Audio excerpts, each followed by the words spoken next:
generation of the technological society, we have been acted upon by forces of such power that few, if any, of us can understand.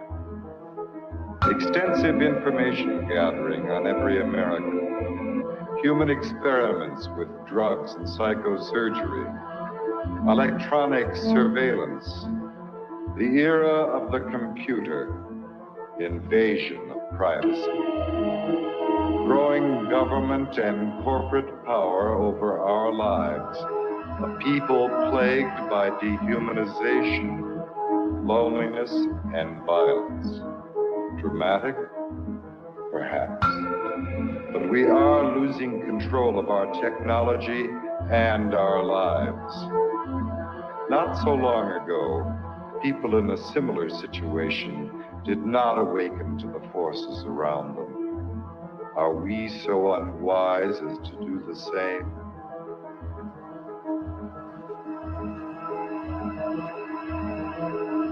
Behavior control. And then you change it up every alienated, paranoia,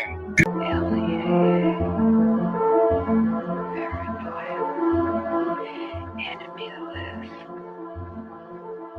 wiretap, dead acts, dossiers, medical records,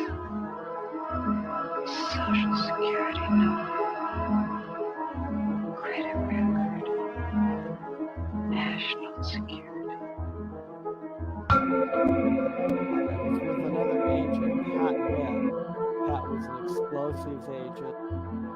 So we kind of opened the door just a bit to the cabin. And as we opened the door, we were both pretty much overcome as we looked across the cabin at the shelves that were built on the other side of the door. We could see coffee cans and bottles and jars, and they all had labels on them, and they were very meticulously done. You could see that some were labeled with the name of certain chemicals. One of the things we saw was a hooded sweatshirt, that was hanging up there. And the cabin smelled as if you might start to think, if you really think about this. This is a person who lived in this cabin. They had a cutaway spot on the floor to go to the bathroom in if he needed to. Internet. The creation of a collective consciousness and the merging of the human mind with the internet is the basis of the aspiration of the transhumanists, known as the singularity. Their dream of creating a global brain came nearer when Tim Berners-Lee, a British computer scientist and former employee of the European Organization for Nuclear Research, CERN, invented the World Wide Web. Berners-Lee's breakthrough was to marry hypertext to the internet. The underlying concept of hypertext originated in previous projects from the 1960s, such as the Hypertext Editing System, HES, at Brown University, Ted Nelson's Project Xanadu, and Douglas Engelbart's Online System, NLS. Both Nelson and Engelbart were in turn inspired by Vannevar Bush's microfilm-based Memex, which was described in the 1945 essay As We May Think. Berners-Lee founded the World Wide Web Consortium, W3C, after he left CERN in 1994. It was founded at the MIT's Laboratory for Computer Science, MIT LCS, with support from the Defense Advanced Research Projects Agency, DARPA, which had pioneered the internet. The transhumanists' idea of mind uploading is reminiscent of that expressed by Allen Ginsberg following his LSD experiments at Stanford with Gregory Bateson. While under the influence of LSD, the doctors hooked him up to an EEG machine, and following the suggestion of his friend and lover William S. Burroughs, connected a stroboscope blinking in synchronization with his alpha rhythms. Describing his experience, Ginsberg recounted, "There was no distinction between inner and outer.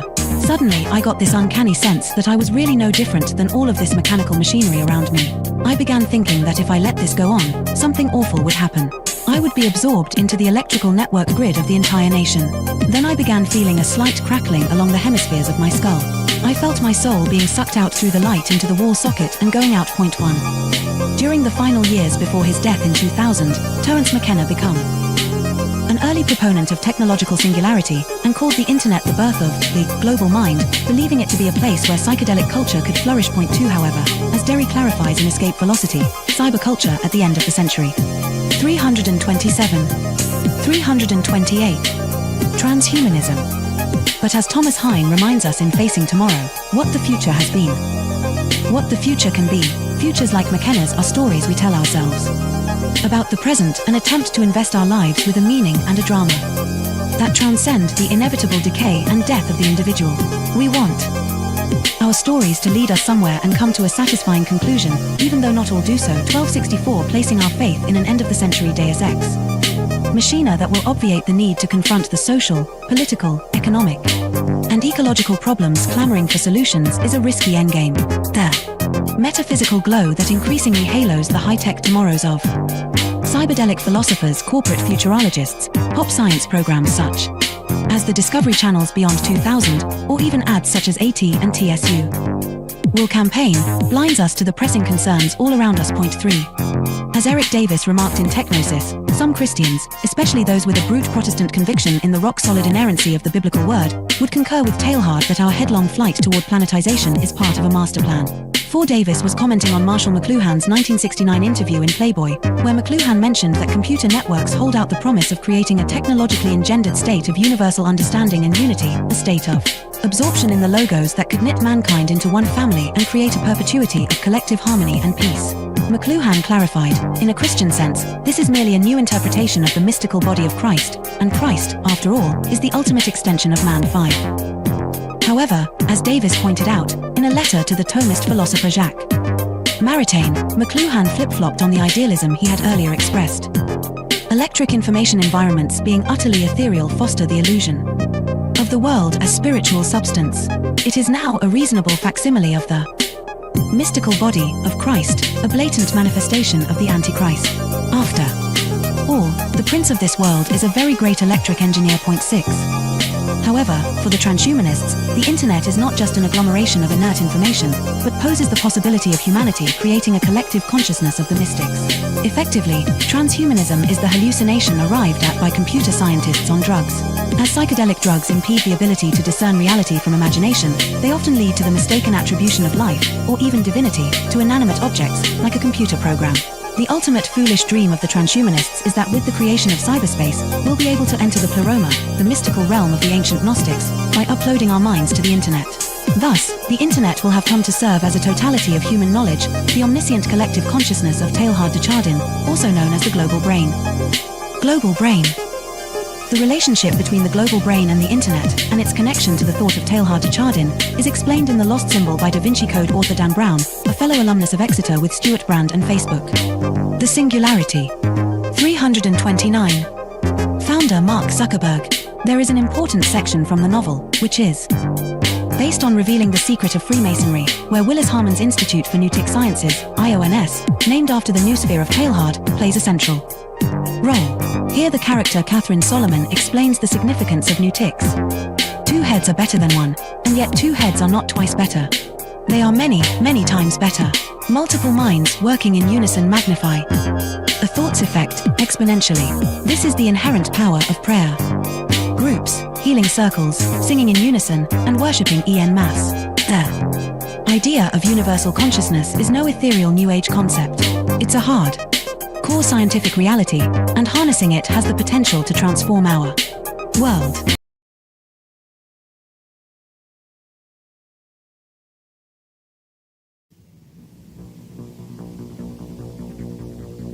The Technological System by Jacques Ellul. 1. People are not machines, but in every opportunity where they are allowed to behave like machines, they will so behave. 2. 25 years ago, I arrived at the notion of the technological society, but now, that stage is past. 3. The industrial society. This term is very widespread, but I find it inadequate. 4. Present-day society is still industrial, but that is not its essence. 5. At one time, technology and machine industry were connected, but for more than half a century now, a gap has widened between them. Industrialism developed a centralized, hierarchical system, with a linear growth, a division of labor, and a separation between the means and the ends. Mechanization created additional jobs and made human work more draining. It operated by means of steady reproduction, developing masses of men and integrating them in the industrialization. 6. Modern technology, however, contradicts each of those different points. If allowed to act, it leads to decentralization and flexibility. It does away with the hierarchy and the division of labor. It particularly has to bridge the gap between implementation and management. It presupposes a polyvalent and nonlinear growth. It reintegrates the ends into the means. It cuts down on labor and thus on the costs of labor. The value factor is no longer human work but scientific invention and technological innovation. Consequently, we can no longer apply Marx's analysis, which states that the economic totality is based on the surplus value produced by the salaried labor of the worker. 7. The industrial system is a closed, repetitive world, with a linear revolution. The technological system is inevitably open, non-repetitive, with a polyvalent evolution. It can proceed only by the universal development of mankind, and that development is absolutely necessary for the development of the technological system. We are thus confronted with an ensemble that is totally different from any that has ever existed before. 8. Technology, conceived in terms of its automation, its chemical transformation of the world, its economy of energy, its cybernation, its data processing, its biological intervention, and its indefinite output of nuclear energy, has little to do with the old industrial mechanization. 9. Technology is power, made up of instruments of power, hence producing phenomena and structures of power, that is of domination. 10. Terrain, in contrast to Bell, hesitates about a qualifying term. Thus, he speaks of a programmed society. In this case, I am far more in agreement. For he thereby joins the overall outlook of those people for whom the new thing about our society is the organization. He sharply distinguishes between the primary, capitalist, era of industrialization and our era. He qualifies this new society in terms of 3 features. 1. The emergence of new social classes, technicians, bureaucrats, efficiency experts. 2. The new trend of business, which is now based on organization and no longer on the relationship between economic power and productive labor. 3. Spare time activities. All 3 characteristics boil down to a reduction and to the necessities of the technological system, which, as Turing realizes, transforms the social struggles themselves. They are becoming more technological and are no longer subject to a takeover by the proletariat. Turing adds one more essential feature of post-industrial society: the importance of the student movement with its deep contestation, its challenge, and its political weakness. But, as I have tried to show in my studies on revolution, I regard this feature as episodic and contingent. 11. What triggers consumption? Advertising, that is to say, the technologies of advertising. What is it that demands greater consumption? Mass production, which is possible only because of technology. What are we given to consume? Technological objects, because they are the things that are produced most. Hence, the consumer society, in all its aspects, is primarily characterized by various technologies. 12. Spectacle is a complete way of life. Consumption is a spectacle, so are political activity and leisure and work and family life and revolution. Modern man watches everything as a spectator. Everything is supplied to him as a spectacle, including the things he believes he is most deeply contributing to or participating in. 13. Technological activity is, by nature, spectacular, excluding all internal reality. Technological activity is what waters down all serious things, since no action can be performed any longer unless by way of technologies. 14. Z. Brzezinski, Between Two Ages, America's Role in the Technotronic Era, 1970, also figured he could add something absolutely new by coining the term technotronic. He lists a number of differences between industrial and technotronic society. In industrial society, the machine plays the essential role. The dominant social problems are unemployment and employment. Teaching is done through human relations. The ruling class is plutocratic. The university is an ivory tower isolated from reality. Reading favors a conceptual thinking proper to ideologies. Political conflicts are intrinsic. The masses are organized into trade unions. Economic power is personalized. Wealth is the object of activity. 15. Techtronic is a portmanteau word combining technical and electronic. Come now. Isn't electronics technological? Does the word add anything to the early definitions of technology? Once again, technology equals the machine plus industry. Fine, then there is something new according to the famous definition. In a machine, there are material parts that move. Electronics operates with no moving material parts. Granted. But if the computer is not a machine in the normal sense, then in what way is it not the product of a certain number of technologies?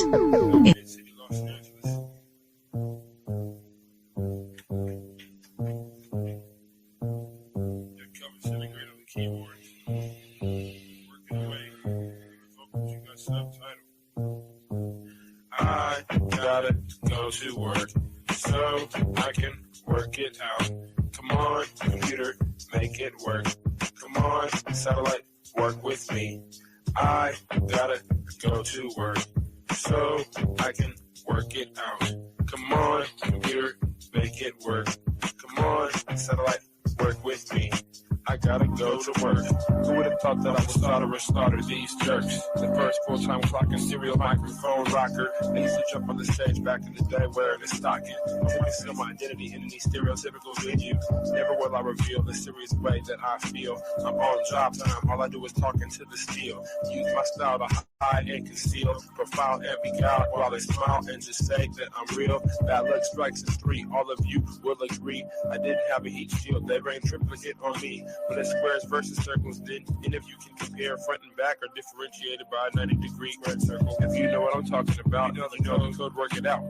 Forced entry, I was disguised as a sentry. I gave not a care, life is an adventure to me. I obtained secret money and manufacture inventions.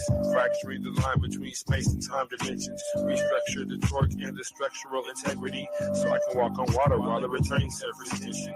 This making me an acolyte of the greater unknown. The word shark, king of these murky seascapes. Within my patriarch society, you cannot dethrone the intricate degree and climate that I seize from the police state. I gotta go to work so I can work it out. Come on, computer, make it work. Come on, satellite, work with me. I gotta go to work so I can work it out. Come on, computer, make it work. Come on, satellite, work with me. I still wish they made more girls like me, intelligent, beautiful, and rich like me. But they don't, so I stay fucked up like King Keeper. She's the type of person that will still rock Latigua. I'm the type of person that will still sport feelers. I found this pair of size 15s out in Pasadena. Those are my work boots. I inserted this into these jerks' necks, giving them a virus that will destabilize their hardware. Now I can tap in just to my onboard wet works. Plant the hidden charge there. It's a cellular reconfiguring program consisting of integers, turning human beings into kindling, whittling the psyche into apparition, place it back into the skin. Now it's the ghost in the shell. Should I boast? Well, no. I stay on the west coast of hell, where hell's bullets is I know so well. I have my work cut out for me. This has its perks. Just then I realized life is mostly hard work. And why not get your car pulled off under you? It won't get sorted back from that dumb desk clerk. And who's the one to suffer you? I didn't know what to do, so when in doubt, go to work. When I'm 25, I'll contract myself out once I'm through. Then it's just books and beats for me. I'll leave the rapping to my crew. I'm a good scientist and a world got cuckoo. Imagine how it is to watch them turn crazy around you and then look over at you like you are the insane one. That's how it is. It's okay to meet the controversy bubbles and flattens out like this, like my little kids. And I've got to go to work so I can work it out. Come on, how to work for me. Come on, got to make it work. I got to make it work. Come on, I can work it out. I've got to make it me. Come on, let it work this way. Come on, let it work this way.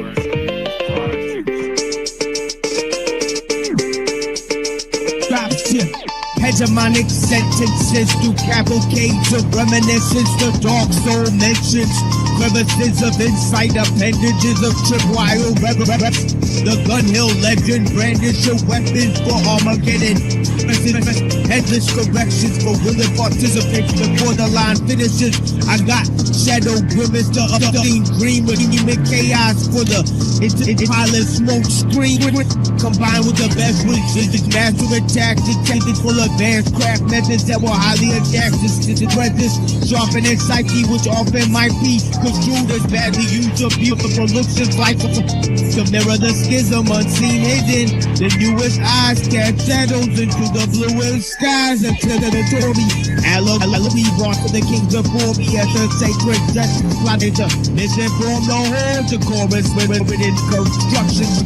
Nanonet filaments, hidden secret touch, mystified by the comfortable and united by inner struggle. Hidden a bundle of scar-ridden enigmas. Now the claw is risen.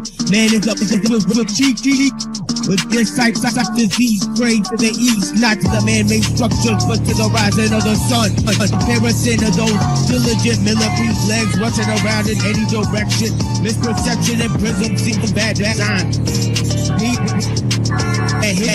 That's the vision from the unlikely incisions to the makeshift minions of bad decisions. I'm pressing danger to the head skill, kicking fixes. To hidden cages you can't unstage this cause I'm live and in the basement with bones hidden all chrome hidden with thrones.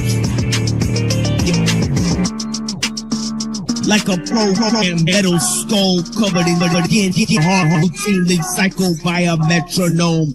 Bones are collected to make me feel like the connection is real. Now only steel can sharpen steel. It's all about the information. It is all about the information. For the information, tune in to Channel Zero. Channel Zero. Yo, the location is planet Earth. The time of date is 1999, December 31st, 11:59 p.m. The anticipation of what I think's about to happen got my heart beating. Got less than a minute left before the planet Jupiter is ignited into a star. I know it sounds bizarre, but it's mathematics, a specific sign for some of the planet's inhabitants. Those who understand know what I'm saying is accurate. Our country is corrupt from the president to the cabinet. In the year 2, followed by 3 O's, the space probe Galileo will welcome us to Channel Zero. Tune in to Channel Zero. Tune in to Channel Zero. Tune in to Channel Zero. The secret of the ages, I illuminate with logic. What I speak is more than just deep, it's bottomless. With common sense, I'm organized like crime and mafias. Plus the way I rhyme is prime like Optimus, a rapologist. You can sit and do the knowledge with from GEDs to degrees from Ivy League colleges. I politic with any magazine columnist about topics other MCs won't even bother with. Rock solid shit like stones and monuments. It's obvious the third eye and the obelisk is watching us through a microscope and a pair of binoculars. Ghetto scholars like me who study street calculus. I utilize every letter of the Arabic alphabet to touch a part of your body that makes you feel erogenous.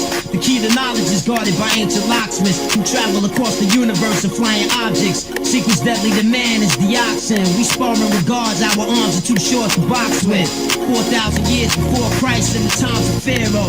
Welcome to Channel Zero. Tune in to Channel Zero. Tune in to Channel Zero. Tune in to Channel Zero. Tune in to Channel Zero. Tune in to Channel Zero. Tune in to Channel Zero. Tune in to Channel Zero. Yo, dangerous minds Scientists manufacture dangerous rhymes. Signs from revelations predict perilous times. In the year 2000, the planets will be in alignment. Only the wisest will survive it. The earth will experience a sudden change of climate, killing many organisms in our environment. The earthquakes destined to happen in California will trigger the Brevard fault in Atlanta, Georgia. The collapse of roads, bridges, and buildings. The death of millions of innocent civilians. The Freemasons will control the nation, but you don't hear me though. It's the information. Tune in to Channel Zero. Zero. Tune in to Channel Zero. Zero. Tune in to Channel Zero. Zero. Tune in to Channel Zero. Zero. Zero. Channel Zero. Zero. Tune in to Channel Zero. Zero. Tune in to Channel Zero. Zero. Tune in to Channel Zero. Zero. Channel Zero. Zero. Tune in to Channel Zero. Zero. Tune in to Channel Zero. Zero. Tune in to Channel Zero. Zero. Channel Zero. Zero. Tune in to Channel Zero. Zero. Tune in to Channel Zero. Zero. Channel Zero. Channel Zero. Zero. Tune in to Channel Zero. Zero. Tune in to Channel Zero. Zero. Zero. Zero. Zero.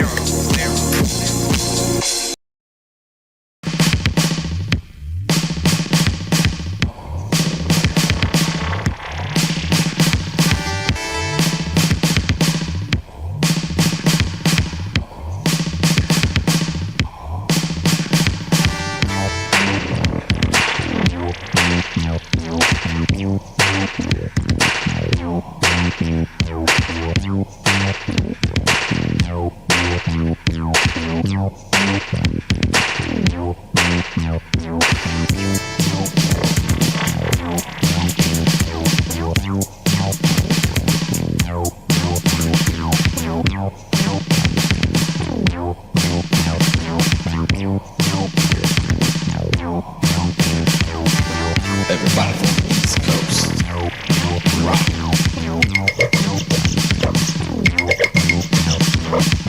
Everybody from the West Coast, rock.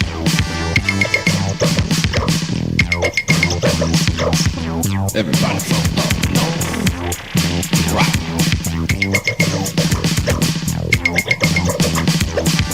Everybody from down south, just rock.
Yeah, welcome to the Machine Lies, where we talk about the lies of the machine, on the machine that lies. Yeah, we'll send up that song name.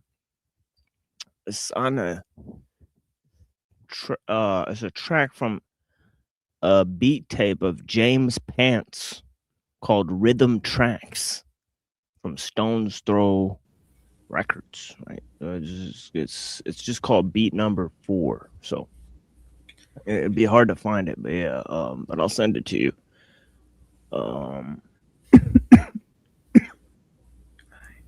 And yeah, we're a little bit under the weather today, so I apologize for the slowness of my sort of delivery and whatnot, and a very dry throat, you know, like a throat illness. Yeah, blessings, Fatima. Hang in there, man. Don't worry. Yeah, we got a little bit of thing. Yeah, you know, but yeah, if I'm feeling very strained, I'll just shut down after 3 hours. But I probably won't do that, right? I may continue the whole time with a little bit of help. Obviously, we could go a long way. But the thing is that you know, maybe definitely 6 hours in, I'll be shutting this down and putting on a sort of replay for the rest of the time. That's good. Yeah, that's always good. Yeah, we've been doing very long shows, and I think that's part of the reason why I got a little ill. It took like way too much time, right, streaming and talking to people, and you know, obviously I'm very spread out, right, across these different mediums, and of course, you guys have a lot of people have seen me all over the place, right? So I put in quite a bit of, you know, I put in quite a bit of you know, a little thing. But yeah, I'll quickly read whoever's participating in the chat here.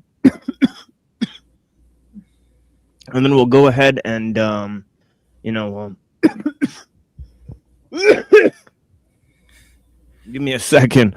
Blessing. Sending prayers your way now. Oh, yeah. Absolutely. You know, I told people that I may not show up today, and they sent a bunch of very kind messages. I really appreciate you guys, you know, so on and so forth. So let's take a look in the chat here and see who's out here for your boy, right, and see what's going on, because, you know, we're going to sort of check out what's going on here, and then I'll give a series of, you know, I'll present a series of themes that we're working with here. And I think it'll be quite a fun adventure that we can get into, right? Yeah. So Samurai Jack thumbnail. You know, obviously, the first person who leaves a comment, I'll just pin it, right? So today pinned is, you know, Lorp's Cash App. So if you have some extra money, send it to Lorp so that we can get up in some ice cream and so on and so forth. So I appreciate Lorp. So his you know, message is pinned, right? So yeah, so whoever writes the first message will pin it. That's just what I'll do from now on. I don't know, it's just like a weird game, but yeah, inspire people to maybe go right in the chat. And you know, but yeah, so name is an important salute. Yeah, blessings. Yeah, and yeah, blessings, Crystal. I appreciate you. Yeah, Uncle Ted. Fatima, blessings. Right here. Yeah. Neuro Jack, what's up, man? I appreciate you. Yeah, thank you. To the homie Denise, I greatly appreciate you. Dr. D, thank you so much for being here. I greatly appreciate your time. Cecil Drake, thank you so much for joining us. Alchemos, blessings. Yeah, so Mother, may I? All right, yeah, blessings, guys. I appreciate you guys. Majestica, thank you so much for watching. I greatly appreciate your time. Blessings to you, madam. And yeah, so so we got a good bunch here. We got all the homies here that are usually here. So yeah, so we'll continue talking to you guys about techno-liberalism, and it's obviously a interesting series of themes. I'm drawing up a sort of historiography that I've been presenting on this show for a long time. Okay, looking at various concepts about man's relationship to technology, right? And of course, we got 4 different vehicles of expression, right? And obviously you have the entire extension of human activity, right, that can fall under the idea of sort of biotechnics. And biotechnics works on sort of man's relationship to the biosphere. And of course, this is a unique relationship, right, that human society has in relation to the animal kingdom. And yeah, and this may be as we were talking about yesterday, right? We could look at the hunter-gatherer societies, and we could look at social relations at a very low level of technical development. And there we see how human relations are sort of based on the ecosphere and the biosphere and on biotechnics.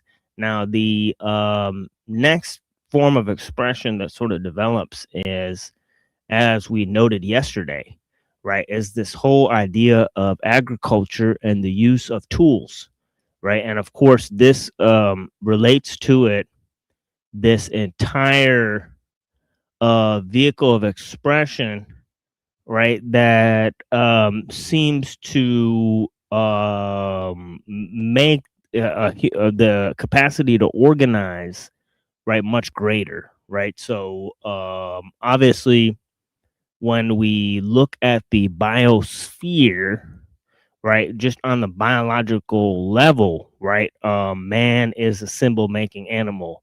So we have this reality where our form of symbolic expression, right, is part of this idea of what Rousseau calls hut society, right? And this hut society is basically based on the basic biological relations, the family relations.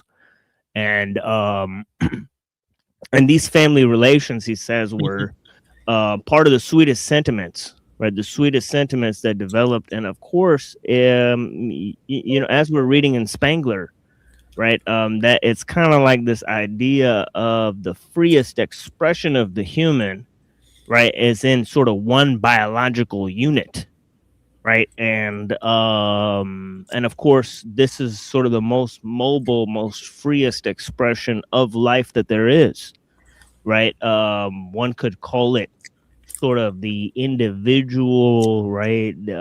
Whether you believe in a soul, spirit, or a combination, right? Consciousness, yeah. Yeah, and we were talking about how, you know, this idea from animals, you know, to plants, and how these ideas relate to the notion of the hierarchy of being. Now, obviously, Anaximander was kind of like the first person to talk about the notion of you know, animals transforming into other animals, right? So he kind of coined the notion of evolution in the West, right? But this notion was also related to this notion of Pythagoras, right? Because Pythagoras said that when somebody was beating you know, beating up the dog, he said that actually that's one of my you know, that used to be one of my friends in a previous life, right? And of course, Xenophanes made fun of him for this, right? You know, he said you know, he's kind of you know, silly, you know, right? And whatnot. So yeah, so it could be true that Pythagoras is kind of a silly boy, right? Obviously, Pythagoras was no fool, right? But he believed in this thing called the transmigration of souls, right? So Plato believed that there was a soul that persists, right, after death, right? Now, this was a huge concept that came from, you know, maybe you know, sort of Zoroastrian and Hindu and Egyptian, you know, yeah, Pythagorean and Egyptian, right? Sort of motifs, right, about the afterlife, but not particularly sort of Greek, right? So in the Greek, these were sort of mysteries, right? And there was rumored that Plato sort of traveled to Egypt. Yep. Or there's a bunch of historians that will claim this.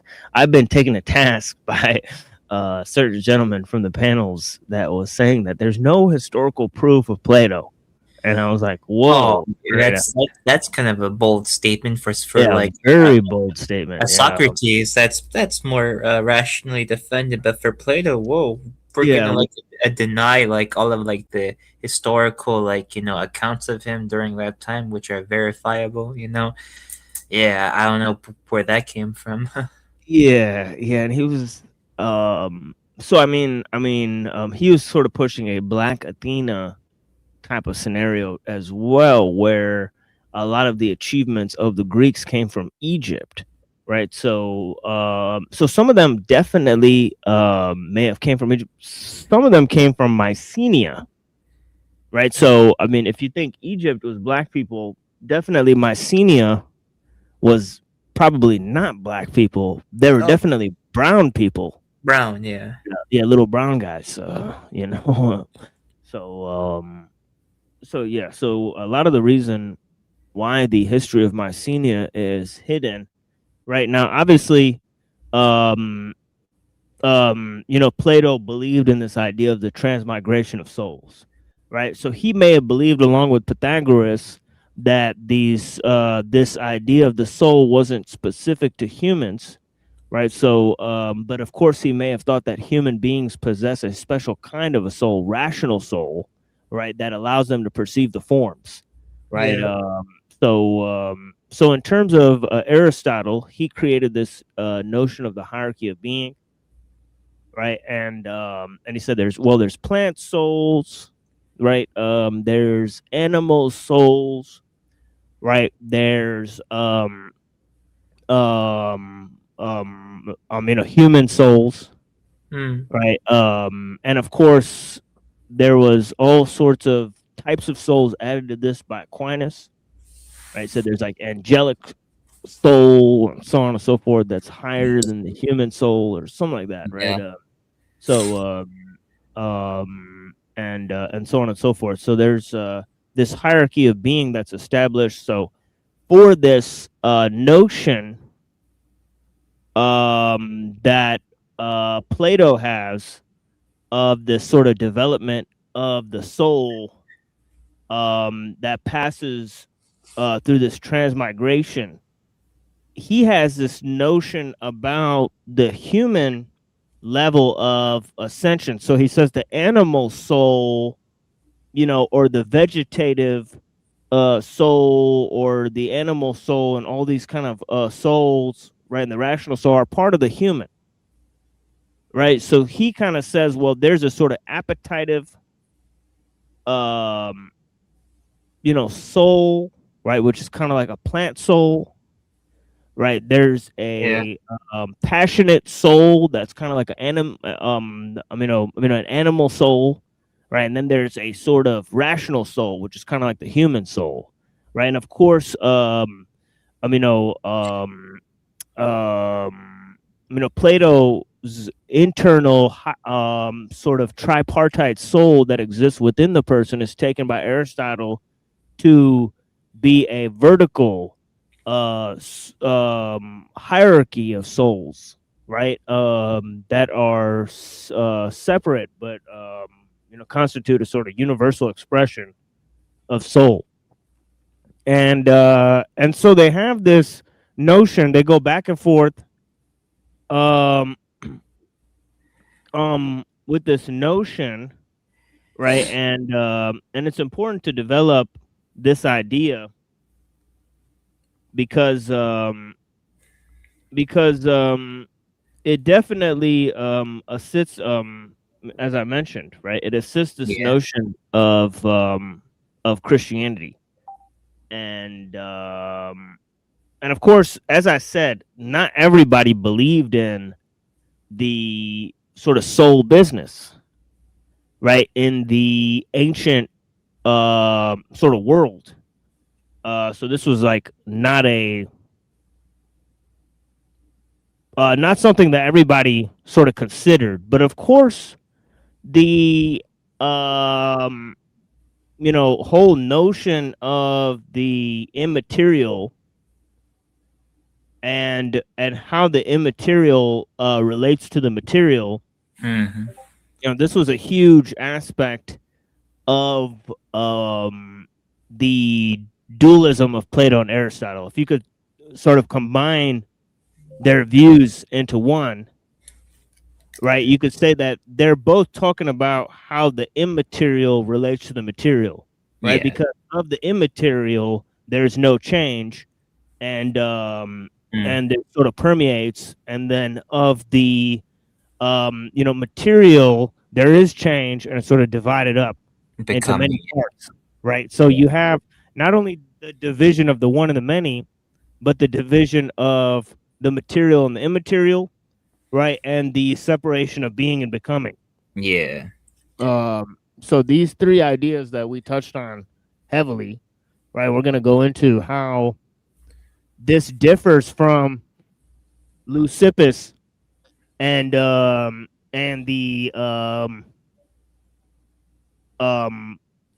Democritus and from the sophists, right? Mm. And I think one of the main distinctions I drew about the sophist to Plato, right, was the distinction between language and mind.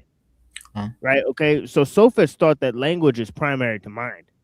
So so the same way Wittgenstein was saying that language is primary to mind. Yeah. Right? That's the same thing that the sophists were saying, but it took Western philosophy like 2,000 years to invert those two concepts. Yeah. Right? Good chunk while, yeah. Yeah, by creating this abstract notion of language. Okay, they had to create a universal language. And so that's kind of like what it says in the Tower of Babel, right? It's mainly about language. Right? It says one man's hymns became another man's praise. One man's hymns became another man's curses. Yeah. So Type.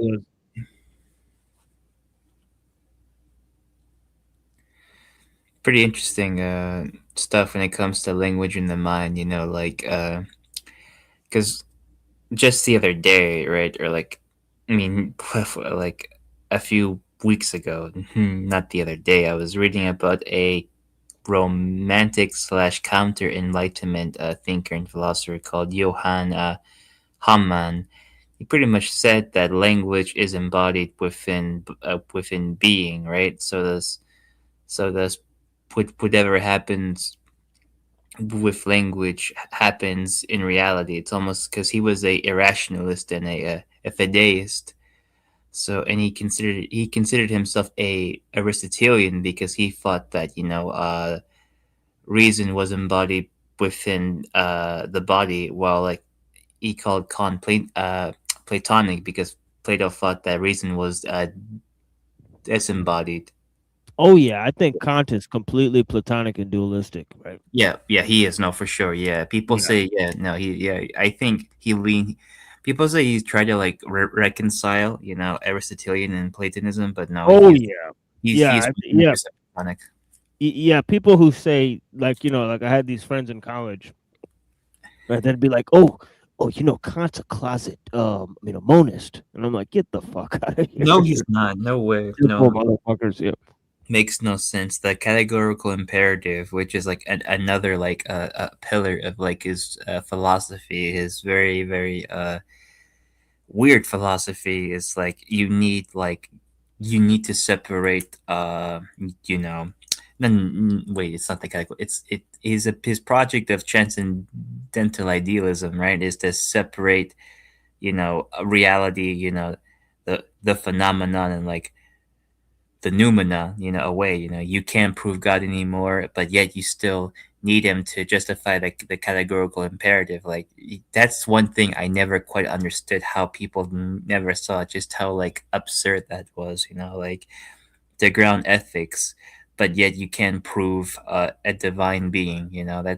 That's pretty crazy to me. But it somehow like influenced Western philosophy. Hegel, Marx, a lot of the liberal theorists who were influenced by Kant. Even I think even a lot of like classical conservatives were also influenced by Kant. Yeah. That'd be like special pleading at that point, right?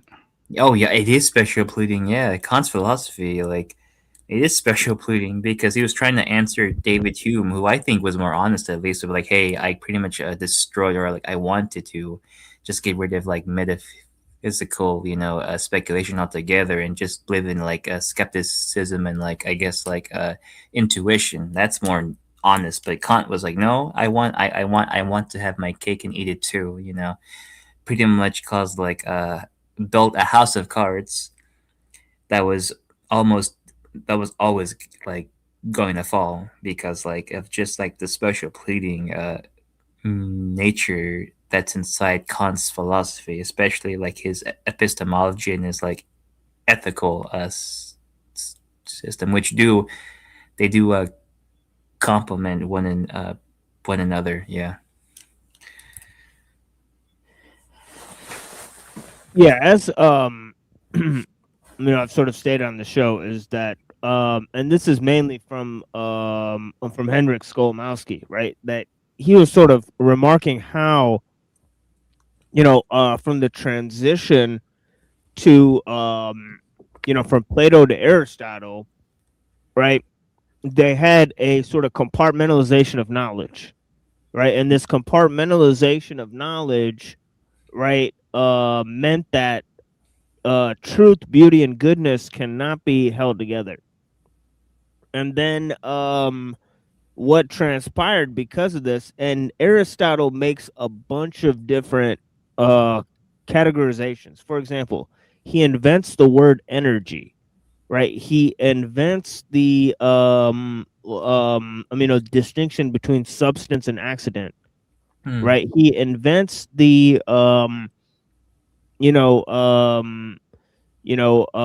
this notion of God as the prime mover, and how there's different types of causality, right? So he's a sort of in terms of his theory of mind, he sort of posits a sort of correspondence theory, right, which is very necessary for Kant, right, because Kant is huge in terms of his correspondence theory.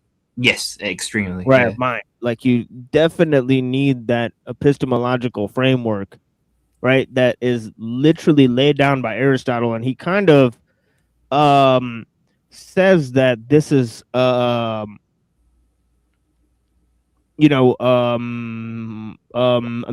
admits that Aristotle and Locke contributed greatly to this, right? Yep. In terms of Aristotle outlining how the empirical analysis is done. And then also Aristotle coins the word technology. We talked about this on the show, right? Yeah. Aristotle is the one who created the word. Exactly. Well, makes sense. He's the father of like Western science. Of course, the father of Western science would have like the embryonic stage of the word technology and like the concept of it. Yeah. Right. And one of the sons of Mars is Hephaestus, right? The god of technology. I'm sorry. I think Mars and Hephaestus are both sons of Zeus, right? So I learned this earlier, but yeah. So the main god Zeus, right? And of course Vulcan, right? Which is Hephaestus in the Roman. Right, the Vulcans are the race in Star Trek that is portrayed by the Jew Leonard Nimoy, right? So, so it's interesting that Vulcan is like, the god of technology. They're the first race to visit the humans, right? So humans don't even know that aliens exist until Vulcans visit the Earth. That's part of the show Star Trek, right? And most people don't know that. Could you say they are masters of the universe? Ooh. Classic show. Yeah. So in terms of this idea of techne logos, which is, in Aristotle's rhetoric, right? He actually explains that techne and logos is mixed with the ousia, right? Or the unveiling of the essence of a thing, right? So this idea of what technology is accomplishing, right? As we described, it is the art, the thing that explains the art. So it's the method to the explanation of the art itself, right? So if there's an art or a skill, techne, right, it has to have a logos, right? So technology is not tools, not even just for Aristotle, right? It's the entire expression, right, of both physical and mental and abstract properties, Ontology. That exist in unveiling the essence of a thing. So it's kind of like showing the nature of a type of skill or practice in and of itself, right? So it's like unveiling the methodology. That is what technology is for Aristotle, right? The logos of techne, right? Everything has a techne and everything has a logos, right? So so it's not simply just tools that we developed, right? As both Spangler and Mumford have described, right? Technics constitutes the entire tactics for living, right? And actually, Skolimowski follows this this definition as well, right? The entire tactics for living. And of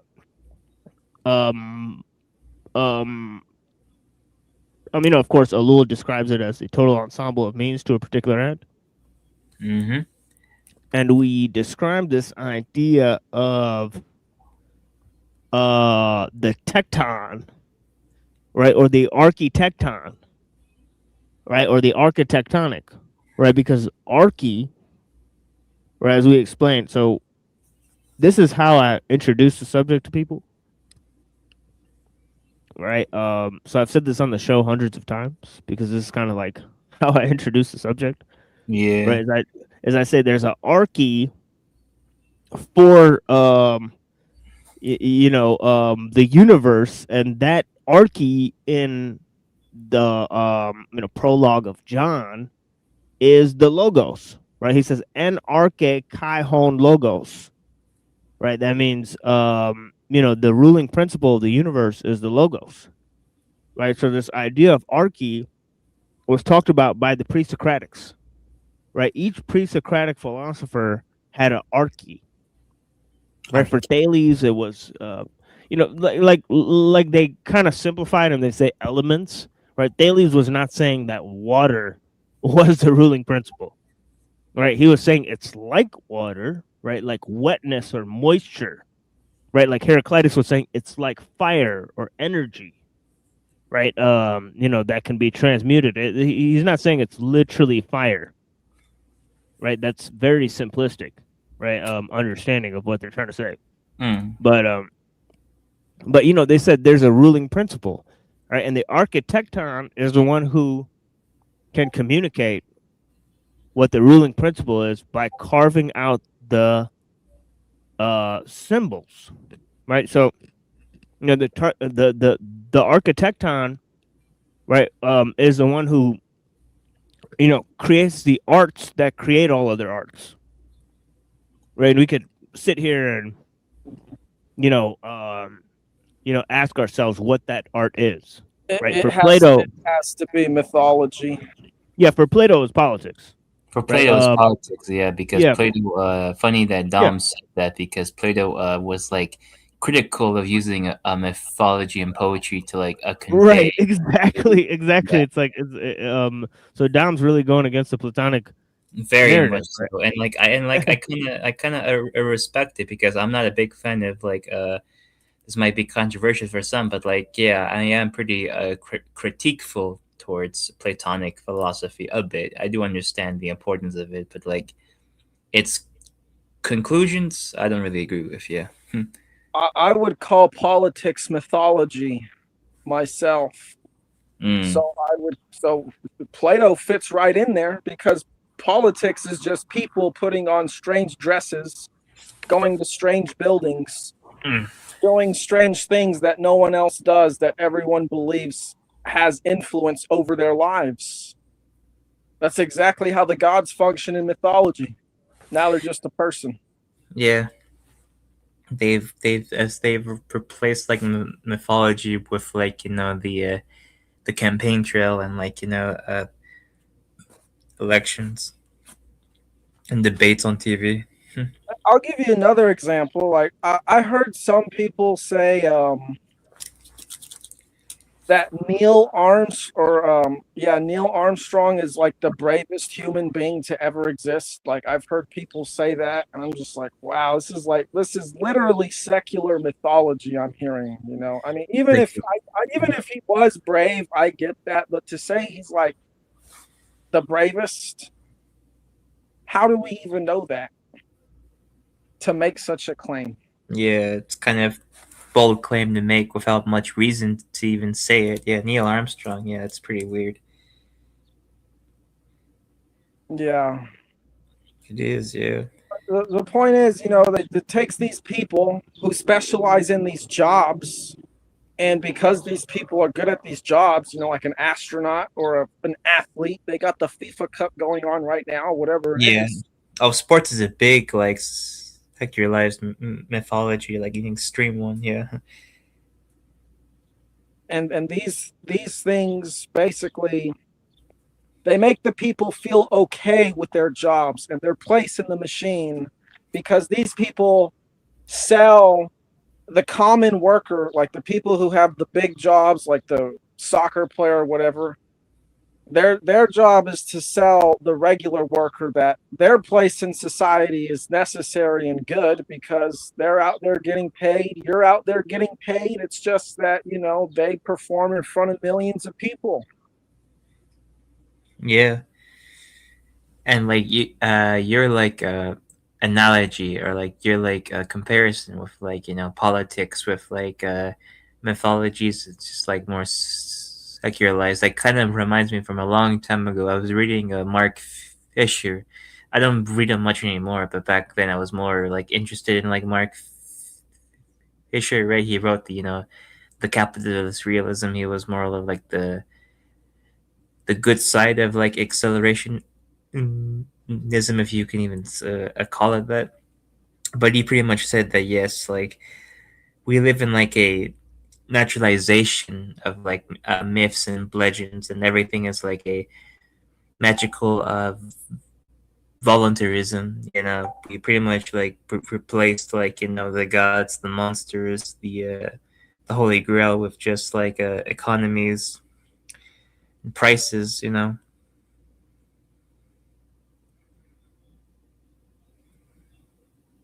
Yeah, and there's still monsters in those things as well, except that monsters are typically people who do not conform to the laws, whether they're foreign or domestic. That's a big one. Yeah, it's a big one too. Yeah. It's just that humans are creatures of like of belief. You can't really get rid of the need for a belief. Like everyone has a belief. Even atheists have a belief in like things will work out based on pure like chance and like of like a fatalistic mindset. Of viewing the world as like a gears. That's a pretty like that does require a type of faith to even believe in. Or a type of intuition to believe in. Because you're denying like a lot of explanatory power from like religious and like a sacred worldviews, you know. But some people argue we live in like a world that is a divided, the sacred and the profane, you know, like, which is true. We do live in a very divided and polarizing world, as you know, like the sacred is here, and then the profane is over there, you know, and like you have to go to each place depending on what form of life you're gonna do, but like you can't really merge them anymore because like the schism, the chasm between them is very wide.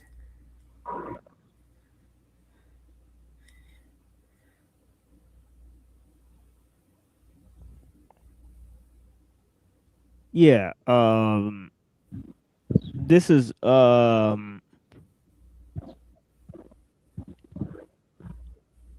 in terms of I've said many times on the show that I think that, you know, in terms of religion and art, I think these used to be the highest, sort of the pinnacle of human expression. Yeah. Right? And I think they maybe still may be, right?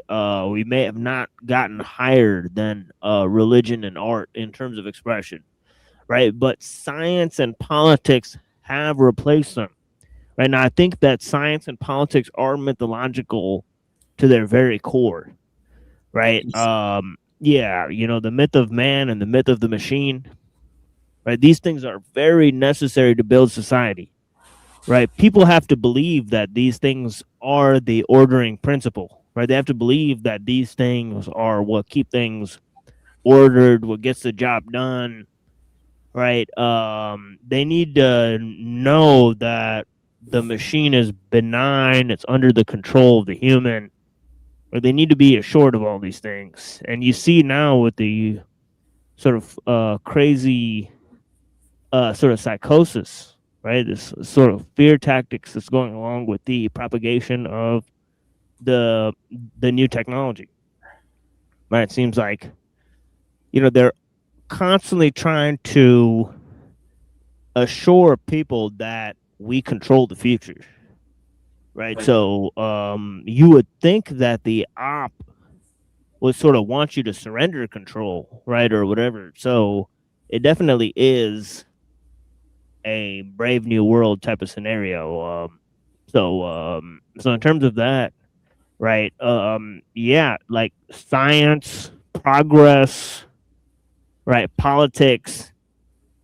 You know, these serve as new forms of mythology, and in terms of you know, techno liberalism, you need a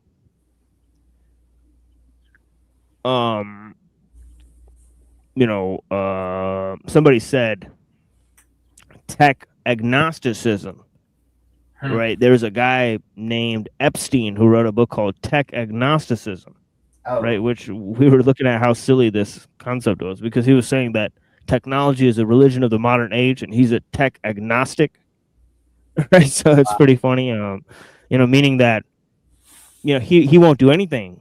You know, he just accepts that he can't change things. I don't know. It was a really weird and sort of wimpish, you know, position that this guy was taking. You know, but his name was Epstein, right? So you guys could look this up. Tech agnosticism, right? But of course, there's a technosis, right? And of course, yeah, there's this idea that if you learn how to use the tools, then they'll work for you, right? You won't be controlled by them, right? And now they've moved to selling this second sort of concept instead of this concept that you're totally in control of the machine, right? They'll say, no. Now, if you master the tools, they'll work with you, right? So they've backpedaled a little bit, right?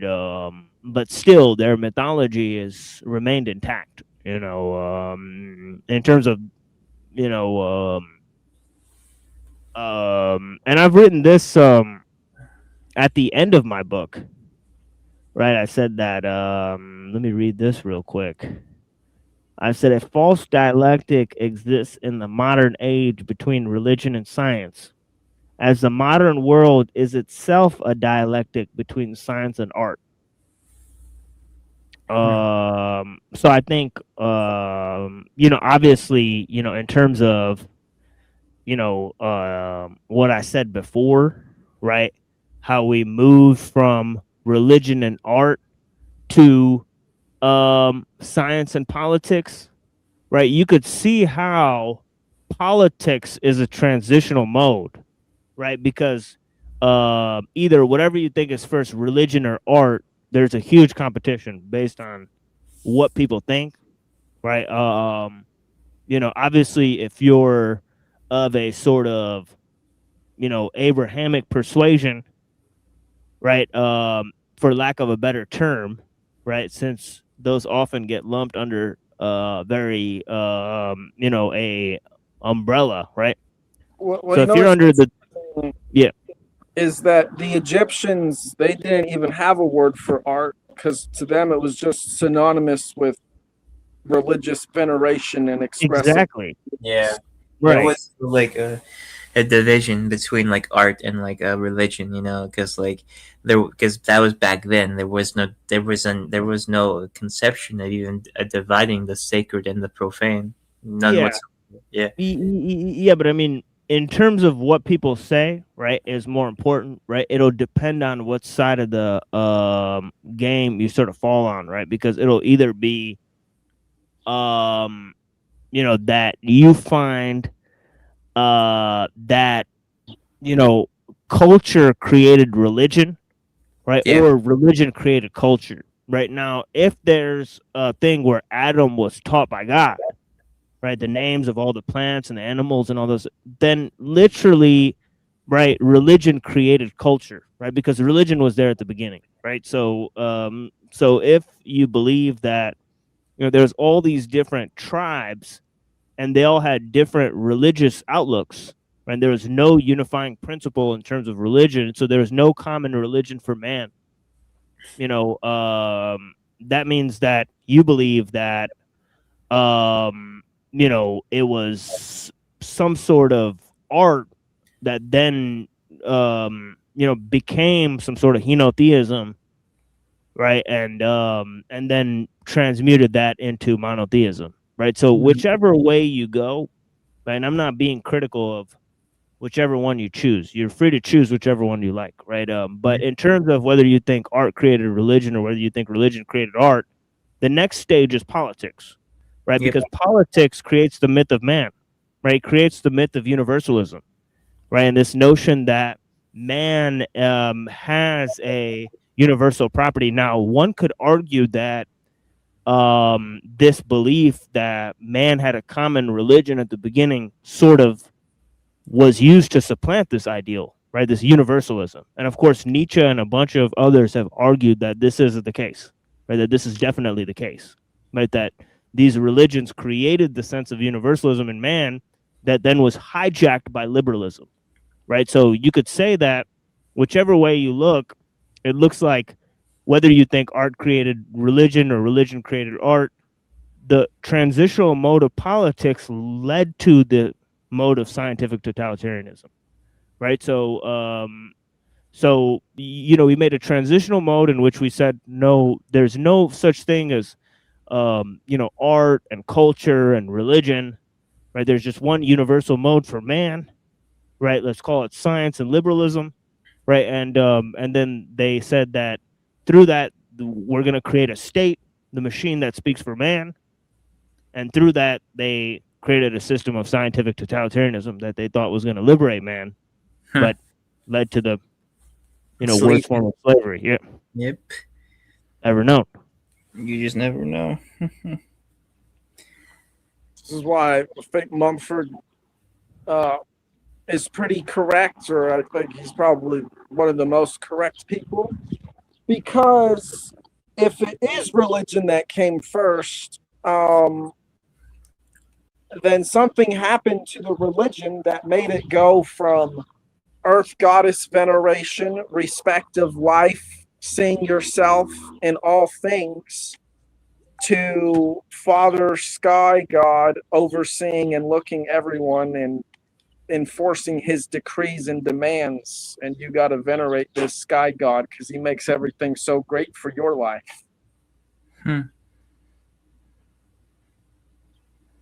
Yeah. Well, that's what Mumford describes with when the cults of the earth goddess cultures get supplanted by the sun god cults, which basically, you can look at it as if you're viewing the earth and venerating the earth, you're looking at things that you're face to face with, that are on your level. But if you're venerating the sun, you're basically looking at this all-seeing eye in the sky that you can't escape from, literally. Like, even if you go into a cave or whatever and you're out of sight during the day, the sun, if you anthropomorphize it, still saw you go in the cave and knows you're there. So essentially, it's just this all-seeing thing that you can't escape, that is generally to be feared as a paternal figure.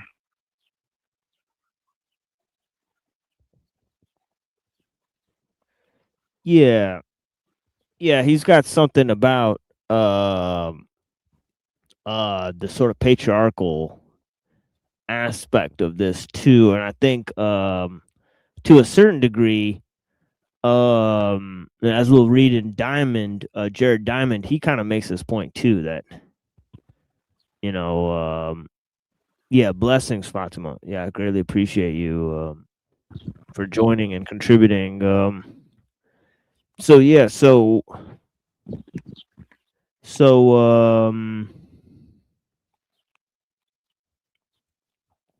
yeah, obviously science and art ruled the day, right? It used to be sort of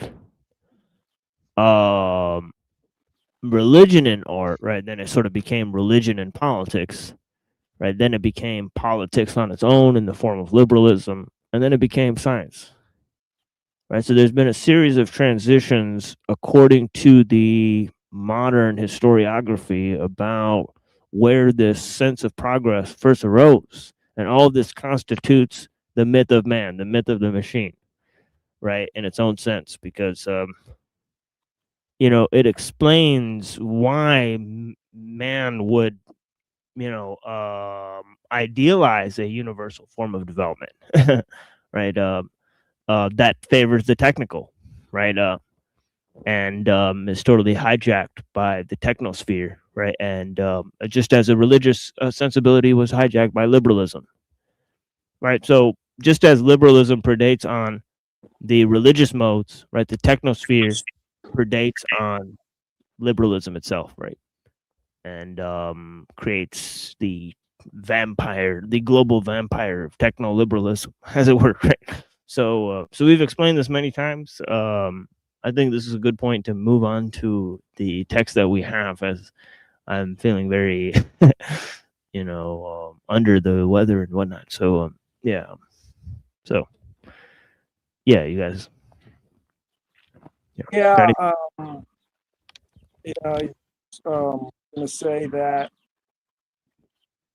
because we're in the state of science, and as we know, science's whole goal is to increase predictability in the world around us, to increase the level of control that man has over it, and to progress towards some sort of utopian end.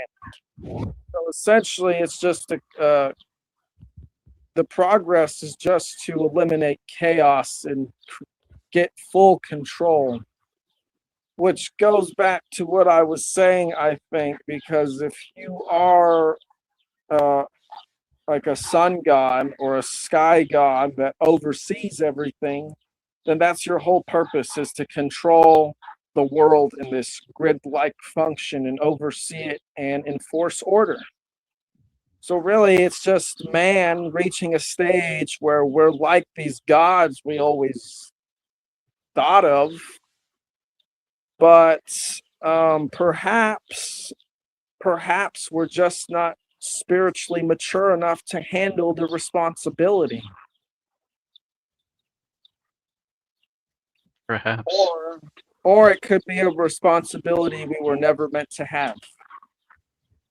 I think those are the two options.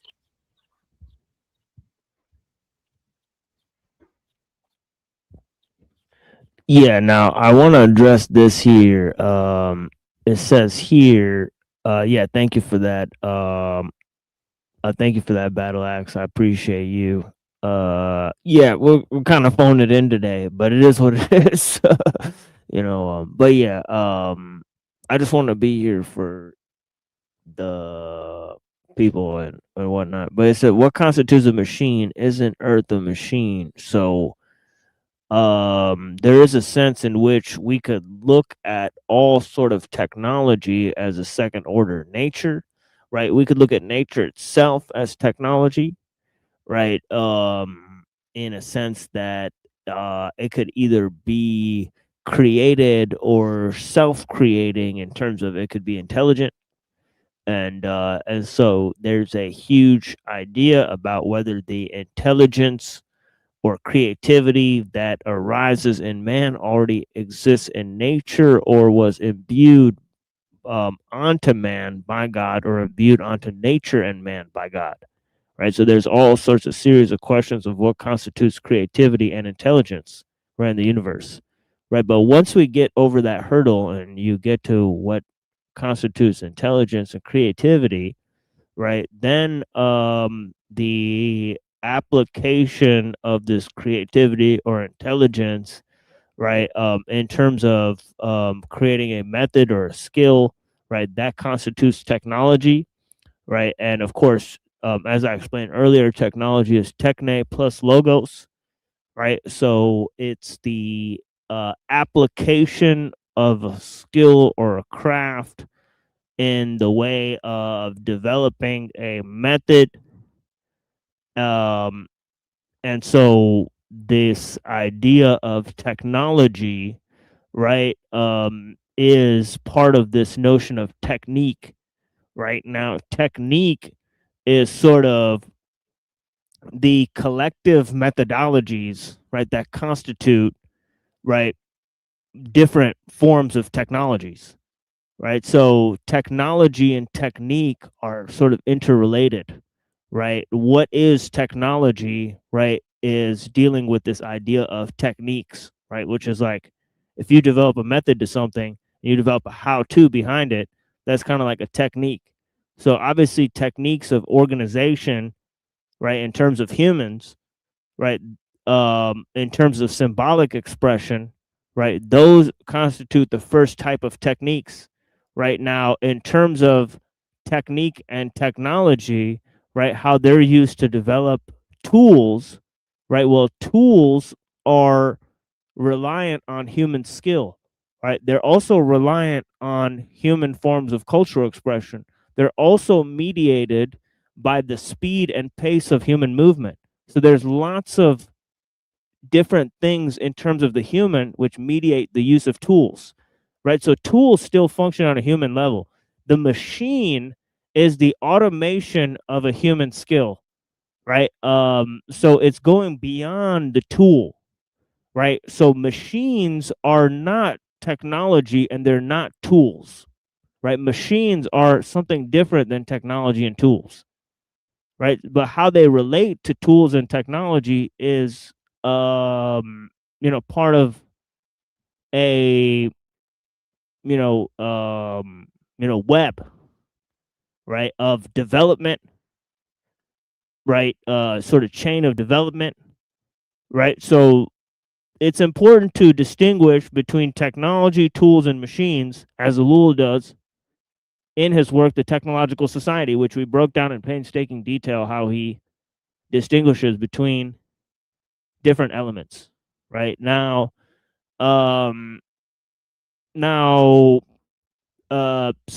claims that ellul's separation between nature and technology does not work on an ontological scale, right? So it does not scale on the level of ontology, and that, he does not say that these things function on an ontologically different level or basis, right?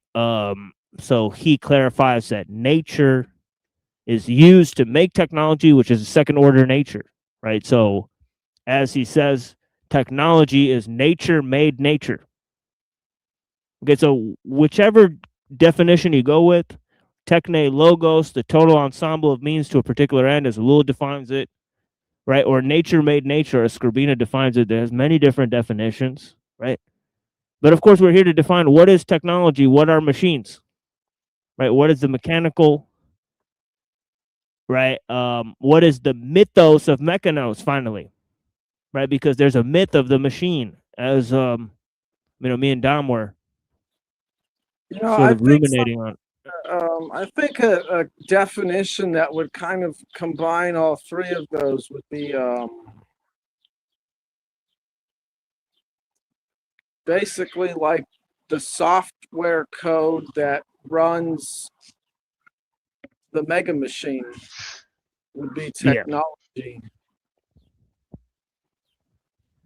Especially the nature of nature definition by Skrbina. Because the way I see nature is human nature, at least, is just basically we take in information, we process the information, and we live our lives based off of this information. So we're very much shaped by our experiences in life, and technology is shaped by the input that we put into it, which is typically ideas of how we think, or what we think would make life easier.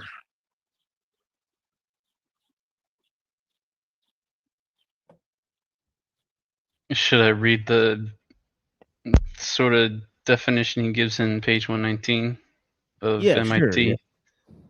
Or at least in the context of anti-technology, but that's not why I want to read it, where he says technology is here identified as the universal process of creation, as the realization techne of a universal order, logos. So, from this perspective, one can no more be anti-technology than one can be anti-existence. It is a logical impossibility. Yeah, so I think you guys could ascertain why it took me more than 2 sentences to explain what he's trying to say, because he summarizes very quickly. But yeah, it does depend on the context. And if you want to take the 35,000 foot view, or whether you want to hone in on something specific. Right. Yeah, blessings, AJ. I appreciate you. Thanks for watching. And if anybody else has questions, and I see them, somebody said if you have questions, put them in all caps, and then we'll be able to see them better. So, we'll try that. So, if you guys have, questions, put them in all caps. I'll try to answer. Or maybe at me and. Yeah, I'm down to do some research on the spot, even if we don't know. I'm pretty good at getting to the bottom of things pretty quickly. As you'll see on Sunday, we're doing the show on Andrew Wilson. So we'll show a bunch of the different angles that we're looking at. And of course, we've came to almost every single, avenue of this discussion that we're going to be starting on Sunday. But the thing is that I'm not sure how much we'll be able to get through, because we have a mountain of material. We have over 4 hours, definitely, of stuff that we could go through, but I don't want to be there that long. I want to end it in 3 hours. So hopefully we'll try to make it a quick sort of situation there. But we'll get on part 2 if we need to. But yeah, Made by Machine Bob this Sunday, definitely. I've been sick for a week. Baby. Yeah, I've been sick for a week, but I haven't told anybody about it till today, because I just woke up today again and I felt sick again, and I was like, all right, you know what? Let me just say to people that I feel really sick, because I'll feel like. You said it last night, though, didn't you? Yeah, I said it last night and today. So if I'm still feeling like shit on Sunday, I mean on Saturday, I I don't know what I'll do, but I think I'll still just do the show on Sunday. So yeah, made by Machine Bob. Hopefully I'll feel better by then. But yeah, we're planning it for Sunday. Anyways, here is a song, right, of MOP, right, with a group. It's either a group or a person called Hate Machine. So I'm not sure who this person is. Hate Machine, H8T Machine. So Hate Machine. Yeah. Yeah, Hate Machine. And some type of industrial stuff. But yeah, but this is MOP, I believe. Yeah, G Building by MOP. If you guys go look up G Building, it's not that good. You know, it's like they came out, but yeah, I kind of improved it a lot with this beat. But yeah, I hope you guys appreciate it. We'll be back in a little bit. Yeah.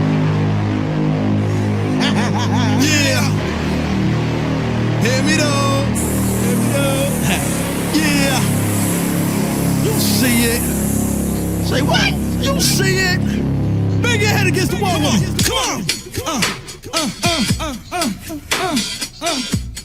I'm back and I'm stuck up in this bitch. Who that? Me, bitch. Who that? Wake up. What the fuck you see, bitch? I'm known for regulating this game. Fuck a critic, cause when I spit it, I'ma split your shit it. When I aim, don't you try to get a name, but ain't proving a thing. I'm still doing my thing. Bells, they still ring. Now who the lame that want tangle with Lil Fame? Step in the ring and I'll break your ass up like Mills Lane.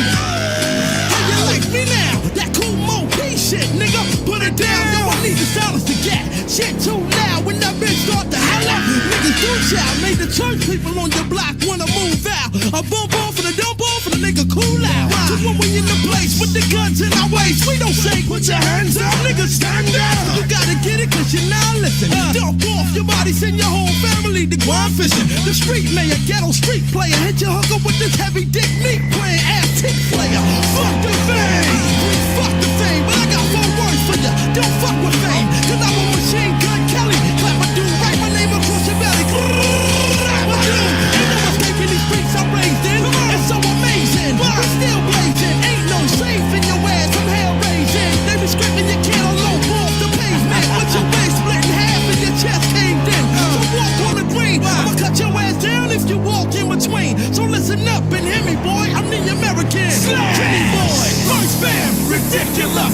Violators try to get with us. We quick to bust, the false dudes can't get with us. Home skillet cause we too tough, too real, too raw, too rough. First fam, ridiculous. Fools try to move but the fools can't get with us. Cause we hold in class, rolling, blasting, rolling, crashing, rolling. I figured it out. That's the sign.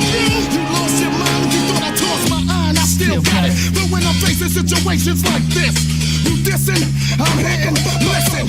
Is it me or the industry don't understand? I'm a whole different breed of man. Bill dance, Brownsville bartender serving double and single shots on the rocks, nigga. What? Who gon' tell me I'm a black nigga and can't nobody change me? You can't look at me straight. Keep yapping at your jaws if I go up in your mouth. Don't blame me. First family training, take what's mine. 99 is my time to shine. That's that. Take it easy. Like that. I'm radio. I refuse to dilute juice for you fools on this radio. Busy world. Sucker never played us. They can't fade us. They hate us. They hate us. In fact, when you catch them face to face, they stay in their place. They know I slid up from the right side, left 5 in one fist. Shut up. Now you wanna show love? You hear the soft music in the background as your brain on slugs. Now it's a dirty job, but somebody gotta do it. So I'm prepped up, stepped up, got to it. Fire! First fam, ridiculous. Violators try to get with us. We quick to bust. The false dudes can't get with us. Home skillet, too tough, too real, too raw, too rough. First fam, ridiculous. Fools try to move, but the fools can't get with us. Cause we hold in class, rolling, blasting, rolling, crashing, rolling, mashing.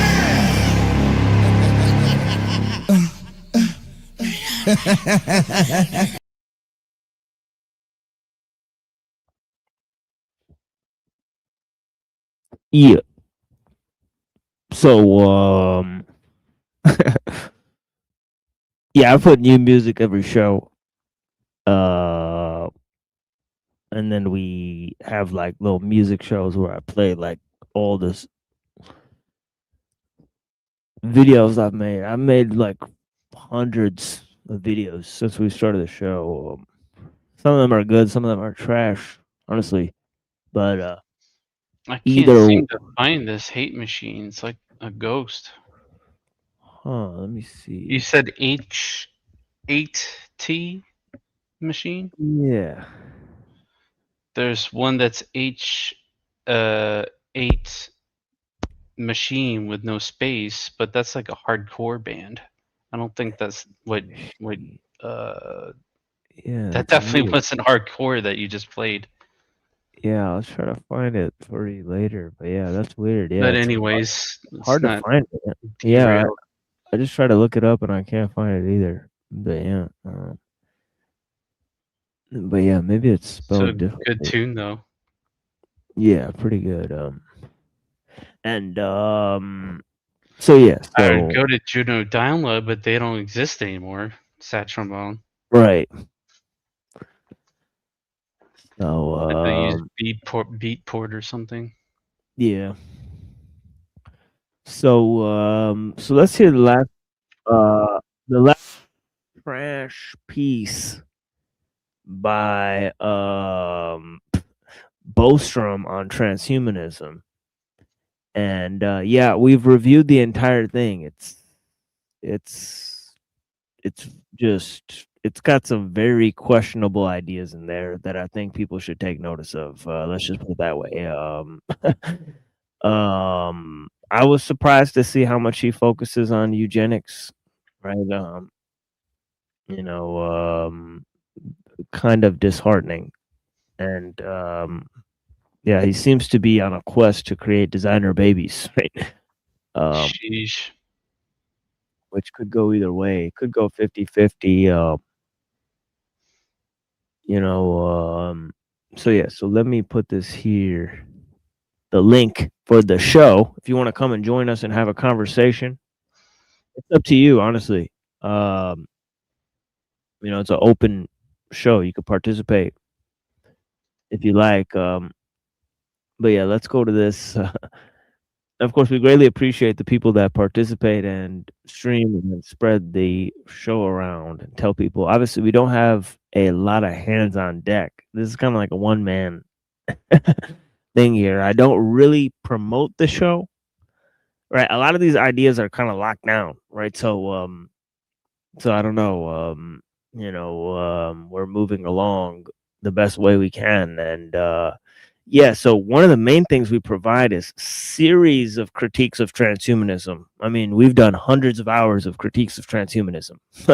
So, including reading entire works by essays by Kurzweil and Bill Joy and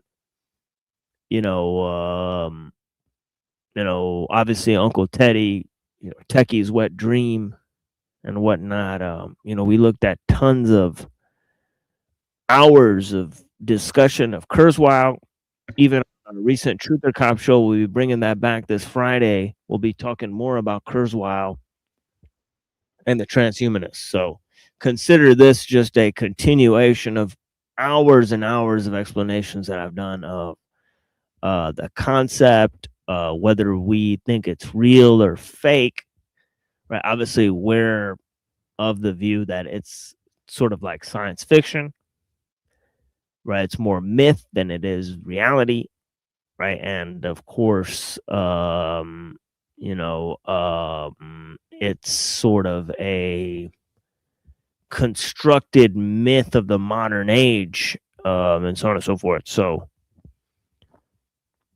we're obviously it's combines with this notion that Kurzweil and Minsky and Musk and all these guys have sort of addressed, which is this notion of it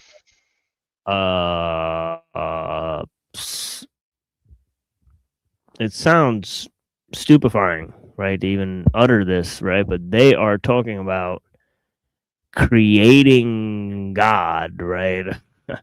And yeah, that is very remember what I said earlier about creativity and nature and God and humanity, and we can't really get to the bottom of what creativity really is. And obviously they're extrapolating that this notion of creativity applies to God. And of course we talked a great length about that with Skolmowski. He really stretched this concept of God creating, and us creating God and us being created in God's image. All three of these things, or whether we're going to create an idol forged of human hands as a sort of, but anyways, here we have this Hegelian guy, right? Hegelian Nietzschean guy, right? Fukuyama, right? Who wrote his book, right? The End of History and the Last Man, combining Hegel and Nietzsche. The end of history is the Hegelian concept, right? The last man is a concept of Nietzsche signifying sort of the mass man, right? He's talking about the death of progress through the creation of the mass man and mass society, right? And how higher and lower types don't exist anymore in the future. Okay, so this is what he talks about, the last man, right? Sort of like the NPC, right?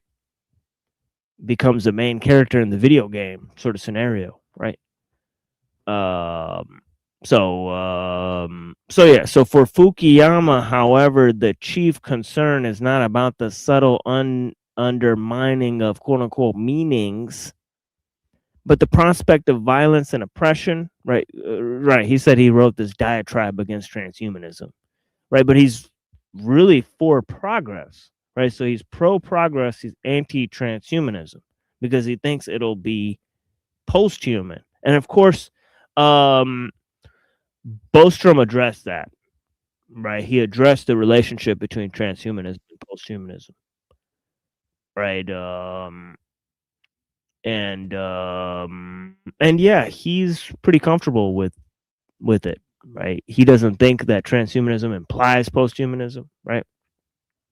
He realizes the posthuman capacity within transhumanism, and he thinks that the humanistic aspect of transhumanism should be amplified, right, in order to prevent this, right? So there's his view of it, right? But yeah, and of course we like to present these views on their own terms.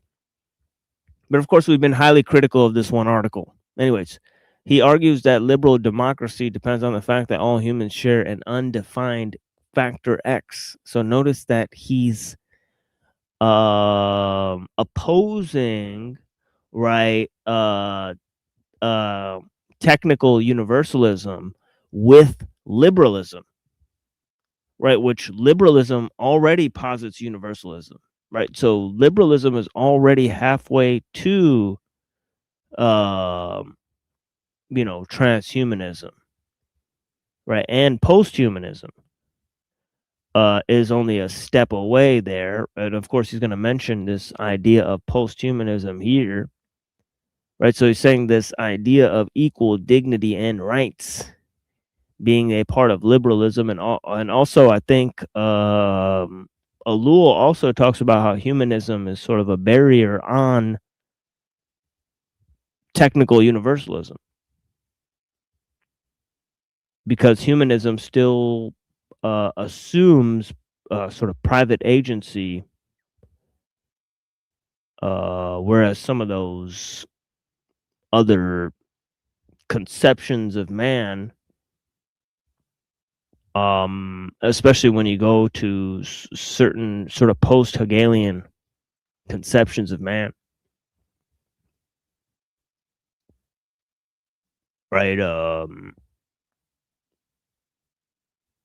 It sort of primes us to put man into this abstract category, the abstract forms of categorization,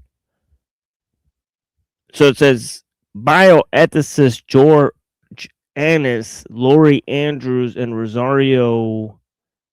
Oh, sorry, I forgot to read this. He says the use of enhancing technologies he fears could destroy Factor X.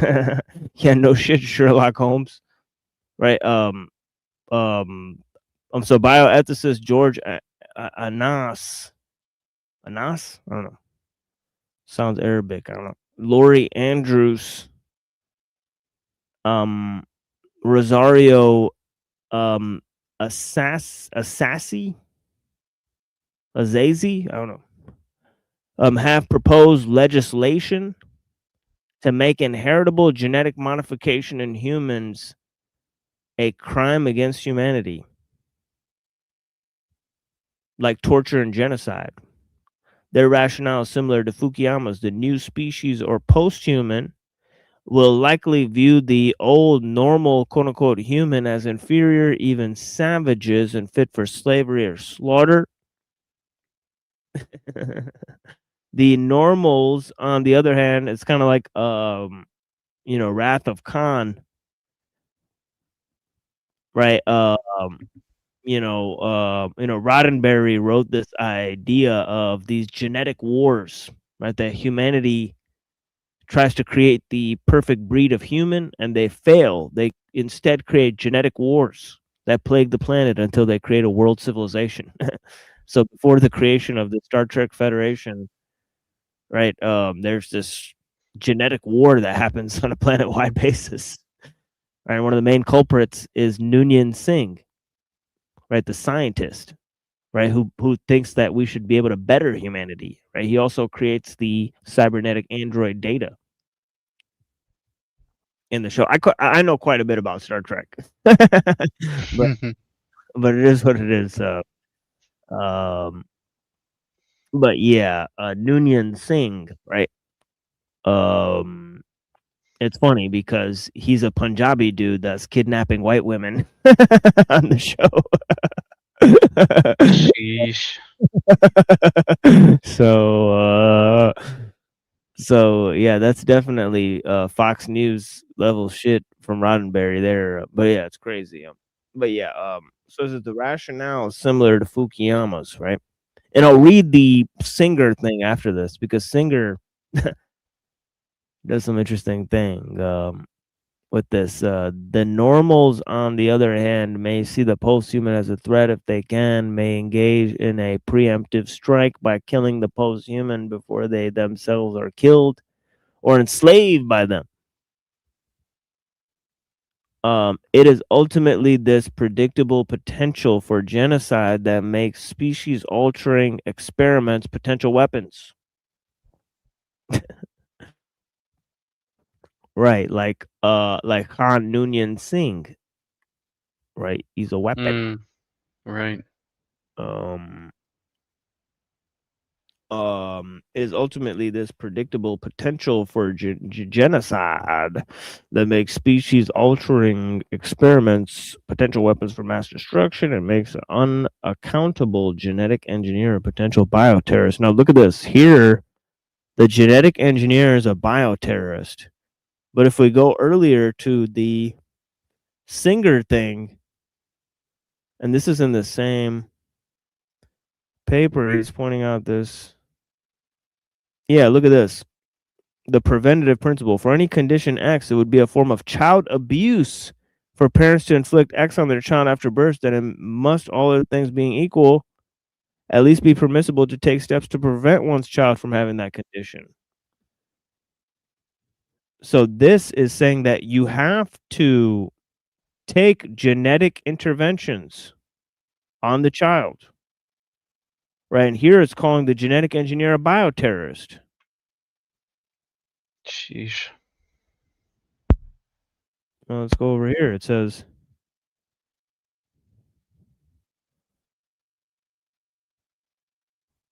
potential for genocide that makes species-altering experiments potential weapons for mass destruction makes the unaccountable genetic engineer a potential bioterrorist.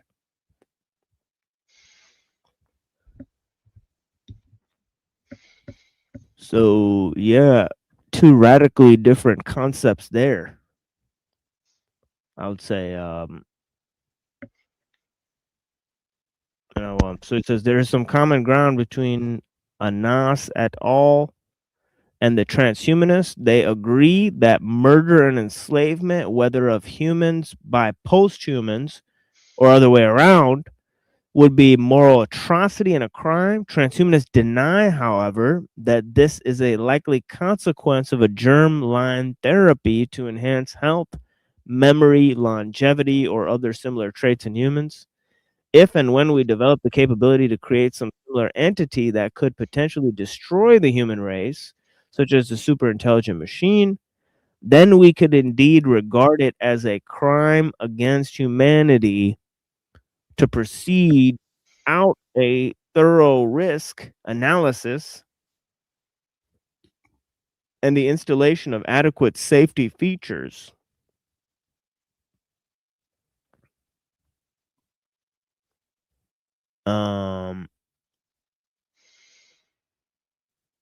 As we saw in the previous section, the effort to understand and find ways to reduce existential risk has been central preoccupation for some transhumanists, such as Eric Drexler, the guy who created molecular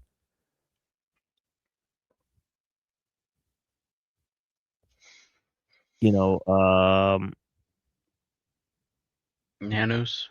Molecular nanos, yeah.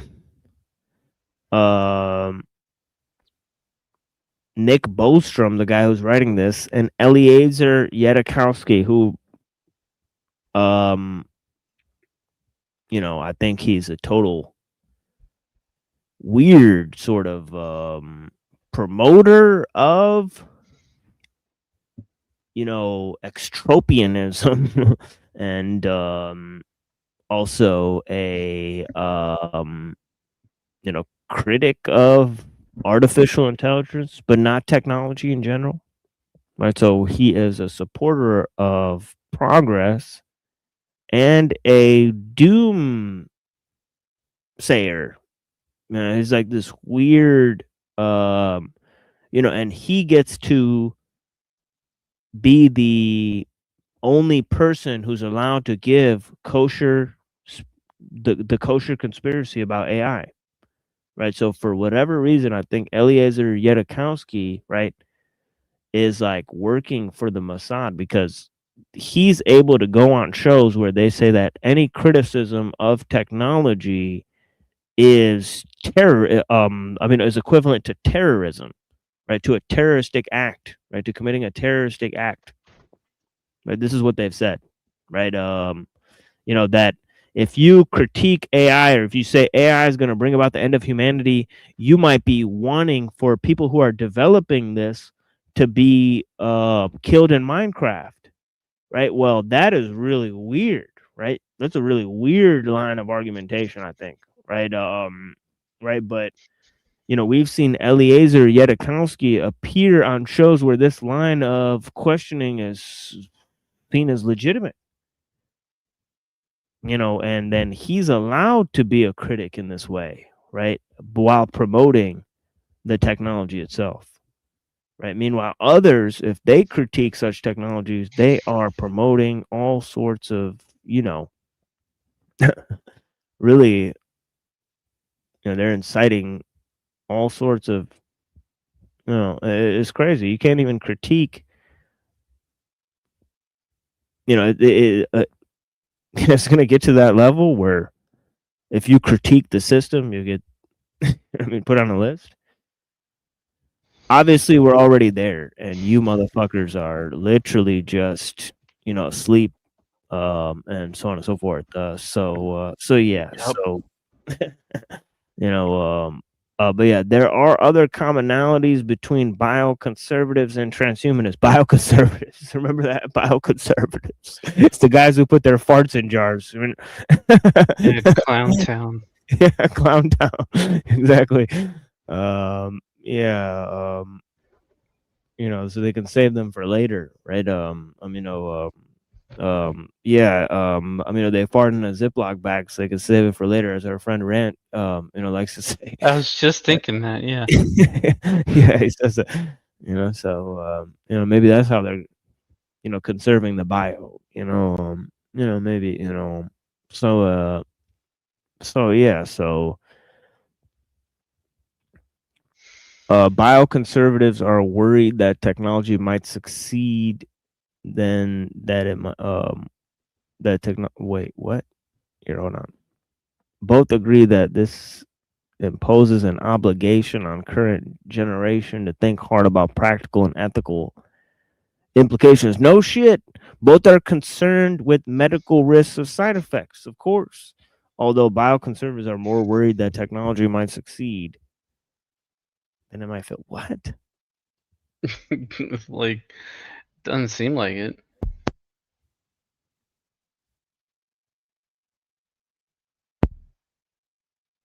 Yeah, what a weird, I don't know. I know English isn't his first language, right? So, um,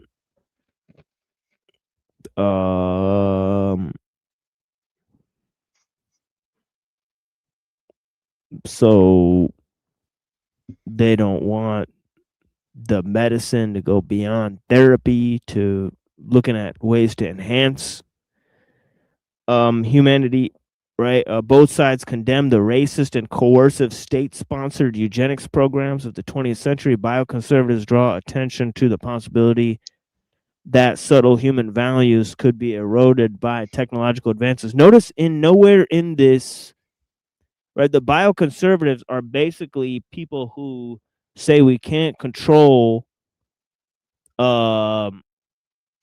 a technological society, right? We can't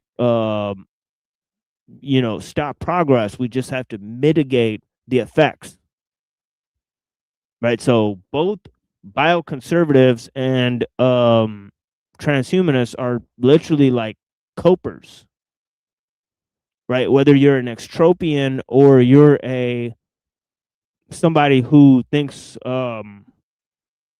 humanity will perish in the advancement of technology, right?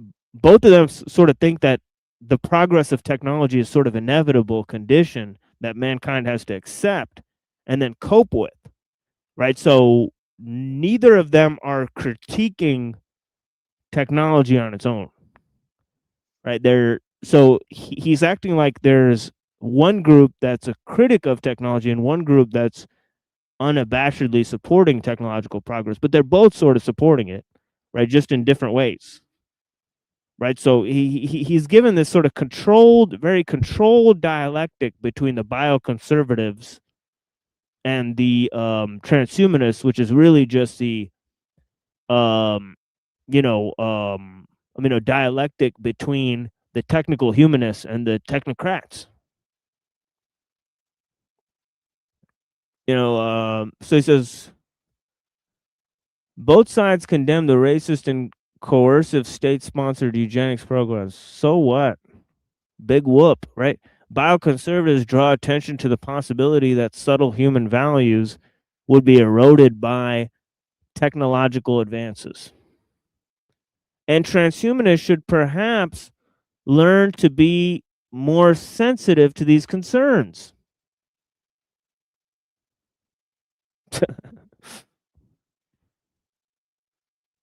Right. Let's try to be more sensitive while we collectively change humanity, right? Is that the plan?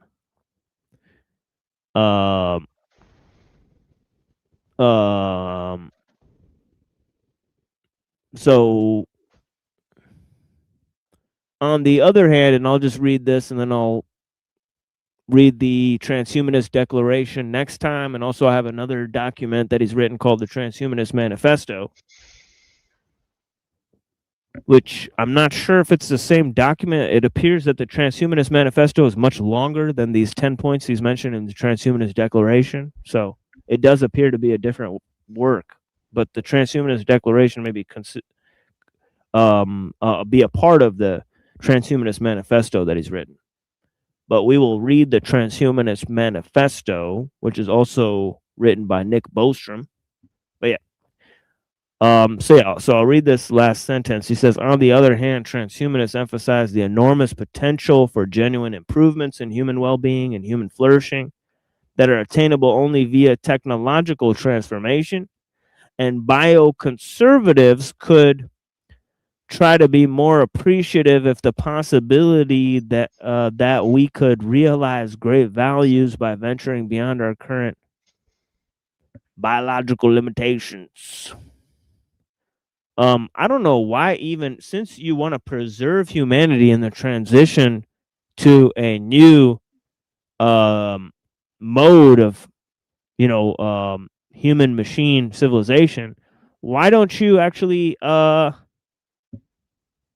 do you have to critique something called bioconservatism?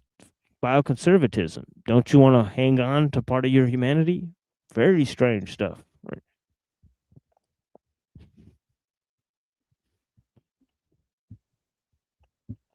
But yeah, we're already 2 hours into the show. I greatly appreciate the time that people are spending here. And we'll go ahead and play another song for you guys, and around the 3-hour mark, after I take a look at the works that we were taking a look at yesterday on the Club of Rome and Jared Diamond, and we look at the sort of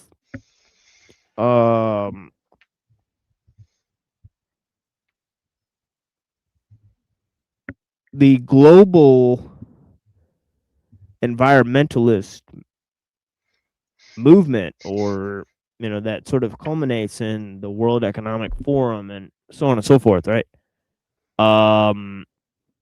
This is really important, right? The Club of Rome is fundamental thing to establish that, right? Obviously, Jared Diamond and his view against progress is huge, right? It constitutes a sort of push in the other direction, right? That talks about, the effect of, very early forms of technological innovation like agriculture, right? And what effect that they've had on, all collective forms of human society and civilization, right? So we've barely been able to assess how simple tools and agriculture and, the use of symbols and all these things have impacted the development of society in general, right? Of course, on this show, we've taken a greater look at the situation, but I think on a majority of platforms, there's zero discussions on the matter. In majority of academic forums, there's zero discussion on the matter in general, right? So simply just take that type of stuff for granted. So, anyways, we'll take a little break here,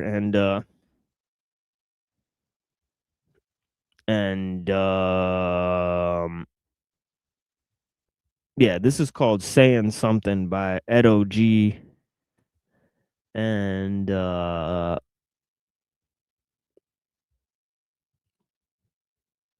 Solitude FX remix.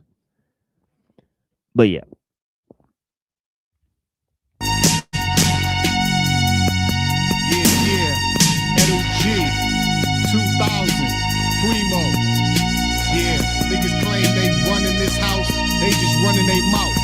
You ain't saying nothing.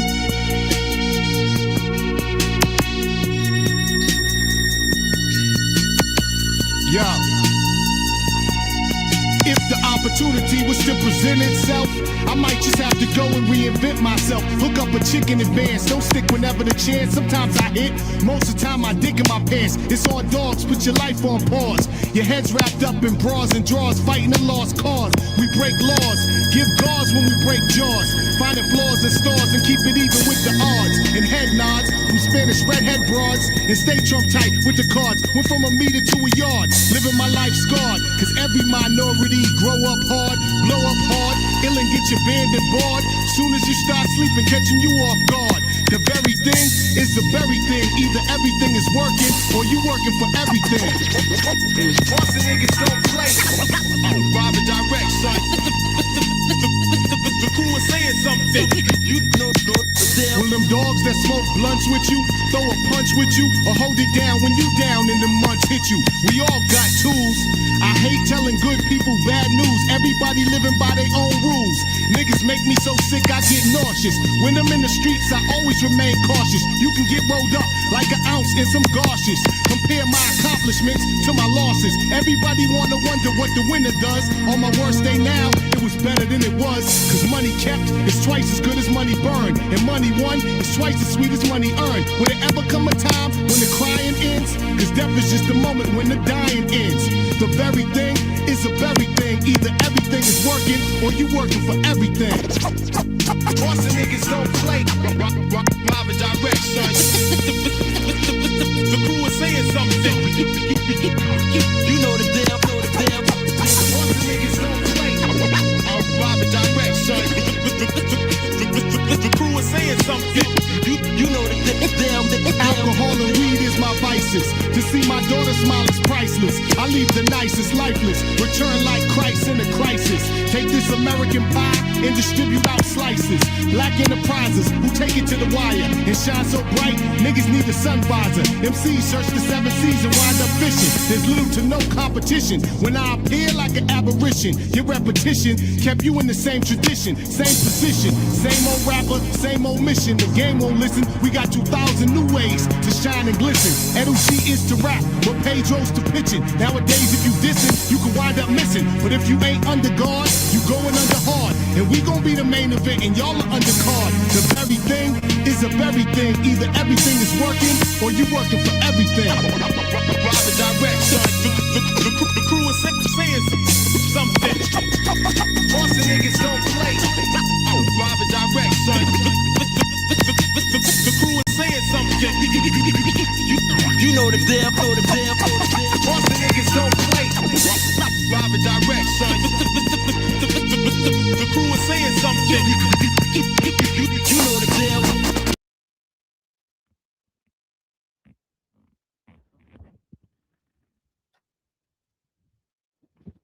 All right, now like I said, after this we're gonna take a little longish break. Just to play music and do other things. Like sort of like 15 minutes.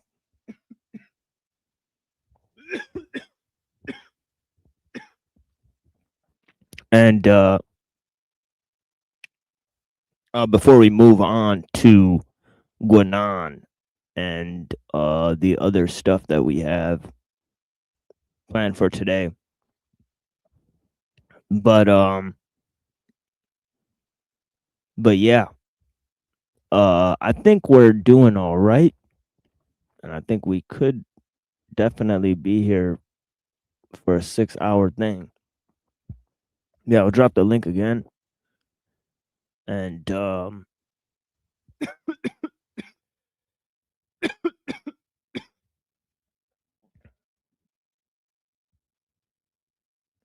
and yeah, we will be taking this further. We're 2 hours in. So yeah, you know, the night is young. I appreciate you guys. Let me see what's going on with this text here. Oh yeah, actually, you know what? That's on my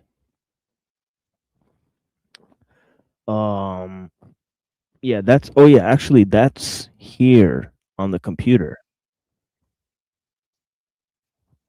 Oh yeah, I'm looking at this Charlie Kirk murder trial.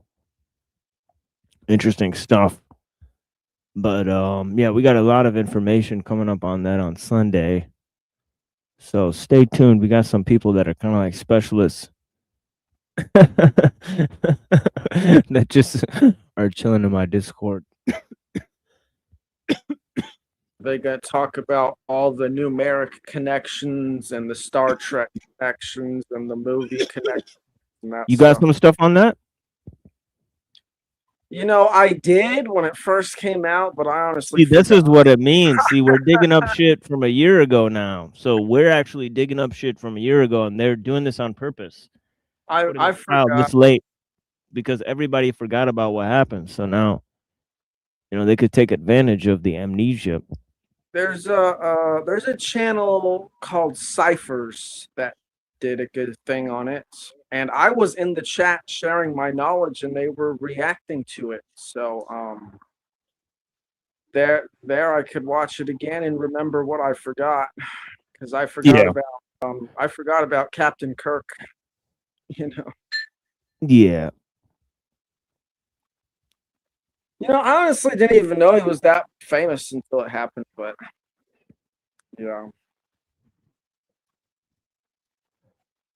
or even who he was. Yeah, that's interesting too. Captain Kirk from Star Trek, right? And Yeah, and there's he died he made a Twitter post, and it's connected with a certain day where Kirk dies in Star Trek. It's synced up with the Star Trek episode where Kirk dies, and I'd have to look into it again to remember. Yeah, I do remember that too. Yeah, Kirk died in Star Trek. Yeah, weird stuff. Yeah. So, I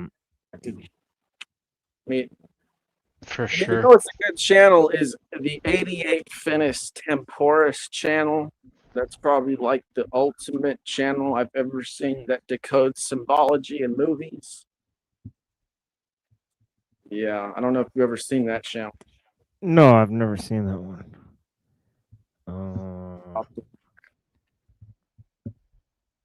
Yeah. People can't watch movies with me because I'll be pausing that shit every 15 seconds. All right.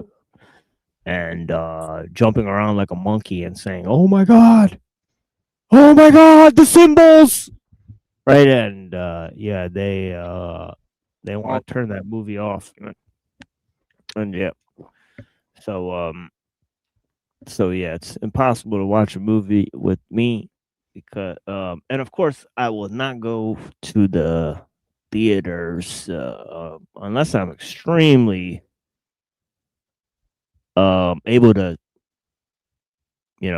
drink inside of the movie theater, right? And of course I don't drink anymore, so it's kind of useless. But yeah. So unless I'm able to sneak in copious amounts of alcohol into the movie theater, right, and then drink during the movie, there's literally no point, right, in watching the thing. And of course I would like to watch it alone, so there's no point in going with people to the movie theater. The only way to go to a movie theater is go alone and sneak in a bunch of alcohol, and of course that's not happening anymore, so yeah, I'm not gonna watch movies unless I'm able to pause the fucking movie and do other shit, right? And of course I want to get through the movie, but yeah, there's often so much shit going on in these movies. So yeah, so I don't have time to just sit back and watch a movie. It's not something I'm down to do, really. Unless we're able to break this shit down and pause it and go do other shit, like walk outside and smoke a blunt and, and then watch it later, maybe. Watch the other part of it later. But yeah, so yeah. Anyways, let me move on here. So it says here, man is the enemy. And so yeah, we talked about this, right? So let me read this last paragraph actually. It says Maurice Strong is the head of this effort, right? The Club of Rome, right, where they create this idea of managing the Earth's resources. And here in this article, it's saying that this is an eco-fascist extravaganza whose immediate goal is to establish a supranational environmentalist dictatorship. Right, this is a conspiracy article, right? So just to let you guys know, that's their terminology. They don't believe in global warming, right? And in this article, they're claiming that this is to set up scientific totalitarianism on the planet by managing all of the Earth's resources, creating an international agreement. But what's more puzzling than this idea that it includes Queen Beatrix of Netherlands, Czechoslovakian President Václav Havel, former U.S. President Jimmy Carter, is this idea that man is the enemy that's mentioned inside of the notion. And it's talking about how we need a global revolution. Right, so this kind of reminds me of like that whole Linden's Foreign Association, right? How they're talking about they want the planetization of the esoteric, right? They want Teilhard de Chardin, so they're really focused on nature and Gaia theory and how nature is going to be merged with technology and how man can live in harmony with nature through technology, right? So this is that techno-Gaianist idea, right? That sort of pairs with the idea of transhumanism. Right, I think like almost like techno-Gaianists were the bioconservatives you just mentioned, right? Along with the transhumanists, right? Those are the other side of the coin, right? You remember yesterday I was talking about cave acoustic harmonics, you know, that would be the technology or the type of technology that allows man to live in balance with nature. But I personally don't think they have the imagination or intent to develop such technology.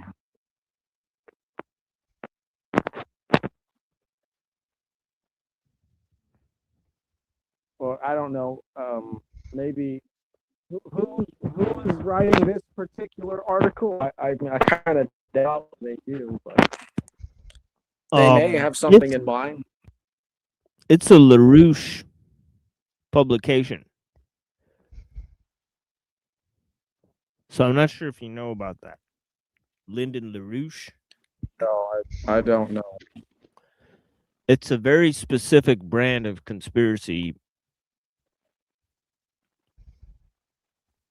Interesting. I'm not aware of it. Yeah, like one of the things they talk about is like Plato versus Aristotle, and they talk about British empiricism, and they say that Britain is like the most evil empire on the face of the earth. And some people say that Lyndon LaRouche is kind of like a closet Marxist, but he uses Plato to promote a new style of capitalism. So that's like his weird philosophical thing that he does. He attacks British capitalism by saying that we need to go back to Plato and how Brits created empiricism, and it's this whole deal about Plato versus Aristotle, and he bases his conspiracy lingo in this overarching theme about freeing up human creativity, and you know how the Frankfurt School and the liberals want to sort of, you know, so it's kind of like conservative conspiracy guys, which is kind of cool in a way, right? He's made a brand out of that, right? Attacking environmentalism, attacking other things like that. So yeah, maybe fans of Plato's Republic type they're stuff. huge fans of Plato. Yeah, they're huge fans of Plato, but you know they're hugely against Aristotle, right? So they form a huge dialectic between Plato and Aristotle, right? Not in the way that I presented in the beginning, right? I sort of showed a huge sort of continuity between concepts that are mentioned by Plato and Aristotle. But yeah, these guys don't really do that. They think they think the entire disagreement in philosophy can be explained between a dialectic between Plato and Aristotle, which is, I think that's just supremely dumb. you know, it's kind of like, rationalism versus empiricism, or this stupid fucking thing. Really, it's what they're really talking about is math versus science, right? Whether it's first principles from mathematics, that allow you to do science, or whether science just creates math and logic as a language and in which we can understand nature, right? So this is the fundamental debate that they have that keeps on circling around and around, and they never seem to answer it within Western philosophy. It's just a trap between those two positions, right? That you'll just go down the rabbit hole and you'll come up short, right? So, spoiler alert. It's pretty simple. Science is just a method to test the world. So, in and of itself, it wouldn't really create anything. All it does is just test our models of the world. But math, I think, is more. Yeah, I would say math is more. Definitely. I don't know, what do you guys think? Yeah, because as I said earlier, that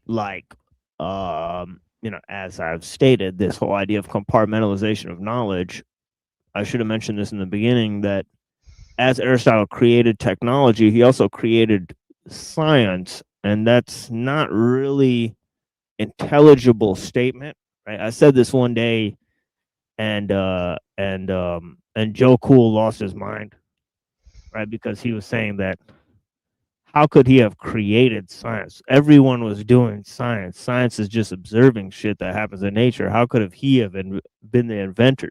That's not really what I meant, right? What I meant was that Aristotle was the first to say, look, this is a separate subject than all other subjects, right? That you could take the study of nature and perfect the study of nature as its own discipline. And it doesn't have to do with metaphysics. It doesn't have to do with, politics, right? And for a lot of reasons, right, his students like, Theophrastus and all these other guys, they were hugely important in looking at nature and doing like botany and classifying different types of plants and all this type of stuff, right? Because they thought like classifying and categorizing things is like, one of the top things. So as I explained in the beginning, the compartmentalization of knowledge was huge for Aristotelians, right? Because the perfection of each thing is in the essence of that thing, right? So perfectibility is all about getting down to what this thing is really about, right, on its own terms. So Aristotle, his whole notion of intelligence, understanding things on their own terms, is sort of this, reverberation of this concept that he has, right, of his idea of compartmentalization of knowledge, right? How each thing has its own essence, its own perfectibility, and and yeah, it's sort of like a multiplicity of perfectibilities, right? That they sort of all culminate in this thing called the universal mind, which that's a dicey subject.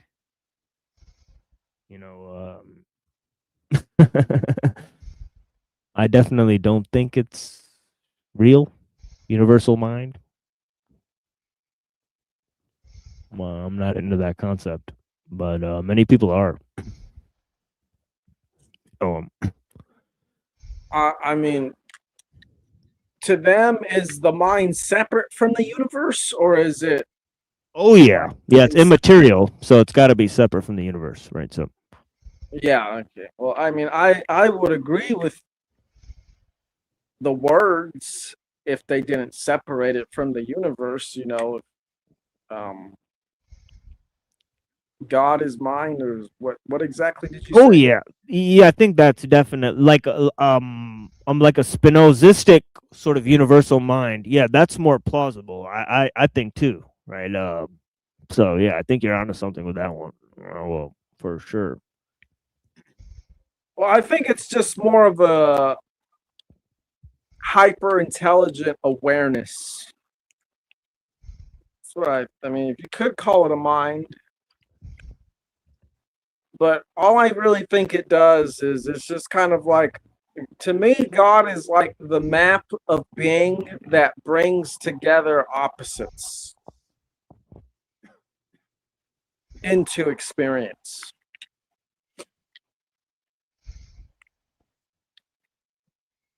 And does that qualify as a mind? I would say it does, because that's exactly what we do in our lives every second of it.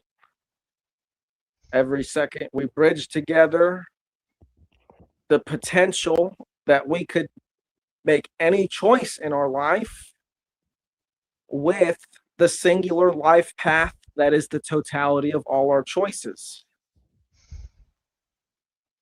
And this is our experience. And that's what I think God does on a grand scale in a way that is pretty much incomprehensible.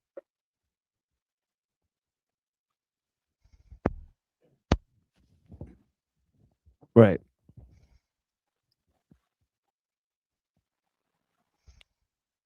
But do you think that would fit the Spinozic view, or?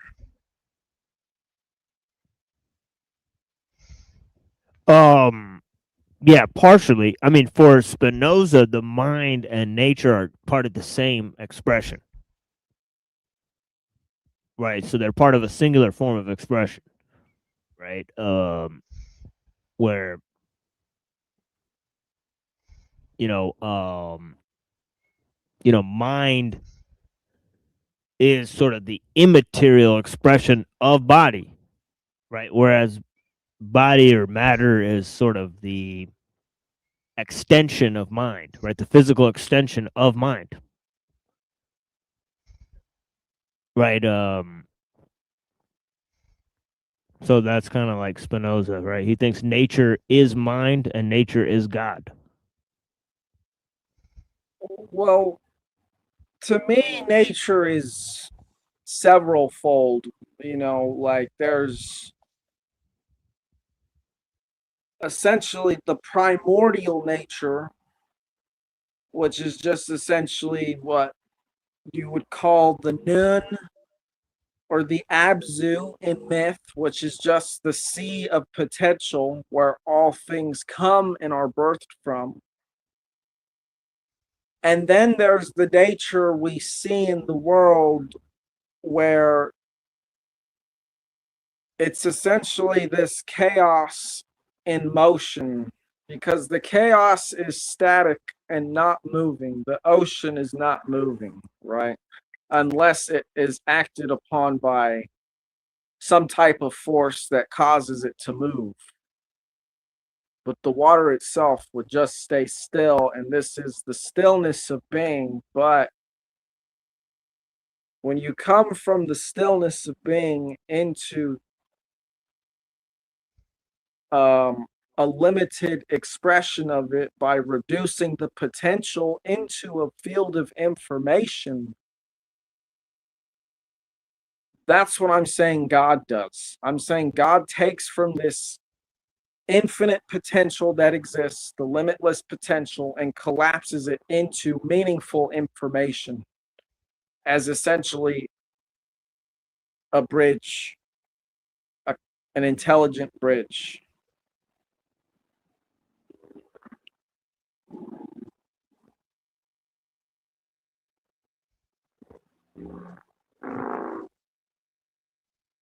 So it's not just to me that God is the mind and the mind is nature and God is nature, because there's the nature from where everything comes, which is just essentially pure potential. And then there's the nature of the manifested potential, which is where we live. And to me, God is the thing that bridges the gap between those things.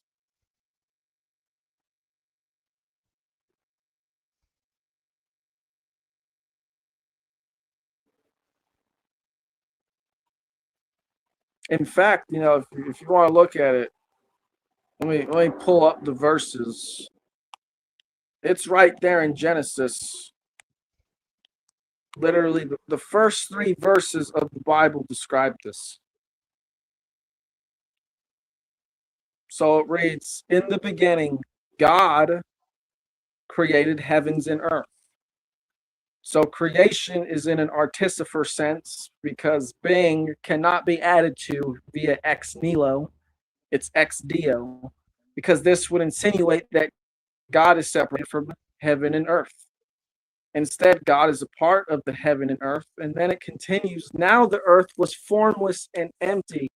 Darkness was over the surface of the deep, and the Spirit of God was hovering over the waters. So the waters are empty and dark and deep. This is the chaos of potential. It's infinitely deep. It's infinitely dark. It's full of potential. It could be anything. And above it is the Spirit of God. The Spirit of God is literally God. And God said, let there be light. So let there be light. And then it says, and then there was light. The light is the force that acts upon the water that causes it to move and manifest the potential into experience. And the Spirit of God is the breath that allows the word to be spoken, as we cannot speak without oxygen or air or breath in our lungs.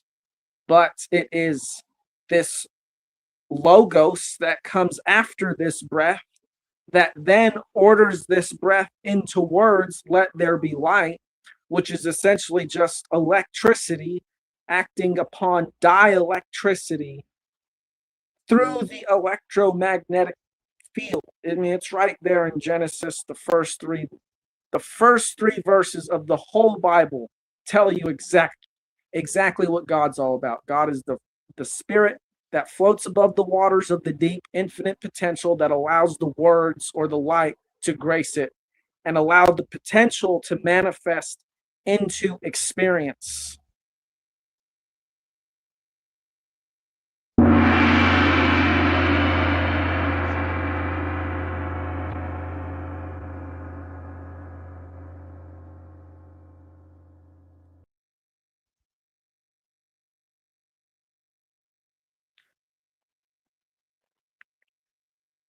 Yeah.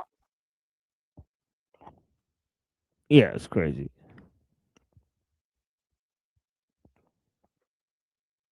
Yeah, appreciate you, name.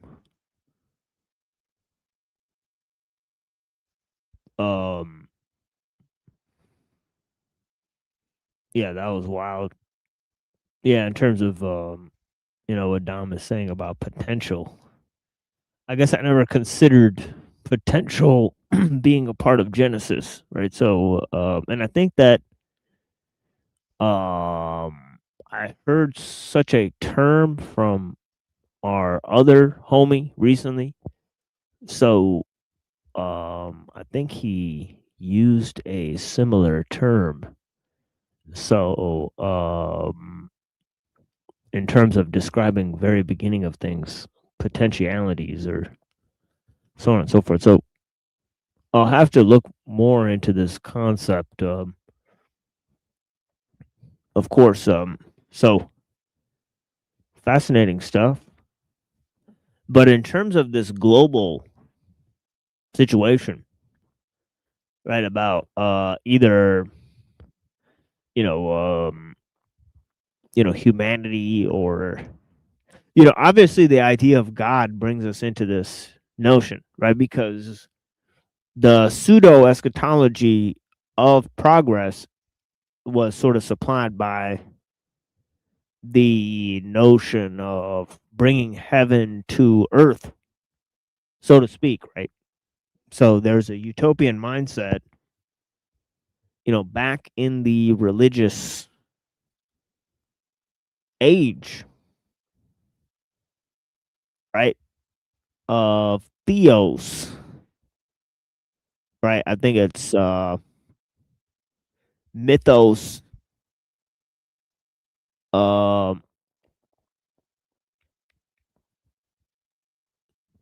theos, logos, mechanos, right? I believe that the logos and the theos are switched because they want to say that the Greek civilization gave birth to logos. But I think that actually Renaissance humanism gave birth to this notion of, I think, man as the logos. So if we're talking about the progression of man and his capacity, see, in this ideal, man is the enemy, right? Man has the capacity to destroy the earth, right? So it's sort of like, and of course we talked about this, right? Man is his own worst enemy. This notion from Sun Tzu, right? I think he was one of the first guys to put it something like that into writing, right? That if you could defeat yourself, no enemy could defeat you, and so on and so forth, right?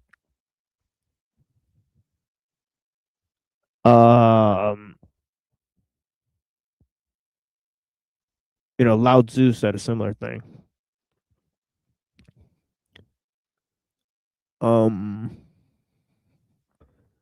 So yeah, there's this idea, but what about the collective of humanity? Okay, that we are both God and the devil. So on and so forth, right? There's, that God's a man, but so is Yakub, right? So on and so forth.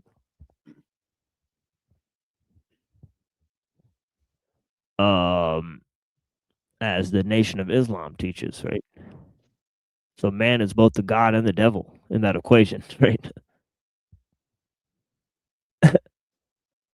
Right. So for sure.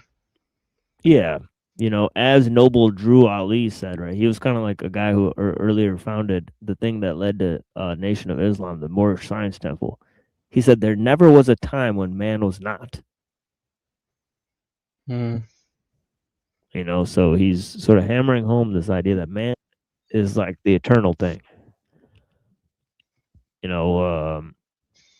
And of course they said that you shouldn't believe in a mystery God, right? Mystery spook in the sky, right? Look around you and you'll see God. Or you see the actions of humans. That's what they said, right? So this idea here, man is the enemy. The opus of the Club of Rome, the common enemy of humanity is man, quote unquote. The study declares all other problems are symptoms, quote unquote, not quote unquote causes, which are, quote, caused by human intervention. The real enemy then is humanity itself.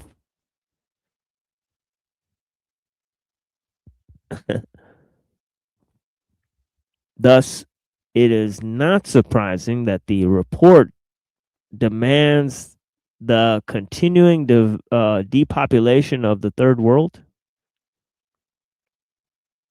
and Africa in particular,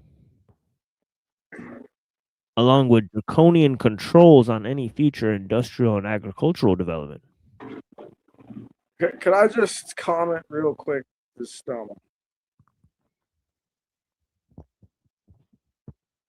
I don't, it's not man or people that's the enemy. It's the false ideas that they have that they continuously empower through their actions. And then you just perfectly named one, going out and eliminating people in third world countries who are literally not a threat to humanity. It's the people who are destroying them that are the threat. But they, for some reason, they have it in their mind that they're doing some sort of service. Yeah, because I don't know if you guys know this, but education of women, religion,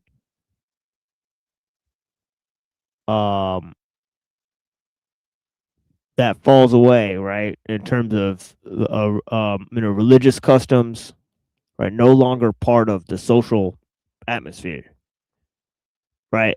And great wealth in society, right? These are three things that apparently stop people from having babies. If you give women education,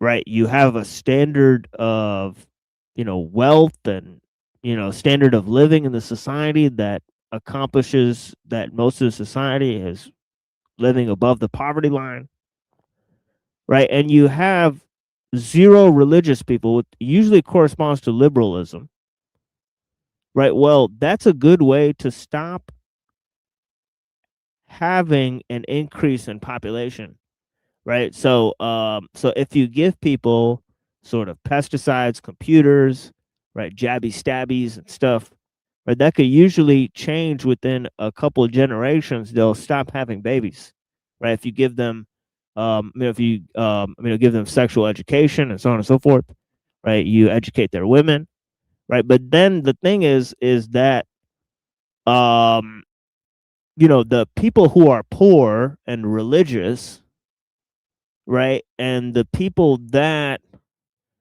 don't have a lot of educated women are the people in the third world countries, right? And so you got to stop them from having babies, right? So because of the problem of overpopulation, right? It's not the people in the first world countries, right, that are not really producing tons of children per household, right, that are the problem, right? It's the people that are breeding that are the problem. People in India, there's tons of people breeding like crazy. Right, in Africa, there's tons of people breeding like crazy. So they say in order to manage the world population in their Malthusian plot, right? It's the third world that we have to focus on educating those people, because first of all, those people don't have rights, they don't have money. So if you give them a standard of living, so on and so forth, you educate the women, you give them a governmental structure that's practices liberalism and welfare and so on and so forth, socialism and so on. Yeah, so this is crazy stuff, and we read about this in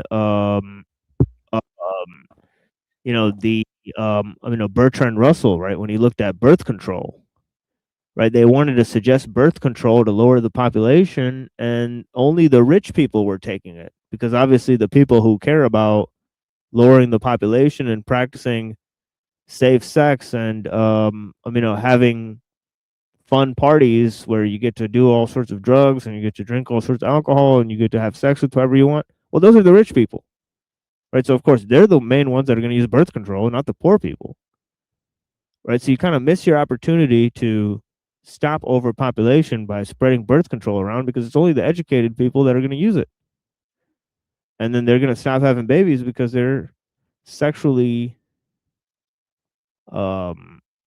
imaginative, right? So on and so forth. It's interesting that you bring up women and that they're targeting women, because I was listening to a Samuel Noah Kramer talk today where he was talking about women in Mesopotamia and Sumer.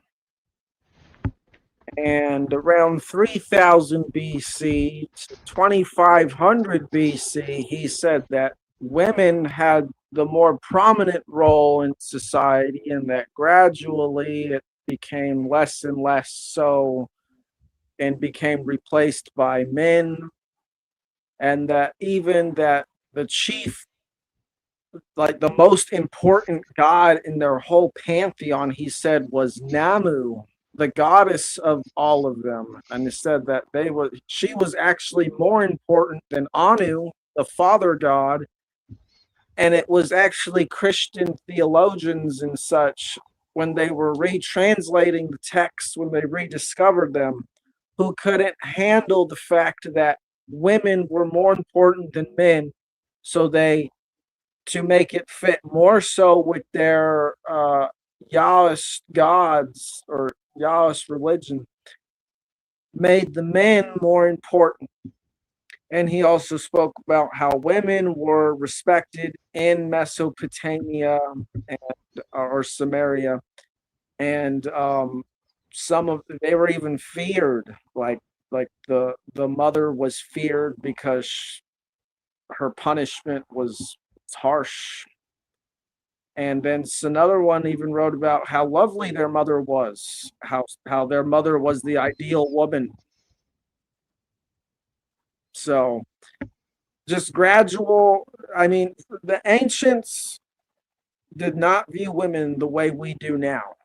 You know, just they used to be pretty much the full on leaders of society, and then gradually men started taking the reins, and ironically, that's about when things started getting messed up, is when they started disrupting the balance.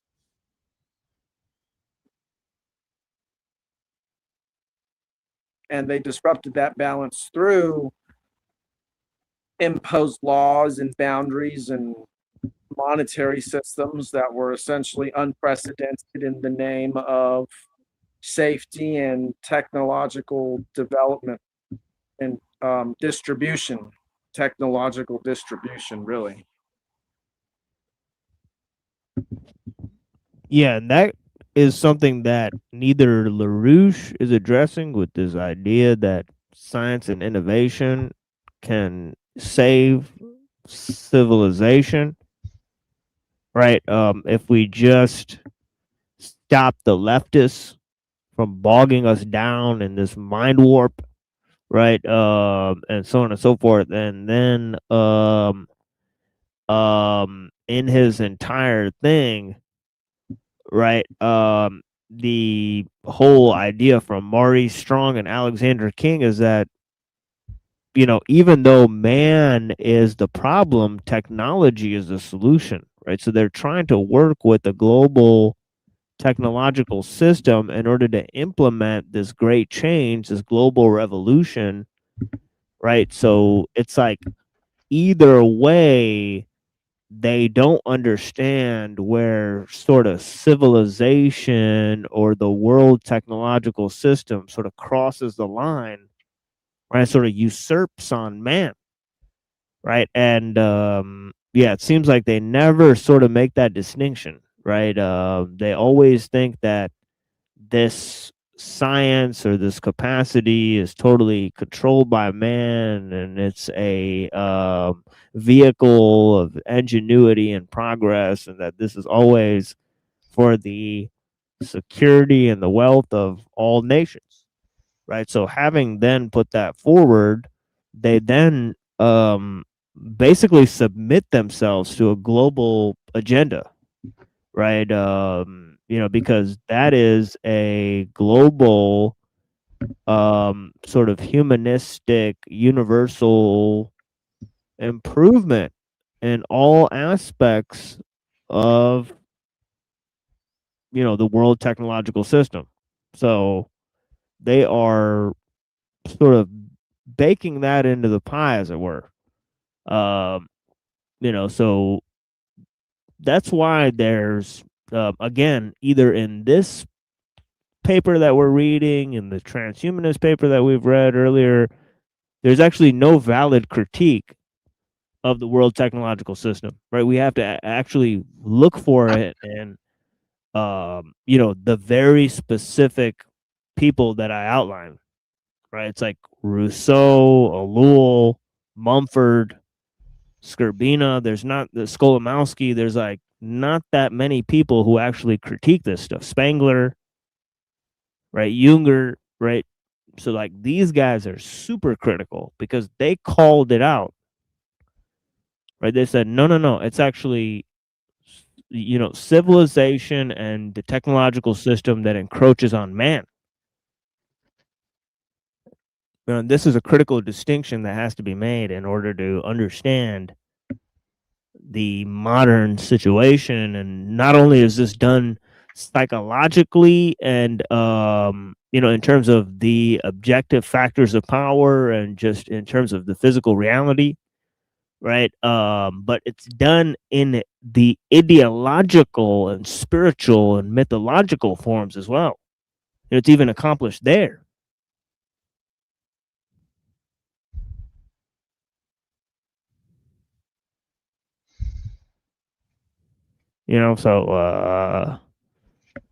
So let that silence ride.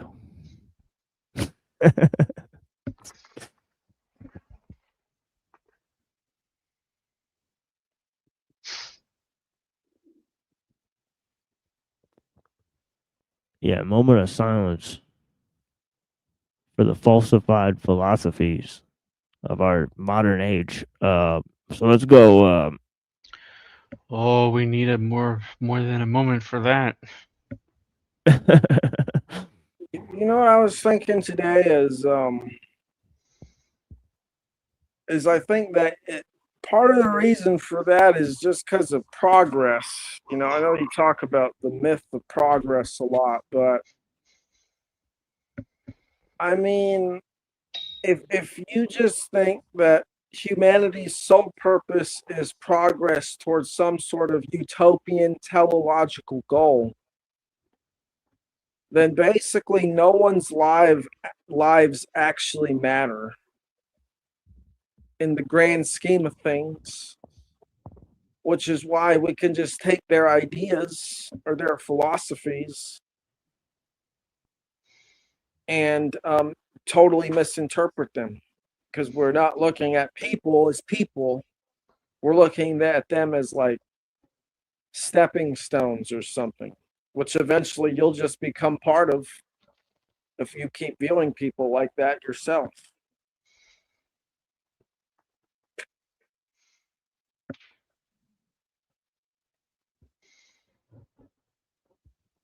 Yeah, absolutely.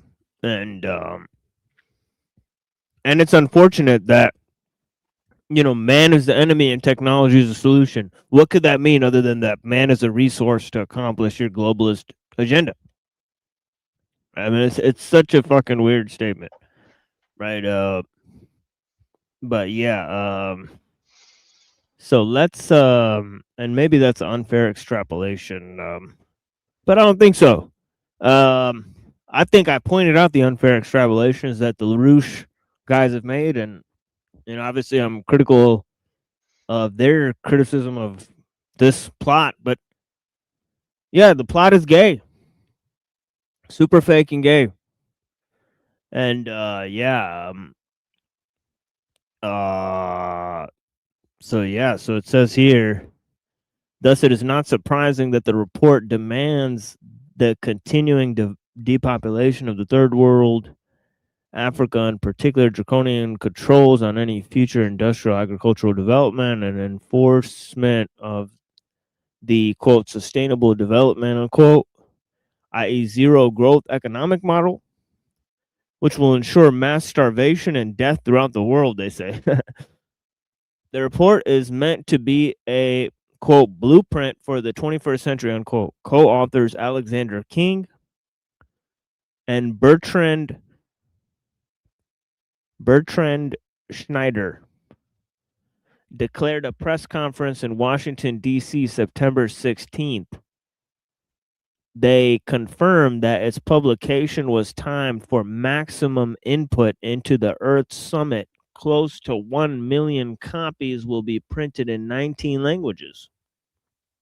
Since its funding in 1968, the Club of Rome has played a pivotal role in the drive to impose a global neo-Malthusian order. The study represents its latest attempt to use quack, quote-unquote, science to justify policies that will mean mass misery and death. This time around, the Club of Rome has picked up the two latest scientific frauds cooked up by the people hating kooks and the environmentalist zero growth lobby, quote, global warming, unquote, and the, quote, greenhouse effect, unquote, to justify its genocidal prescriptions. Global warming and the greenhouse effect represent such a threat to the planet's survival. The Club of Rome report maintains that it will be necessary to do away with the nation state, quote unquote, restructure democratic government, and erect new supranational institutions to enforce a draconian environmentalist regime throughout the world. The king, this king told the press is the Club of Rome's New World Order, quote unquote.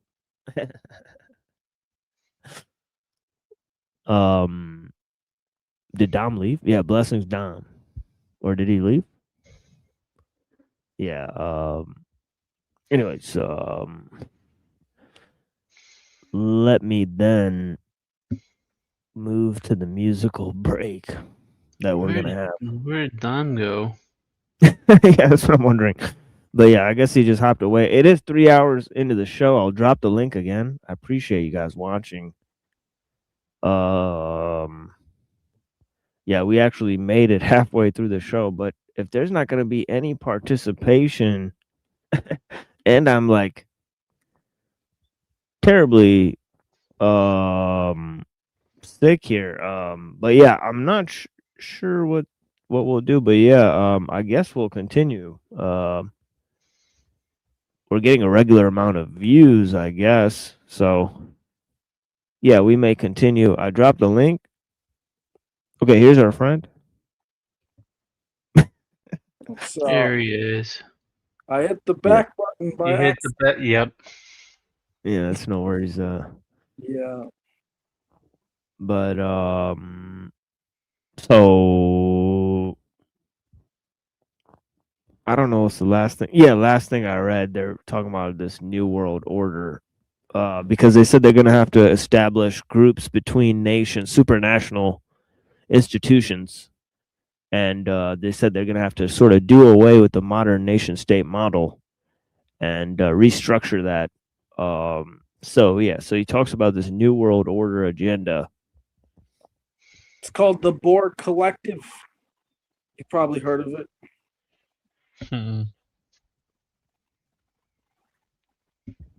Right.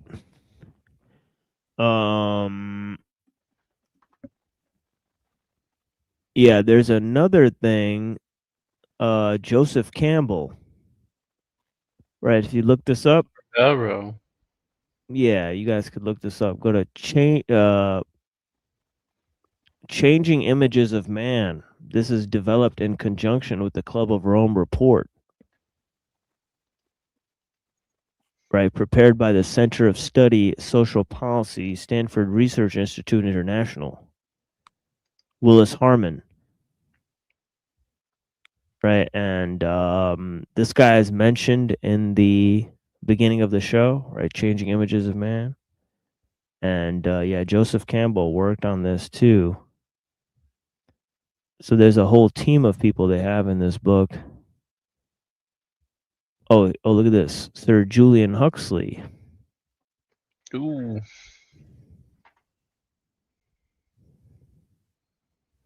It says much advance both in biological evolution and in psychosocial evolution, including advance in science, is a course obtained by adding minute particulars, but at intervals, something like crystallization from the super saturated solution occurs, as when science arrives at an entirely new concept, which then unifies an enormous amount of factual data and ideas. He's almost talking about paradigm shifts.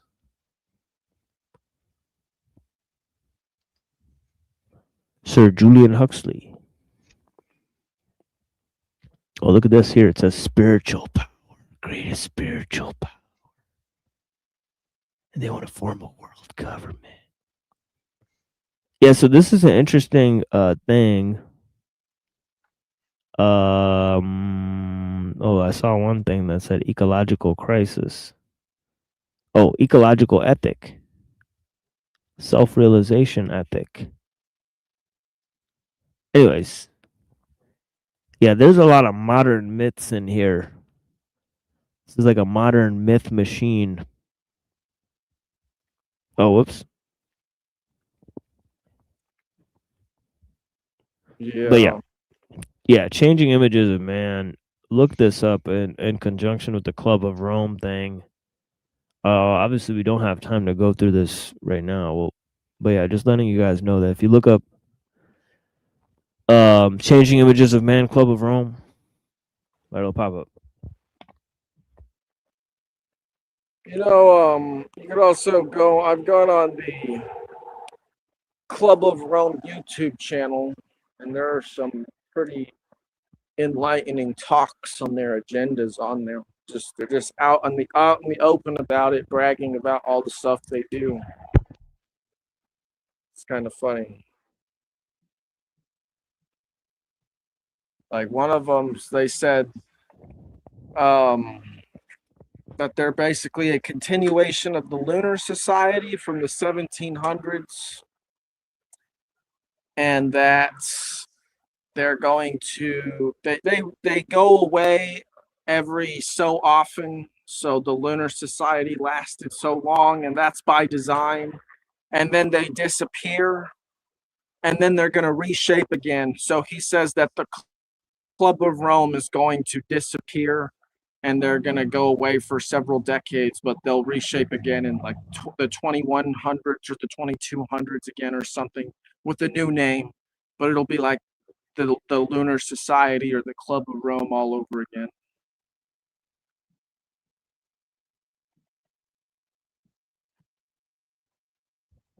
Yeah, it's not weird or creepy at all. We'll just brush that one under the rug there. Yeah. He also said that that's where the word lunatic came from.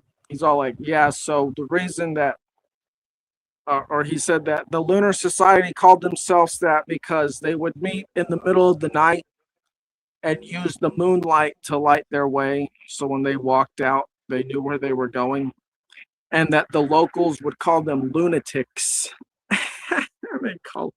they'd be like, look, he said that the locals would say, look at those lunatics over there under the congregating under the moon. So lunatics would be a proper word to associate with the Club of Rome. Straight from their own words. They even say that themselves. Yeah, that's in like Jay Dyer, like when he does his conspiracy presentations, right, on Alex Jones. He kind of posits this Club of Rome thing and changes images of man. He thinks that this is like the globalist plot, right? So they are very adamant to say like, this is it, this is the thing, environmentalism. And they're kind of following the script from these LaRouche guys a little bit, right? So yeah, it's interesting because I'm not sure if LaRouche was like some kind of Russian agent or something like that. So I don't know, but yeah. So let's go into. Oh yeah, I'm gonna take a break. I'm gonna eat some food and take a cough drop and drink some coffee and whatnot. So I'll play some music here for you guys. I took a clip of Talcott earlier. Clip of Talcott and Dirty Lowlife. Dirty Lowlife ended the show and gave this thing about how he has birds that he leaves their cage open, but they stay in the cage. And then he said he opened the cage and they try to, and then they didn't realize that the window is a barrier. Right? So they try to fly out of the window, and then he noticed that his house was the cage. Or something. And he was like, he gave this deep this. It was cool. And then he goes, I don't know what I'm trying to say, Jack. He gave this deep. It was so cool. It was like the coolest closer on Talcott. So I made a video to go along with it for Dirty Lowlife. So we'll play that, and then I'll play a song called Voodoo Child by Afura, about how you could use your mind to change reality. and then we'll play a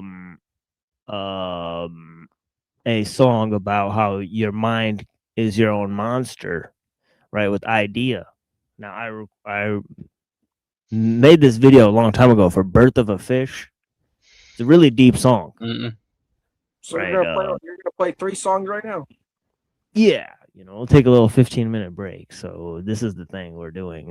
So I can get some food and make some food and eat and do all this. So we will. So as I said, 3 hours. At the 3-hour mark, we'll take a longish break here. And really 4 songs. So 2 of them are by Idea. They're 2 parts of the same song, right? Called Birth of a Fish. It's a guy talking to a fish in a fish tank, and then he realizes that his brain is a fish tank that he swims in, because the fish tells him that he's in a fish tank. So it's a pretty weird song. But yeah. Anyways, so we'll be right back. I appreciate you guys. So here's Talcott and Dirty Lowlife. This is funny stuff. I think crazy stuff that I put with music and the video. But yeah, anyways, we'll be right back. To me. Holy cows. Brother, please. Thank you for having me, Jack. It's been good talk, good show, as always. I had one thought, if you can indulge me for maybe 2 minutes. Please do. My budgies have 4 cages around the house. They're open all of the time. My budgies are in free flight. They just fly around the house as they wish.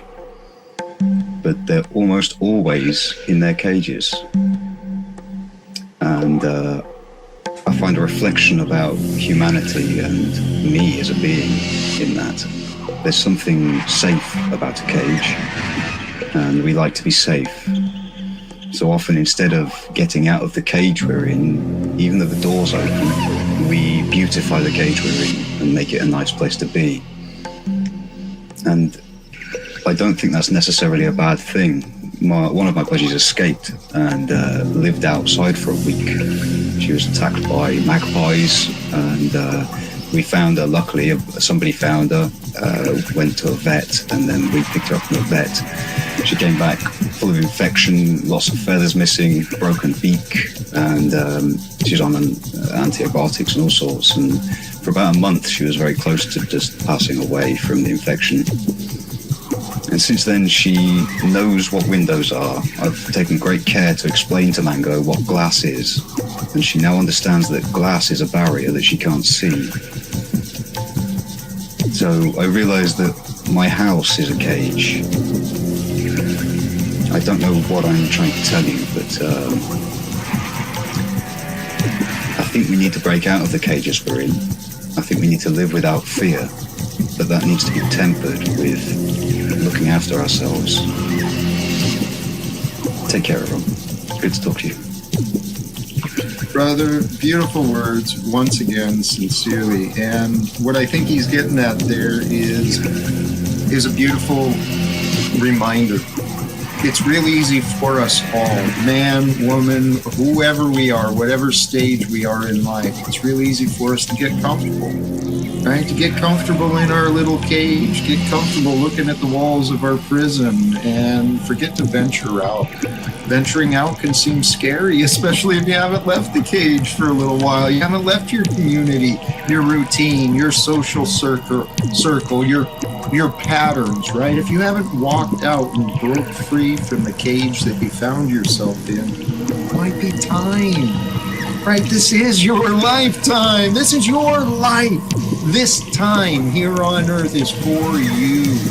All time begins and ends with the one source, right? It's from there that all time comes. I call that source God. all time is God's time, but today was given to you. It's been given to you. And if we're lucky, tomorrow will be given to us too. So if we're going to fly the cage, let's do so with courage. Let's do so with compassion, knowing that our legs might feel a little shaky, our voice might tremble a little bit when we speak, right? When we break out of that cage and we start flying away. If we move with courage, we move with compassion.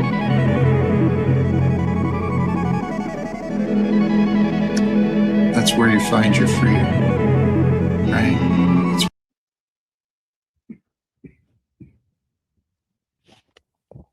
That's like Stream Award stuff right there.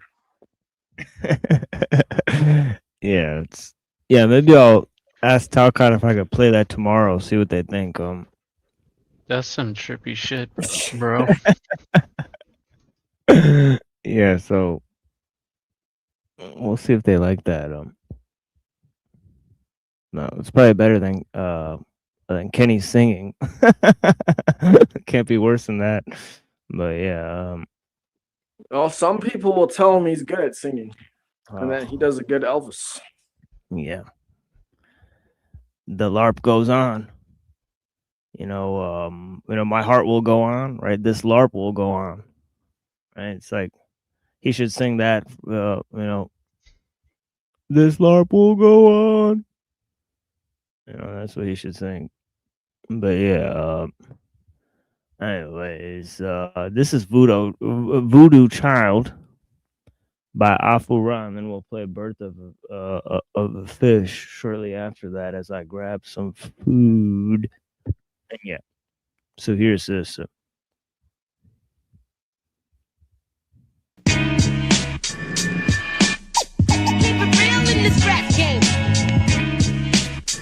Yeah, it's Afura, the body of the life force.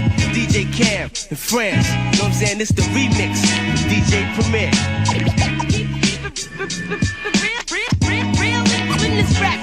Go ahead and climb the barbed wire. Now step inside the fire. I'm hanging heads, I'm choking your neck with pure desire. You couldn't blast with me, no, kill you lavishly. Now don't you know that if you thought it, I'd have brought it. Now shit is monstrous, punk, you can't get by me. What was that thing that made you think that you're as high as I be? Physical and mental planes, I'm having nothing.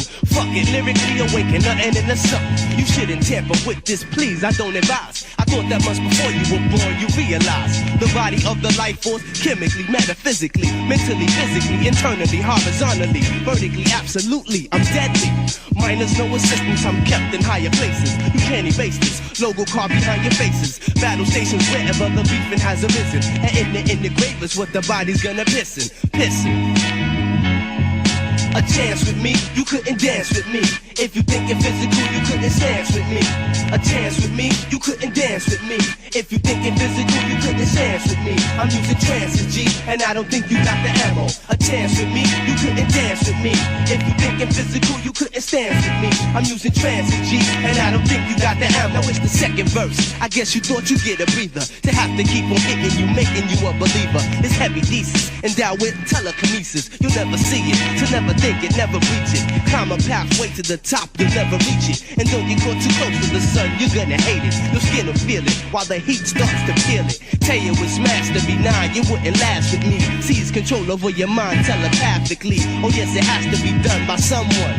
Gladiator holding the mic and I'm the shogun. Push my queen up, slice you up with my bishops. Knights moving L-shaped forms to back my rook up.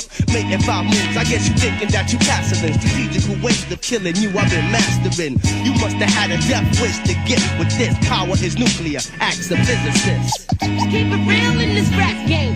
A chance with me, you couldn't dance with me. If you think you're physical, you couldn't dance with me. A chance with me, you couldn't dance with me. And if you think you're physical, you couldn't dance with me. I'm using trances, G, and I don't think you got the ammo. A chance with me, you couldn't dance with me. If you think you're physical, you couldn't dance with me. I'm using trances, G, and I don't think you got the ammo. Keep it real. I'm rocking the hip-hop philosophy. Keep it real in this rap game. I'm rocking the hip-hop philosophy. Keep it real. Keep it real in this rap game.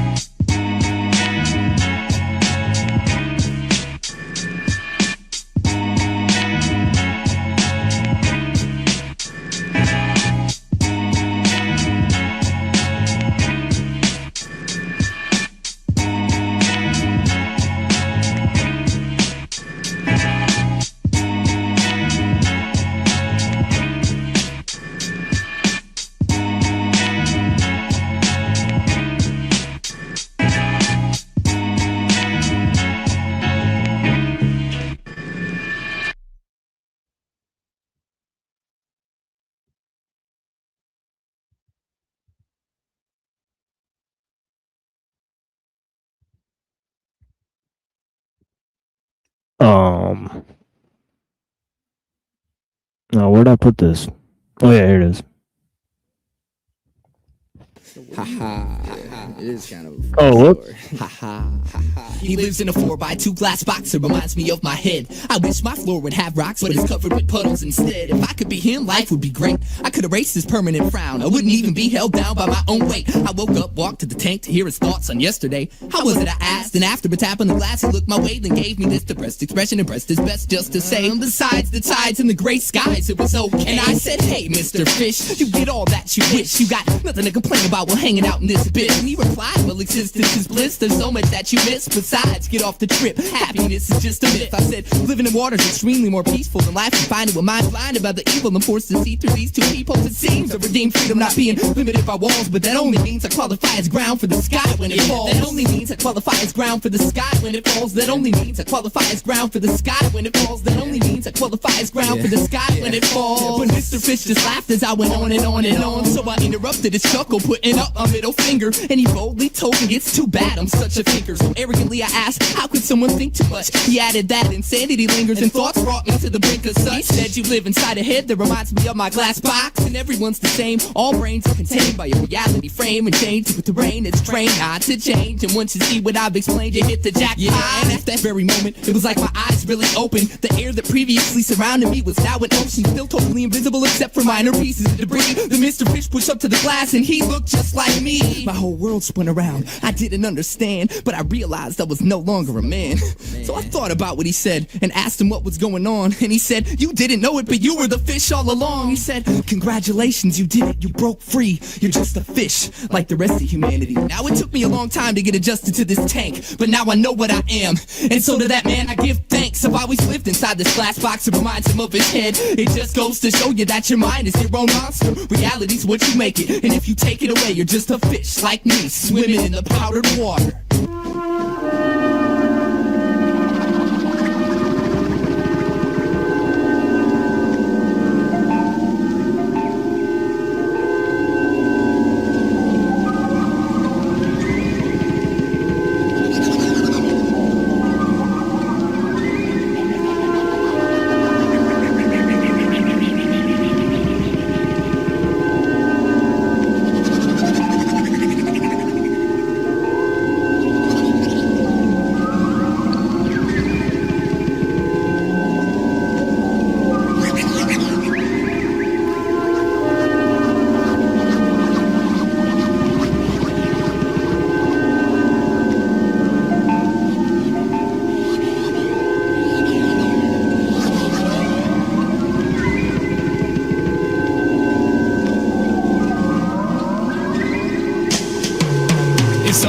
In a cubicle, as Plato once suggested, they would only know the cubicle and not the world outside it, and they wouldn't view the cubicle as something geometric. We only know it's a cubicle because we live outside. Now the one inside the cubicle can't comprehend its measurements, because measurements are models made up for and by observers relative to their position on the outside of the cubicle to understand objectively so they can study further. If I grew up in a cubicle, the walls limit my universe. I have no knowledge of the entirety like the outsiders do. If you follow what I say and can swallow the powdered water, close your eyes and open your mind. This one's for you. The brain equals a cubicle. Will never think outside it, out inside it. Why to try to tie a diagram or modify it? I'm a man that's a hybrid of a body, a pirate of a soul that can fly without control. Realize the brain takes in 6 billion signals per second, most of which are hidden and not given to the senses. We're limited to a few futile primitive tools of perception, living in a universal pool of first-hand deception. The mind's job is to receive the signals and block out the ones that don't coincide with encrypted symbols. That way the information you obtain is recognized. Reality is thinkable and comparable to space and time. It makes a map of the territory that gives us the topic of the Copenhagen interpretation of modern quantum physics. We states we don't know the meal, we only know the menu that our brain tells us is real. We don't know the rules of our heads. From inside these cubicles we can't see the truth.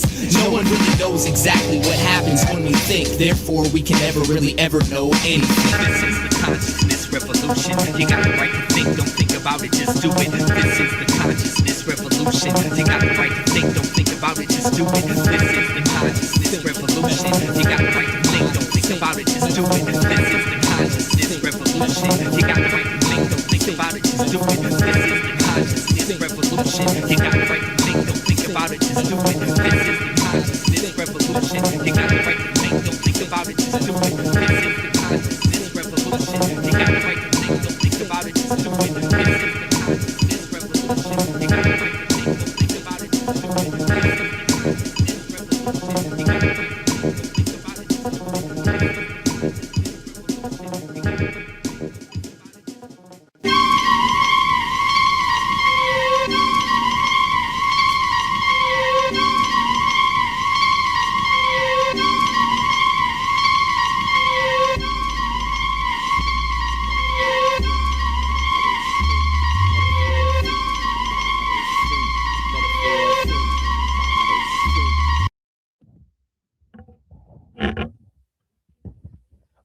right.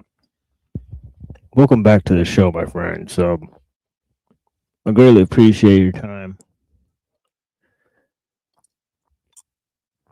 and participation. That was it. I thought it was longer. Yeah, blessings to Little Wing, to Majestica, to Lorp. Thank you guys for participating in the chat. And yeah. So yeah, let's continue here.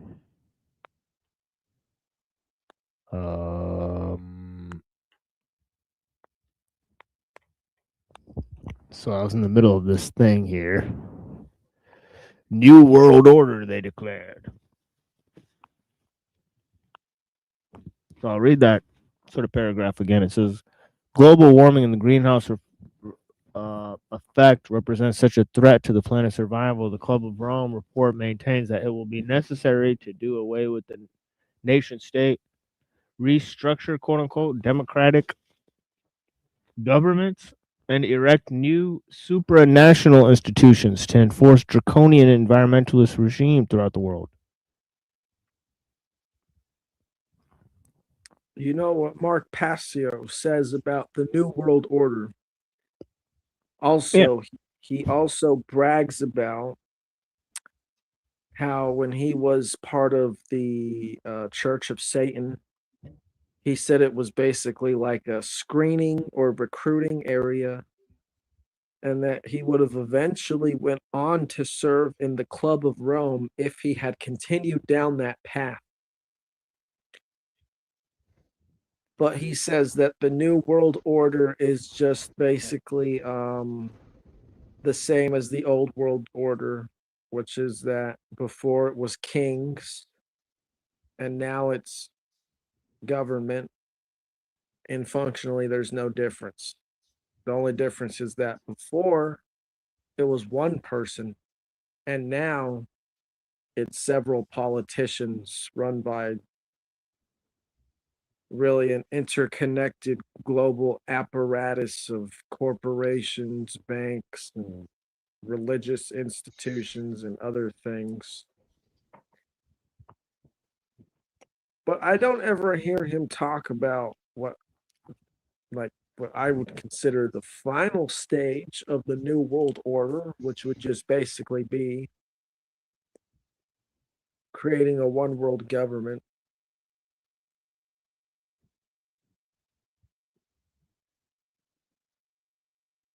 Yeah, that's basically what I think these people are working towards. But well, yeah, I mean it's pretty obvious, but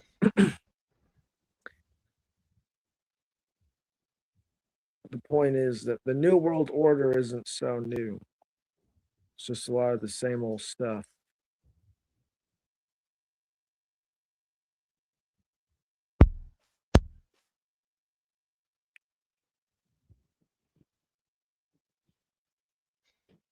Yeah, I would say it's largely cope after you've read ellul to kind of sit there and be like, oh, well, there's going to be this New World Order that's coming up later. It's like, wouldn't you think it's already here? Like, pretty weird. Especially, I think he was around this time, but after the Second World War, especially then. I think by then it would be pretty obvious. Yeah, it's up and running. Yeah. Yeah, you got the same fucking companies and the same rulers in like 4 or 5 countries planning like wars in 50 other countries. It's a done deal at that point.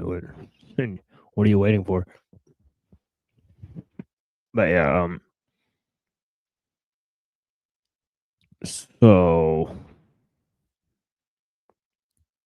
yeah, all this hullabaloo about the New World Order, yeah. Let lying dogs lie, as they say, right? So anyways, The report specifically calls for setting up a UN Environmental Security Council, which would parallel the work of the UN Security Council, right? So it's like, of course, every UN force is a peacekeeping force, right? That old story. Yeah, and there's always jokes about how useless the UN's peacekeeping forces.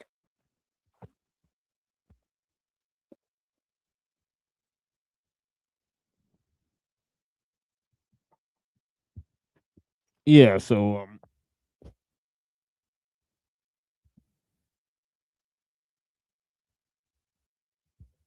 and sorry, give me a second here, folks.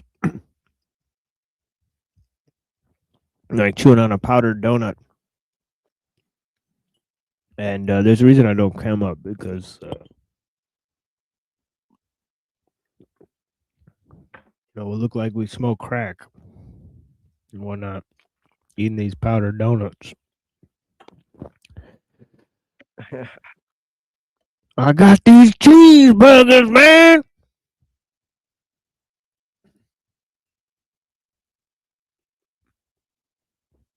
Yeah, so all right, I'm gonna get off. Yeah, man. Yeah, blessings. Yeah, thank you. So, Easy, Dom. thanks for sticking around, being the only one. You're the champion of the show, world champion. Blessings, Dom. All right, later's agape. Yeah, agape.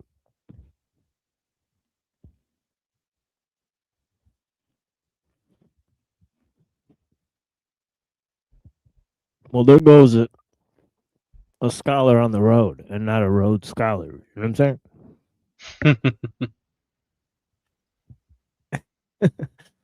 But yeah, Lord, you know what I mean? But yeah, rather retire or die. Rather to retire or die. Wow, there's a lot of doom and gloom in the chat. Pretty characteristic of this little space. It's weird. Like, there's no one to talk to, unless it's like the few people that we have around. So it's really quite sad when you literally have to create a space to talk to people. Like, what? And of course, it's a space that's under constant surveillance. Headspace. Yeah, headspace. Yeah, exactly. Max headroom. And so yeah, okay, so such an entity would be equivalent to a global ecological police force. Great. Which would intervene to prevent countries from developing their economies, for example, building large dams or steel complexes on the grounds that such projects supposedly would pollute other nations. Sovereignty, democracy must go. Well aware that implementing such stringent measures will inevitably provoke political resistance of the kind which has already started to emerge in the third world against the Brazil 1992 meeting, the report launches frontal assaults against national sovereignty and the democratic system.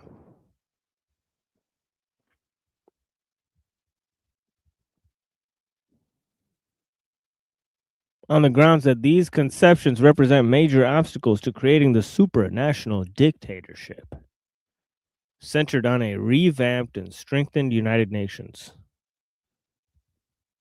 which the Club of Rome wants.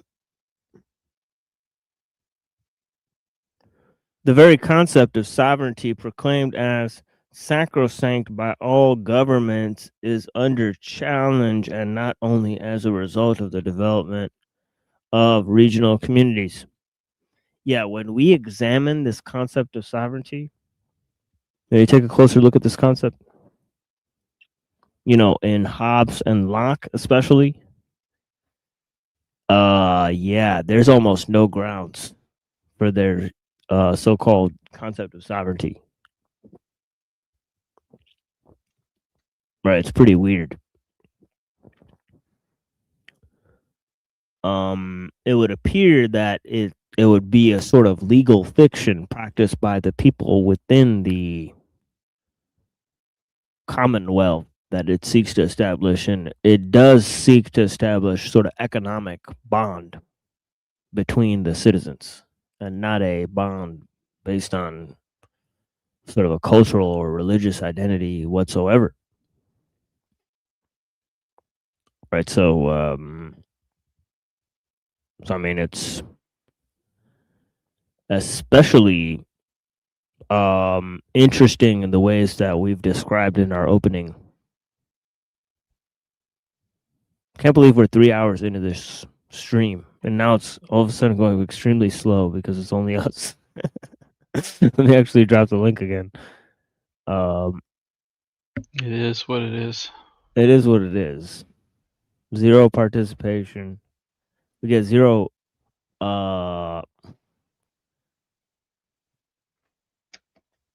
it's just 0.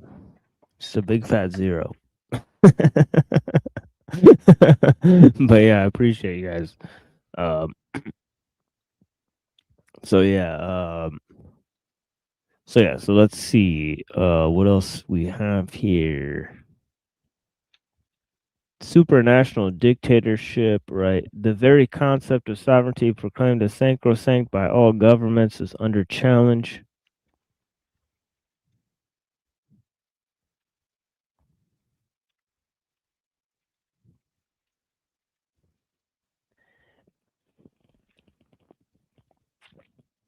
And I believe I read to you guys.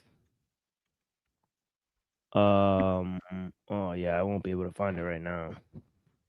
Oh yeah, it's right there. Here, give me a second.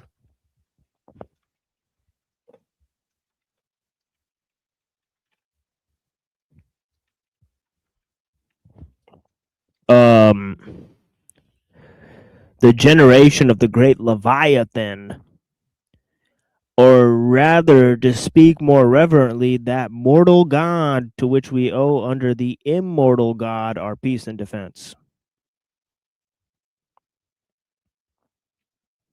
So think about that. Obviously, I read this many times, but he's saying that this Leviathan is a mediator between God and man, the individual man, through the collective spirit of man. A mortal God, he says. To serve under the immortal God. And right as I said that, it was 3 hours, 33 minutes, and 33 seconds. The recording. The recording. And I didn't plan that. But yeah, pretty weird stuff, folks. Strange things afoot. Definitely Illuminati. All-seeing eyes watching there. Yeah, some calculated weirdness there.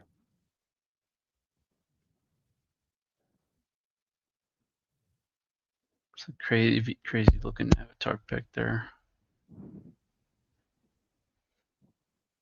What, for Majestica? Oh no, or for name isn't.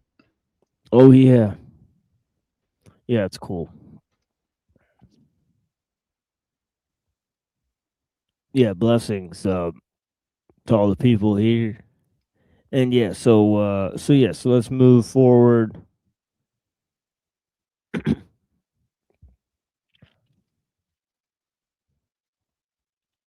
Oh wait, what was I reading?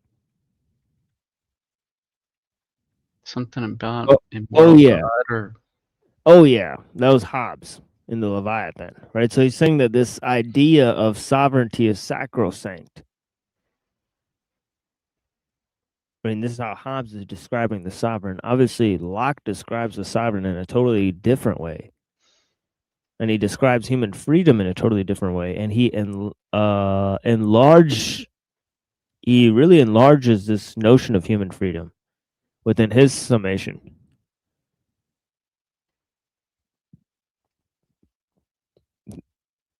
To say human freedom is sort of redundant. But yeah, the very concept of sovereignty proclaimed as sacrosanct is under challenge.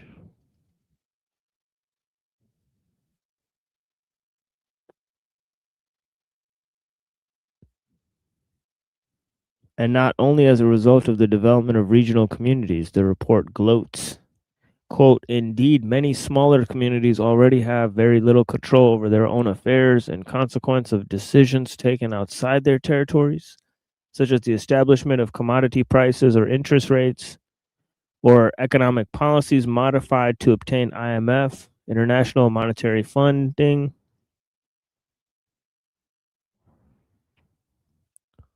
Quote, erosion of sovereignty, unquote. The report continues, quote, may be for most countries a positive move towards the new global system in which the nation state will have a diminishing significance, unquote.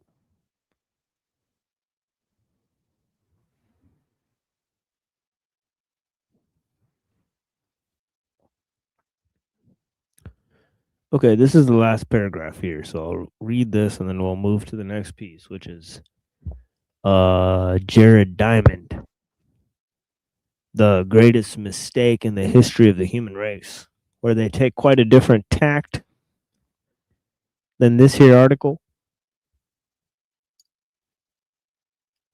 So this is the study cites the war against Iraq as a trendsetter for future assaults on national sovereignty. Quote, a new concept has emerged, the right to intervene, which was recently put into practice. It consisted in a humanitarian operation within the state of Iraq in favor of the Kurdish people. Such a concept, if it were to be confirmed in the future, would represent a considerable evolution in international law, which for one would be more a reflection of humanitarian consideration than of constitutional rules and nationalist self-centeredness. Whoa, that's quite a spin. So they're saying that intervention in Iraq is a positive humanitarian effort and a considerable evolution in international law that reflects humanitarian considerations. What? Insane.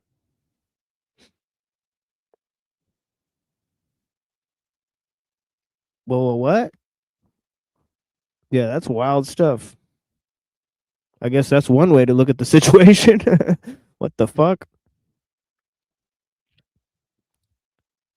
Yeah, and pass the fucking, DMT vape, while you're at it. It is also indicative of the ghoulish mentality of the Club of Rome. Yeah, no shit. That the study becomes positively ecstatic when it predicts that ethnic strife such as that now occurring in such bloody fashion in Yugoslavia will grow.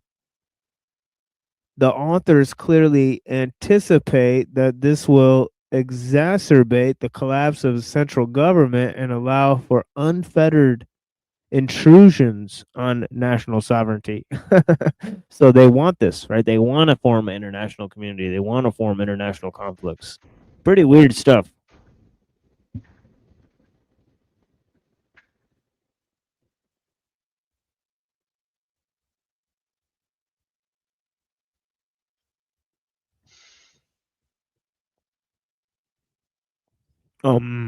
Okay, so it says the name of the author here.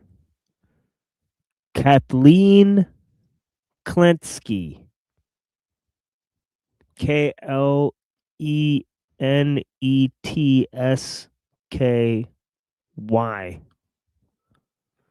And that would be Fidelio Volume 1, Number 1, Winter 1992. And I assume this is from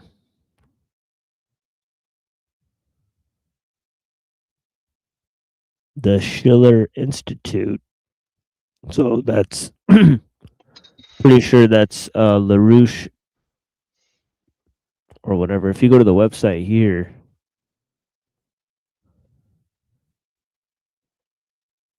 it's like a very old website.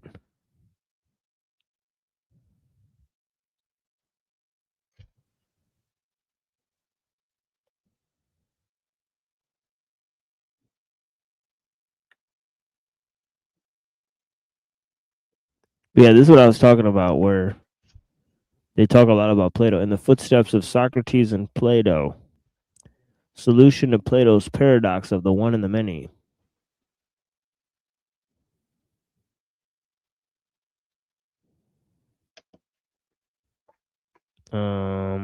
UN Commission hears LaRouche case, right? So there's LaRouche there.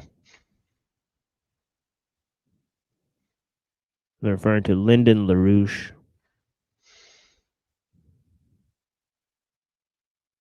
Anyways, yeah, this guy here.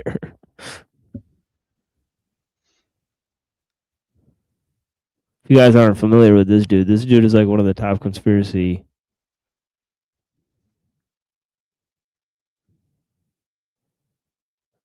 Oh wait, I'm not even showing that. This here.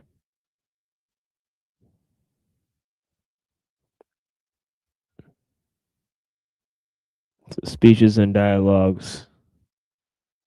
And then they have it by going back like 10 years. Pretty weird stuff. So I guess they stopped updating this website in 2016. It's pretty surprising that this is still up.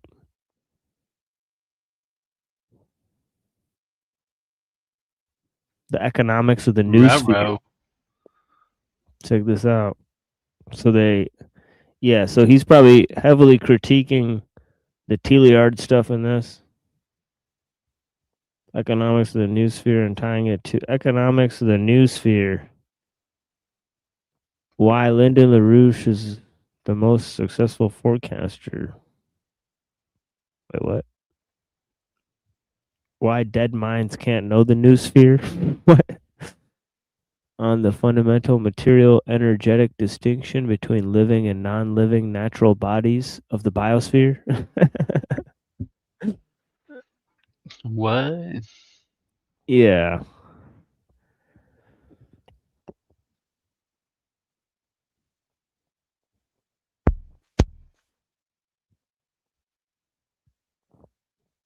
Anyways, pretty weird fucking website right here. Some old ass shit.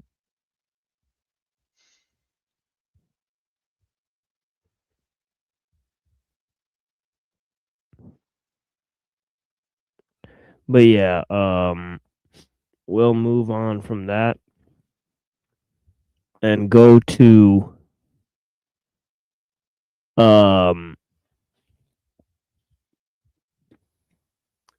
Jared Diamond.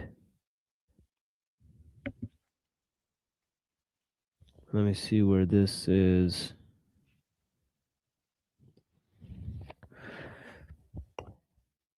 Okay, so we left off where this guy was talking about how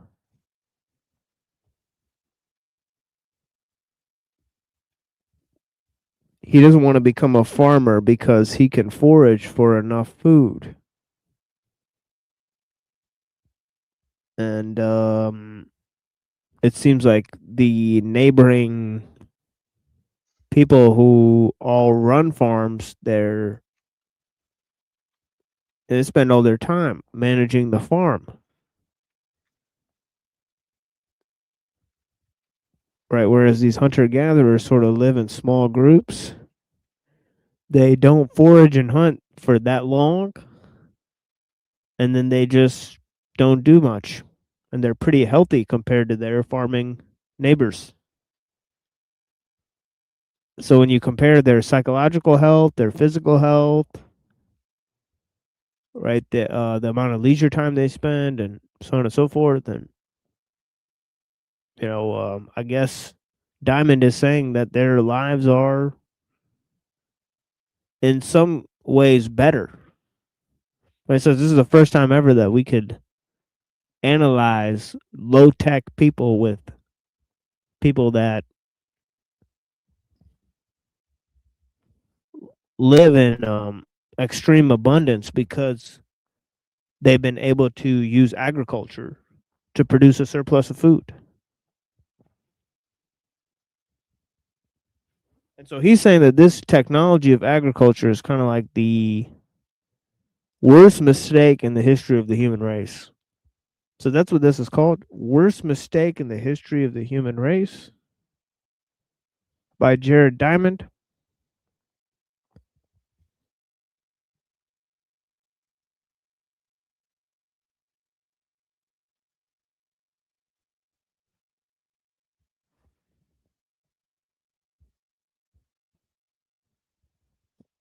Let's check it out. So this is a paragraph that we read yesterday. I'll read it again. He says, while the case for the progressivist view, and that's to add on to his statement here where he said that now archaeology is demolishing another sacred belief, he says, that human history over the past million years has been a long tale of progress. So he's saying that the belief in progress is a mythological construction. They're saying it's a sacred belief. So he's saying that basically he's pointing out the myth of progress, as we've stated hundreds of times on the show, right? This is common verbiage. And of course, within that, there's people who support progress and there's people who say, well, either progress doesn't exist or progress does exist and they don't support it. Right? In terms of, they say it's the inverse of what is progress. Things are progressing in terms of how they see it. But on the whole, things have gotten worse. So say either progress is an illusion that is happening and we can't stop it, or it's happening just not the way that people think it's happening and we need to stop it.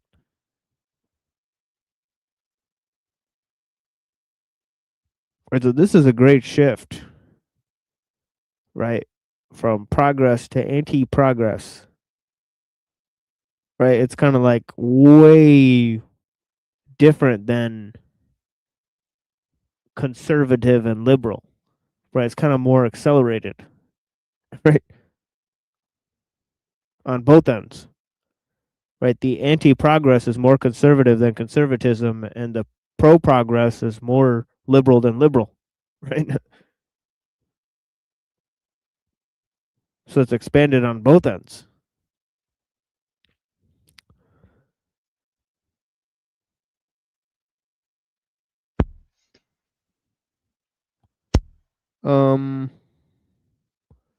Shit, where was I?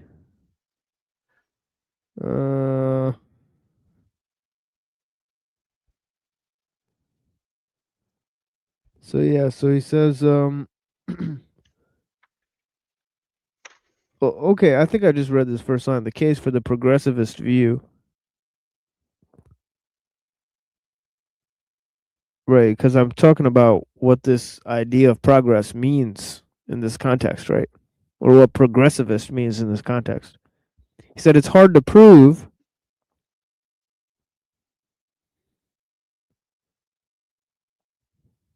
while the case for progressivist view seems overwhelming, it's hard to prove. How do you know that the lives of of people 10,000 years ago got better when they abandoned hunting and gathering for farming? How do we know? Until recently, archaeologists have had to resort to indirect tests whose results surprisingly failed to support the progressivist view.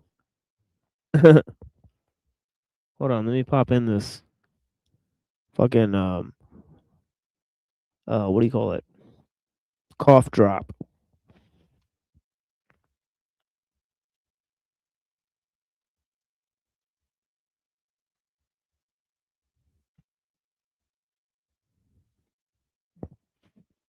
Yeah, I have like a terribly sore throat and whatnot, so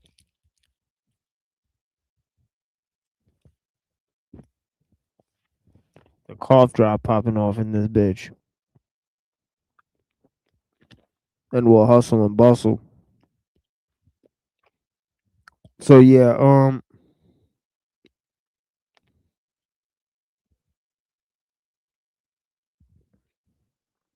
yeah, so how do you know 10,000 years ago shit got better or worse? How you be knowing? Because they abandoned hunter gathering and went to farming. Until recently, archaeologists had to resort to indirect tests whose results surprisingly failed to support the progressivist view.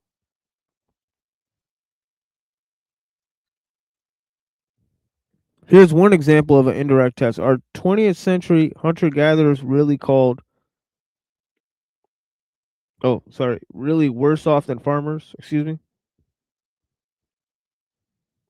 Scattered throughout the world, several dozen groups of so called primitive people, like Kalahari Bushmen, continue to support themselves that way. It turns out these people have plenty of leisure time, sleep a good deal, devote each week to obtaining food.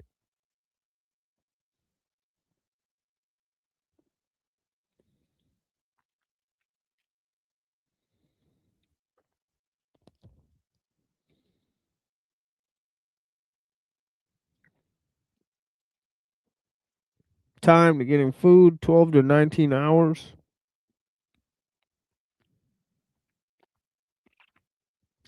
For the Kalahari Bushmen, 14 hours or less for Hasda nomads of Tanzania. One Bushman, when asked why he hadn't emulated neighboring tribes by adopting agriculture, replied, "Why should we, when there are so many mangogo nuts in the world?"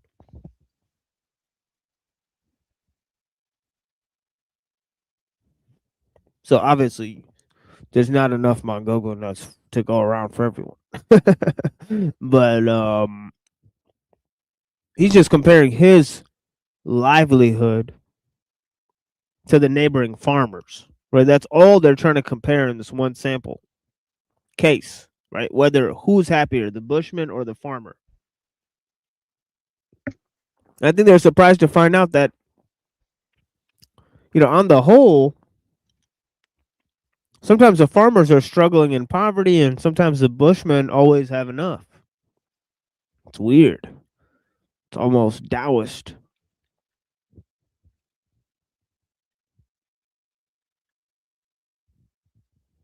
So it says while farmers concentrate on high carbohydrate crops like rice and potatoes, the mix of wild plants and animals in the diets of surviving hunter gatherers provides a more protein and better balance of other nutrients.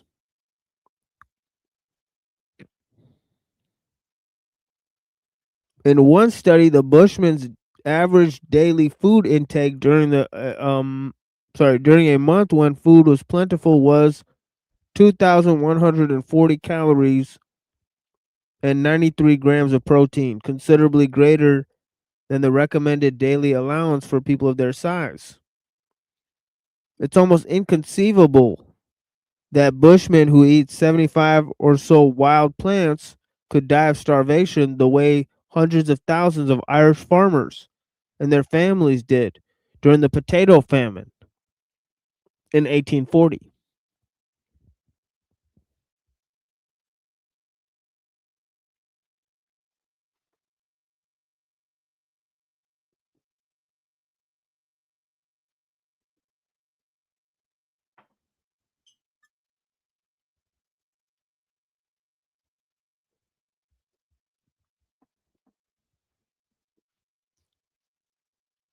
So the lives of at least the surviving hunter-gatherers aren't nasty and brutish. Again, he's talking about Hobbes. Right, so he's saying Hobbes is wrong about his view that you live in the state of nature, exposed to the elements, that you'll be struggling. There's just a small group of hunter-gatherers lives relatively well compared to their neighboring farmers.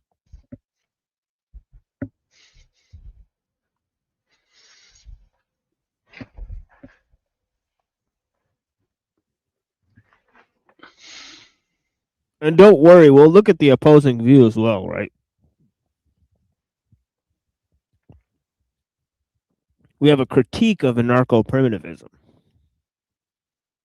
which we'll offer.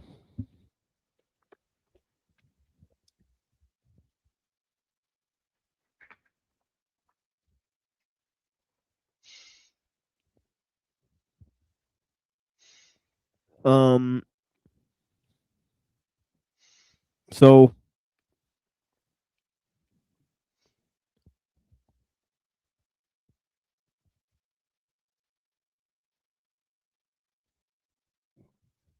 yeah, so we were quoting Hobbes there. He has all these ways to describe man's life in nature. He says it's nasty, brutish, and short. It's a war of all against all, and so on and so forth.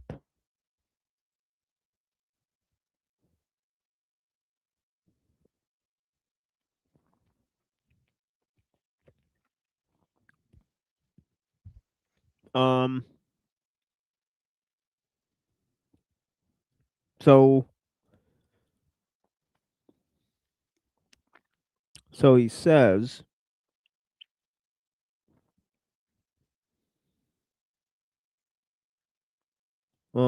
even though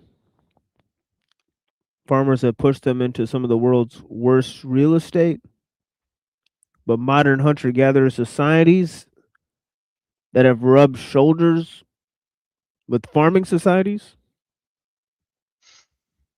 for thousands of years don't tell us about conditions before the agricultural revolution. The progressivist view is really making a claim about the distant past.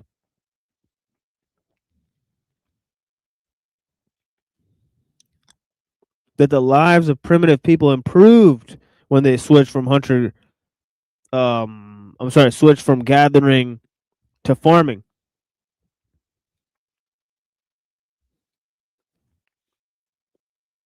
Archaeologists can date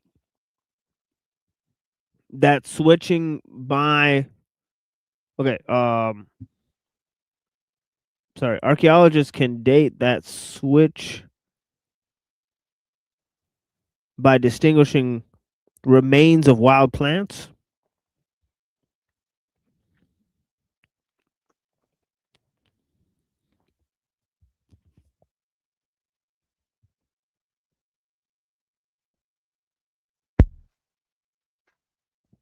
I don't know how they would find that. And animals from those of domesticated ones in prehistoric garbage dumps. Oh. Gotta read the last part of that. But yeah, what exactly is a prehistoric garbage dump?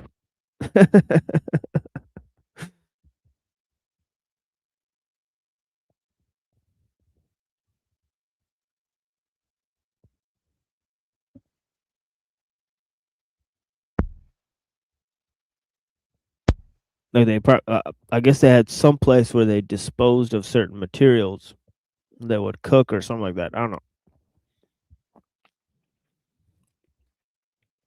How can one deduce the health of prehistoric garbage makers and thereby directly test the progressivist view? That question has become answerable only in recent years, in part through the newly emerging techniques of paleopathology. The study of signs of disease in the remains of ancient people. Yeah, I guess you could. Yeah, I think one of the things he mentions is bone lesions. Right, like you could like look at a bunch of piles of bones, and you could see that motherfuckers who have holes in their bones, while other motherfuckers don't have holes in their fucking bones. That some of these motherfuckers were diseased or whatnot. When some of them had sort of lesioned out bodies. So yeah. That's one example.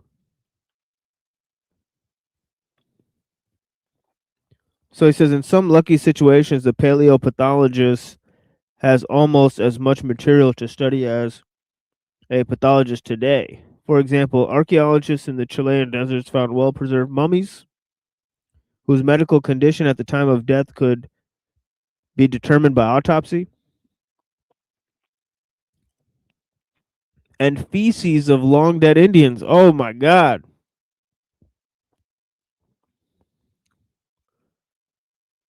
Imagine being excited that you found some old Indian poop. But he says here, these are lucky situations. They can find some old ass Indian poop, and they can find out what these mofos were eating.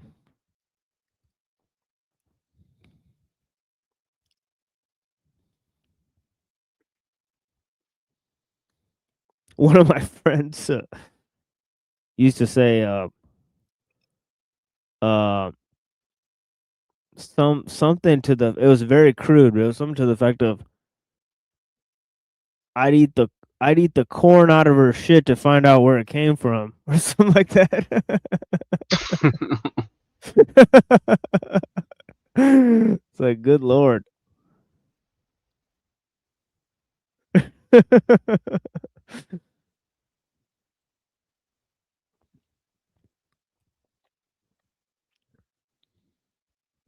He really liked women, but yeah.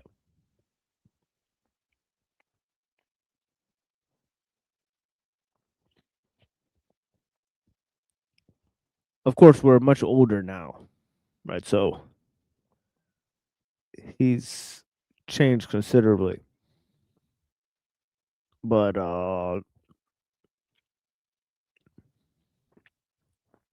yeah, so let's see. So where am I? Shit. Yeah, paleopathology, this crazy stuff where they find Indian poop.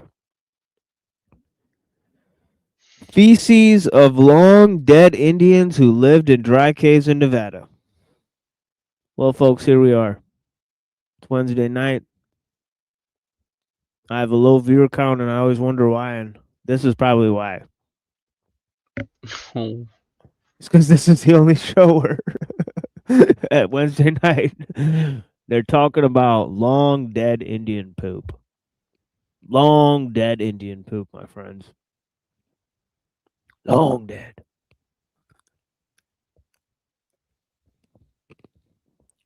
I'll read that one more time. Feces of long dead Indians who lived in the dry caves of Nevada.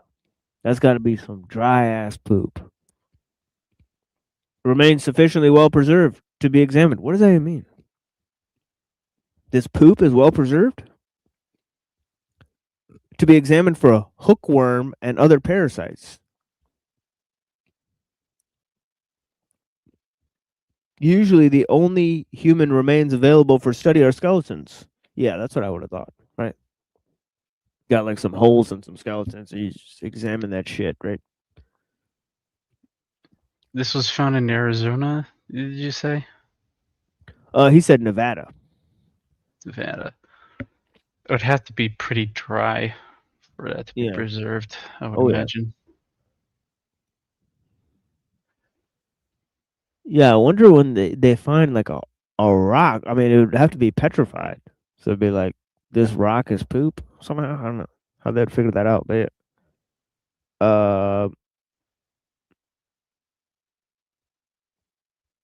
I guess they know the difference between a poop rock and a regular rock. Sad trombone. Or something. I don't know. I haven't looked into it. But they permit a surprising number of deductions. Yeah, where's Buddha when you need him? Maybe he knows the answers to this. Right, the poop rock question. For example, these are serious issues, my brethren. Um, to begin with, a skeleton reveals its owner's sex. What? Oh yeah, I guess it does, right? Wider hip bones, probably. Right. Be totally shaped differently. I guess I never considered that. Women's skeletons are shaped differently than men's skeletons. Yeah. Makes sense. So yeah, I guess if there's a bunch of dudes buried or a bunch of it'd be weird to have a bunch of women buried. Some probably went awry in that situation. But if you have a bunch of men buried, obviously it's probably like gang wars there, so on and so forth. Um.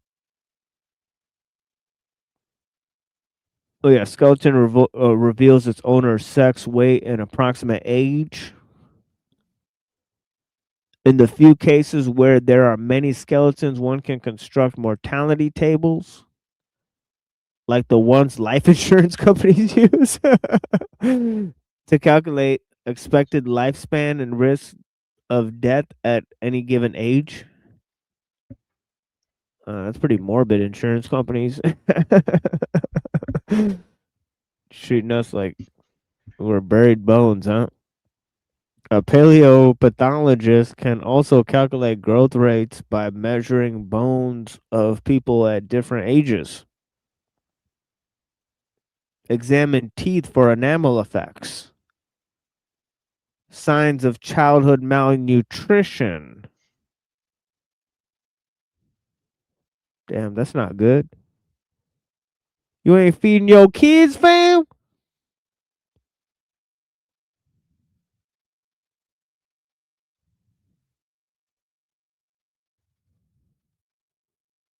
What's going on?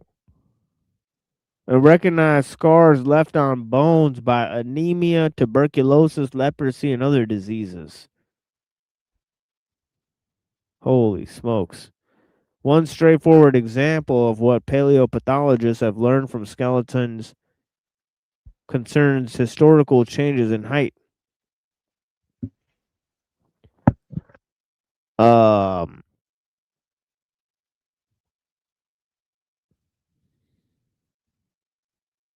Skeletons from Greece and Turkey show that the average height of hunter-gatherers towards the end of the ice ages was a generous 5'9" for men and 5'5" for women.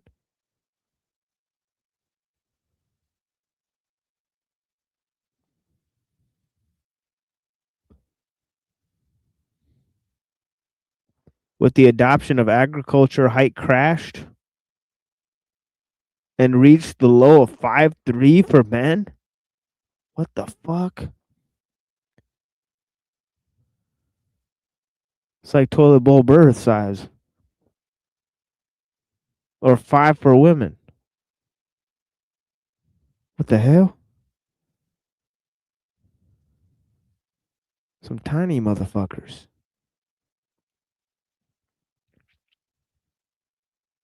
I mean, that's kind of weird, right? Because you think people were way bigger back then. I thought Neanderthals were way bigger. Am I confused?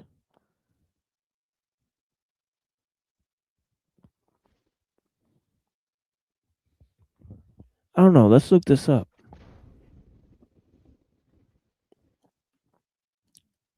Size of Neanderthal bigger than human?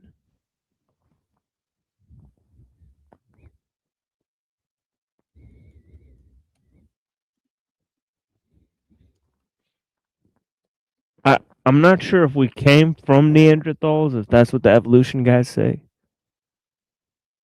It says Neanderthals were shorter than humans.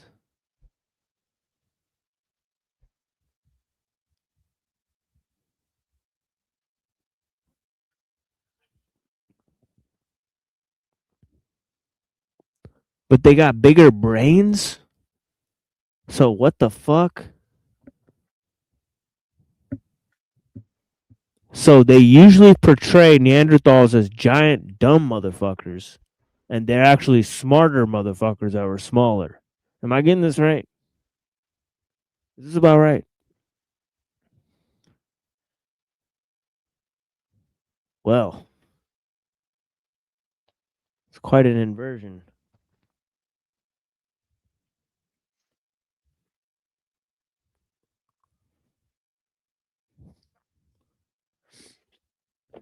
So I wasn't expecting all that. I feel like I've been Mandela affected because, yeah, like I thought they were bigger, but yeah. So another example of paleopathology at work is the study of Indian skeletons from burial mounds in Illinois and Ohio River valleys. Oh. At Dixon Mounds, located near the confluence of the Spoon and Illinois rivers, archaeologists have excavated some 800 skeletons that paint a picture of health changes that occurred when hunter-gatherer culture gave way to intensive maize farming around AD 1150. Studies by George R. Malagos and his colleagues then at University of Massachusetts showed these early farmers paid a price for their newfound livelihood. Compared to the hunter-gatherers who preceded them, the farmers had a nearly 50% increase in enamel defects, indicative of malnutrition, a fourfold increase in iron deficiency anemia, evidenced by bone condition called porotic hyperostosis, a threefold rise in bone lesions reflecting infectious disease in general, and an increase in degenerative conditions of the spine, probably reflecting a lot of hard physical labor.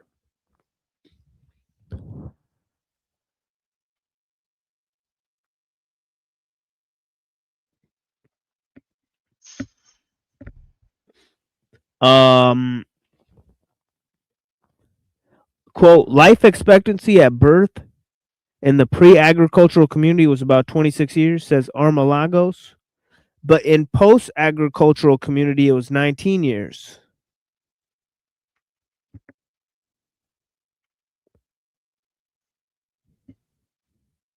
So these episodes of nutritional stress and infectious disease were seriously affecting their ability to survive. The evidence suggests that Indians at Dixon Mounds, like many other primitive people, took up farming not by choice but from necessity in order to feed their constantly growing numbers.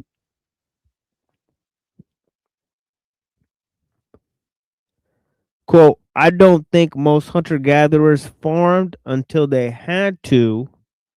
When they switched to farming, they traded quality for quantity. Uh-oh.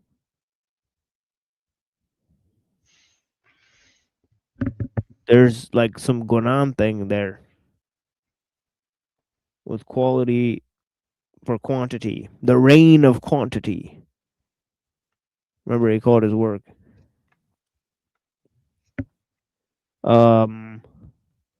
Which yeah, we should switch to Guanan, but there's quite a bit of this left.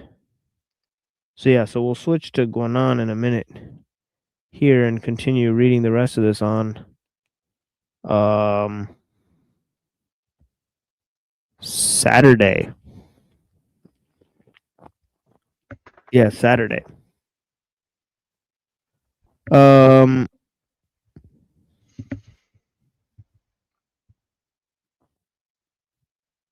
Where am I?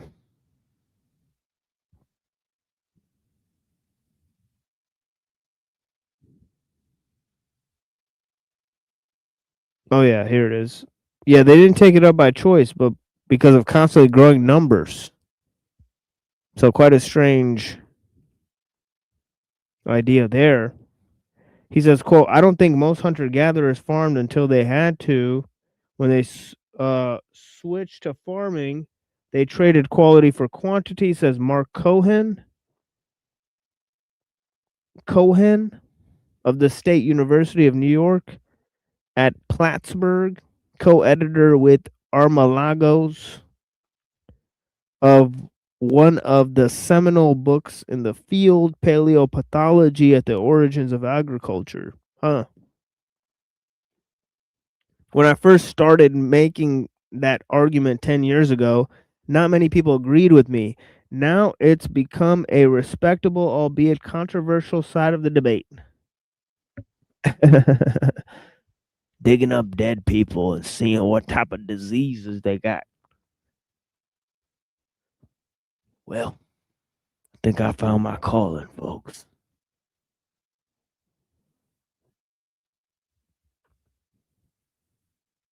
No, I'm just kidding. But yeah, let's play a little song here. Because it's gotten kind of crazy in this motherfucker. Whatnot.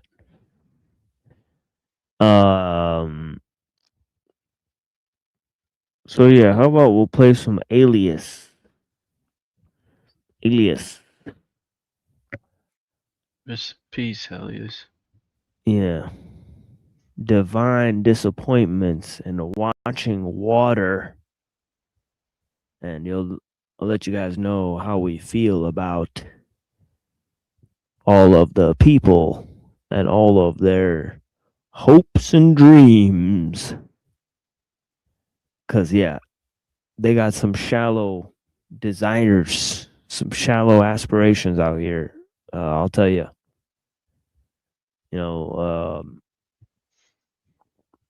People aren't thinking on a level that is really pure, let alone just creative. But yeah, I appreciate the people. Let's hear Divine Disappointments and Watching Water. I made this video a while ago for Divine Disappointments.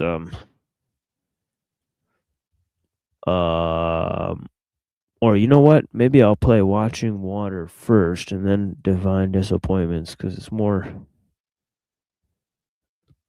Because that one is more upbeat. But yeah.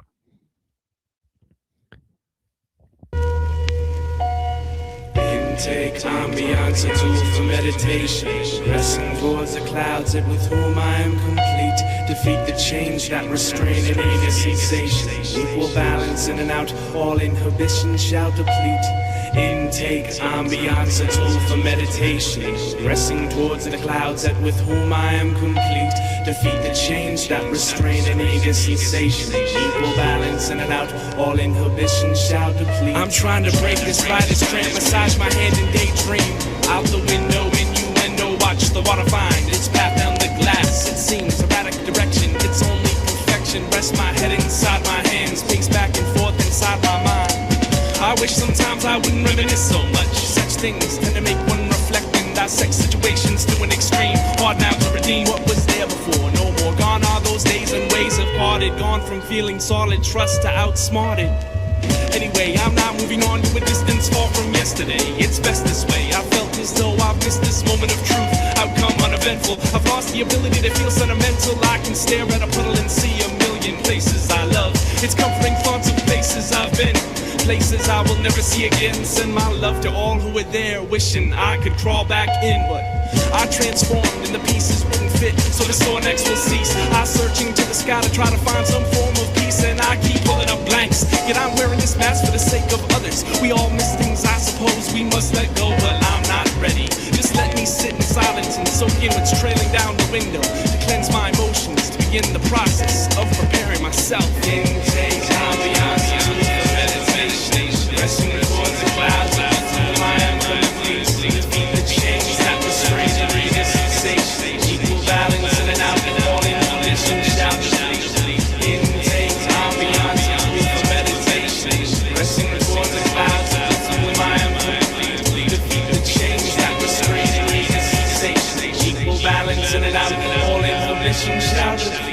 watch the drop, join its friends and become one with the crowd. Relating all too well, forcing me to sigh out loud. Look in the clouds to envision the inside of my head. I'm turning leaves at this turning point, remembering what they said. As they drove off one by one, they left taking pieces of me until I felt empty inside. Already looking forward to that day when I'd be returning, and I hadn't even left yet. From then on I took the inside-out approach. I'm granted lots of time to think when your new position is coach. Your team is sleeping the whole time. When it's 2:40 in the morning and you're in the middle of nowhere with the buzz of the AM radio, the only one that's there, you think a lot about life. It's where it all began for me, and the more I thought, the more I began to clearly see absolutely every aspect of my life in a new light. I figured out my Rubik's Cube. Well, I got it somewhat right. And things are coming together as I slowly come undone, and the occurrence known as it is swept under the rug. And now my burden weighs a ton, but it only makes me stronger, and I refuse to break.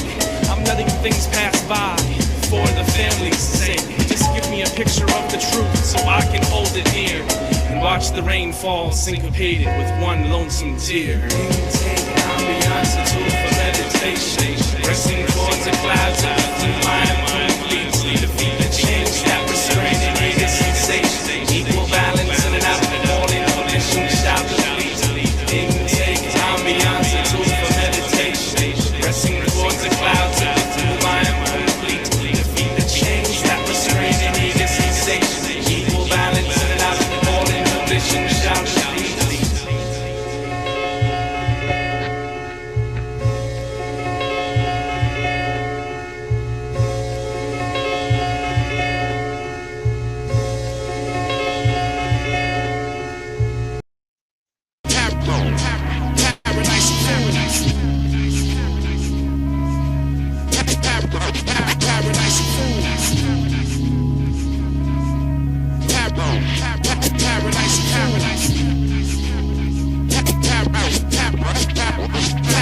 My frustration aimed at what I created has me feeling discombobulated. I hated the boredom, so I reinstated entertainment. For my well-being, now I'm seeing I made the wrong decision. My project had appeared easy but had no direction and precision. Beginner's luck.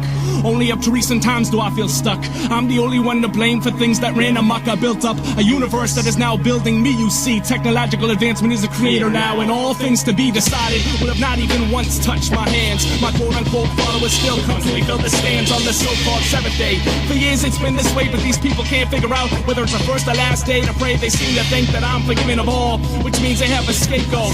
If they happen to drop the ball, I've been coined various names, none of which to me are flattering. They look to me for guidance, but to me they do not matter in my eyes. There's nothing I can do to help this situation when they have internal conflicts with their whole congregation. They gather every week and speak of me in song. These beings I created in this project are terribly wrong. You all claim that you know me, but you really don't ever forgiving you say of me. In reality, I really won't. From the day I gave you life to your last anointment, you have all been nothing but divine disappointment. You all claim that you know me, but you really don't ever forgiving you say of me. In reality, I really won't. From the day I gave you life to your last anointment, you have all been nothing but divine disappointment. So now I'm stuck to figure out what I should do at this point in time. These creatures think that there's an afterlife, so they spend their whole life benign. They killed another creature years ago that claimed to be my son, so now they mold their lives after him and claim that he's the one that will save them, lead them to a new breath. I hate to break it to them, I have nothing for you after death. So carry on if you wish, unknowing, thinking breath is wind blowing, magnifying light bulb is a sun, and tears are rivers flowing. Think that every bad thing that happens to you is at my will,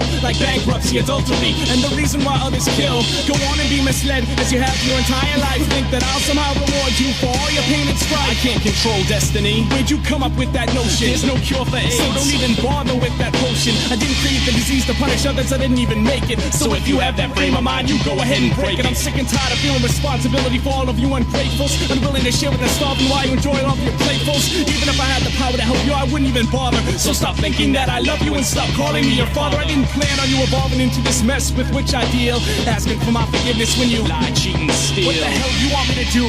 Try and save yourself, I can't help your marriage, your children, or status of health. My problem's far away, and even so-called devastations, like this oncoming war between the so-called United Nations. I regret making all of you, you make my blood pressure climb. I wish I didn't make you, but even I can't turn back The hands are tied. You claim that you know me, but you really don't ever forgive me. You say of me in reality, I really won't. From the day I gave you life to your last anointment, you have all been nothing but divine disappointment. You all claim that you know me, but you really don't ever forgive me. You say of me in reality, I really won't. From the day I gave you life to your last anointment, you have all been nothing but divine disappointment. Paradise, paradise, paradise, paradise, paradise.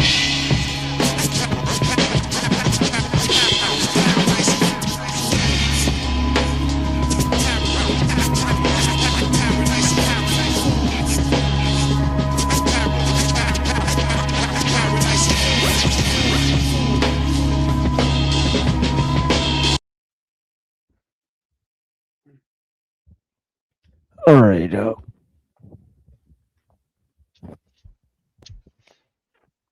We go to going on here.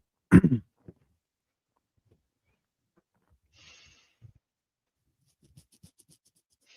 of course, we won't have that much time to spend on going on here. We'll kind of move to ellul, and that will kind of consist of the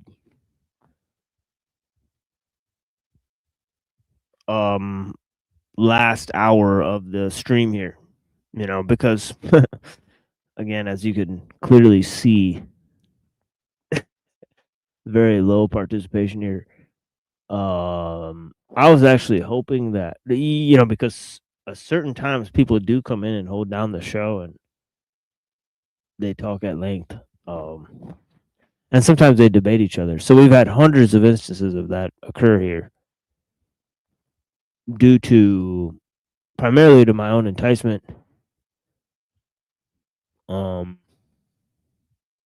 As we have curated the extremely strange set of interactions. But yeah, lost link, LORP. Yeah, okay. Yeah, here's the link for the people. Come through, guys. Blessings. All right. Yeah, so we will be ending here soon. So let's see what he says. So yeah, furthermore, although this compels us to speak personally, which we are not in the habit of doing, the following formal declaration is necessary. As far as we are aware, there is no one else who has expounded authentic Eastern ideas in the West. And we have always done so exactly as any Easterner would have done in the same circumstances. Now, of course, there's lots of criticisms on whether Gunan is actually doing that, or whether, again, he's interpreting the Eastern concepts through a greater Western notion, like, for example, the hierarchy of being, right? Or the divide between the esoteric and the exoteric, and part of these various configurations, right?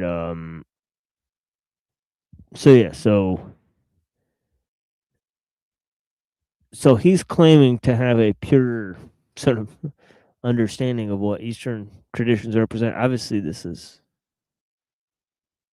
as I said, just in his sort of adoption of Sufism. Obviously, Sufi Islam is not sort of quote unquote Orthodox Islam.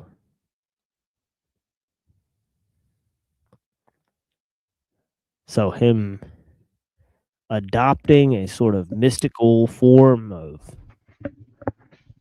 the tradition when he's claiming that he's going to the heart of the tradition itself is kind of odd, right? Maybe he was trying to apply this idea of esoteric and exoteric to Islam and trying to get that esoteric version of Islam. And maybe that may have been the wrong approach. So, I don't know. But yeah, so he goes on to say, right?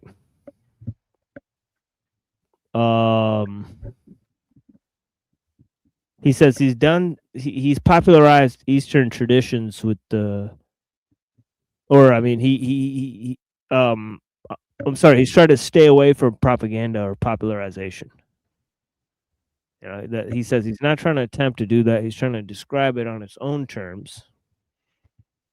Right? He says those who are capable of understanding the doctrines as they are without having recourse to any distortion in order to bring them within their reach. And we may add that despite the decline of intellectuality in the West, those who understand, though obviously only a small minority, are nevertheless not so few as might have been expected. What Massis has in view, I'm not sure what that is, are completely different undertakings. Let us not say out of zeal for his cause. Some other French guy, though the political tone of his book would justify these words. Instead, in order to be as kind as possible, let us say that his mind is troubled by a fear that Western civilization is near its end, and that this has caused him to believe in the existence of quote unquote Eastern propaganda.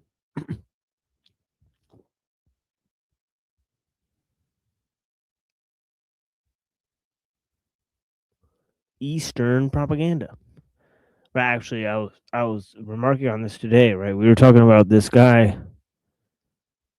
who sort of runs TPUSA, Toilet Paper USA, right? And this guy Paul Vallely, right, was sort of talking about how there's a stealth jihad, right? How all Muslims in the West are doing the stealth jihad. So I think this is an interesting term, stealth jihad. It's like ninjas or something.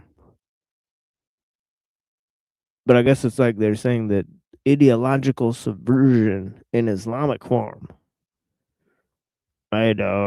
So he's kind of talking about this, right? That this Eastern propaganda or something like that, right? Yeah, Vanta, blessings. Yeah, I appreciate you. And okay. So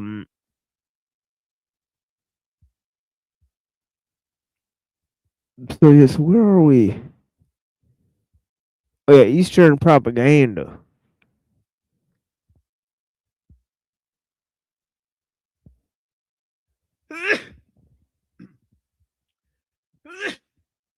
Excuse me.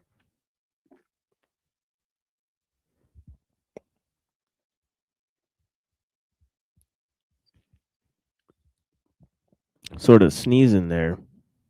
But yeah.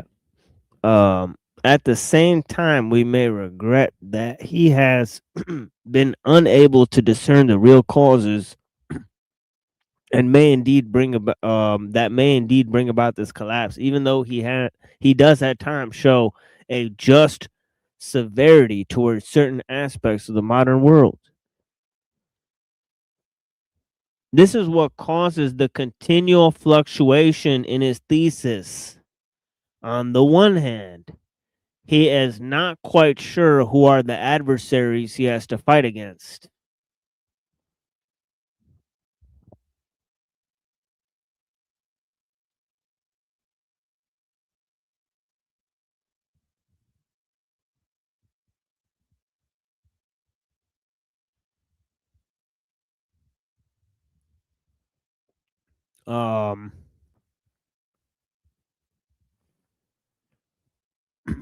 Okay, let me scroll down here. On the other, his traditionalism, quote unquote, leaves him ignorant of all that constitutes the very essence of tradition, which he obviously confuses with a sort of political religious conservatism of the most outward kind. So he's saying political religious conservatism is a replacement for traditions.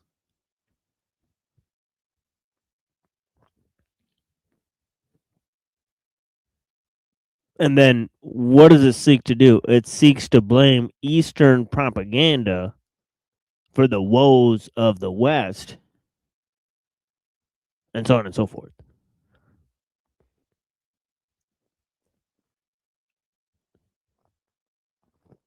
So I guess what he's trying to say is that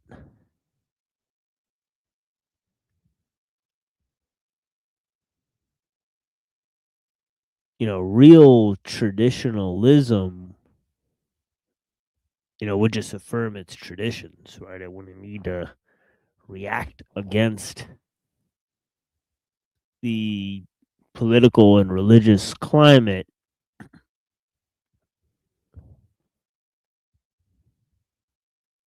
Neo-reactionary. Oh yeah. Yeah, it's part of the it's oxymoronic sort Yeah. of concoction. Yeah. Yeah, it's interesting because I would just respond to the TPUSA thing, right? Like, we don't have to get into this. I just thinking out loud, like it's interesting that they're so triggered by stealth jihad, right? But then it's like, well, if that's the case, then who's really running their shit? Because it's like, well, wouldn't you want your own people to have a stealth jihad if you're really the master of the universe, the way that the quote unquote white people and Christians are supposed to be, supposedly, right? Like, wouldn't you want a bunch of like people having a bunch of kids and going out and conquering the world in a stealthy manner for God or something? You know what I mean? Seems like that would be kind of like the goal. I mean, maybe not technically. I mean, from a Christian standpoint, but I'm saying like obviously, whatever they're doing is not really Christian either, right? So it kind of gives away that they're not exactly what they claim to be. And why is this person writing in cuneiform? I would like to know that.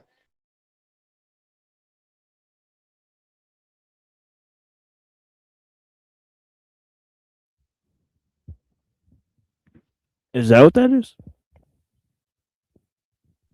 Yeah, that's like some like Babylonian shit or something. Yeah, it's fun stuff. So I didn't know you could use that as a writing. Yeah, blessings to the people. I really appreciate. It says peace and love. Yeah, I appreciate you. Yeah, thanks so much for watching. And okay, so let's continue here. It says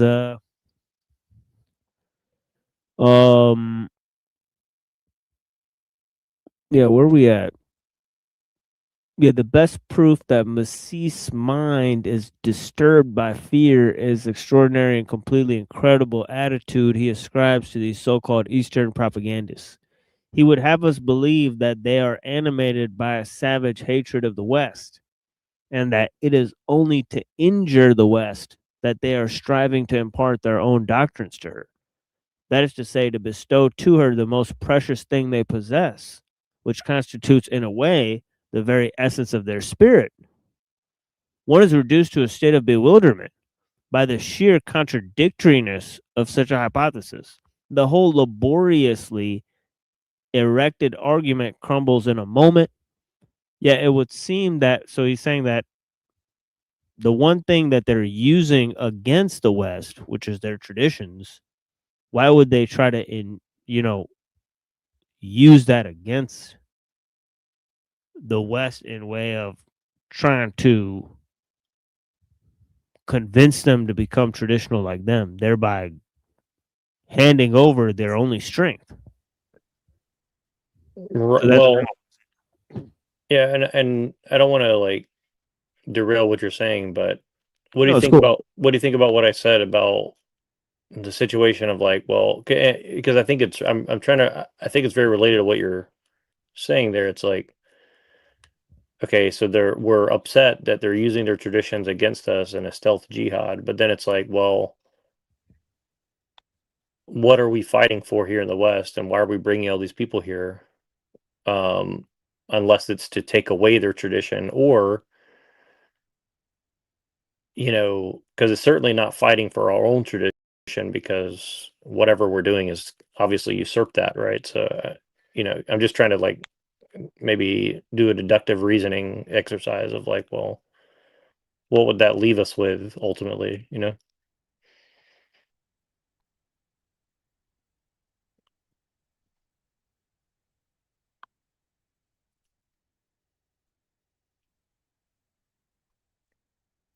Oh, right. And it's kind of this whole attitude, like, if you go and import your traditions to other people, right, then they become like you. You lose the distinct thing that makes you who you are, right? So it's kind of like if you want to dominate with your particular way of life, then you're kind of usurping your own traditions because you're turning them into a universal mode, and then that makes them, susceptible to being taken over by anyone, right? So it's kind of like what happened to the Jays, right? The Jays said, well, we have this universal doctrine, right? And all of a sudden everybody says, well, I'm a Jay. I believe in universalism, right? I must be a Jay too, right? So, so then anybody can be a Jay, right? And this becomes a sort of inversion of the doctrine itself, because the whole point of being a J was that you're a special J.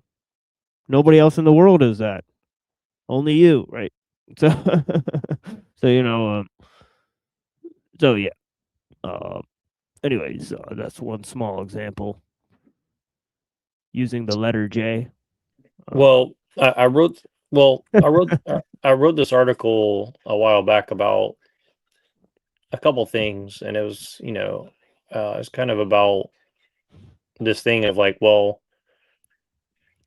like I'll just use an example, right? So like in Australia, there's this guy. He's like a weird criminal white guy, and he's like, well, would you rather Australia be just have the indigenous people there and deal with the savagery that comes with that culture without the British, because the British came there for a greater purpose.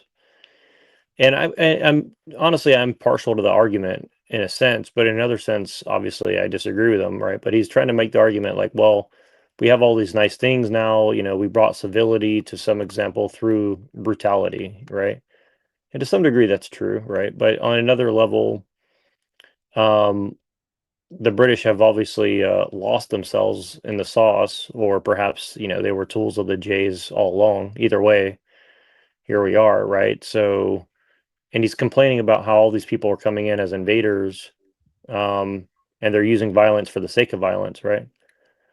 And obviously that's true, and obviously there's different factors at play, right? But I guess the point is that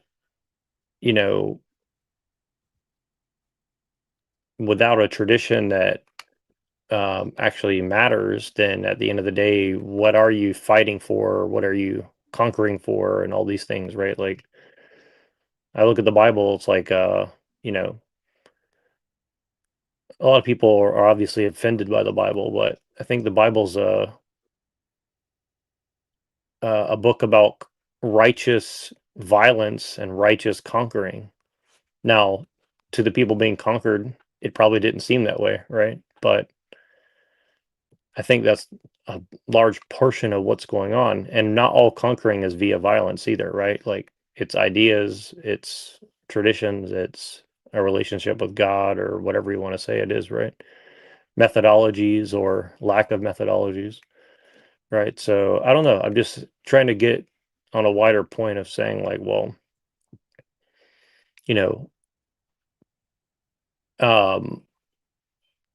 I think one of the main purposes of the immigration is to strip people of their identity and traditions, because it's a danger to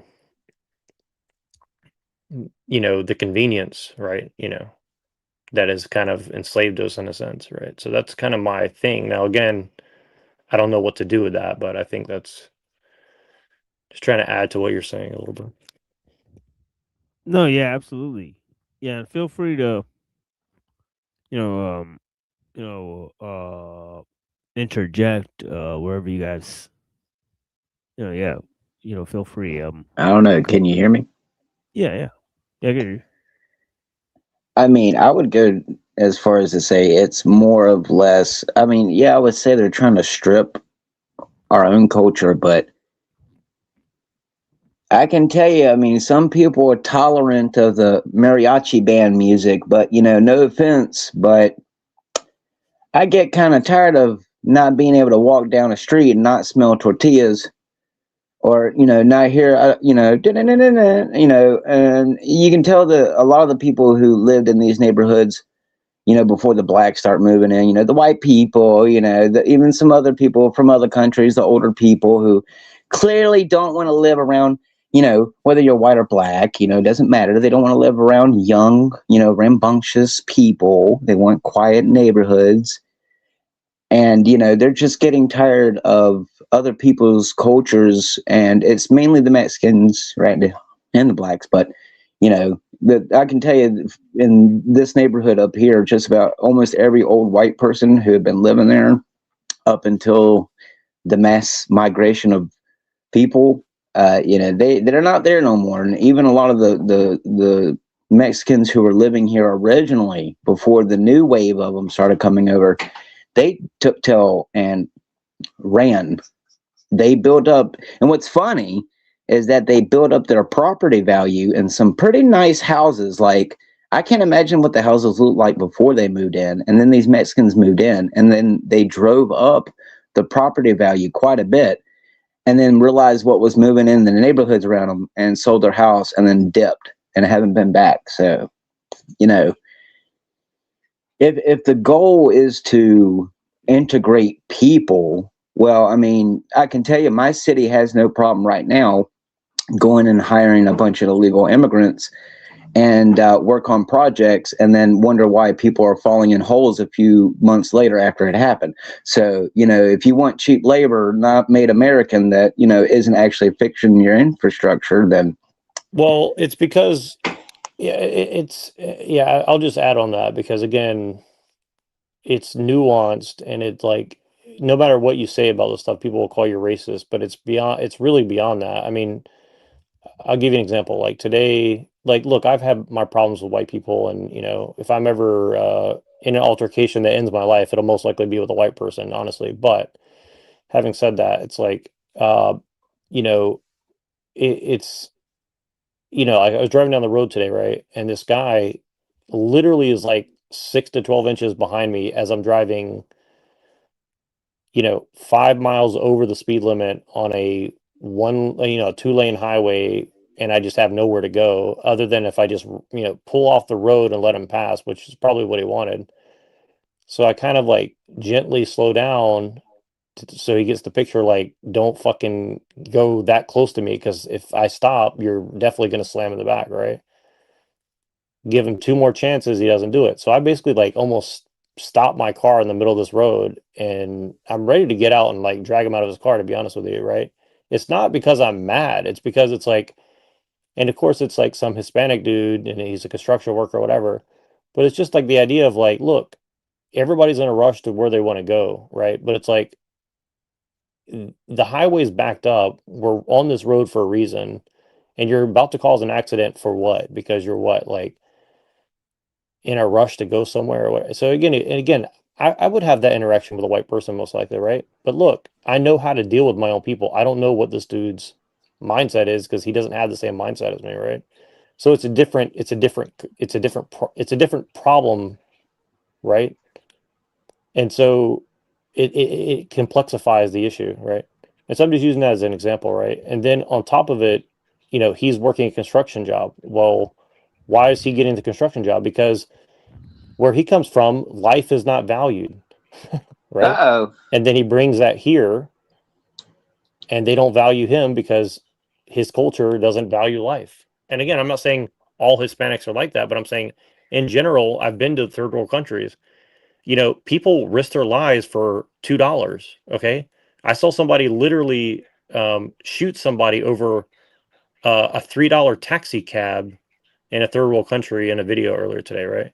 Now, I'm not saying that would never happen in America, but what I'm saying is, like, it's not very likely to happen amongst European people that, they're going to pull out a gun and start shooting each other because they're going to get jumped over $3. Okay. Now, again, not impossible, right? But like, I live around a lot of homeless drug addict people that are like 90% white, and you almost never see them inflicting random violence, unless they've been awake for 3 hours, 4 or 5 days and on heavy medication, or they've whatever's happened to them, right? Like they have some sort of mental problem, right?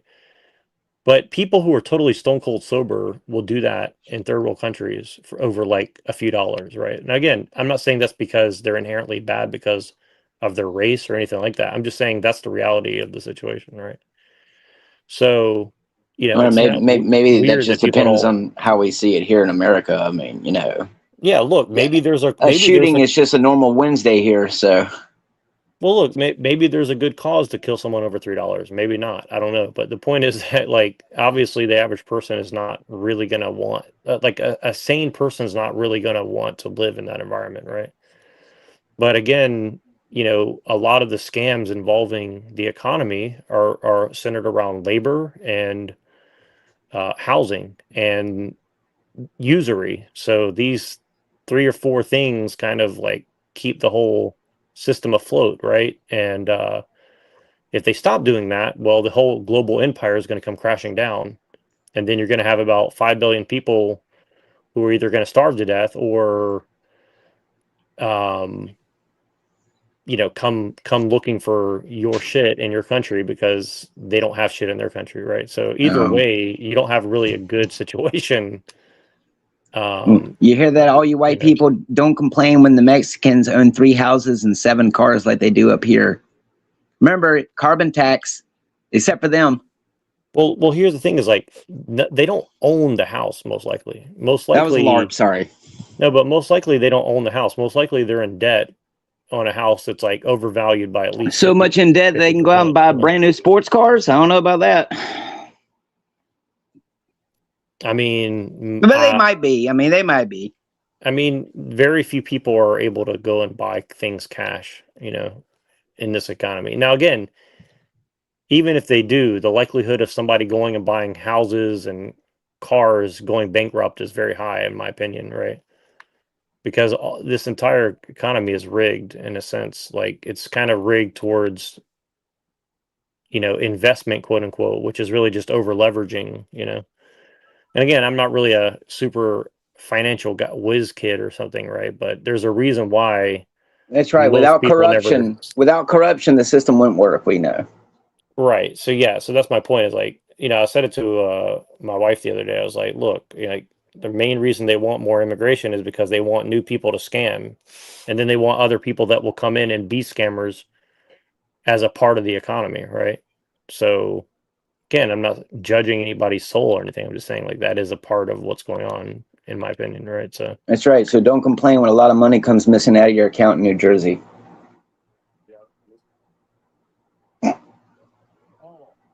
Right. But yeah, anyways, I don't want to detract from what your machine's saying. I'm just saying it's interesting because there is a war going on between, cultures, but it's obviously very nuanced, and I think economics are a big part of it. And obviously trying to strip away people's traditions is a big part of it, right? Like if everybody was out, hunting and gathering and fishing and shit and farming, those people are pretty hard to control because now you're dependent on them to produce food for your people to keep them fed. See what I'm saying? Now when people are, to use a Marx term, alienated from their labor, it's a little bit harder to, leverage yourself against the state or against the government and stuff, right? Like I think somebody said like the average slave at some time in history, they were paying like 20% of their like yield as a tax. Well, the average person who works in America is paying far more than 20% of their yield to the government, right? So yeah, it's we're, in a sense we're living much more enslaved than ever before. But again, people just say, well, it's not slavery because you don't see a man with a whip and a gun pointed at somebody, right? Well, doesn't mean that you're not a slave,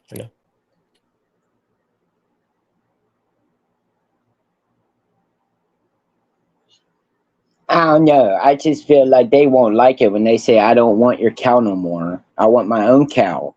And they will say, no, you're not allowed to have your own cow. So.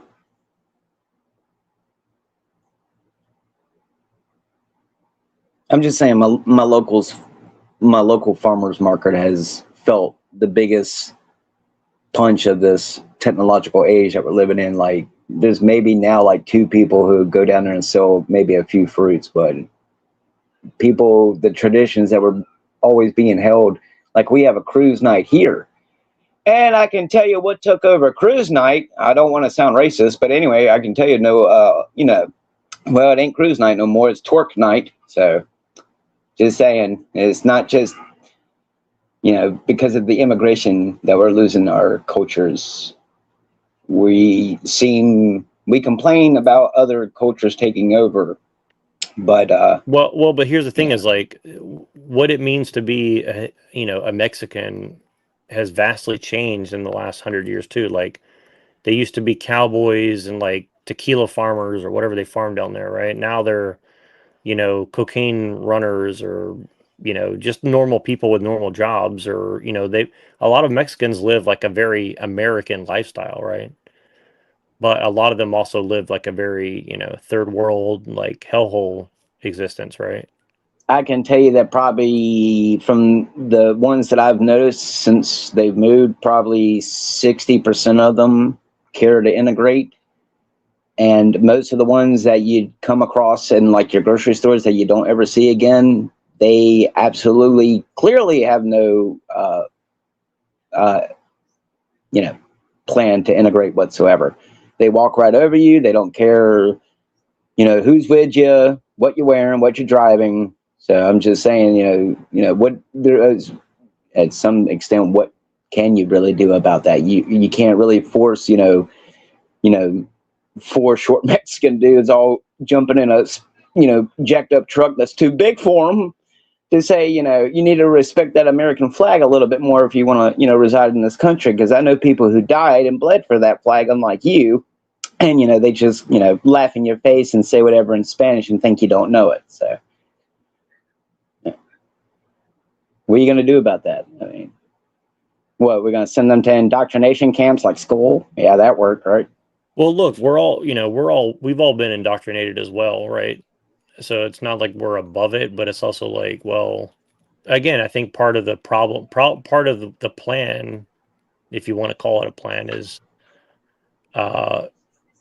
us fighting with each other over resources, right? While we're busy fighting each other, nobody's really looking at who's in charge, I guess you'd say, right? So resource war. Is that what the Avengers Doomsday Clock is really for?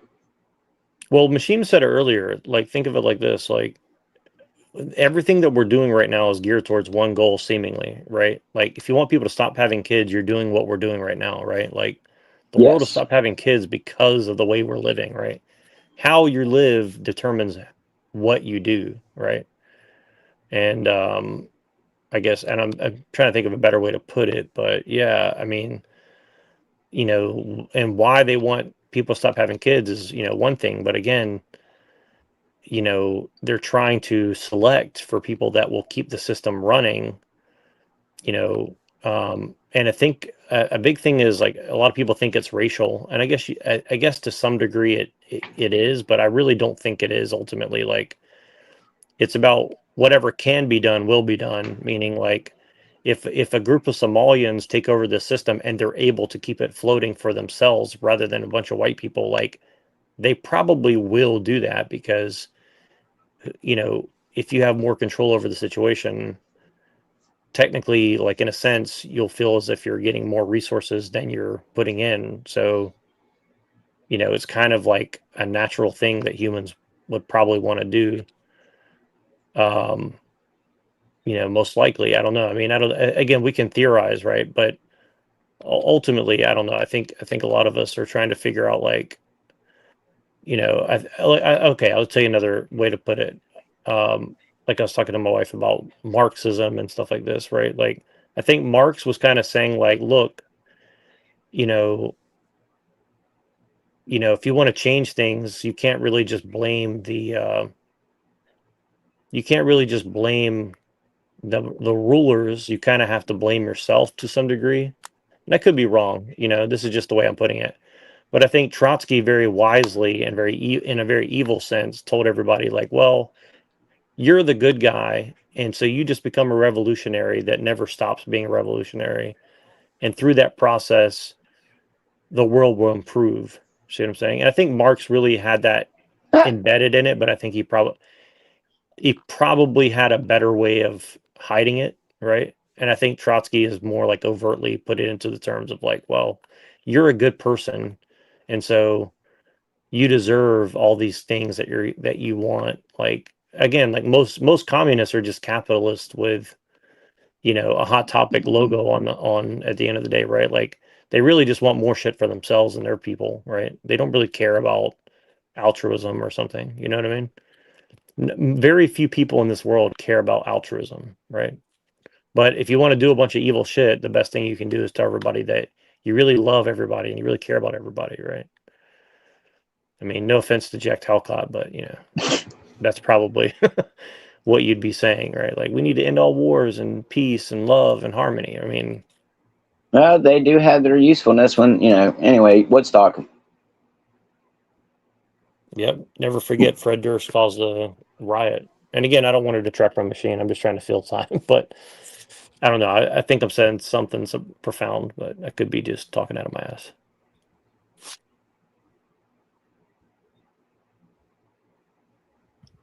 Yeah, it's cool, man. I'm hoping to rage bait some people and we'll get a debate going, but I don't know who's in the chat, so we'll see.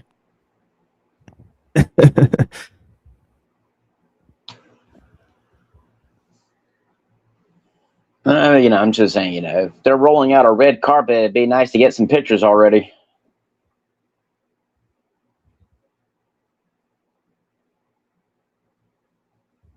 Right.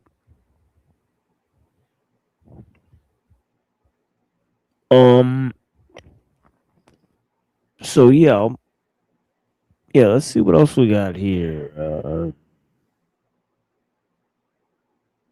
Yeah, so, and feel free to comment on any of this. He says here,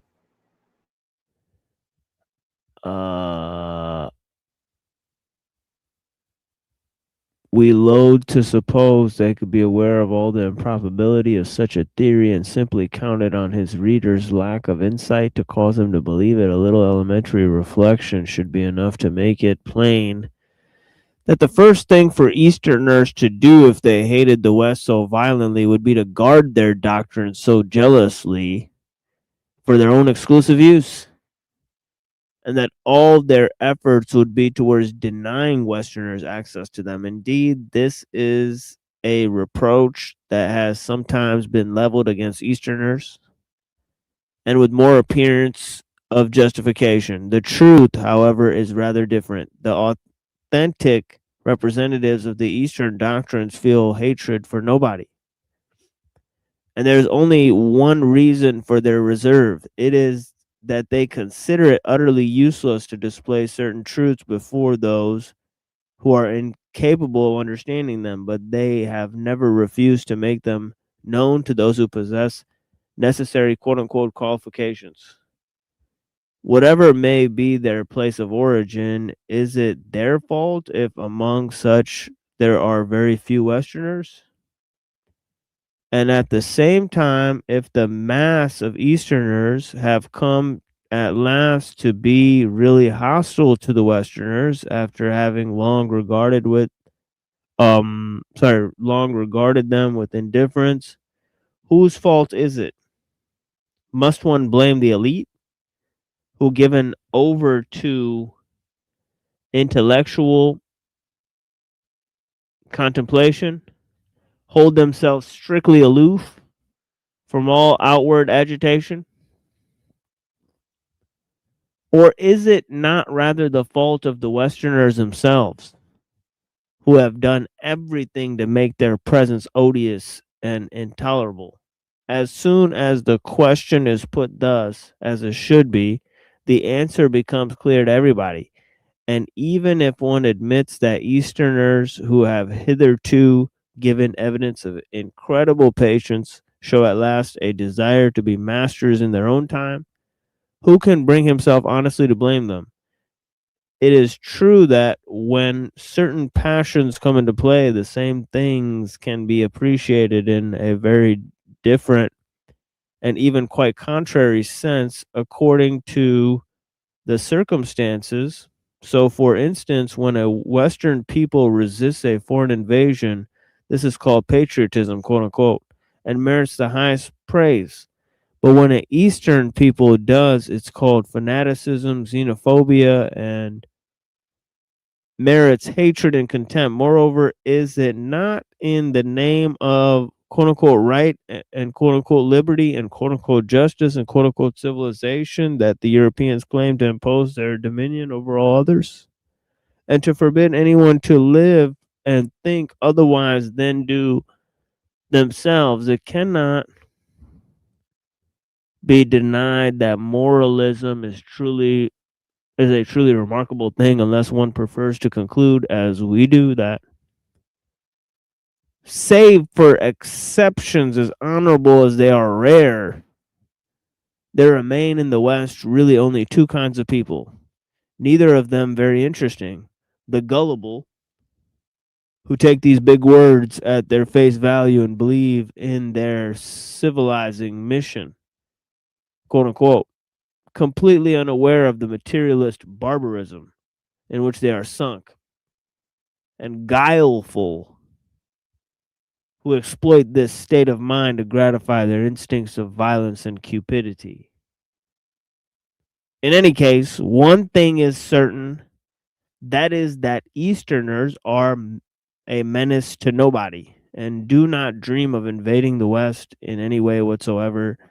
They have enough to do for the moment in defending themselves against European oppression, which threatens now to assail even their minds. And it is curious, to say the least, to see the aggressors taking up the pose of victims. Okay, if you don't mind, I'll pause it for a second. Yeah. Go ahead. If you don't mind. Okay, so can I ask you a question? I don't know much about Grenon, but would you say that there's any chance that European is a euphemism for Jewish, by any chance? Definitely for Evola, it is more than Gwenon. Okay. Now, because that makes sense. Because I don't know. I haven't read either one, but I'm just trying to figure out what the general. Yeah, Evola is sort of the pro-pagan guy. So for him, the Jews they've usurped the entire thing, right? I got it. And then yeah, for they've usurped. Gwenon, I know he's like a xenophile, right? He likes Chinese stuff, right? So. Well, he is more saying that Protestantism. Oh, I'm sorry. He's a Hindu. He likes Hindu stuff or something. Sorry. Yeah, that's right. Yeah, that's exactly right. Yeah, but he sort of thinks that Protestantism and liberalism have ruined the West. But for this is for Gwenon, right? And he also thinks theosophy is bad, right? So he thinks like some combination of theosophy, Protestantism, right, materialism, right? Obviously these are all hallmarks of a scientific worldview, right? He thinks scientism is really bad, right? So he thinks all these things have usurped tradition. For Evola, he goes back way further. He thinks that it's this whole thing of being and becoming, right? That that we kind of rejected the higher order of things, by rejecting being and putting ourselves in a state of becoming. We accept this sort of evolutionary view of the world, and so we succumb to becoming. Right? So I kind of lied that one. Yeah, I kind of wait. Can you repeat the part about becoming? Sorry.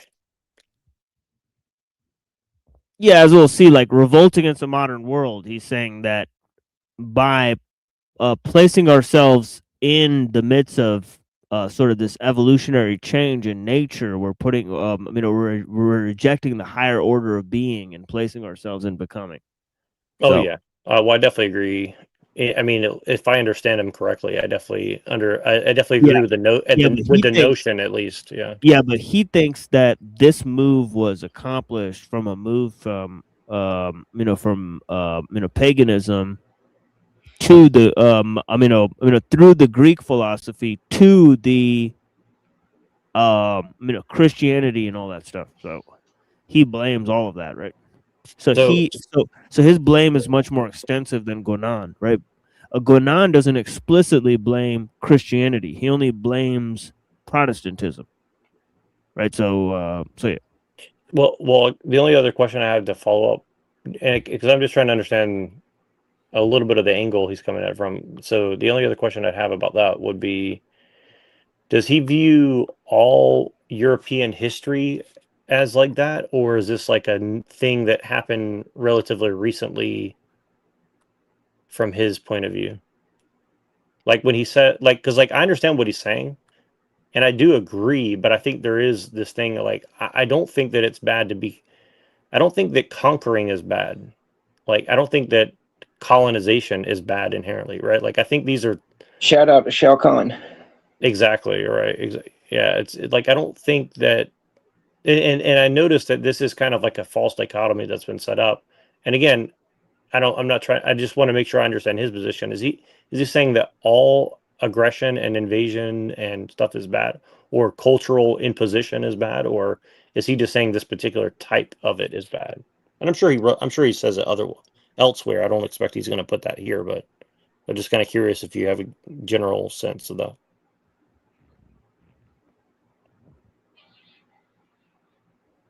He's saying that the West invading the East, trying to take their traditions, right, and falsify them in a way to use them to benefit Westerners is a mistake, right? This is partly the fault of the Easterners because they've handed their traditions over to the West, right? In a way, right? They should be preserving their own traditions, jealously guarding them from the Westerners. He thinks the Westerners imposing their materialism and scientism on the East is reprehensible, right? He thinks that they should stop that because that's causing the Easterners to totally lose contact with their traditions, right? So more Killmonger. That's great. Well, what does he think that it's also hurting the West as far as eroding their own traditions? Yes. So it's kind of like and this is what's interesting, and so I just want to say this and I'll shut up. But it's like I notice all these like now all of a sudden all these 20-something-year-old kids are they know all the cool terms about Marxism and all these different like colonization's bad and white people do this and this is this and this is that. But I see it as like the ultimate, funny. Like it actually makes me laugh if it wasn't so sad. But it's like effectively they've become the white person because they're using these ideals to colonize the minds of people with English and Marxism and all these things, right? And then it becomes like a self-festering disease where people just project whatever they want onto it, right? And so my point is that it's kind of funny because what it seems like going on is saying ultimately is that, well, the process of taking over, the way in which they're doing it is actually eroding because the whole point of taking people over, generally speaking, is to use those people for some purpose, right? So it's kind of funny because he's kind of saying, in a sense, like you're destroying the resource in which you're trying to garner, which would be human beings and their potential, right? Right? Like, but in a sense, whether you want to look at it from a Marxist view or like a skrbina view or machine lives view or whatever, or a neurojack view, I guess, like you'd say something like, well, because we use the machine to do things and we work with the machine in a symbiotic relationship, we're ultimately undermining ourselves. And then even if we try to go and be imperialist or something, right, we're actually destroying the resource, which is other people and their resources that we're trying to get at as well, right? Like I think a lot of people think that generally people take over things just for the material wealth, right? But usually that's not the case. Usually it's a combination of material wealth and also the people themselves, and some sort of symbiotic relationship. I mean, I'm not saying it's, slavery is like a good thing, right? But what I'm saying is that slavery is usually a result of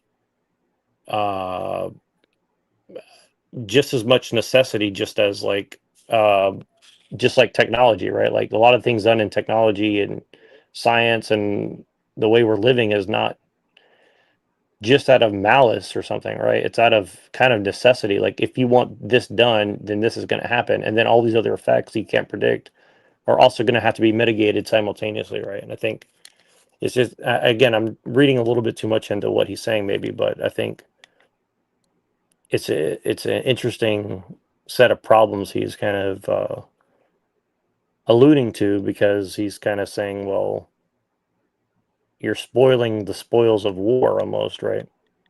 And at least that's what I'm trying to say about what he's saying. So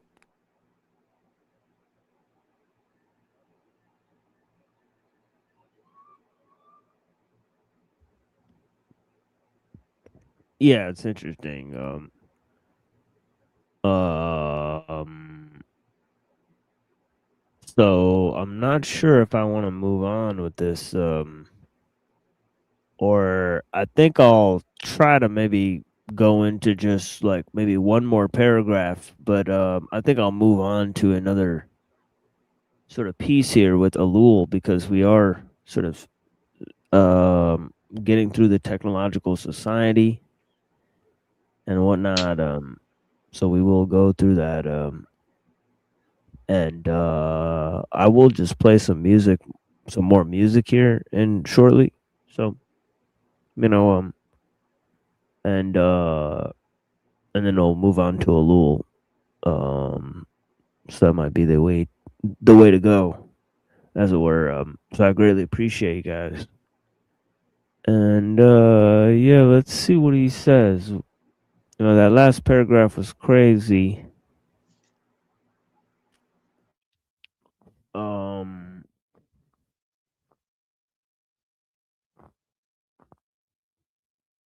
So he's saying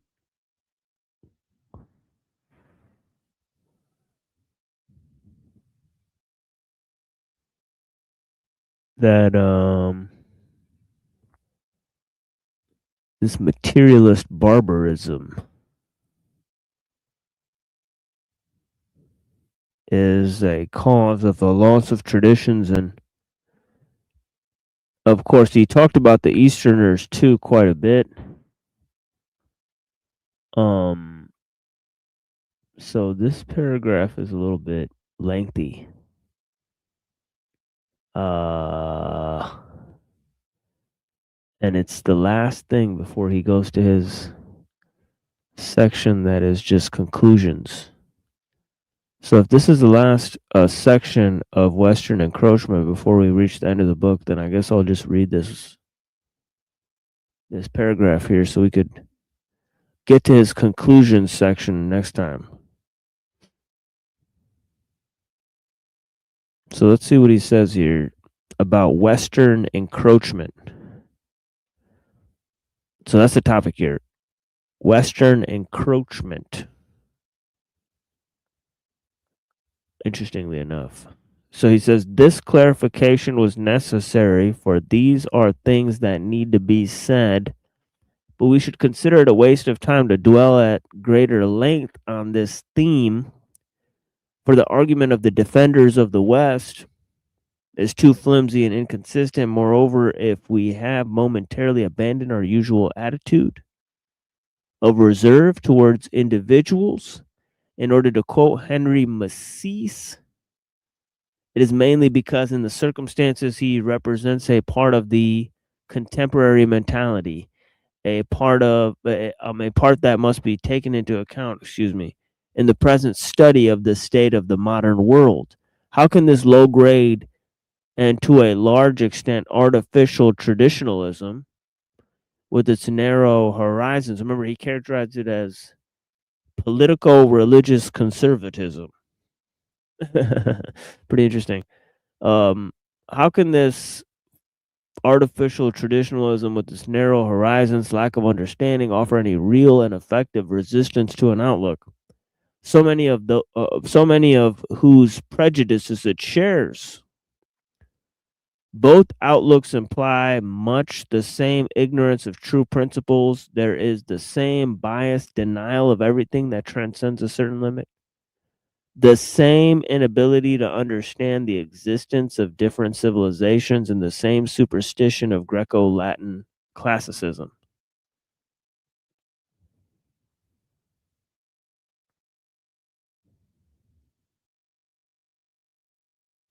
This inadequate reaction that has no other interest for us than that it shows a certain dissatisfaction with the present state of things among some of our contemporaries. There are, moreover, other manifestations of the same dissatisfaction, which might prove capable of going further if they were rightly guided, but for the time being, all this is very chaotic.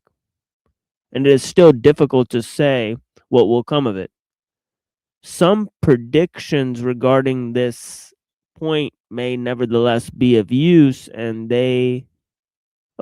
as they bear directly of the present world, that can at the same time serve to conclude the present work, insofar as it is possible to draw conclusions about giving quote unquote profane ignorance an easy opening for attack by imprudently developing considerations that it would be possible to justify in the ordinary ways.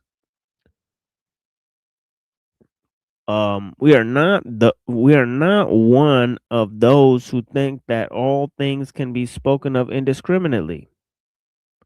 At least when one leaves pure doctrine and goes to its application, some reservations are necessary, and there are questions of opportuneness that cannot be overlooked, but this rightful and even indispensable reserve has nothing in common with puerile fears that are but the outcome of ignorance, comparable to terror of the man in the Hindu proverb, who, quote, mistakes a rope for a snake, unquote. Whether people like it or not, what should be said will be said as circumstances dictate. Neither the self-interested efforts of some people nor the unconscious hostility of others can prevent this. Nor, on the other hand, will the impatience of those who are caught up by the feverish hurry of the modern world and who would like to know everything at once, certain things to be made known before their proper time, but the latter can at least console themselves with the thought that ever increasing speed of events will doubtless satisfy their desires before long. May they then not come to regret having insufficiently prepared themselves to receive knowledge that they have sought more often with enthusiasm than with true discernment. So he's kind of concluding and saying that people are sort of indiscriminately searching for knowledge. They're not making distinctions about the profane. They're mistaking a rope for a snake. That they believe that unconscious hostility of others or their self-interested efforts can bring about some great change when they don't understand history or they don't understand the modern world, right? So they don't understand any of these developments. And they've, insufficiently prepared themselves to receive knowledge, as he says. I think that's a key thing. So that's not about what kind of knowledge you have. It's about discernment, as he says. So discernment gives a certain preparation for knowledge, I take it to mean that he is sort of advancing his traditional outlook in that regard. So, yeah, so we will continue looking at Guanan's Crisis of Modern World so we could look at Evola's revolt against the modern world. And of course, there's a bunch of transitional materials, such as letters between Guanan and Evola, and of course, works by Evola on Guanan, and so on and so forth. And yeah.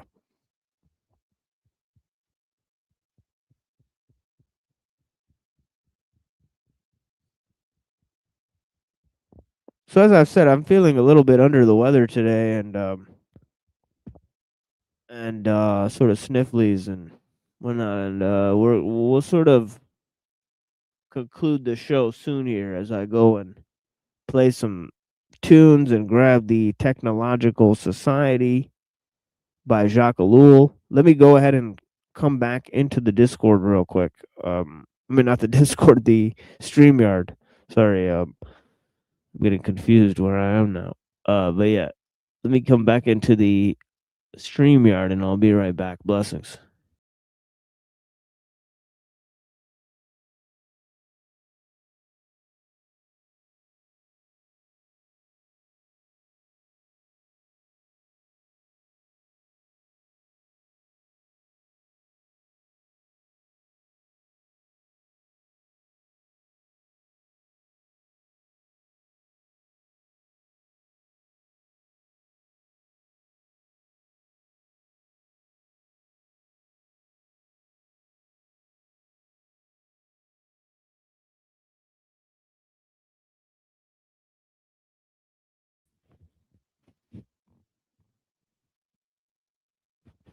All right, there we are.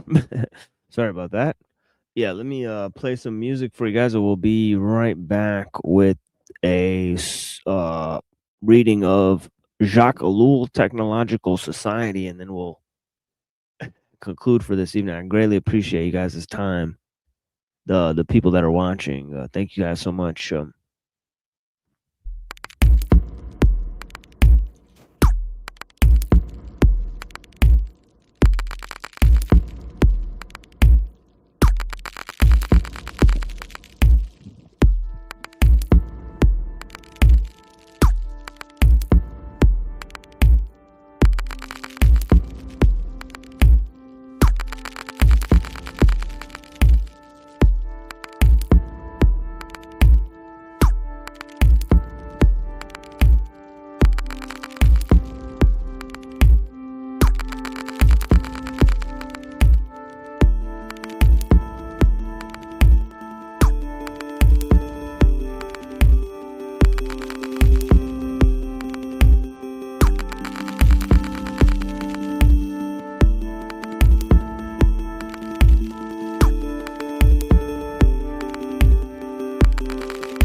Yo, yo, yo, yo. Yo, yo. Back when I first grabbed that pen, I told myself I was gonna win.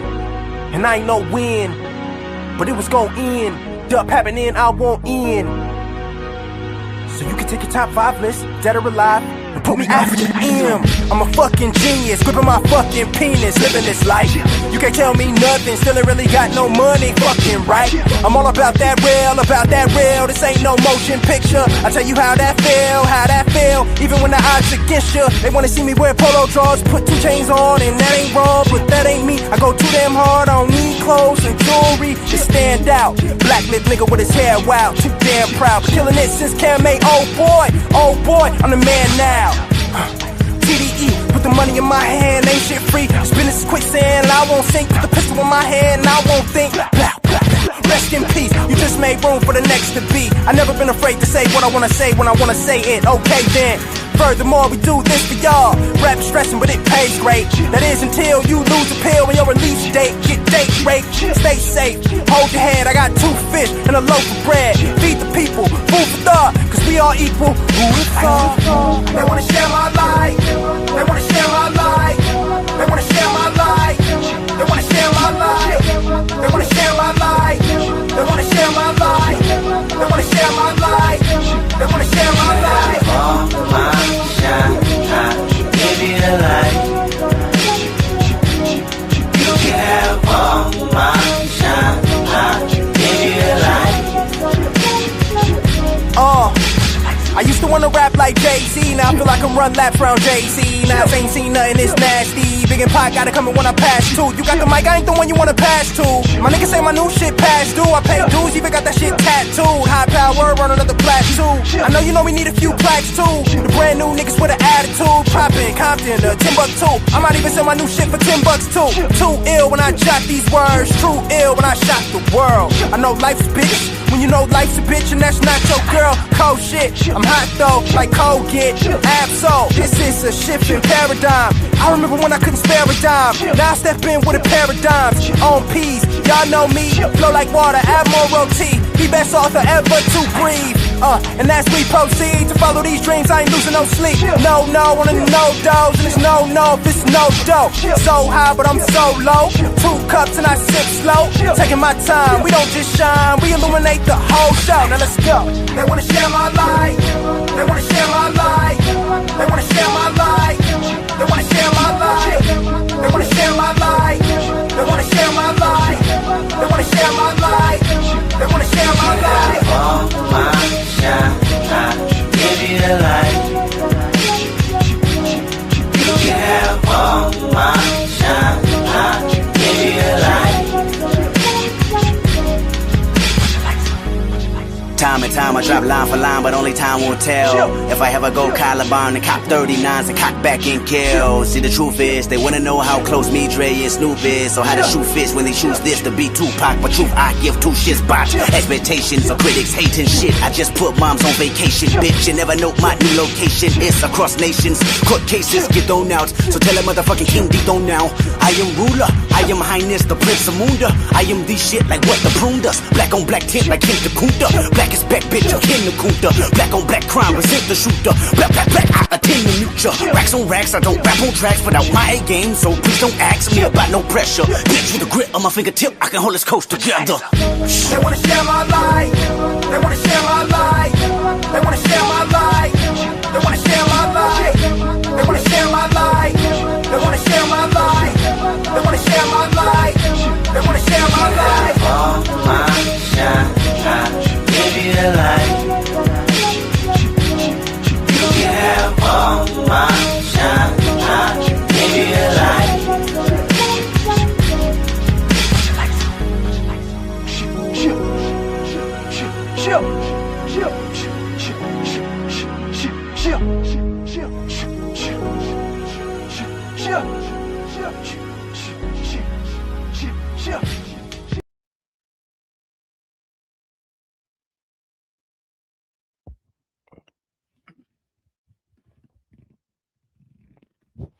All right, I appreciate you guys. Let's check this out. The process of massification, the formation of a mass society, right? The collective atmosphere, the individualistic civilization of Europe, the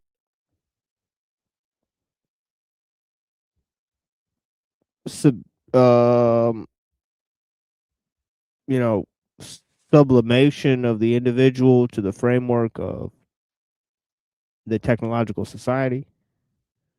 So this is kind of what we're dealing with, right?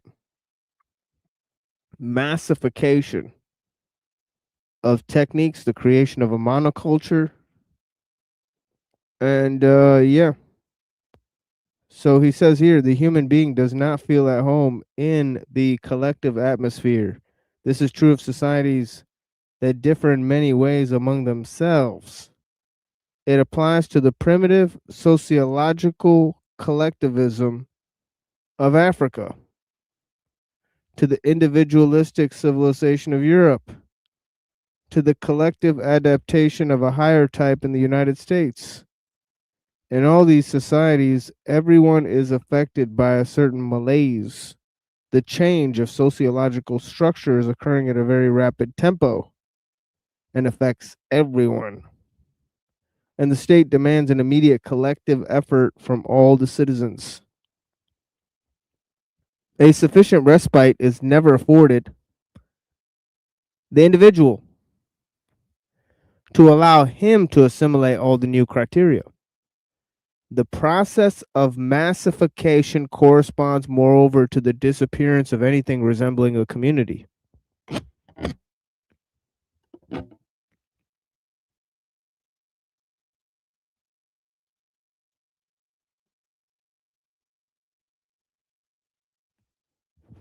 So as I explained in the beginning, right? Tools and forms of symbolic expression, forms of ritualistic expression, right? They're assimilated into human society by man, right? But the machine is part of a sort of abstract and universal framework that exists apart from man's traditional framework, as we saw in Guanan. Right? In Ellul, it basically leads to the disappearance of anything resembling a traditional community. You know, because of the creation of a monoculture, right? You can apply the same techniques everywhere. So technique assimilates culture instead of culture assimilating techniques. And I think me and Mr. Anderson had a very interesting discussion about this last time. Right. And you could come to the conclusion that because, you know, like for example, right, rules on TikTok being the same as the rules on you know, Instagram, for example. You know, that even though those are two different companies in two different countries, right, they behave the same way, similar restrictions because of international trade and all this stuff. So they push a similar cultural framework because they're trying to push a similar type of consumer,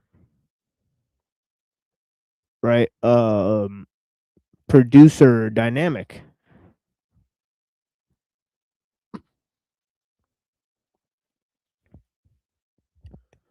And I was telling you know, I was showing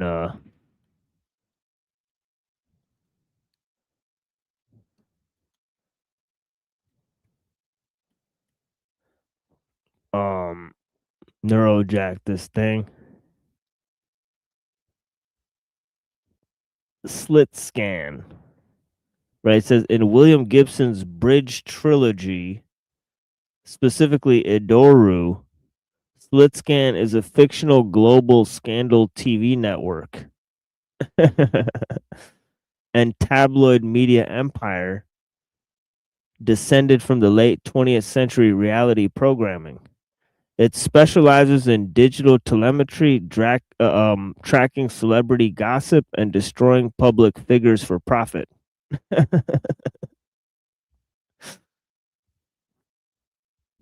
Yeah, I don't know how Gibson knew what he knew, but even the third book, I think it's called Mona Lisa Overdrive, he's starting to get into that territory. And I really should read those books. I think it's called the Bridge series. His later series, not the latest one, but the one in the early '90s. Like, I found it extremely tedious and boring, but it was very like detailed of like how exactly these like very boring companies and these very boring like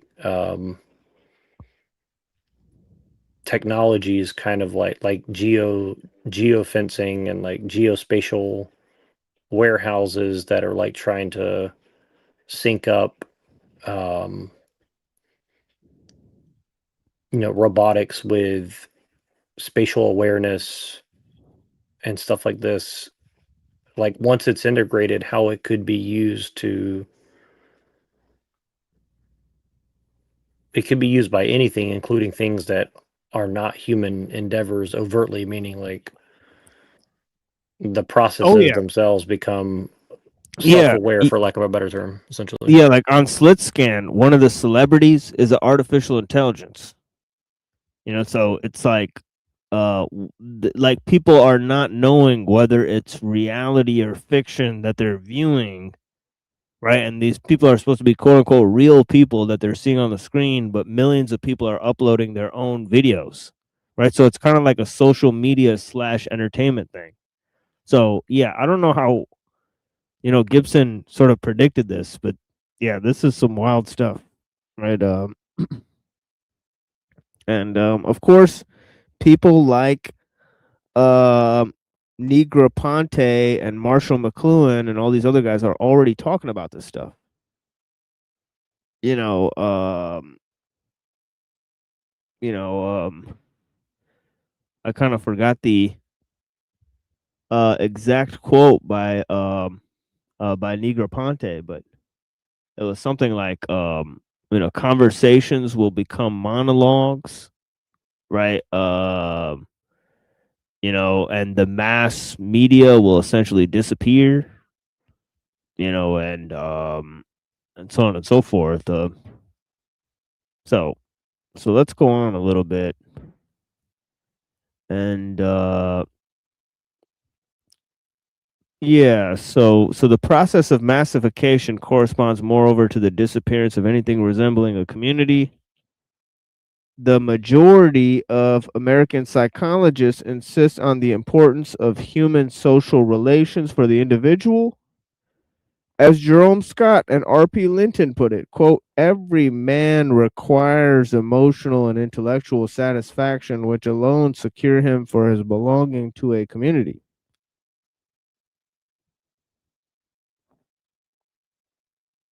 Every man requires emotional and intellectual satisfactions which alone secure for him his belonging to a community. When this need is suppressed, neuroses result. Neuroses. Some experts even maintain that most obsessive neuroses spring from a failure of social adaptation and from the suppression of community relations.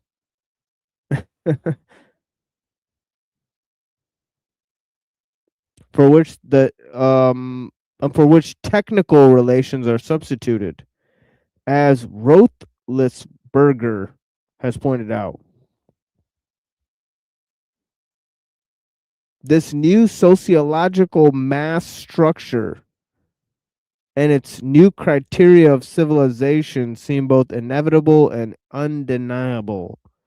Okay, so let's check that out. The words sociological mass structure, right? So it's kind of saying that this is not only the creation of the monoculture, but also the creation of the mass man, right? Which is really the abstract entity appearing in the statistical analysis, right? It's who companies do their research for and who advertisers make advertisements for. Right? It's a general concept of a person, right? Not a real person.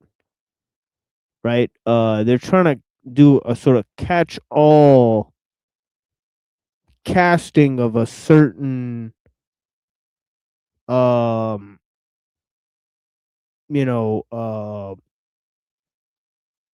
inspirational array of items that may attract the average type of person. Right? So since most products, most advertisements, most medicines, right, most policies are shaped around this mass man, right? This mass man becomes the centerpiece of the technological society, right? In fact, right? And the process of massification is applied to this mass man, right? But it's also applied to the collectivizing of individuals within the technological society. So let's move on a little bit and read some of this because it gets pretty fucking bleak. The new sociological mass structure and its new criteria of civilization seem both inevitable and undeniable. They are inevitable because they are imposed by technical forces and economic considerations beyond the reach of man. They are not the result of thought, doctrine, discourse, will. Here, hold on. Let me put this link in the chat because I see our friend Fatima has returned. So blessings. I don't know if you want to hop up here. Of course, it's your choice. All the people that are here, I greatly appreciate your time. Yeah, thank you guys for being here. Yeah, blessings. Name also, thank you for watching still. Yeah, I appreciate you. So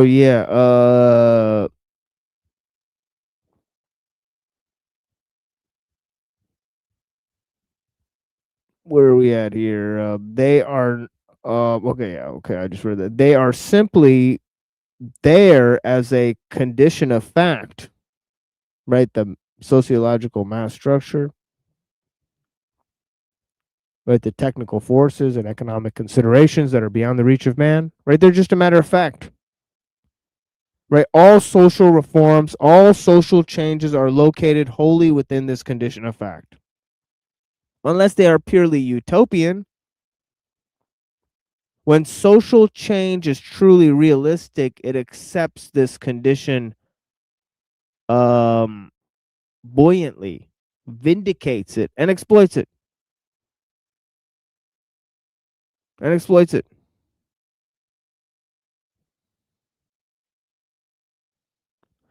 Only two possibilities are left to the individual. Either he remains what he was, in which case he becomes more and more unadapted, neurotic, inefficient, loses his possibilities of subsistence, which is basically survival, and is at last tossed on the social rubbish heap, whatever his talents may be, or he adapts himself to the new sociological organism.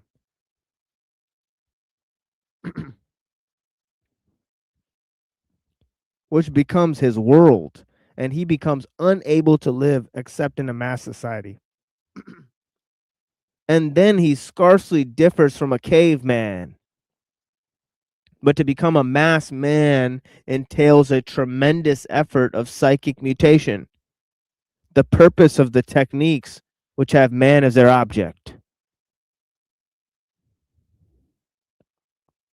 The so-called human techniques is to assist him in this mutation, to help him find the quickest way to calm his fears and reshape his heart and his brain. When we look into technical rather than theoretical works on this subject, the design emerges with great clarity. Quote, it is a question of strengthening the environment in such a way that in practice all subjects come more or less quickly under its influence, unquote, says Claude Munson, from a pragmatic American point of view, if integration proves impossible, it is then necessary to uproot the individual from one social environment and place them in another where adaptation is possible. Somehow provision must be made for the individual to reach the glorious state of equilibrium so desired by those who guide human destiny. The state in which the individual is so adapted that his personal difficulties are so different from those of the collectivity. He is no longer a man in a group, but an element of the group. It is remarkable that mass participation distracts the individual from his miseries and even dispels them. After all, the process of massification was itself the origin of man's psychic difficulties. Anyways. So we'll talk to you guys soon.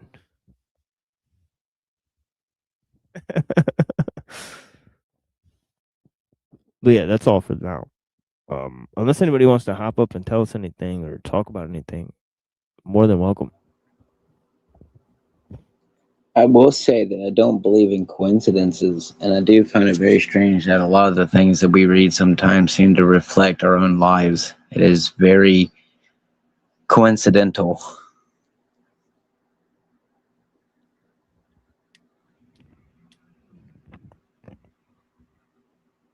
Yeah, allegedly. I mean, these are the things I read. I mean, I think a lot of the stuff that other people read is really fanciful. You know, I think this is a very cold hard look at a reality for a lot of people, you know, unfortunately. But you know, they're at the tail end of techniques manufactured, just like the corn on the cob.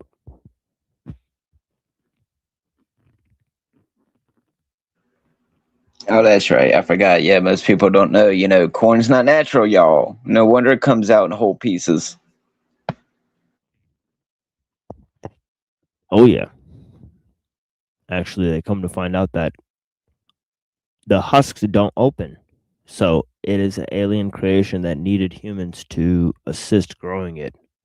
The natural corn husks, actually, the thing will open so that it could distribute its seeds. Right? So the corn that we grow is totally unnatural. It's a hybridized species that was created by man, just like tomatoes and carrots. These are not things that are found in nature. But yeah.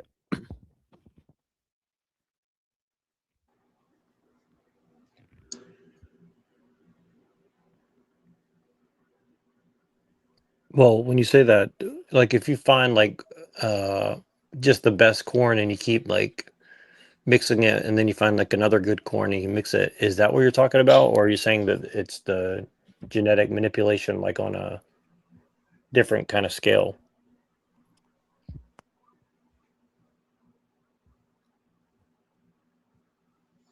I mean that there's certain species of plants or animals that would not survive in nature, right? The only way they survive is because we keep growing them. And corn is an example of that, right? The corn species that we all eat and enjoy is an example of something that needs humans to grow it, right? And there's a bunch of animal species like that that we've hybridized and, you know, we've bred them to create those species, right? It's a thing, right? So they're a sort of a product of human civilization, right? So they don't really exist without humans, so on and so forth.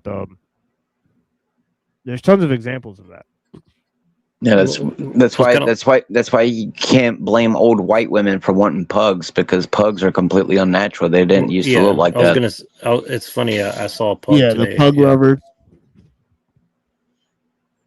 Like, I'm telling you, I've been around a lot of pugs, and it's messed up that people thought that was the epitome of wanting a side dog. I just don't get it. Same thing with certain teacup chihuahuas and stuff. They purposely bred them to get so small that their heads are bigger than their bodies, and y'all wonder why they can't walk right. Oh, well, it's okay. It's all in the name of, looking better, right? So, I mean, when they go and mess with, fungus and other things, human lab grown meat, it's okay, right? At least the cows are saved. Hey, hey, ho, ho. The use of meat has got to go. Sorry. Well, what would you say about that about dogs? Like, do you think dogs should not exist because we made them for our pleasure? Or, I mean, maybe not like that. I know that's Well, not I mean, do they feel the nice same way when to they put eat it. them? I mean, don't knock it before you try it. You know what I mean?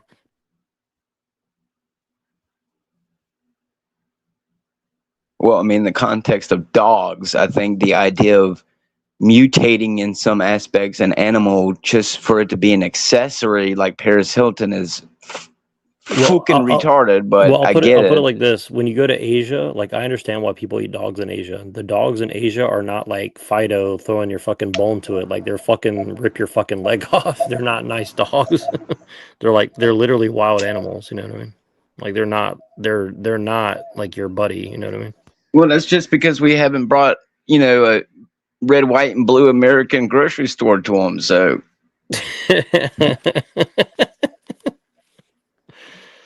I mean, cultural differences. I mean, I've met people who've eaten them, and yet when they come here, they allegedly don't eat them no more. But I know of Chinese restaurants and other restaurants where neighborhoods where their animals would go missing. So, I literally met someone who's from the Philippines, and then they said they became friends with somebody who's Vietnamese, and they said that they would go to the store and buy dog food, and then put it in a bowl and add water and eat it. well, maybe they'll become a furry. I mean, I guess the point goes to say that we're willing to change anything on a molecular or, genetic level if it's, beneficial to us, allegedly. I mean, we say that eating corn is not natural. I mean, I don't think it's very natural when I go and eat corn and it comes out whole. But, I mean, they say it has, nutritional value. How? If my body doesn't, break it down and process it correctly and it still comes out whole in my shit. So I'm not trying to get dirty and nasty, but maybe there's a reason why it's not normal and you shouldn't eat it. So that's why I want to ask Machine, like, do you think that dogs are like an abomination? Maybe certain breeds. I'm not sure if all of that is true, like the way that pans out, like Neil deGrasse Tyson, like we created dogs. I'm not sure if that's all true. Well, I mean, they would all have had to have had a common ancestor. So, I mean, what came before the dog, allegedly? Well, it's kind of like weed too. Like, like we try to breed the right weed to give us the right effect, right? And then the government allegedly puts chemicals in it. Yeah. But I guess what I'm saying is like somewhere between like living up on a mountain in Hindu Kush and like and growing your Kush versus like here and like dumping chemicals on it and like trying to hide it from the police and everything, like somewhere between here and there, like would it be bad to like hybridize your strains and stuff? If you're wanting potency, yeah, because you won't want to accidentally mix it with something less potent. So,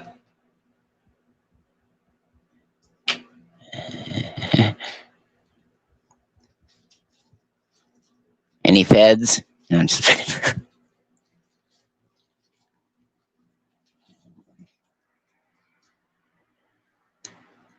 Yeah, sorry, I meant to say hypothetically in Minecraft.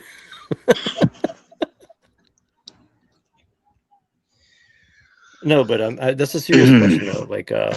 Like, do you think like, I guess I'm just trying to find the dividing line. Like, where does it go from like bad to good? Like, for example, like honestly, I think that they should de-hybridize or whatever you want to call it, like all these different weed strains because the weed is getting too strong. Like I feel like it's better when it's like not as strong, you know, personally.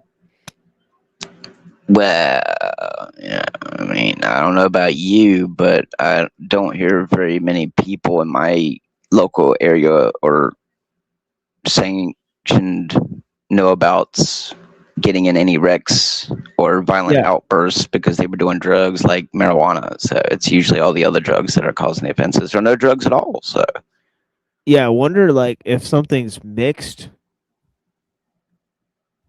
right? Like if you take like a brown Asian and you can unmix them and get like a brown guy and an Asian, like several generations down. I don't know if that's possible to like unmix, you know, once it's mixed. I don't know. you gotta take the Play-Doh and unmix it. Genetically speaking, you should though. No, wouldn't that take a lot of generations?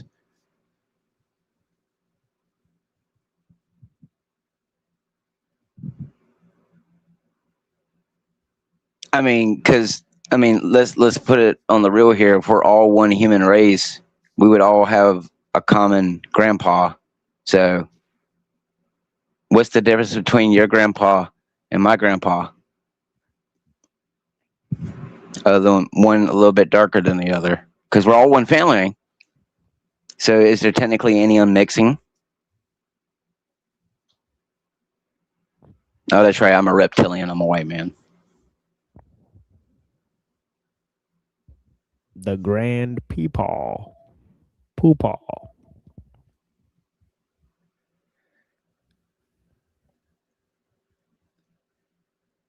I don't know. I'm trying to think, you know, back to Nephilim days when Nephilim would mess with DNA and were able to mix things. And I mean, do we all still have some Nephilim DNA in us somewhere? And that's where they're trying to find, you know, something in our DNA to be able to change us. I mean, I feel like in some way, maybe we still have like, you know, the God particle inside of us, or the spark, as they say. And they're trying to like switch it back on, but you know, allegedly.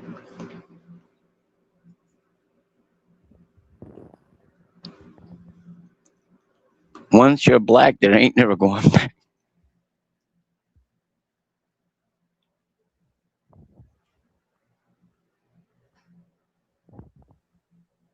But Machine, would you prefer that they made weed natural again though?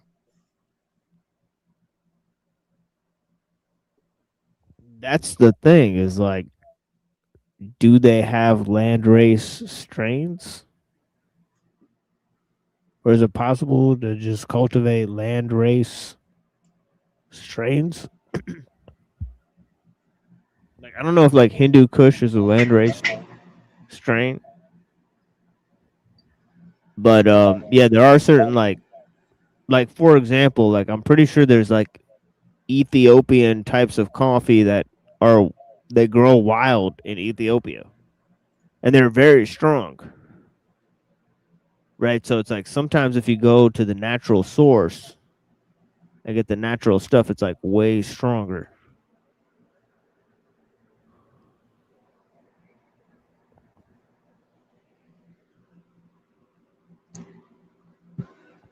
Yeah, because I remember I used to get like Hindu Kush back in the day. It used to be very strong. Oh, so the burning bush was probably marijuana, and that's why they're so big on messing with it. It's because if you smoke real marijuana, you can talk to God.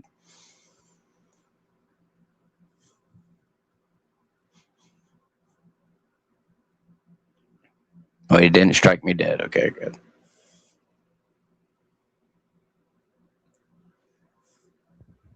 So what do you guys say? I mean, the link's out there. I mean, nobody's joining. I think I'll just cut this one off and just play some of our old episodes on seditious glands. Because, yeah, these people are, yeah, it's kind of dead out here. Yeah, I mean, we can always keep it going, but you should rest. And yeah, I'm kind of interested to see the old school stuff and see what we got. Yeah, there's a lot. There's a lot in the backlog at this point. So yeah, so we'll see what it do.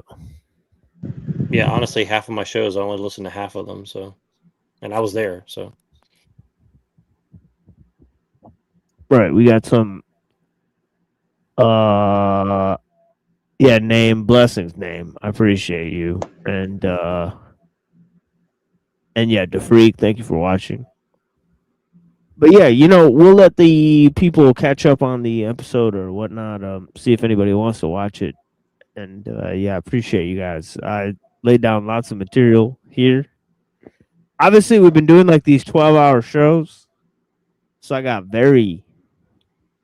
I think I got sick for like a week, honestly. But yeah, the thing is that we will basically go ahead and do a show on Sunday if we can.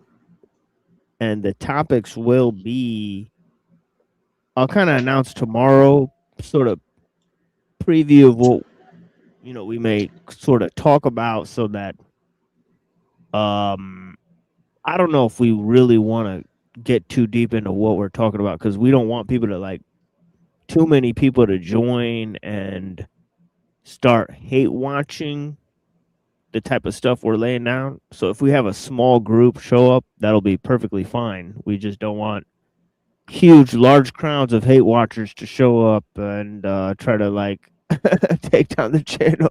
Or I mean, obviously, the minute I had talked about a certain thing today, we got super. It felt like the views and all that stuff took a very dark turn at some point when I started mentioning certain topics. So I know that certain topics will get us immediately shadow banned, and those are definitely the type of topics that we're talking about on Sunday. So I'm preparing in advance to just not have any viewers next week after I do the show. If we're even allowed to stream, we could just be down for a week after this Sunday. So we'll see what happens. But yeah, so hopefully that doesn't happen. But yeah, I anticipate that. Because we're bringing the heat, so we'll see what happens. But yeah, every time we do a large show on Made by Machine Bob, I get a strike on the channel. So yeah, well, honestly, I would love to just do a review. I would love to do just like a chill stream where we just review all that evidence. Maybe not now, or maybe after all this, but I think it would be worth it to like go over like, the like 20 different videos that we found about this kind of shit. I'm just saying, like in the future, that's something I think would be interesting. Like just as like a throwaway episode, but it might be interesting to kind of see, just kind of record it all. So there's like a one recording of like all that evidence. So like if they ever shut it all off and later on down the line, like it exists somewhere, I guess, or something. Yeah, exactly. Like basically like put together as a Zapruder film or something. But yeah, I appreciate. Hope you feel better, man, and have a good night. Yeah, blessings, brother. And yeah, what say you, Lord? In the famous word of Leonidas, even a god king can fall. And I'm going to read something from the back of a comic book. How many hours are in a day which you don't spend half of them watching television? When is the last time any of us really worked to get what we wanted? How long has it been since any of us really needed something that we wanted? The world we knew is gone. The world of commerce and frivolous necessity has been reduced to a world of survival and responsibility.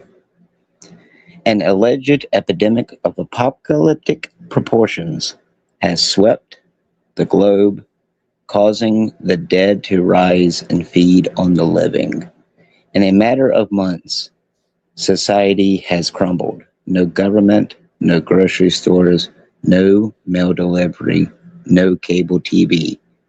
In a world ruled by the dead, we are forced to finally start living. That's from The Walking Dead.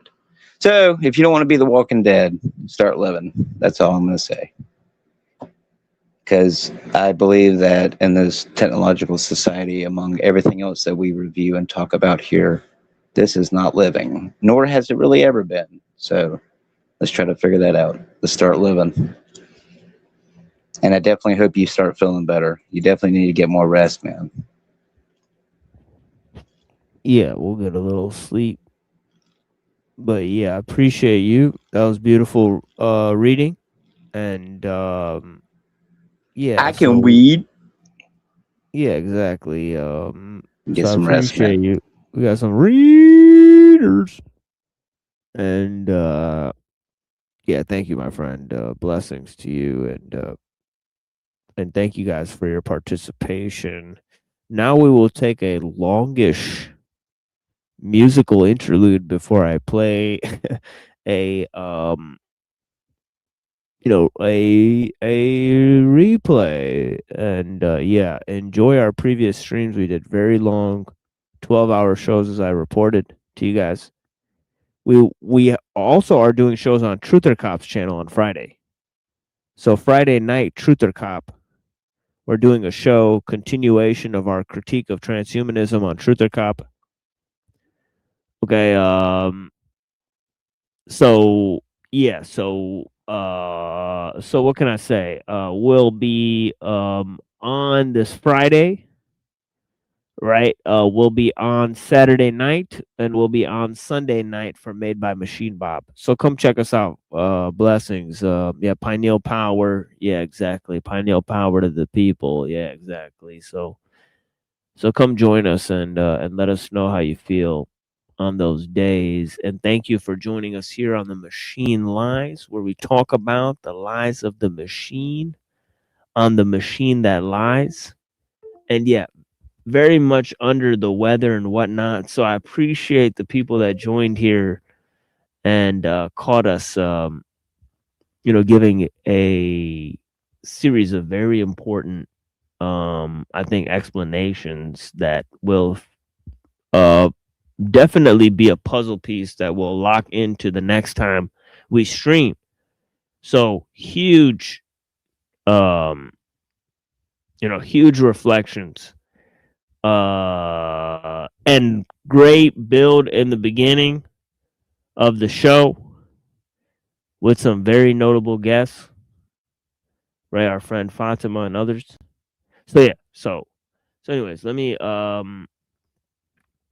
I had some beautiful conversations with some of the homies today on a series of issues. But yeah, I can't wait to talk to you guys again. But yeah, I'm gonna go and take a little rest. And I appreciate you guys. Here is a series of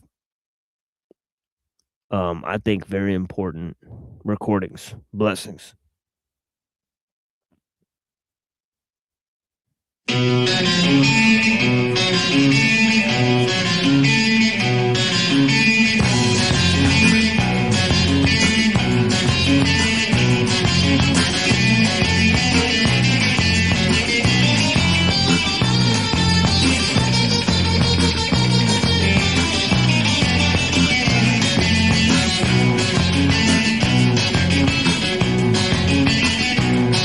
We're sorry that you no longer need or want or even cared about here. Machines can do a better job than you, and this is what you get for asking questions. The unions agree sacrifices must be made. Computers never go on strike. To save the working man, you gotta put him out the pasture. It's like you have to let you go. Doesn't it feel fulfilling to know that you, the human being, are now obsolete? And there's nothing in hell will let you feel about it. Super good news. Make a good news. How does it feel? Beat the shit out of ass and turn into cold like a piece of trash.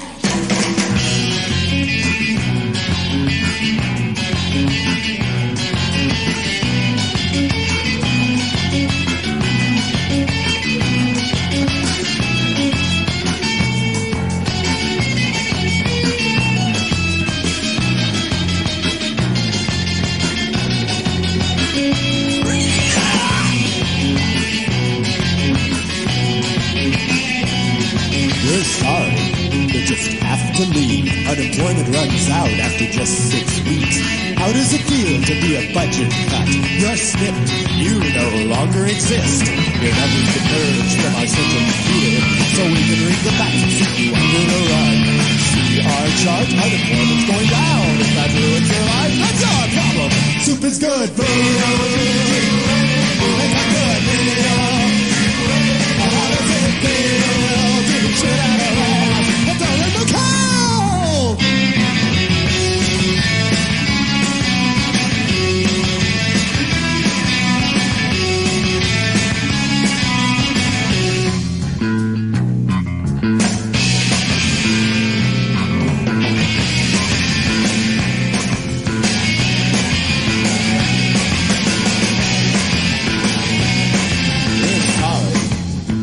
To interrupt, but it's against the law to jump off this bridge. You'll just have to kill yourself somewhere else.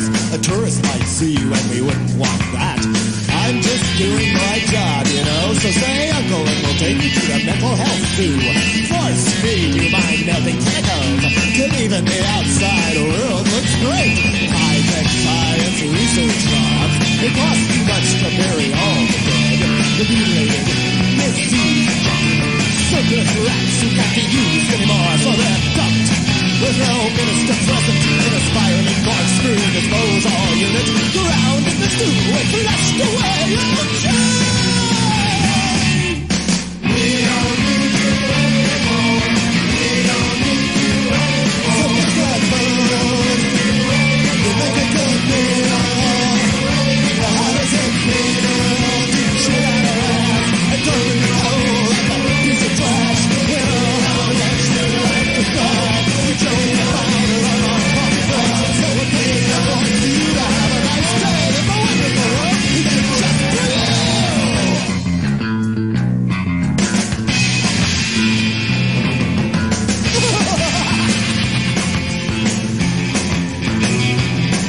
We're rats. We human rodents chuckle. At least we get a dignified cremation. Yet, 6 o'clock tomorrow morning, it's time to get up. If you don't know how to make chords, this is it. You can drag one of these chord progressions in. Boom.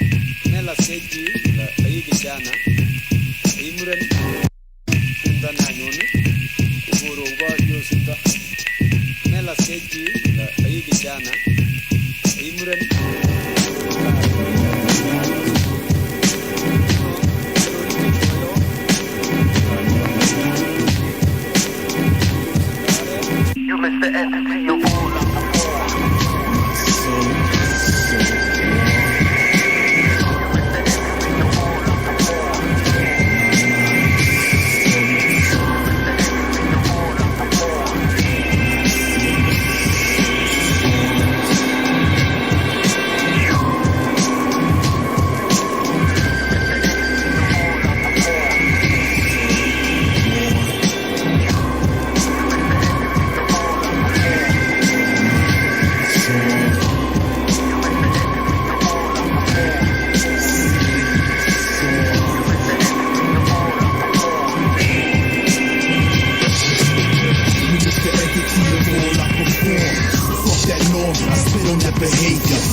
the saviors, made by sailors, folklore, one-wound road, where lies your roads, dead lost I muse, face painted you, brushwork tickled my eyes, I laugh when you lie, as do I under sky, assume role of the unassuming. His walk so amusing, the stagger is looming, my truth gets jaggled and demonetizing.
seems to reverberate.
Fake ass MCs, fuck off my stage, man. Fuck karaoke, okie dokie, monkey ass niggas, man. Fit the shoes, nigga, put them on and tap dance, faggot. Come and destroy y'all niggas this year, word up, yeah. Hip hop, they tap dance to sell a meal. While real MCs with skills don't got a deal. It's industry conspiracy to make us savage. Take off your clothes to go gold, sell your soul and live lavish. Hip hop, they tap dance to sell a meal.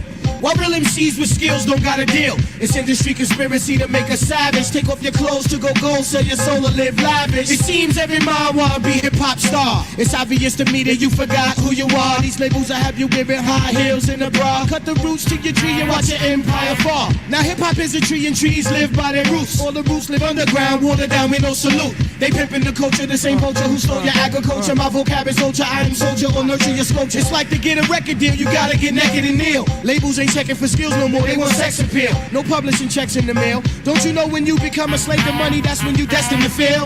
You swallowing so you can sell 1 million records? On magazine front covers butt naked? Used to be a queen who was highly respected. Now when I listen to your album, shit get ejected. I didn't get the album out, somebody cock blocked. In 99 I smacked the blackboard right in the side pocket. When I drop it, take your plaque to the pawn shop and hock it. I'm taking all your money this year, extorting your profit. I got greedy and went commercial and your label still jerking you. I'm starving all y'all niggas this year, take it personal. Hip hop, they tap dance to sell a meal.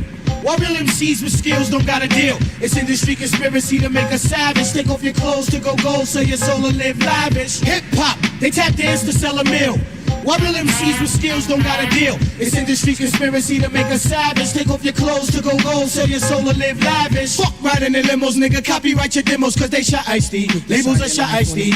Your manager stroking you saying shows are promotional cause they shot Ice-T. Niggas are shot Ice-T. Stupid, the main niggas who help you get on, the first niggas you shit on. You realize who love you when all your money's get on. They smiling in your face cause right now you putting cake on their plate. Them the same niggas that scheming on your safe. Word, it's the ones that sniff coke with ya. From broke to rich ya, now they wanna cut your throat and come and get ya. Fake acapellas can't really rock a favela crowd. Your head is full of helium, you floating in the clouds. On stage frontin' like the solo type. Caught my hip hop chromosomes deep down, you know Shabazz your prototype. Don't even know how to hold a mic, tripping over the cables, mumbling and stumbling into the turntables. Tap dancing, juggling, shuffling their feet, smiling. The type of niggas I be snuffing while they freestyling. Whether your goal or you're plotting them, I'm robbing and gatting them and slapping them with an aluminum bat and busting the cap in them, duct taping and gagging them, make them deep throat the mag in them, trapping them in alleys where we be beating, stomping, and dragging them. Fuck selling my soul for that mansion in the yacht. I'd rather make a lot and scrape the bottom of the pot. Real soldiers survive with 3 hots in the cot. You can't take them riches in the ground when you rot. Must have forgot your fears brought you to that altitude, and now you left them astray. Ego got you confused. Son, I be browsing. They try to trap us all in public housing. How niggas classic albums only sell 200,000? Labels be running sound scams on your cream. That makes niggas susceptible on going mainstream. They pulling your strings with marketing schemes, extorting the fiends. They ain't gonna never tell you how many records you sold. See, peace to all them MCs staying true to their root. Don't sell their soul for the loot and planting seeds in the youth. And fuck the hip hop. They tap dance to sell a meal. Why real MCs with skills don't got a deal? It's industry conspiracy to make us savage. Take off your clothes to go gold, sell your soul to live lavish. Hip hop, they tap dance to sell a meal. Why real MCs with skills don't got a deal? It's industry conspiracy to make us savage. Take off your clothes to go gold, sell your soul to live lavish. That first album, Fat. Check. Second one, Stretch Marks. 1, 2. Oh, no. Your attention, please. Your attention, I need it. So I can sit you in a position from which I see it. Where I'm seated is scenic. Heavyweight or slim as the machinist or bulimic, which means you somewhere in between it. I take it back for you like the wild stallions or sand demons. I'm in the market for low mile 360 Medinas and a good organic cleaners. My car always a wiener. Your car's always pitted. We should call it Stanley Steamers. Most of my friends in gangs. My new nickname is Genghis Khan, but without the yay. But his last name's my side. I ride with that demeanors. I'm armed to the teeth. You're Venus and you've never been to the Venus. School of Hard Knocks, I dean it, I done it. As well as a celebrated alumnus, I donate to the campus and my name's on the arenas. But you can't bring it to my court, not even with subpoenas. Cause you can't play my sport, but you can still cheerlead us. And you can't sit there, that section's for the seniors and the sexy senoritas. So just move up to the bleachers. How you gonna school me when I grew up with your teachers? I know that you can't hear me cause I blew up all the speakers. And the power line is hanging cause I threw up all the sneakers. I ate up the imposters and I chewed through all the pizzas. I blacked out with a blackout and I maxed out all the visas. Accreditation so prestigious. Just walk across my stage, your life will be completed. Don't need financial aid, cause this is just some free shit. You've been properly prepared, throw your hands up in the air. I'm red hot chili, I'm Anthony Kiedis. My spirit smells teenage, and Chi-Town's feeling excellent. We hit them with the president, see we set the precedent. I don't feel I'm best, I just feel I'm better than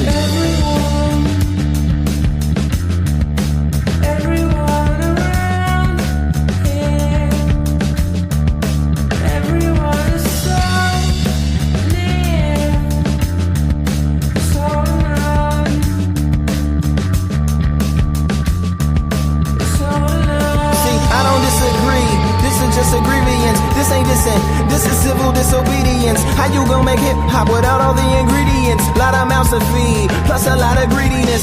And that greed outshines the neediness. When niggas need is some question the authority and tune out all the TV shit. And we be this, so I give them all. You see, I did it for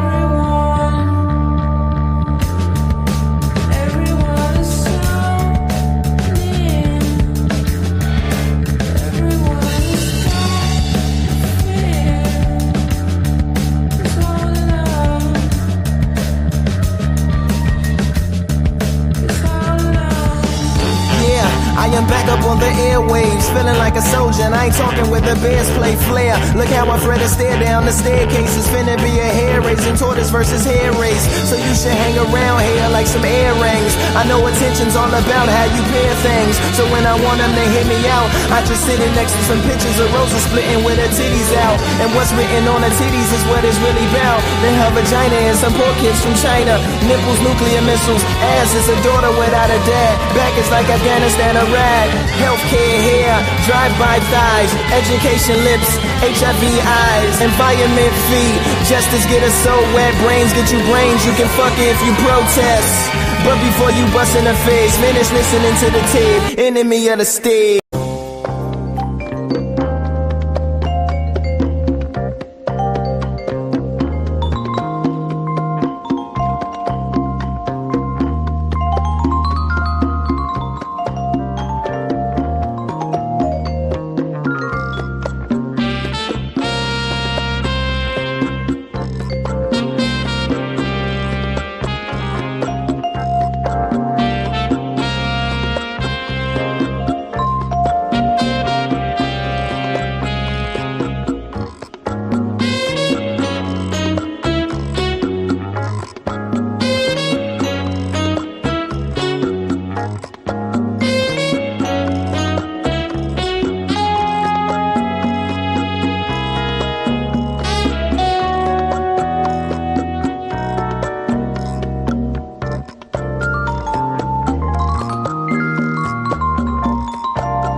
Leslie, you're being stupid, lady.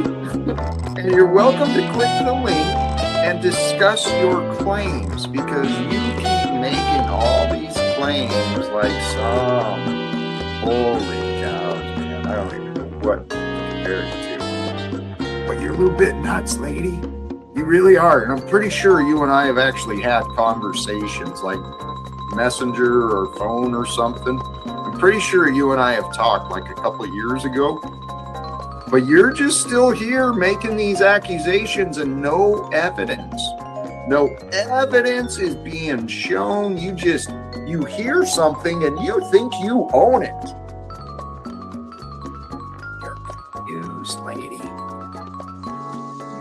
Hold on, Jack. You got to pause it there. From here on out, Leslie, it's. Yeah, I wonder why he's fighting with this lady. She's pretty nice. She's well mannered. She's been on our show before, so yeah. So let's see what happens. Pink George Floyd.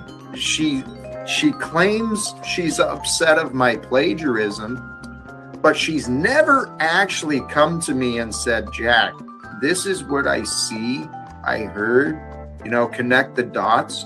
She just thinks that what I'm saying is hers. But Floyd, the reality is the truth is the truth. She recognizes the truth from me, but it doesn't mean it comes from her, because she doesn't get my attention, Pink George Floyd. She's lying. And if you believe her, you believe in liars. So you're being tested. And if you look at her most recent comment, she says, "Oh, please." She's begging for your help, Jack. She won't. And something, if I remember, she might be the one and she might not be, but she's done something in the YouTube settings where I can't even reply to her nonsense comments. I might be remembering her as someone else, but Leslie, hi, please. You know what? You can, yeah, right. Leslie, it's perfectly fine. Make claims, lie about Jack, though. And, that Floyd guy, Pink George Floyd, you're a fool too. And that was the other one. I'm just calling people out now. Oh my God, Jack! This is where we spiral down into the. Yeah, that trashy lady, she's good looking. But now I don't know what Modern Man is doing here. Actually, Modern Man is doing a show with Jaronism, so we might go and check that out soon.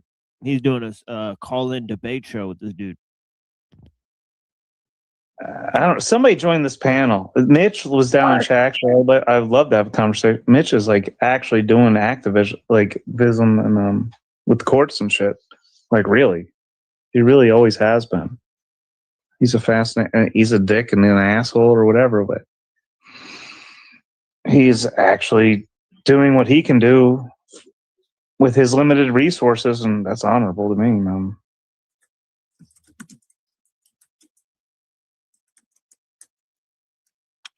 Yeah, I don't need to keep explaining myself to ignorant fools who don't want to actually understand. No, it's a waste of breath. It's like that's the whole point. Is like you're on your roll, you're going forward, and you're moving forward, and all of a sudden they start throwing mud, and you feel like the need to engage. You can just keep walking, and whatever, like it'll roll off you. Well, this is the reality. What people don't understand, I could be wrong, but I doubt I am.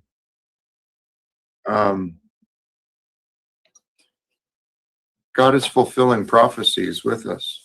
The new kingdom is here and waiting for mankind to realize, to discover, to create. All the answers are here for all of humanity to prosper, to reform. We can do anything we want, but if we don't want to believe, that's where we stop. But see, I'm literally every. Oh my Wonder.com.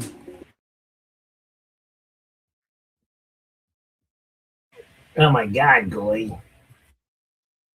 I'm not gonna be a doctor. I knew. And then being up on call 24, I was like, nah, because I might sleep through them. I was like, no. I knew I would never be a doctor. Like, how come you want to be a doctor? I was like, because I'm every American should focus on that. Okay, Mamdani is a front man running. He has puppet masters behind who are looking to push a certain agenda. It's not about him, you know. The setup have already been put in place. They have a lot of Muslims in. They brought a guy in, Mamdani, who presents himself as a Muslim, you know, whether he's practicing you or sound not. like one of these fake bots that brown. we found out was over He- here he's trolling brown. America, bro. That's what you sound like, Afrodon. You I sound sound like like one what? of these fake ass bots from overseas somewhere, Okay. bro. Get out of here. Okay. So You're so saying a you bunch of have nonsense, a guy. You have a guy. So he's brown. So they've already got somebody like him. This guy on camera, he looks like Mamdani, They're right? paying you in India. Mamdani, you know this. How much you You get? know Like this. 10K? You know this Mamdani in his name. He has Kwame there. Tell me, Kwame, that is to bring in the black, you know, fake pro-black names. You notice all the fake pro-blacks, their name is Kwame. For whatever reason, they've destroyed that name for Ghanaians. So they have the Muslims in, because I followed the entire thing. You know, I've seen the communities he went to. Those people are going to feel empowered, right? And they are going to start exercising, you know, that primitive 7th century ideology in the 21st century. This dude's pretty People are smart. about to learn. They're gonna pack the, you know, sidewalks. They're gonna pray there on Fridays. They're gonna make the call of prayer, disturbing the peace, noise pollution. Inherently, we have that thought within ourselves, Hafez, as all human beings. The United States, I have an elder brother and an elder sister there, bro. They are more American than they are Kenyan, bro. And I grew up with them. My eldest brother went there in 1997. He was born in 1977, I think 77. He went there in 97, bro. When I talk to him, I'm like, is this Jim? That's his name. Is this Jim? Good man. He sounds like a Texan. He's lived in Texas the whole time. He's got a gun. We never had a gun in Kenya. Yeah, you bring it. Okay, can I get this? Sorry. Can I just get this out? Yes, Look, sir, this bro. 1.5 billion Muslims. Why aren't the world on fire? The fact is that's a layup that's been answered so many times. Apart from the fact that you have to extract the children, the elderly. I like how the comment he pinned up, it just says, this is why they hate the Quran. They want to practice homosexuality. That shit's hilarious. Like, what does that have to do with the convo they're having? But yeah, it's just pretty funny that that's pinned. And the disabled, which would not be part of any militia group. The majority of the Muslim world don't actually believe in their religion. They sort of are half Muslim. They're Muslim light at best. So most of them don't even. When I hopped on here, good. No. But what I'm trying to tell you is that out of all of these numbers that you're talking about, that why the world isn't on fire is because these types of things exist. But that doesn't actually erode what the text says and what the text preaches. If a Muslim is serious about Islam, they... So I turned it on at 2 random parts, and it seems pretty anti-Muslim. Now, the thing that the Chaotic Truths did before the show started is he did a whole rant supporting Mamdani so that his audience that disagrees with him would then, call in. Here's our friend Orthodox guy from the Adam Waffen division of the 09A. Let's see what he's got to say. Yes, it is. Building Yes, yourself it up. is. It actually it is. So this is what I would say to respond to that. I think I know what you're saying, but it's just on such a and this is not to be condescending or anything, but it's like on a low level. Like let's take somebody like let's take somebody like John Rockefeller or something like that. Hold on, let's use Rockefeller for an example, right? I'm trying to explain it to you. This dude, due diligence is funny. I think it's funny when he talks. Give me a chance to explain. Let him finish, Stanley. Let him go. Go ahead, some people will look at Rockefeller and say that he was self-reliant, right? And said that he pulled himself, but it's just not true when you look at the whole scheme of things. But I can see from your aspect of it that like he was a young man that set off, left his parents' house and made a way for himself. But along the way, he had to use an array of different people. He created an array of different companies. So in one sense, that is literally self-reliant. But it's not though, because it the way society works. No, the way society works is that no man rules alone and no man builds himself alone. Then there is an entire society. Don't get my point. No, I get your point. You have to work for it. I agree. You do actually. You have to work for shit. But let's not pretend that there's not a whole array. That's not what most of the motherfuckers do. No one was going to go there and give it to him. He had to work for it. But that's not what that most is of the people literally my point. But that's not what most of the people sitting on your ass is not going to get you ahead. And whether 90% you like 90% of Yo, Neuro, you there?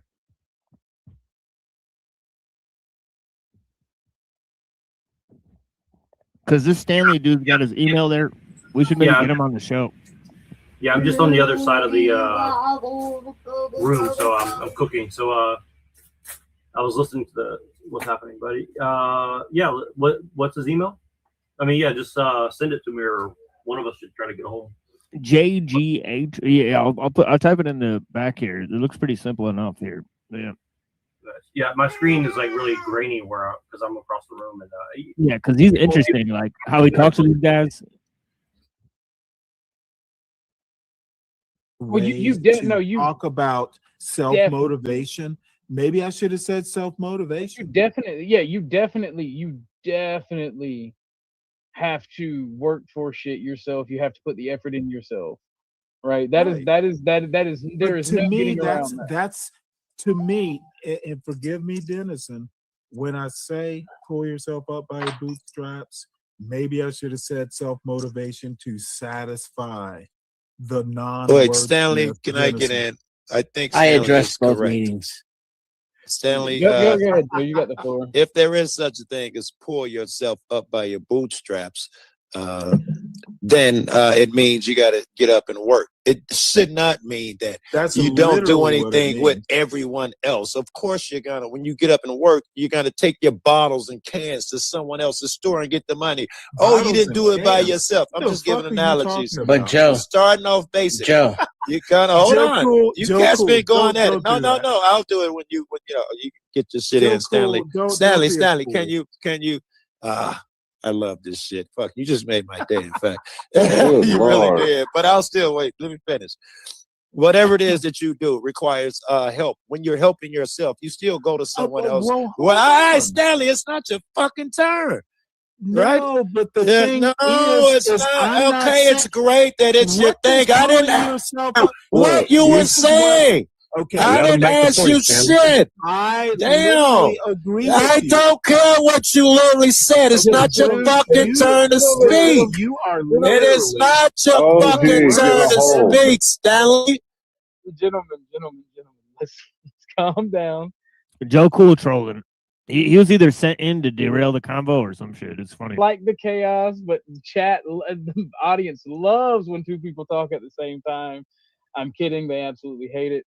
Stanley, let Joe's got the floor, and then you can have a rebuttal. All right. What up to you, Joe? What up, Joe? Right, thanks, LG. And I'm just saying, whatever you do, pulling yourself by the bootstraps, of course, it means that you have to go somewhere and associate with another person to pull it off. It don't mean doing it alone. The name itself cannot mean what you guys are attributing to it, which means do everything alone. Otherwise, you're not No, it pulling is. yourself up by your bootstraps. That's why it's a mocking. It's sarcastic. That's exactly what it means. Is doing things by yourself, because that's impossible, and that's why it was being mocked with the very obvious, physically impossible task of pulling yourself up. Okay, so I get it. That's the whole point of the idiom. Totally agree. What do you think it means now? Stanley. It still means the same thing, regardless of how Stanley uses it. It is Stanley's response. Go ahead, Stanley. You got a response. All I have to say is I didn't say no man is an island. If I said that, you might have a point. Pull yourself up from your bootstraps might mean going and having a mentor, or, you know, in the Navy, we used to call it hitching your wagon to a rising star. Dude, you do what you need to do. It might involve help. It might asking someone, hey, you know what? You've been where I want to go. Can you help? Of course. It includes being humble sometimes. Of course. I'm no man is an island. I know that. Nothing Stanley, to do with pull yourself up. But he gave you like the history of the phrase. Okay, right? motherfucker, dude, no one on this panel knows history better than me. So don't. You didn't even let me ask you the question. Wait, You didn't even let me ask you the question. Stanley, for one, I'm gonna say something I was muted, but you got the floor as soon as I get through. Chuck went and got the way to end this, and I appreciate it, Chuck. Pull yourself up.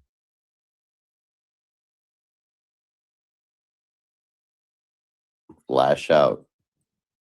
Although it's probably better to just go ahead and let that person behave in a way that's within their nature and try to.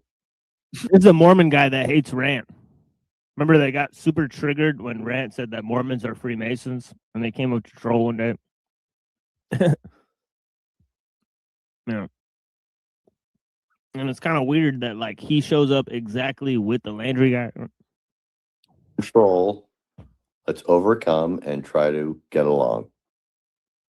But getting along is a part of the puzzle. Mm-hmm. But then what? We got to figure out, why are we getting along? Why are we putting up with someone's nonsense if we don't have to, right? Although we live in this realm of cause and effect, and we don't always control who we interact with or what we get to deal with, but the cause and effect, it's true. Compassion and peace, those two are inseparable. When you find compassion with yourself, you find compassion with another, you find a sense of peace that maybe isn't there in the time of freaking out. Yeah, let me follow up on that point. So have you ever experienced something where you felt like you were invited in a situation that would be conflictive, where someone inviting you to fight with them and you find common ground and you actually make friends and turn that situation into something that would otherwise be never very happened. contentious? Yeah. No, maybe let me relay that. Have you ever watched a movie where the protagonist and the antagonist? Well, that's the thing. It happens less with real people. It happens a lot with bitch-made motherfuckers where they're just like, oh, they say a lot of shit off the cuff. And then back, when they get into the heat of the moment, they're just like, yeah, well, maybe not. But yeah, it takes me a lot of stuff to push me to like the edge of like, I would rather something happen to you, or I would rather that I do it myself. That's pretty extreme. I don't know. It would be like very extreme situations to get me there. And I don't think many people in this life have gotten me there.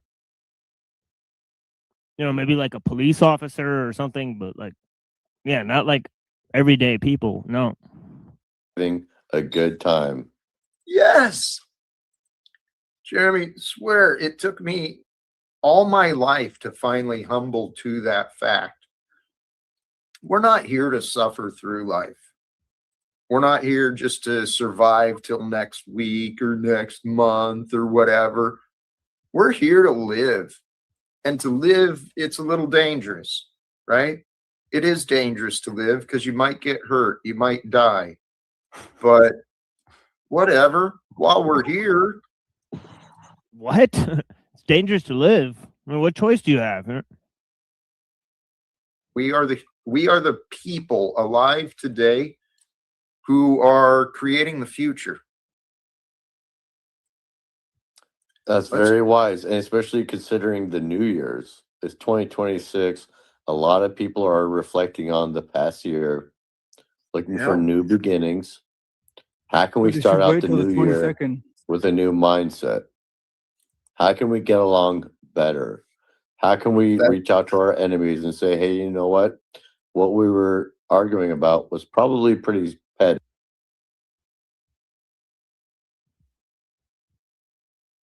Hey, it's Marty. I saw you in the lobby yesterday. This is you? Yeah, the chosen one. Nice picture, right? The Chosen One? Is this a show about Jews? I'll even take you through at the box office.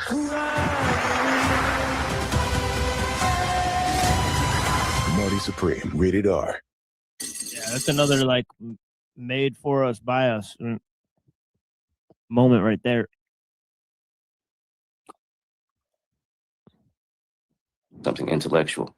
If you have a kid, you know, like my son, he's gonna be my size. I'm like 5'10", 5'9", 5'10", 175 pounds. If you tell me he wants to be an NFL center or a lineman, okay, I'm gonna tell him, hey, you're not gonna be big enough. That's realistic. But any type of intellectual pursuit, you never want to discourage anybody on, especially a child, because they have the most malleability when it comes to their thought processes.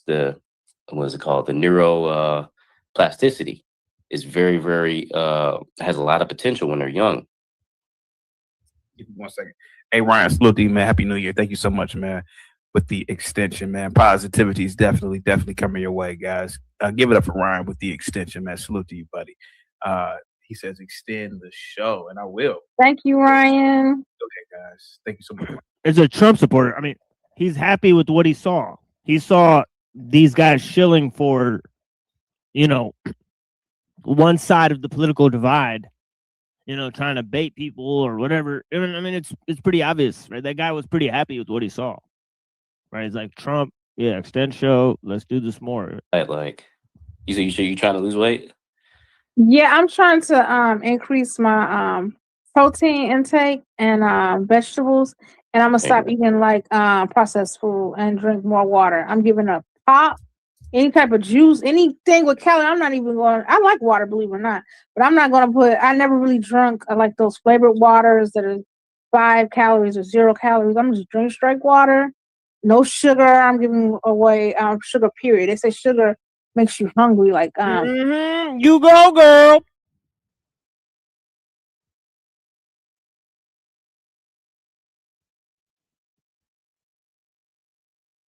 I'd say you're missing out if you haven't, man. No, dude, I love space. Like space exploration is one of the reasons that I love science. And Nico trying to get every person on the history. You got to imagine at some point, certainly every man, maybe not every woman, has looked up in the stars and wondered what's up there. We are the first people to get a camera up there. Alien Jesus and God are up there with the aliens. If a woman is thinking about space and not making me a sandwich, I'm gonna be very angry. No, I'm just kidding. I'm gonna be beaten now. Well, in fact, Artemis 2 is supposed to have a woman and a person of color aboard. You do know that Artemis was a female Roman goddess. Forget Artemis, bro, with a female and a black dude. What? Or wait, a colored person. I don't even know what that means. That means they could take me up there. See, what's interesting? See, what's interesting though is like this guy is supposedly like a neo. Stop. This guy's probably like a neo-Nazi or something supposedly, but he has no problem talking to like 90% black people on his panel. So I think that's interesting, right? Right. And the Sean guy's Mexican too. I'm pretty sure Denizen's like a Jew or something. The only legit white guy he seems to have up there might be Chuck and maybe pulling up on Mars, but I don't even know who that is. Right. I didn't know where Artemis came Oh, from. come on, I thought it was Denizen. from. Let's not go there. Y'all I thought don't it was know from the Wild shit. Wild West. Artemis, literally the goddess of the hunt. Throw the Look it up. dictionary out the window. Oh, Wild Wild West. Artemis Gordon and Jim West. there Who you cares go. what words mean? The master of disguises. There you Let's go. talk about some factors that make this next moon landing different from the Apollo mission of the late 60s and early 70s. Because typically, the first... This is AI This is not. propaganda. This is not what I thought it was. I thought Yeah. they were The talking about mission that they're talking, talking. I've looked into it a bit. They're talking about like 8 stages of refueling and building a base so that they can permanently be there. They're not just trying to go there and touch down. Maybe they'll have to do that first, but their plans include That's what Artemis. permanent But the shit. people don't stay there though. Yeah, the people They don't stay. can't. We The have infrastructure permanent stays there. The people get swapped out. I was about to say, I imagine they're gonna be swapping niggas in and out. Yeah. And that's the thing, like and that's just NASA's plan. SpaceX plan, like the private plans are much better. Like the Chinese don't really I can't speak on it. The Chinese don't really have a SpaceX good is plan. working with the government. Trust me. They're working. They are, but they're doing 2 different projects. And Artemis is SpaceX, NASA. Women, whoever it is that's, pulling the trigger. We got people committing murder because they're following orders. When are we going to address the legal murder in the world? War, cop shootings, right? This advanced whatever special immunity crap that people place on people in positions of A lot of that authority. is acting out of fear. So, not to get back to your main message, but if these people can live without fear, acting in fear, then they might be able to come to a certain understanding where we can all get along. There are people out there that have greedy ambitions. They're looking for a certain end goal, but if we can act without fear, if we can, instead of dropping bombs, talk to people, understand where they're coming from. Why do they have these certain ambitions, goals? Why is Venezuela teaming up with Russia and China? What are we, right? Are you Can we talking to talk to us or them? to them? Yeah. Instead of How do we dropping get these bombs, conversations right? How do we get these conversations in front of the people that are doing this? How do we get the accountability to be had? That's what it's I'm very, and I think you texted me earlier with that question, and I was a little befuddled to say it. I know. It's a very tough question to answer. For me personally, it seems like social media is the only way to contact these people. I'm going a little old school. I'm trying to talk to the people on the streets, and hopefully one of my videos circulates to somebody in power. But actually getting in contact with these people, you have to jump through certain hoops. You got No, to you go don't, through Jeremy. their security. It almost seems impossible. No.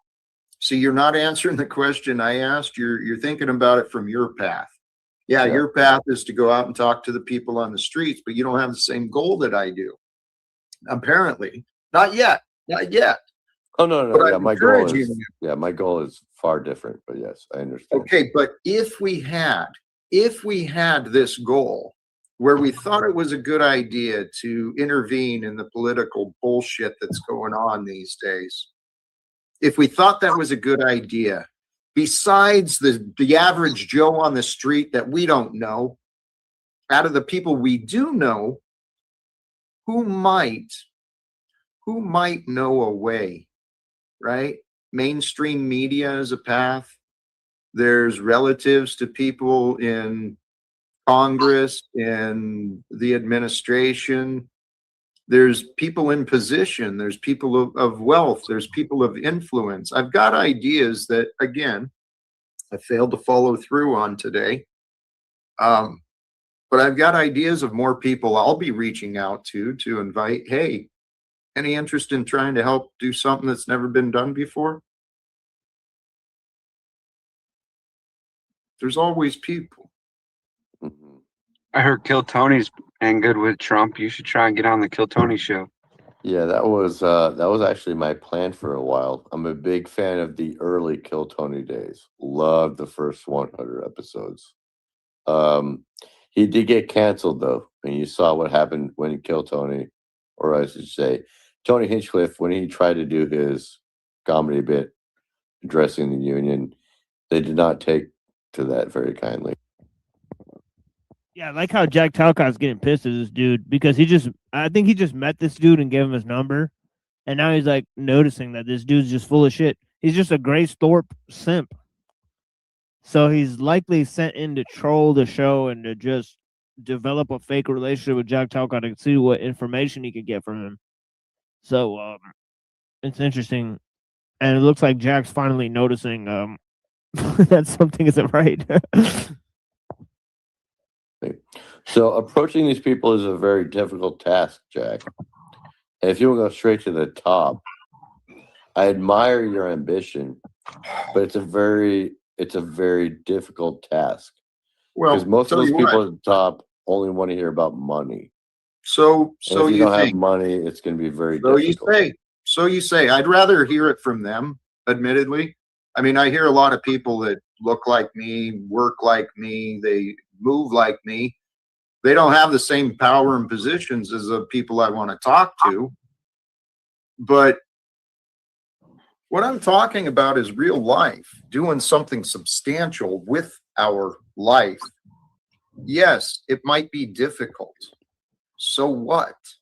That's what's so interesting is that like some of the problems that I have in mind in terms of how society operates, it seems like, yeah, I'm not like too keen on getting a bunch of people that are already in positions of power to help me out because they're directly related to the problems, right? But I think some of the issues that I think are crucial, they would have more assistance if people would just acclimate to those ideas that,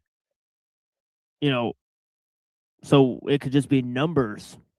So I think what we need is new people, normal people, not people in key positions of power. Right? So I could be wrong about that, but I'm pretty sure that's the case. What else do I have to do? I mean, I can't think of anything more important than trying to bring peace to this world. It's fucking nuts. It's an emergency, guys. It is an emergency. But Is it remember what not? I said. The people that are in control speak money. If you don't have money, they don't listen. Hello, Jeremy. Right. So are you defending them? Is thinking money the right way? Of course not. No, I'm saying the Right. reality of the situation is Right. Okay. So reality we of don't have situation. money. To some degree, they think money. And like knowledge test, you would need to make a substantial donation to talk to these human beings, right, Jack? They're human beings, people. Politicians, police, whatever, they're human beings. It's not that hard to have a conversation with human beings or to convince a human being to listen to you. It shouldn't be, but praise God. Well, it's been. it is. Well, the thing is, I'm sorry to disagree, but it is very difficult to have a conversation Then with stop these certain disagreeing. human beings. Stop disagreeing, please. No, when it comes to talking to Trump in Congress, it's a different ballgame. Have They you play tried? a different game. Have you tried? Have you tried my way? It I mean, literally seriously. depends on your angle of approach. It could be very easy. But if you make it complicated in your mind, it's going to be a complicated task. Okay, so how could it be easy? Please explain. By like walking up to Trump and finding him in the streets and saying, "Yo, what's up, nigga?" Like, it's that You think simple. it's that easy? Or we can be. live in a reality where it's just so easy to talk to this guy by Can be. walking up to them. Or I found these ideas because I saw 6 degrees of separation between people who I know and people they know. 3 to 4, between 4 and 6 phone calls from people who knew me. I could speak with whoever was the president.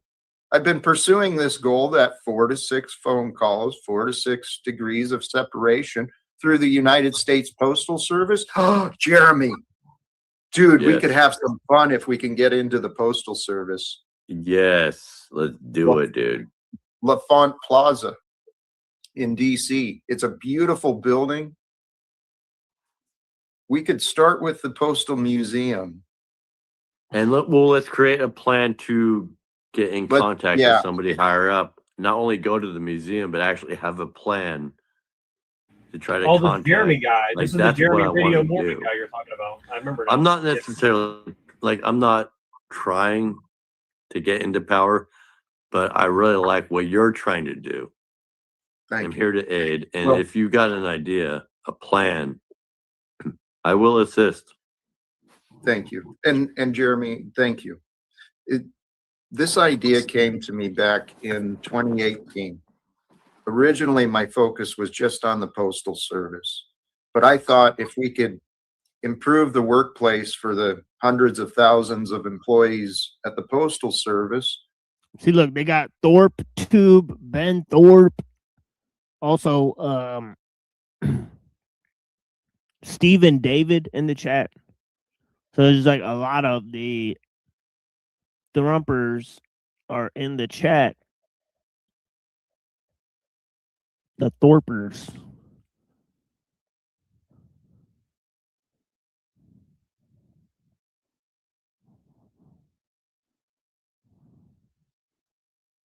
So yeah, so that's pretty interesting.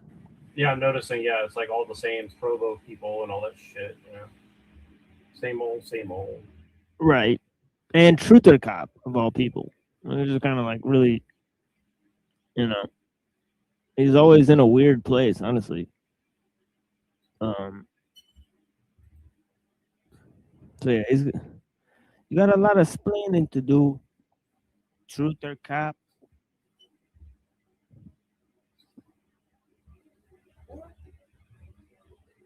So we got kids leaving suburban homes, good moms and dads, suburban homes, to go out and be gangster rappers and dope boys. What do you mean? What reality are you in? What reality are you in reality, you're living in what you see on the internet, man. No, I'm not on the internet every day. I'm not on the internet every day. I go back to my old neighborhood and adjoining neighborhoods, and these kids don't have those astronaut dreams, bro. I'm not on the internet. Please don't get me confused with something. But I'm talking about you bring up this stripping and drug dealing stuff.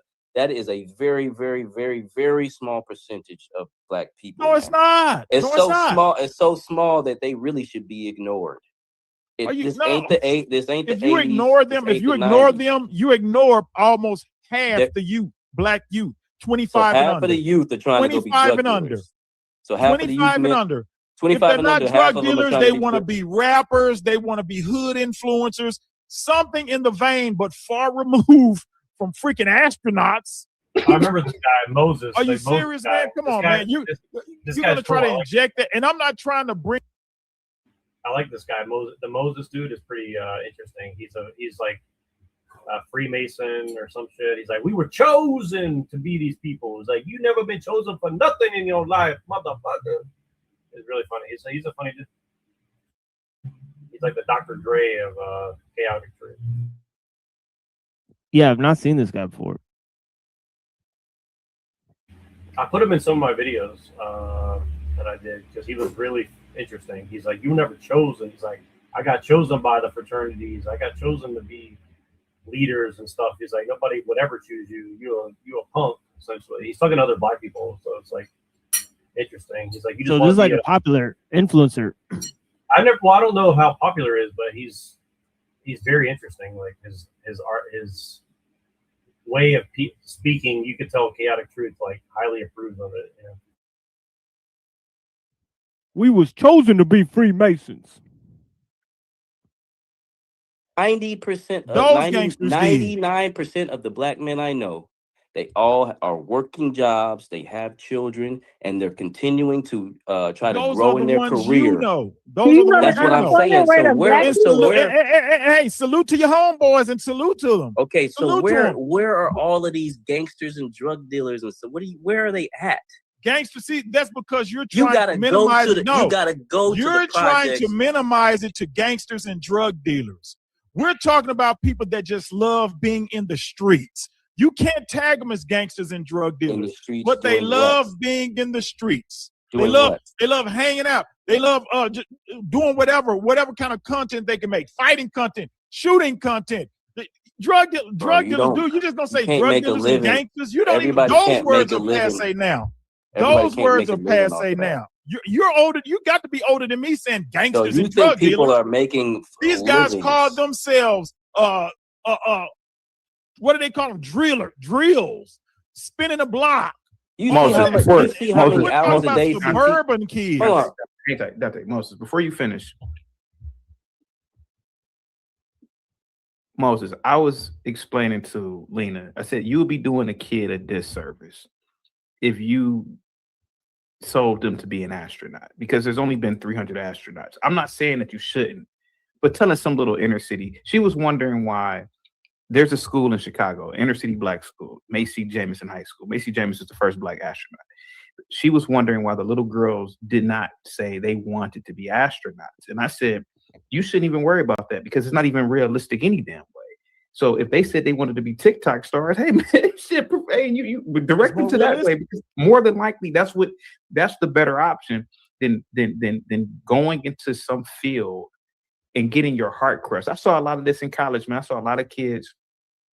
They were really good in high school because they were lied to about being like a neurosurgeon. They get to college, they go to some state college. They can't even pass the chemistry and math at a state college, let alone get into a medical program that will get you into a neurosurgeon program. So I saw a lot of people who got their heart broke. You even told the story about your sister's friend that went into the medical field and just couldn't make it.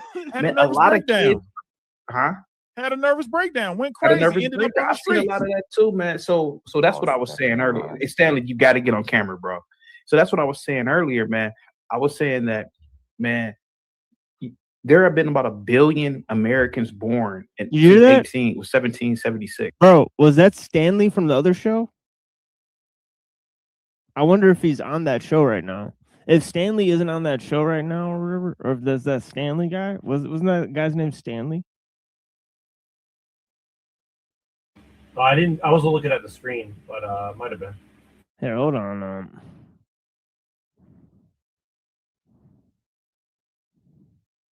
Yeah, his name's Stanley, and he just said, "Stanley, you got to get on the camera." So I feel like that Stanley guy's trying to call into Chaotic Truth now, bro. Probably. This shit's funny. Well, that's the thing is like all the LARPers share each other's shows.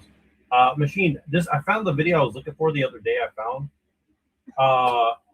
You and me should review this one.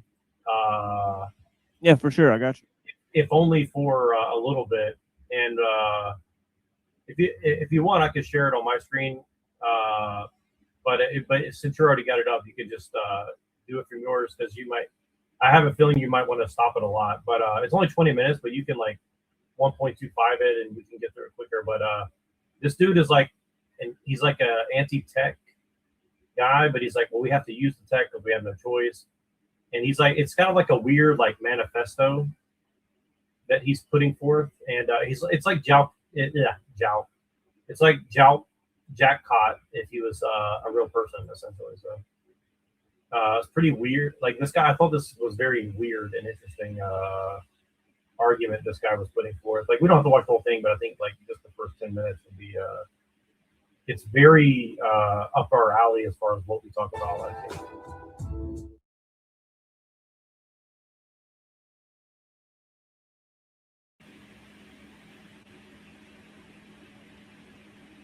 Is this it? Yeah, that's the one. Yep. So the whole time he's got like him working on bikes on the back because I guess he's like a bike shop owner or something. So it's kind of a weird dynamic here. But yeah, I thought you'd find this kind of weird because he reminds me of like Jack Talcott if he was like sane. Come to a hard realization. The concept. Whoa! That was wild how he did that. He's just gonna be in the corner, like zoomed in, and then you find out he's actually wearing really weird-looking glasses. But yeah. Concept of employment, the very foundation of how we feed our families, may soon become obsolete. Artificial general intelligence is arriving, and it poses a threat to shatter the world's economy as we know it. For me, the terrifying part isn't the technology itself. It's that the overwhelming majority of people appear to be sleeping through the alarm. By the time the world wakes up to this new reality, the doors of opportunity may already be locked. Now, I'm not a tech CEO or an economist. I'm just a bicycle mechanic with a YouTube channel. But that's just exactly the point. We may no longer need experts in the traditional sense when we have AI. Let that sink in. Artificial general intelligence represents what could be the single greatest transformation in human history. We've only got one shot to get it right. Well, I don't think it's going to lead to an end of experts, right? It's just that people are going to be specialized in a very unique way, right? So, they're going to be even more conditioned by technology, right? He doesn't understand how he's already conditioned by tools being a bicycle mechanic. His entire job is about using tools and, how to apply them and all this stuff. And obviously, this whole concept here, right, that he's talking about that, that anybody is going to be able to use the AI to look up any type of information, right? But obviously, there's still going to be people that are programming the AIs, and those are going to be the new experts, right? It's going to be people that, because not everybody's going to have access to developing an AI system, right? Because not everybody's going to have access to the data centers, right? So it's going to be a different situation here. For the sake of humanity, this is something we all need to understand better. That is exactly what I intend to do for myself, and I'm bringing you along. Allow me to explain. Part 1, the foundation of failure.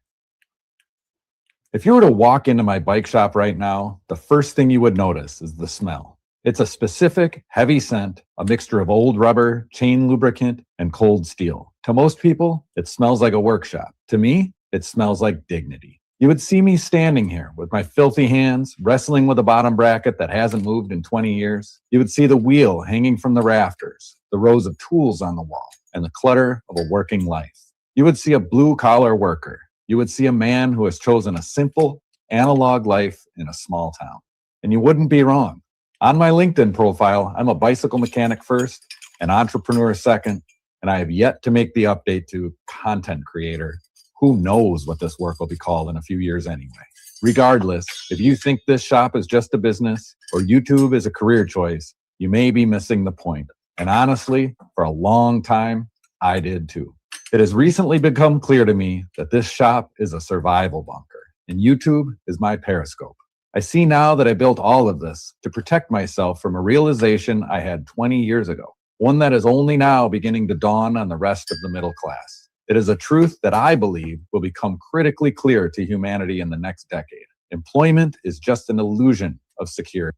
That was pretty hardcore, I'm not going to lie. That last minute was like just straight bars. I don't know, this guy's like on another level. Like what?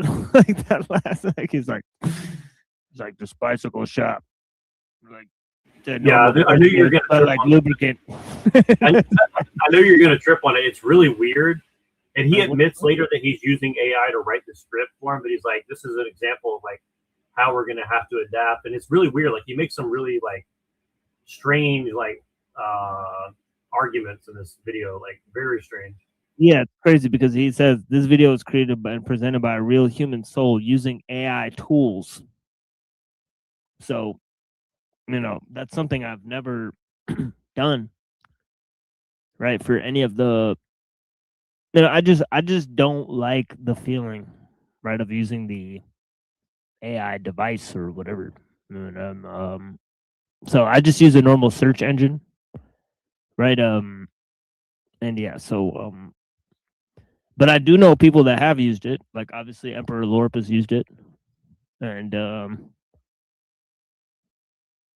yeah, I don't like the way it writes.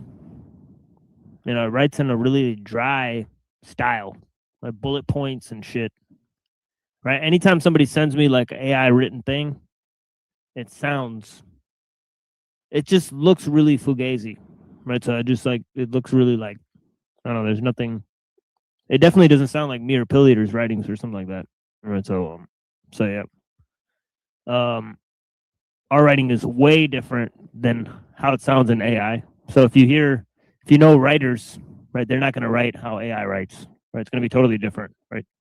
So it can't reproduce human writing skills at all. That's fairly certain. But still, I'm wondering how he got 150K views. This is pretty crazy, isn't it? This video is extremely viral. But he's only got 14.2K subscribers.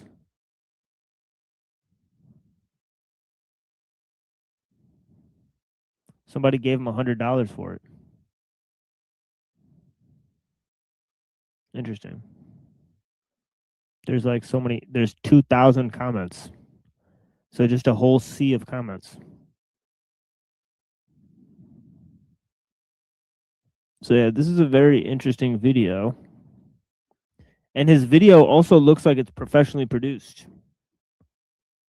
He's in the corner there. He's got the bike shop. He's got extremely... Because he's got an IRL thing going on where somebody would have to be filming him fixing the bike, and then him talking is a separate thing. And then he would also have to edit that picture into the video.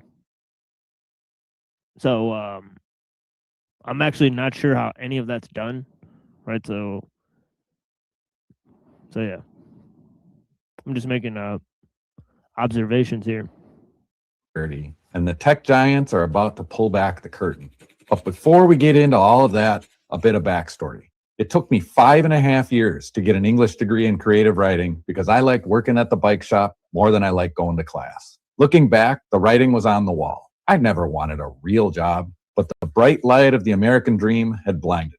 And in 2001, I landed a job as a technical writer at a cutting-edge photonics startup, but they put me to work as a research technician, developing semiconductor diode lasers for fiber optic networks. I worked in a clean room, aligned optics at a micron-level precision, wore a lab coat, and spoke the language of physics with brilliant people, until the bubble burst. Next came corporate industrial sales. For 6 years, I wore a tie, drove a company car, and crisscrossed the Midwest selling high-purity toxic chemicals to pharmaceutical corporations and biotech startups. I sat in boardrooms with vice presidents and directors selling quality, safety, and reliability. It paid well, and it was the good life of expense accounts and golf, but I always felt like I was playing a part. I did everything the script demands. I got my degree, cut my hair, and got a good job. I bought into the fundamental contract of the 20th century, that if you trade your time and your... So this guy bought his way into high-end luxury to own a bike shop. So this is basically this dude's history. He went super corporate and then decided to drop out of it and become a bike mechanic because he thought that was more sort of rewarding in the long run. But then and then also there's the YouTube channel, and it looks like he is grifting on the YouTube channel because there's $100 donation there. So loyalty to a corporation, they will in turn provide you with security and dignity. Still, no matter how hard I tried, I could never find my place in that world. And more importantly, neither could anyone else. I decided that if I couldn't earn it through merit, I'd take it with grit. Driven by a desire for autonomy and with more heart than sense, I leveraged myself to the hilt to purchase a wholesale distribution business of my own. I went all in, believing that with enough determination, I could build a life of my own. 18 months later, I was bankrupt, divorced, and God willing, sober. The collapse was total. It wasn't just financial. It was Yeah, Moontan, you do have a very pleasant voice, honestly. You know, definitely. You would probably narrate like a movie or a documentary or something like that. Definitely. existential. Standing in the wreckage of my life, stripped of assets and dignity, I began my absolutely soul-sucking 3-year job search that finally ended after I was rejected by a local bike shop for a job as a bicycle mechanic. Failure taught me what success never had.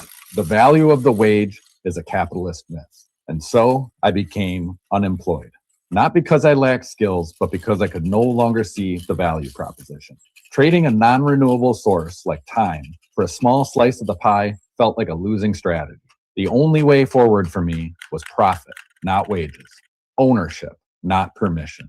I needed a system where my labor built something I controlled, not equity for someone else. I rebuilt my life around bicycles because the bicycle is the ultimate machine of human efficiency and I like the way he thinks. It's like he went kind of like he went from like cyberpunk to steampunk.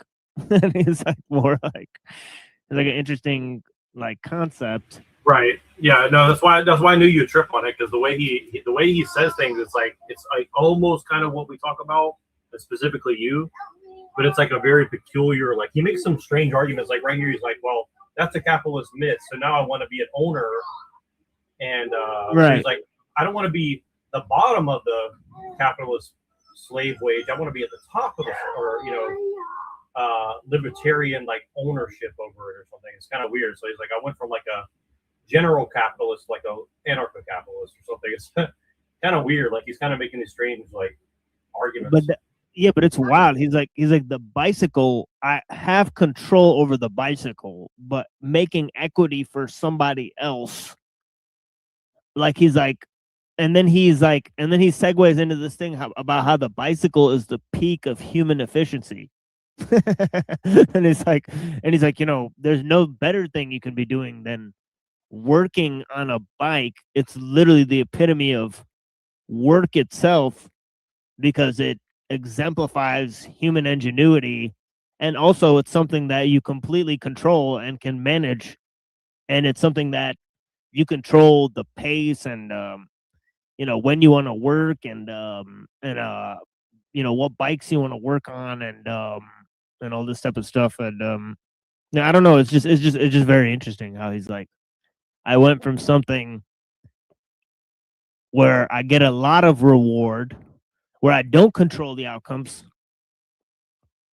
right, to something where I get little reward, where I do control the outcomes, and it's something that's more related to,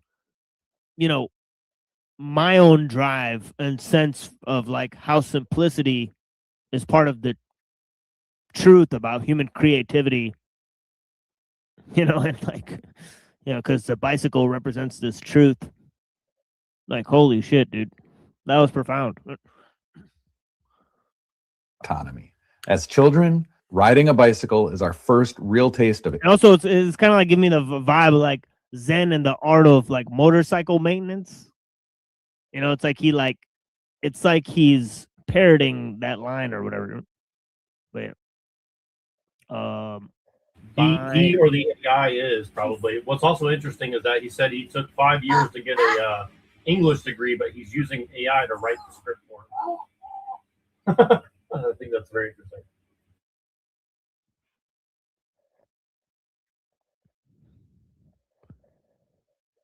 He's also got like a funny look. Like he looks like the kind of guy that would wear like windbreakers and shit. He looks like I know who he looks like to me. I've met people who worked at the Lawrence Livermore Labs that had like a Baphomet on their bike. He looks very similar to a guy like that. Like very similar. If he had if he just grew his hair out to a ponytail, basically. So Right, like yeah, Like, he's you don't got even think about Jack Parsons, like he's pretty cool, right? Like, yeah, man. Agency and freedom. You get out of it what you put in. But more importantly, it was my unfair advantage in a world that is rapidly vaporizing into the cloud. The physical world is one of the few places the algorithms cannot yet fully reach. I fortified my domain here, and I became a bike farmer, cultivating value with my own bare hands. Despite some happy accidents along the way, the past decade of living a post-labor lifestyle has been the most fulfilling part of my life. This is his third YouTube channel at least.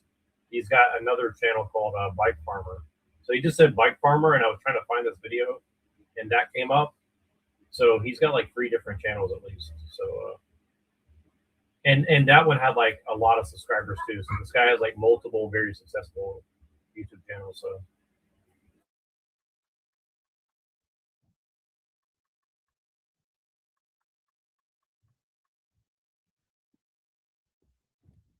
I'm no longer shackled to the capitalist merit system. I've reclaimed my agency. I'm proud of my work. And for the first time in my life, I feel free. Not too bad for a dirtball wrench who couldn't hack it in the boardroom.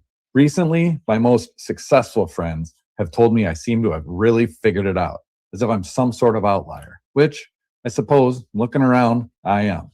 But as I look at the horizon of 2027 and beyond, I realize that my professional past was not just a lesson in failure and results. It feels like a premonition.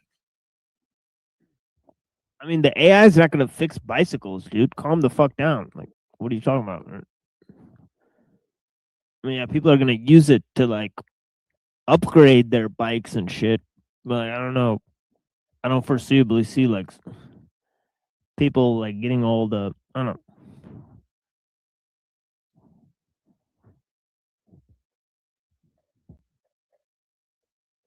Yeah, I mean, if anything, people are going to use AI to buy bicycles, not like fix them. I don't know. Or like, does he think bikes are going to go away? I don't understand. You know. But yeah, he's right about AI and how it's going to affect society. Definitely.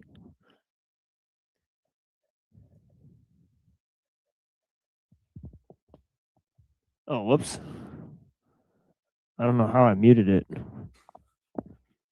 We need to talk about what is happening to the labor economy in the age of AI. We appear to be standing on the precipice of a species-level event. The arrival of artificial general intelligence machines that possess the capacity to perform virtually any cognitive task a human can do, but faster, cheaper, and without fatigue, is imminent. This is not science fiction. The timelines have compressed. The smartest engineers in the world are telling us to prepare for this within the next few years. This is not the Industrial Revolution. When the steam engine arrived, There's also something strangely satisfying about him fixing the bikes. The air and the tools he's, I don't know, it's just like, it's strangely appealing. I don't know. Displaced muscle, but it increased the value of the human mind. It allowed us to move from the fields to the factories, and then from the factories into the offices. We became knowledge workers. We built an entire global economy on the premise that human intelligence is a scarce and valuable commodity. And that was the logic of the information age. He who has the talent wins. But we are crossing. I feel like certain moves he's doing just to do them. Like he didn't need to hit that handlebar with a hammer there. And I think it's just like, I think he's just doing some of this. Some of these seem like extra moves. The threshold into the age of intelligence, where knowledge is infinite and talent is automated. We aren't just getting better at computers, the fundamental economic laws of commodity. And that was the logic of the human intelligence is a scarce and valuable commodity. And that was the logic of the information age. He who has the talent wins. But we are crossing the threshold into the age of intelligence, where knowledge is infinite and talent is automated. Knowledge is infinite and talent is automated. I don't know about that one. I knew you were gonna trip on that. I was like, he says some weird stuff. It's like he just kind of throws some like metaphysics in there or some shit. It's like, okay, so what are you trying to get at here? Yeah, I got to go back and take a bite out of that one again because that one was deep. On the premise that human intelligence is a scarce and valuable commodity. And that was the logic of the information age. He who has the talent wins. But we are crossing the threshold into the age of intelligence, where knowledge is infinite and talent is automated. I don't know. I don't know about that. Information to intelligence, right? It's not the age of intelligence per se, unless we're just, it's like they had ages that described humans, and now there's just ages that describe machines. Like, and it doesn't make any sense. All right. Yeah, I mean, if human intelligence is a scarce commodity, right? And that's not even what the information age was using. It was just sort of, using the mass man, right? So it was using sort of averaging, right? The age of information is the age of statistics and all that stuff. The age of norms and planning, as Ellul said, right? And it was technology that was causing that. So, I mean, I don't really see it as. Do you know about like we all have. Sorry. Oh, I didn't know you were here, Buddha. Blessings. Yeah, because I'm kind of looking at the video screen here. So here, hold on. Let me switch to the neuro jack. Yeah, blessings. What were you gonna say? Yeah, blessings. Do you know about the Chinese room thought experiment? Have you ever heard of that? Yeah, I do. Yeah, John Cyril, right? Yeah. So. Yeah, but that's one of the few good things he brought up. It's just a thought experiment where there's a guy inside this room. He gets this text in Chinese to translate, and then he goes through the dictionary word by word, right, letter by letter, and then he's like translating it.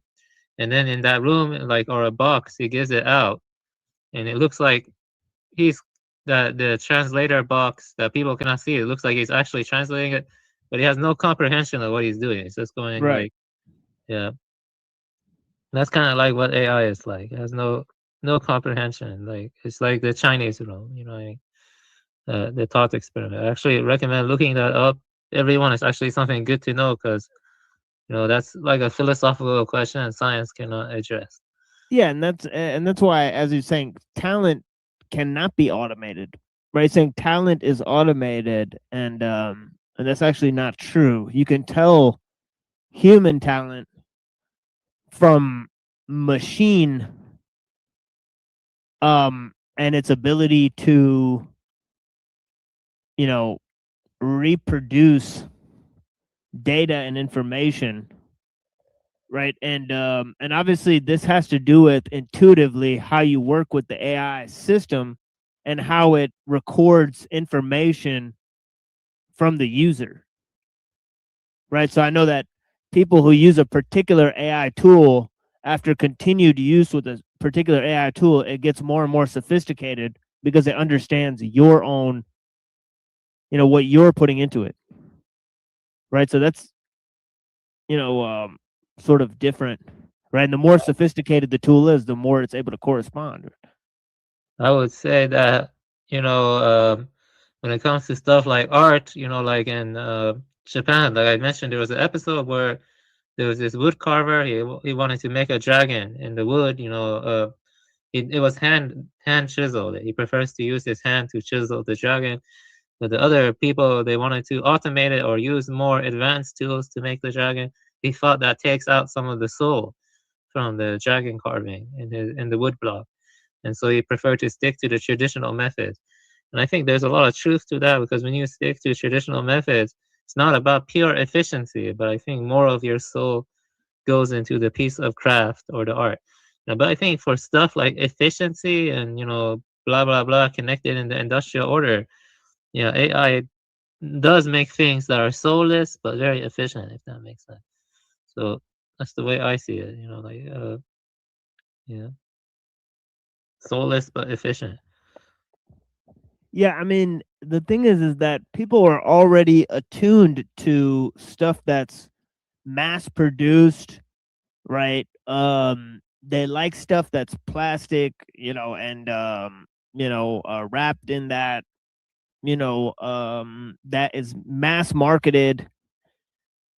Okay, they rely on those things already, so they're not looking at man-made products and all that stuff. So they're already conditioned to, you know, there's already this skewed version of quantity and quality, because they know that certain things are easier if they're produced by machines, right? So we've accepted the quality, and it's even perverted our taste to a certain extent. There's a perversion of taste, right? So these people that are consuming this AI slop, I mean, they're already conditioned to look at plastic textures and Pixar movies and all this type of stuff. I mean, they already understand and consume fake shit, right? So like, it's no problem for them because they're conditioned. Like 90% of the shit they already look at in commercials and stuff is all like CGI, fake shit, claymation. So I mean, like, nobody really likes classical art, artisanal crafts and shit. Nobody's into that, and people don't think of the the wealth of like preserving like musical instruments and like learning how to play them and shit like that. Like nobody gives a fuck anymore. I right? would say that you're right for most people, well, not everyone, because there are some people who still like value the traditional arts, just not that many. So, like manga artists, though, to their credit, well, at least most of them, at least it's hand drawn. Manga art. There's a lot of good manga artists. I can actually share one of my favorite manga artists right now, Right. if you want to look at him. And so, but yeah, I would say that I think the classical painting stuff, a lot of it is money laundering scheme for rich people. But though there are people who want to preserve it like sincerely and authentically. I would say like watercolor paintings and like oil paintings. Yeah, those are better than like CGI crap Yeah. or like AI crap. Yeah, you can't mass produce that, and I mean, obviously the AI is a mass produced tool, right? It's just like the extrusion of massive quantities of data, analytics, and AI researchers that all belong to all these research firms, and they're already preconditioned to have it be attuned to certain sorts of creative outlets, and only allow people to go in certain directions with it.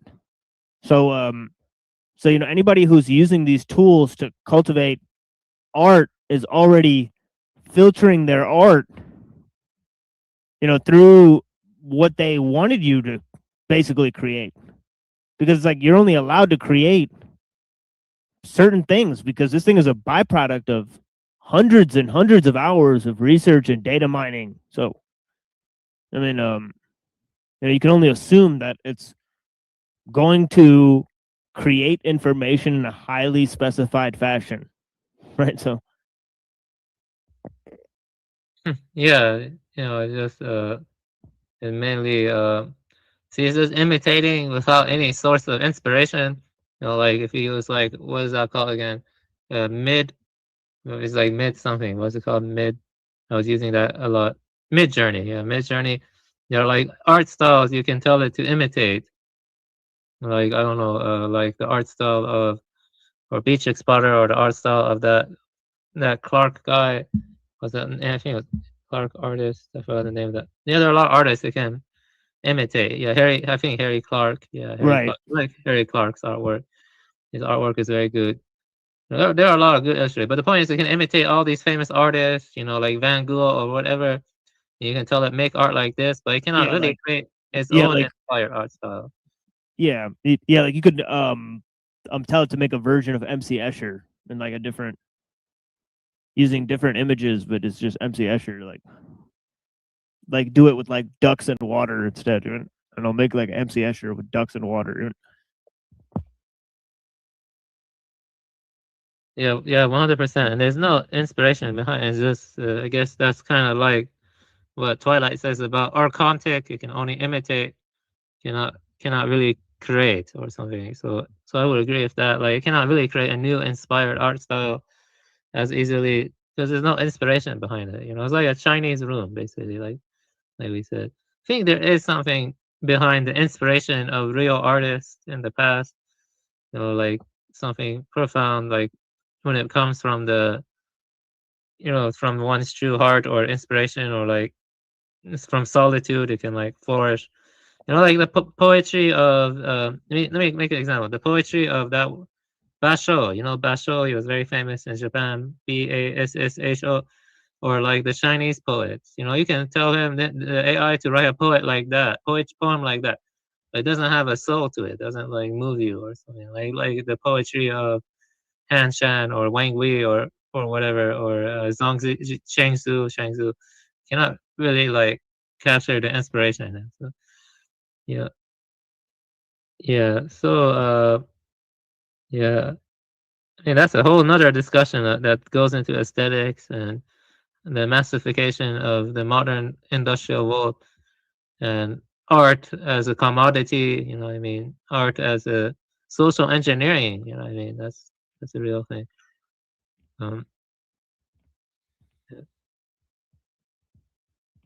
Yeah. You know. Yeah. Yeah, that's the thing is like Shangzu is like, you know, I don't think I think it'll be 100 years before AI starts making things like that, because he's literally like, oh, there's like a bird that's like the wind. No, is it a bird? Is it the wind? And it gets up and flies 1,000 miles and shit, and it's like, and he's like talking about bugs talking and turtles and shit, and like, and it's like really weird, odd stuff where, yeah, it's almost like Alice in Wonderland or some shit. Like is it gonna be able to write something like Alice in Wonderland? Like There's actually a book. Sorry for interrupting. There's a book my friend recommended. There's a book my friend recommended from Hindu tradition, Vendetta tradition. It's called Yoga Vasisita, or sorry, the Yoga Vasisita. Actually, the Persians were some of the ones to translate it first. And but yeah, it has a lot of stuff like Shangzu. I haven't read that one yet, but I do have it in my library and stuff. But I do think like sacred literature or even some poetry from sages or so on, I don't think AI can replicate. I think it's because I'm not a materialist, you know what I mean? Really, it just comes down to whether or not you're a materialist. You know, I'm not a materialist. I do think there is something behind inspiration. That's not purely, you know, like just material stuff. You know what I mean? You know, I mean, it really comes down to that. You know, most people are materialists. I would say that, like, yeah, I guess in a way, like, I can see like, you know, like collecting artwork, pictures, and so is better than animation in some ways. Because animation is still good, but I would say in some ways there is a great appeal to just reading a manga or just flipping through an art book. You know, I mean, I have several art books. I have Maxfield Parrish. I like his artwork a lot. His artwork is probably my favorite. I can show you some of my favorite artwork now if you're interested and stuff. But you know, that is kind of off topic from this stuff. But I could share my screen and just share some of my favorite artwork and stuff and just talk about it and stuff. But yeah, I know. Yeah, there's a world to art too, and creating art. But it's kind of gay how AI is kind of like you know, it's bad for artists. You know, I have an artistic friend, and he doesn't like how AI is making stuff harder for people. Yeah, it's making life harder for artists.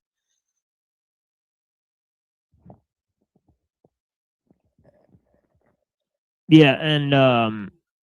and people will applaud the creations, right? So this is the thing, is like you know, I like what Emperor Lorp does a lot, which is use it to create these controversial images, splice together different figures from pop, from the popular culture, and show like different things. Like the way he does it is really funny. You know, you could use the AI to create images that are not around, like as a sort of graffiti. Yeah, like sort of stealing things like Ronald McDonald and Mickey Mouse, and then creating satanic sort of art with it, or I mean that's really cool what he does, honestly. But yeah. So we need to. There's something about solitude within natural scenery, like an uninhabited space, that can help cleanse one's mind, like clouds departing and revealing the sun behind the cloud. Oh yes, yeah, And that absolutely. is like the source of inspiration, and it's like great ideas do not come from endlessly thinking. They just come from a sharp insight or intuition when the mind is empty of conceptualization. So endless, endless chitter chatter in the mind. Chitter chatter in the mind, and the Zen Buddhists call that monkey mind. When the monkey mind is quiet, when the mind is in quiescence, what I mean, it can involve like great artistic inspiration and stuff like.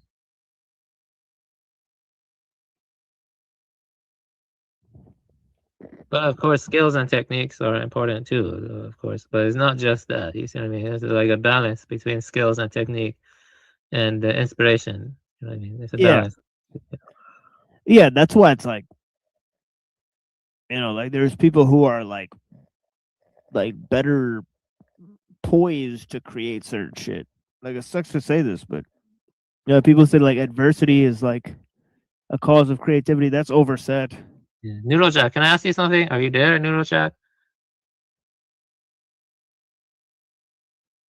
Neurojack. He may not be. He told us to like watch this video, so but yeah, it seems like he's not. But yeah. So No, I'm sorry, I'm here, but I'm not. I just didn't have the thing near me. So what's up? Yeah, exactly. Can you let Dark Lord come on here? He tells me he wants to talk about something regarding Antarctica, something he's discovered. So. I mean, for the foreseeable future, he's kind of banned from the show. I mean, if he wants to, DM me or something, he can try to get back on. But at the moment, he's got some atonement to work on. So.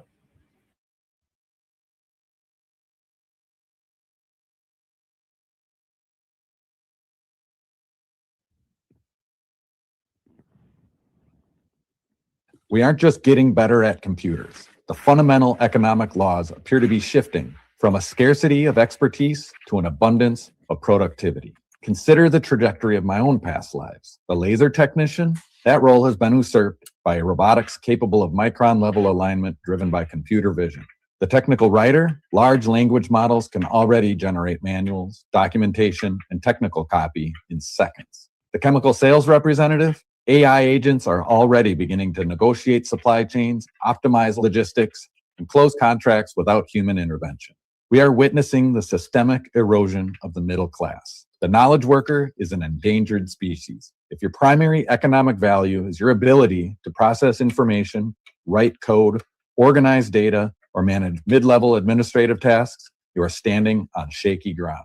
I look at my 4 children who are currently planning their futures, and I feel a profound responsibility to tell them the truth as I see it. The educational system has prepared them for the world of 2025, a world of credentials, resumes, and career paths. That's a world of dwindling value. Sending a child into the job market of the next decade with only a traditional degree and an expectation of guaranteed employment is a much riskier gamble. The concerning reality is that the value of cognitive human labor, in the traditional sense, risks approaching zero.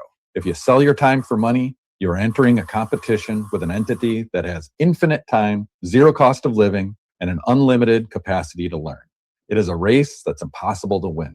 This is why I say that many of us are about to become unemployable, just as I had become a decade ago. It likely won't happen overnight. Many experts are saying it will happen slowly and then all at once. Wages will stagnate, hiring will freeze. The middle of the corporate ladder will simply dissolve. And so we are left with a question. If we cannot work for wages, how will we survive? Part 3, the fork in the road. We are facing a civilization. So, I mean, this whole idea that they're going to like lay everybody off because AI is going to cause a social crisis. I mean, that's just not true.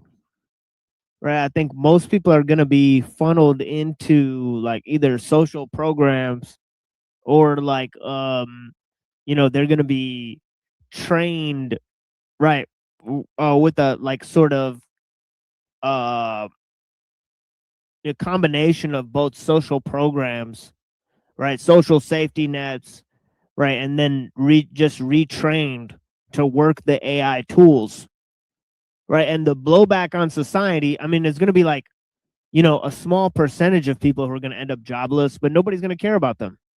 You know, like somebody else is going to take care of them. Their families are going to take care of them, or they're going to end up homeless. I mean, this is what usually happens. So, I mean, This very there. I think a lot of white collar jobs they are going to leave, like you know, like data entry jobs in accounting or whatever. Those kind of stuff are going to leave, and also there's the issue of H-1Bs. Also, you know, they're trying to make it easier for H-1B. But yeah, AI is kind of a threat for like white collar workers, and you know, there is also, you know, there is a fully automated Taco Bell already too. You know, like they have like certain arms, you know, that can like grasp things and like make a taco and stuff like that. That stuff is slow. That stuff is slowly growing. But I would say white collar jobs are the biggest problem. They are kind of dying out due to AI and you know H-1Bs, but not all of them. Like financial analysts, there are still need for them. You know what I mean? But yeah, yeah, yeah. The thing is that a lot of like programmers and stuff, they're not like super good programmers, and you know, AI kind of like phases out like entry level programmers. The bar goes higher for what employers want. Employers don't even train their employees anymore. You know, they expect you to know everything when you put your foot into the door. And so yeah, the work environment is getting worse. You know, depending on the field. You know, so yeah.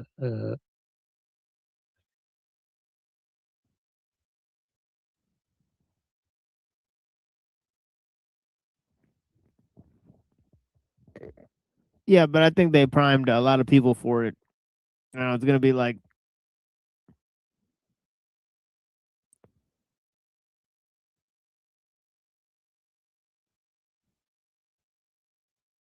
it's interesting. But like, yeah, I mean, you know, but yeah, what I'm trying to say is that even if most of the jobs are gone, they'll still extend social safety nets, you know, and all this type of stuff. Most people are not going to be in any, you know, like serious trouble or whatever, because I don't think like they're creating AI systems so that they can starve a bunch of people. Why would they be doing that? Or they're probably creating AI systems to create a new, more efficient, more congenial form of enslavement for you, right? Where you won't even notice 10 times worse that, you know, because of all the conveniences and stuff, that you're just totally not enslaved. You know, that's what it's going to be like for most people. They're going to think this AI stuff is like the pinnacle of wealth, and it's going to create tons of more jobs. It's going to be sold as creating tons of jobs, you know, most likely. And they're going to say, you can become a AI content creator and make commercials for, you know, for international corporations, and or you know, collect data using AI software, right? And it's going to be like it's going to be 10,000 types of jobs like that are created out of thin air. Well, they do have one job that's growing a lot, but it's very mundane and pain-inducing. Like, and that's called data annotation. My friend does data annotation. Basically, you go through the training data that's used on AI, and you just like make sure the data is good. Like, I don't know, like it's a clean data. Like, there's no grammatical errors here, or that doesn't seem like it was written by AI. And the AI is used to make the algorithm better.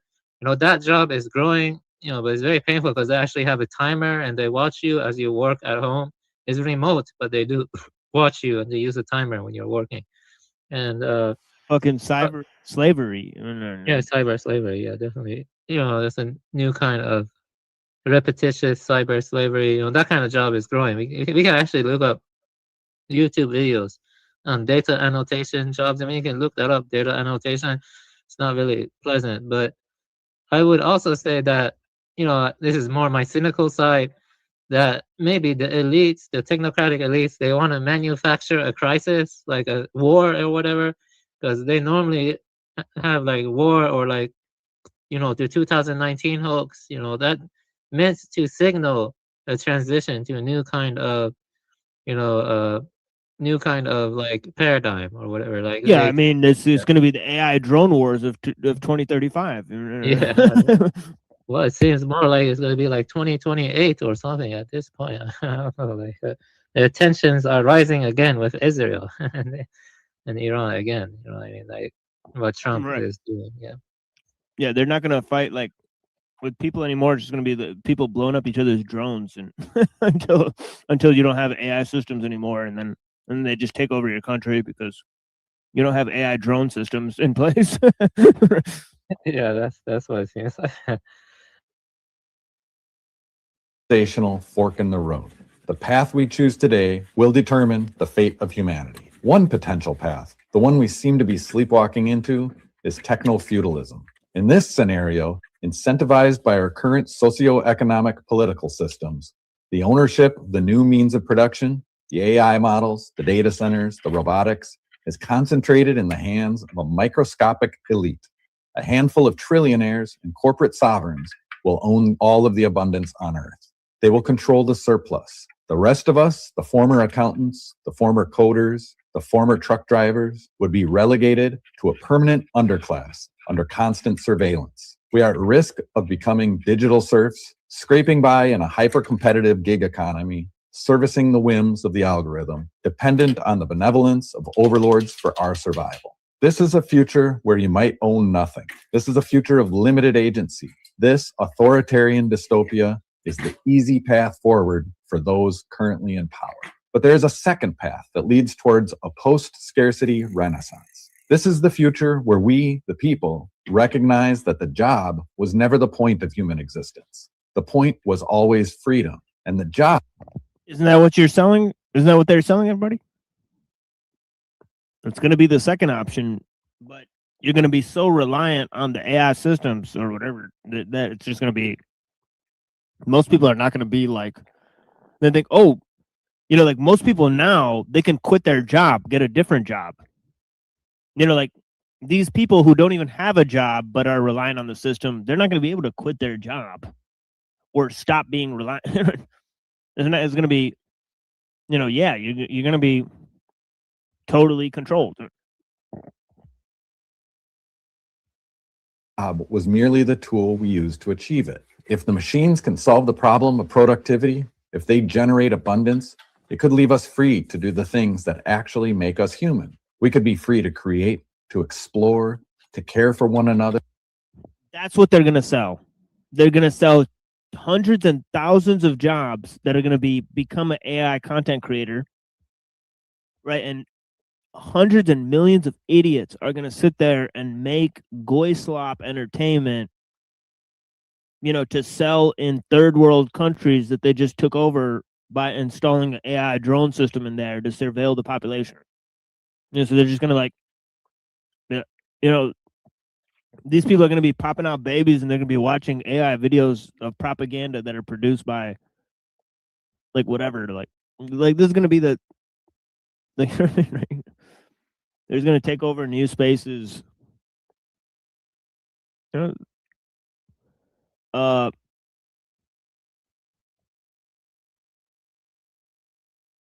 Yeah. Anyways.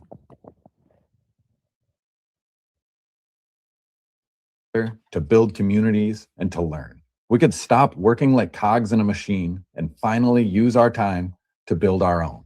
But this future requires a radical restructuring of our social contract. It requires us to demand a new pro-social political. They're also going to sell eco-friendly stuff while they do this. So you don't, you totally rely on the system and you don't work, but it's also going to take care of the environment. So these AI smart cities, they're going to be like self-sustainable or whatever. That's going to be the selling point, right? Or whatever. You live in like some sort of eco-utopia. Meanwhile, like, they can do whatever they want, right?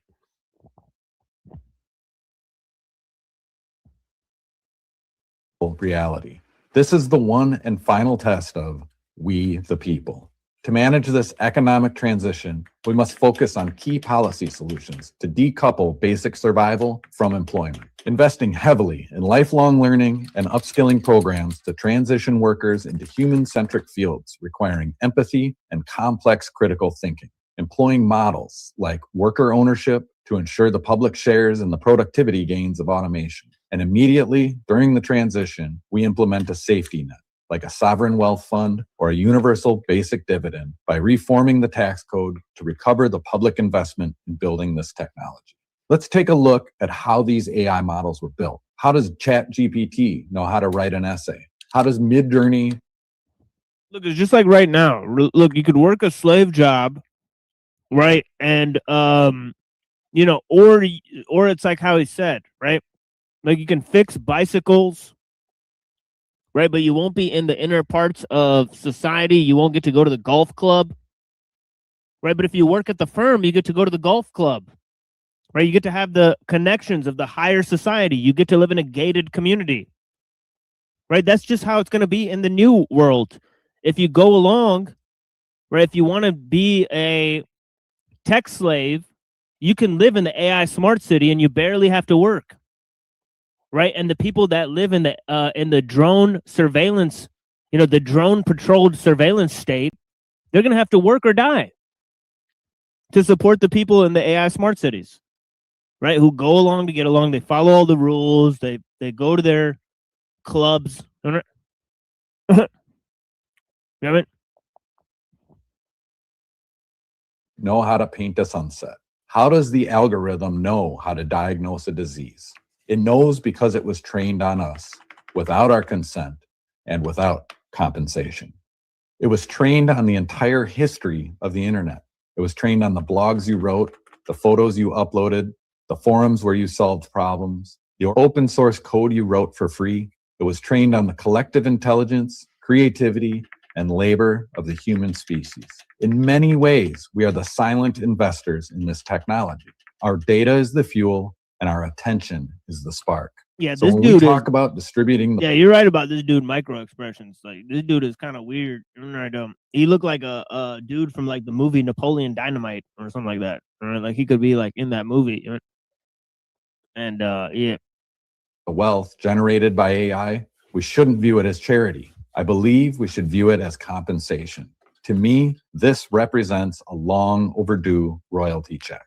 We need a tax code that recognizes this reality. We need to tax the robots and regulate the algorithms, not to punish innovation, but to recapture the value that we helped create. At least for now, much like the COVID stimulus checks. I mean, you kind of need to start punishing innovation. This is the thing. Is like innovation, you can't control it. That's what's getting out of control. And once the AI starts building systems, right, for humans to work inside of, I think we've gotten way too far, right? Like he said, it's cutting deals for different resource management for different corporations that are trading on a multinational level. So once it's organizing the human work environment, right, I think we're letting innovation guide us too much, right? We're letting it get ahead of ourselves. Right? Yeah. Also, we are feeding the algorithm to automate ourselves out of our own jobs. So, that's the right. Yeah. The math for neural networks is actually kind of old. It goes back to 1950s. But yeah, they already have something like quantum computers, like let's say DARPA or these people. That's kind of crazy. Like if they're like, that means they have even more advanced stuff that we don't see that's disclosed to us yet. In the DARPA or whatever. And I don't know, like that. I mean, Brown's boy's friend was saying that they they already have quantum computer, but I'm not sure. But have you seen that video of the Elon Musk robot? Like he was like they claimed he was like it was AI, but actually near the end, it looked like they took off a virtual reality helmet, a visor, and then the robot fell down. So it is kind of true that sometimes they exaggerate, or at least Elon Musk exaggerates his potential capacities. You know what I mean? That maybe that one. That a lot of his shows are just fake. Like that one I'm talking about, and at least Elon Musk. You know what I'm talking about, or no? No, I'm not too familiar with this. What exactly is this about? Yeah, so Elon Musk is a robot. The humanoid robot was doing some things. I think he was like doing DJ stuff or playing with something on the table, and he was claiming this is all AI. But near the end of the demonstration, the humanoid robot, it looked like he was taking off a helmet or taking off a virtual reality helmet, and it seemed that that the whole thing was fake. It was like there was someone wearing a helmet and making the robot do this and that. It wasn't actually AI for Elon Musk's demonstration. I can show you. Yeah, I believe you for sure. Honestly, seems crazy. Yeah, honestly, I think he's doing the same thing with Grok, where they're like, oh, it became small mustache man, and they programmed it to do that, and then they're claiming that it decided to do that. You know what I'm saying? So they do other stunts like that. Yeah, where they claim that. Yeah, I think it's then just the algorithm, at least based on my time with the deep learning networks, they do have a lot of potential for a lot of stuff, but not to the point of like like having their own intentions or having their own personality or like direction. Like they're kind of like, yeah, at least that's what I thought when I was using it. At least that's what I see from what I was doing in my jobs and my education. Or like sometimes the AI is a little bit overblown, at least what we see on the surface. Maybe DARPA or the other guys have more advanced stuff we don't see or something.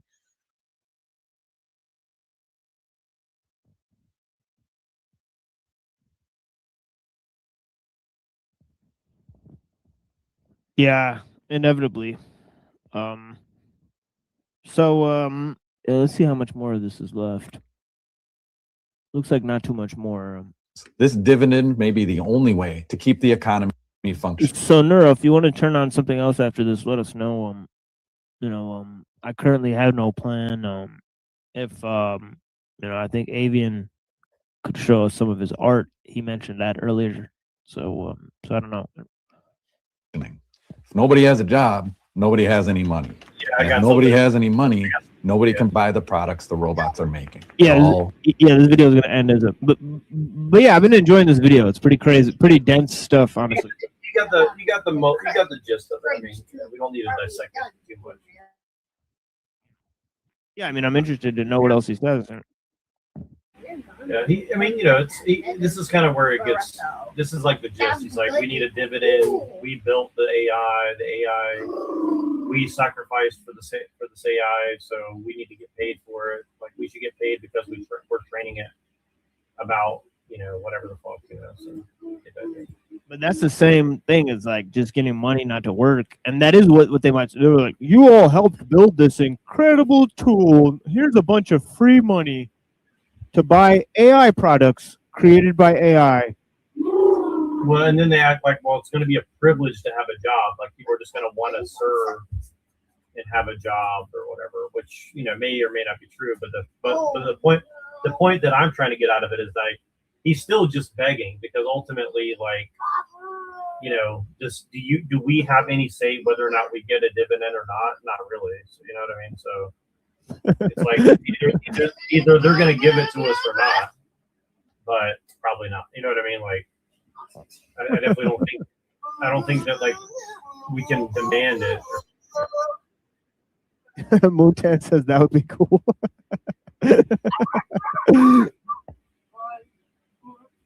Which one? Like if they just like gave us a bunch of free shit for training the AI. Well, they should. Well, they definitely should. I mean, his argument's good. It's just like saying that and saying that people should demand it. I mean, like, what power do we have to really demand it ultimately? Like, we're totally dependent upon the system. So, like, how are we going to demand anything from them, essentially? You know. Falls apart. Now look, Right. I get it. Almost everyone I've spoken to about this immediately says the same thing. Yeah, right. Look into it, though. Many experts agree the economic problems are solvable, but we cannot wait for the government to save us. The gears of democracy grind too slowly. The technology moves at lightning speed. By the time Congress convenes a committee to define AGI, the game could be over. So we must demand a democratic intervention from elected officials immediately while we simultaneously begin building a personal solution. Part 4, the crisis of identity. What the hell? All right, that's horrifying. All right. All right, let's go back a little bit. I want to see what this point was that he made. Look into it, though. Many experts agree the economic problems are solvable, but we cannot wait for the government to save us. The gears of democracy grind too slowly. The technology moves at lightning speed. By the time Congress convenes a committee to define AGI, the game could be over. So we must demand a democratic intervention from elected officials immediately while we simultaneously begin building a personal solution. Okay, so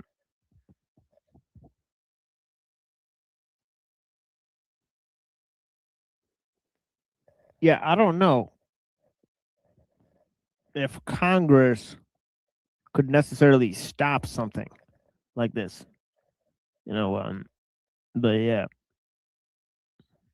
Part 4, they definitely will regulate it. But yeah. the crisis of identity.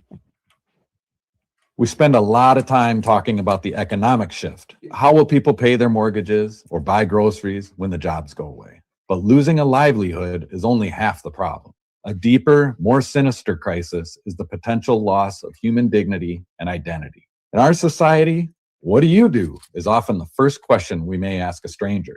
For many, this is how we locate ourselves in the hierarchy and how we understand our value to the tribe. When AI automates the execution of tasks, we risk facing a void of purpose. If a machine can do your job faster and cheaper, the external validation of being necessary evaporates. For many, work is the scaffolding of their life. Remove that structure, and things fall apart.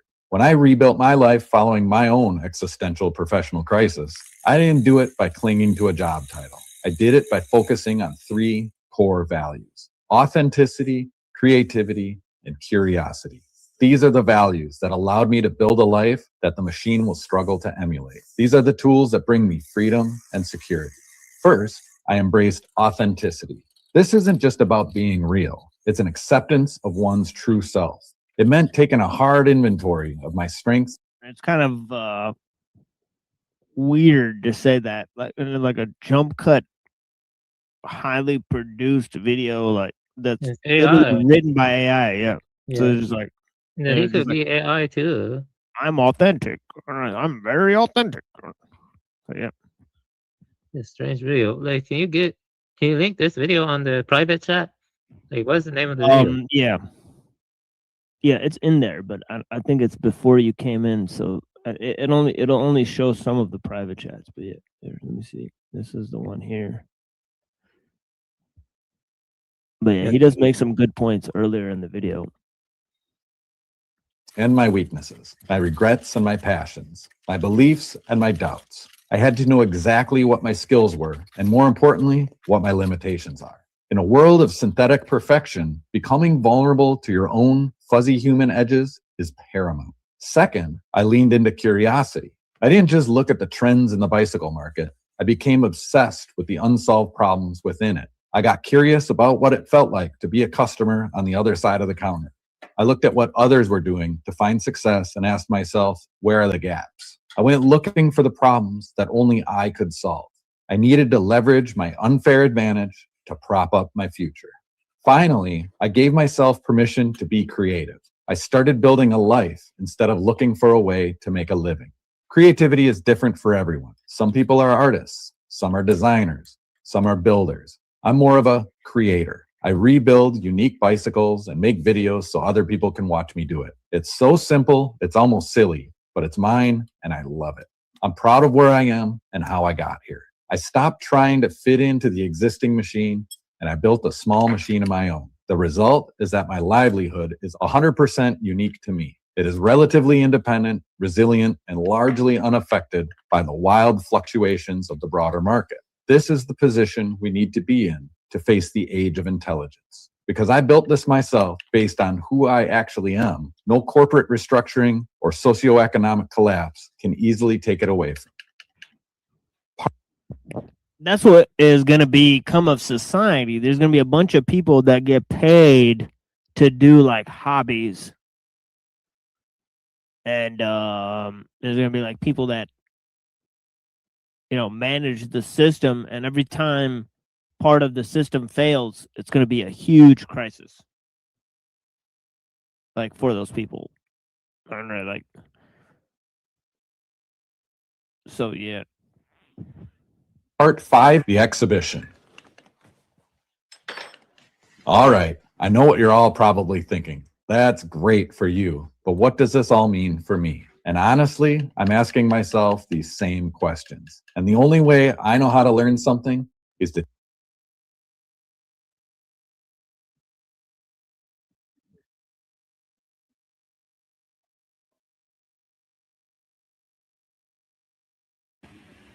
Sorry, I didn't mean to cut it off like that. I was trying to. Oh no, I thought you were switching to something. Yeah, Yeah. I can in a minute, but I didn't mean to cut it off mid sentence. Yeah, there's no worries. public exhibition to do exactly that. For 52 weeks, I will release a weekly 12-minute video essay exploring work, labor, and society in the age of intelligence. I want to be very clear about what this is not. This is not another doom and gloom AI channel. I'm not interested in the sky is falling sensationalist rage bait slop that's currently flooding our feeds. I'm not here to scare you for clicks, and I'm certainly not here to sell you a course on how to get rich with ChatGPT. This is an authentic, messy attempt to answer the existential questions we are all facing today, one topic at a time. How will our daily lives actually change?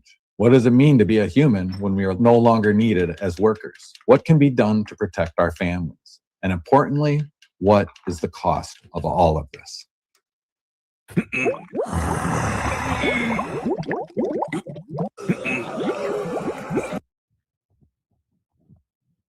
All right, more fun games. Yeah. He's just making money Part off 6. the app from the AI, not. I don't know. Anyways, yeah, it's fine. But that's pretty much it. I mean, you can watch the rest, but it's basically like him, like, I'm only going to spend 1 hour a week doing this, and if I feel that the environmental impact of me making these videos is too high, then I'll just stop. But I think this is important. And blah, blah, blah. Yeah, he's like, I'm not going to greenwash this and pretend that like there's no environmental cost to me using the AI and all this stuff. I don't know if you said that already, but basically what he's saying. So it's like really weird. Like it's like very self-aware. Like I don't know. Like I like what he's saying in a lot of ways, but also like it seems very like inorganic. I would say like almost like he has a PR rep that's like, okay, here's the talking points. Like you need to stick to the script, or I don't know. Like, or maybe the AI is our handler now or something. I don't know.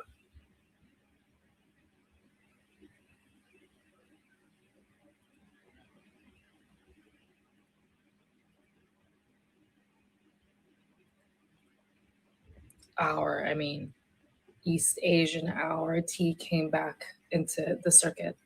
Not only are we problematic as fuck, like from the get, racism, classism, sexism, ageism, nobody's ever sorry. Nobody's ever apologizing. If somebody apologizes on the behalf of any Asian like country or whatever ethnicity, everybody comments and everybody chimes in, sorry, and are like, I'm not sorry. Or at the very least, they're not genuinely apologetic. And it's because, you know, like that girl said, we have an inferiority complex and a superiority complex. We have Napoleon complex, we have imposter syndrome, we feel like we're never gonna belong. And that's why we're so closely knit and competitive with each other. We understand at the same time that there's only limited space and that we want it, but like we don't really support other people getting there because we want it most for ourselves. It's like there's so much insecurity around that belongingness. And then if you stray too far, you know, you date a white guy, marry a guy, God forbid, you have too many white friends, you act too white, all of a sudden you're the other, you're doing too much. And I said it in a previous video, like it really like blows my mind and I hate it when any Asian, not just East Asian, they're a little too tapped in to the Western, you know, side of their. The older I get, the more I'm starting to realize that the richer you are, the more of an asshole you become. A couple of weeks ago, this might be my wokest take, but I think that men invented body count to purposefully suppress women because they were so jealous that women can basically sleep with whoever they want. And to them, being able to sleep with somebody is one of the biggest advantages. They all talk in the privileges, and same pleasures. cadence. You notice that?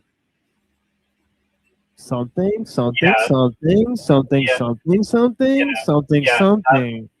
That's why I'm saying, like, you gotta, like, TikTok is one of these things, like, I wish I had looked at it a lot sooner, because, like, looking at this now, I'm like, okay, this is very, it's either like a very particular type of person that's getting on here and getting likes and views, or this is like, this is where people are, or this is like very scripted media that's pretending to be organic and it's not, and it's just like selecting a very few amount of people to like get likes and views and stuff. So yeah, it's it seems that all the people that are on here that are getting these kind of views are all educated people. So these are all like very highly educated people that are part of their career is like, I'm going to be an influencer, telling other women how they should feel about certain things.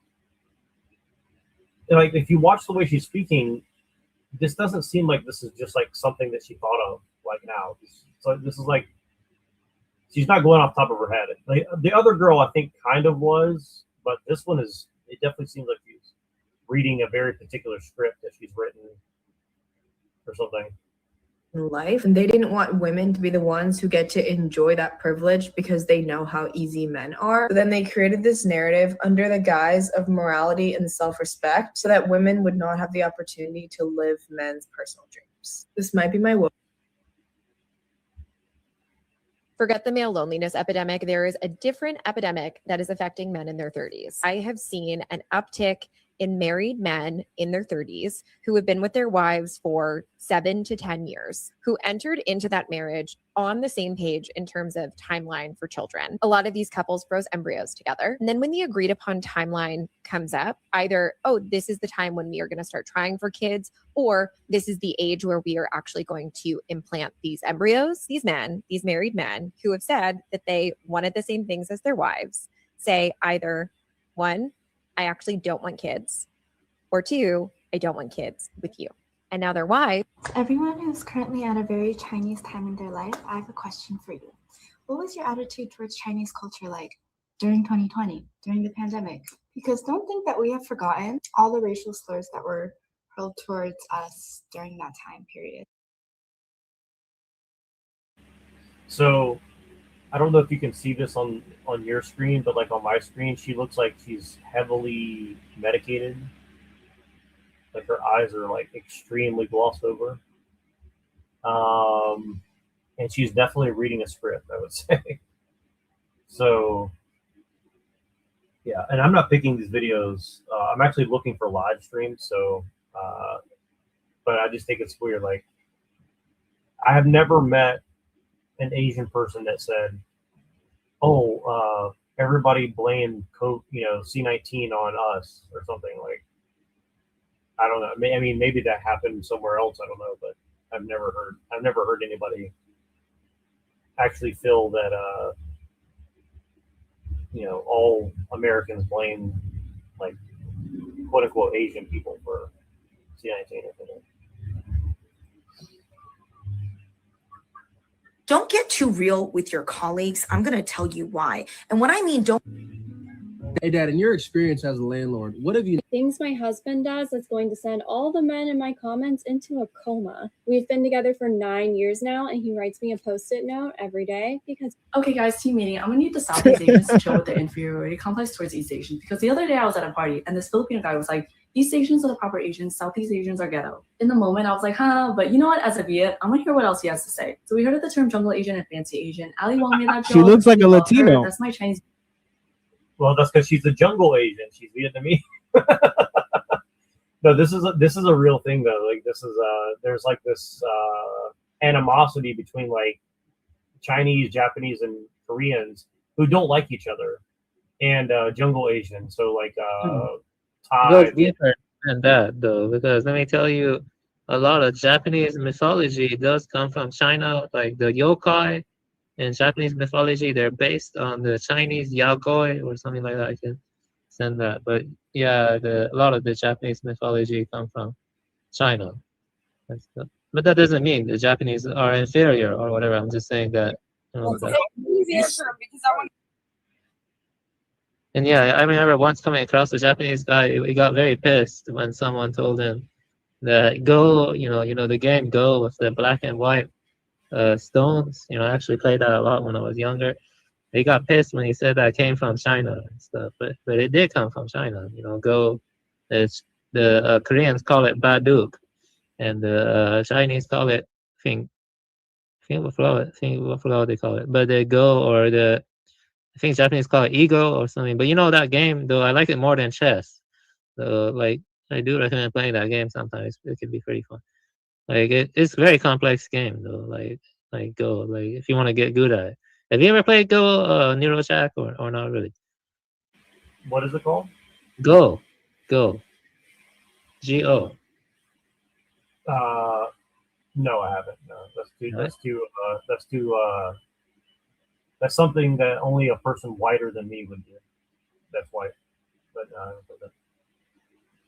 yeah, it's actually easy to learn, but it's very hard to get good at. Basically you play with black and white stones. You're trying to capture the stones. You're trying to capture the territory of the board. I think they play on a 9x9 board a lot of times, or was it 18x18? I forgot. But they actually make money in it. Like in East Asia, they have tournaments involving Korea, Japan, China, and even I think some Vietnamese. They go and I know what you're talking about. Yeah, I did play that like when I was a really young kid, like in my teens or something. But I didn't know what it was. Like someone in my family just had it, and they probably mentioned it to me as like a board with like stones. Yeah. But I only know what you're talking about because I went by this place that was like a Go club in Japantown or something, and it had like all those boards there. I was like, oh, this is a Japanese game or something, but or whatever it is, I don't know. But yeah, I come from China. It was considered one of the 4 arts, like calligraphy, Go, and the Guqian was another one of the arts. But yeah, the education in the past in ancient China with the bureaucratic system, it was more integrated than our modern education, which is all about specialization. The education in the past was more like being well-rounded in the arts, the poetry, and modern affairs.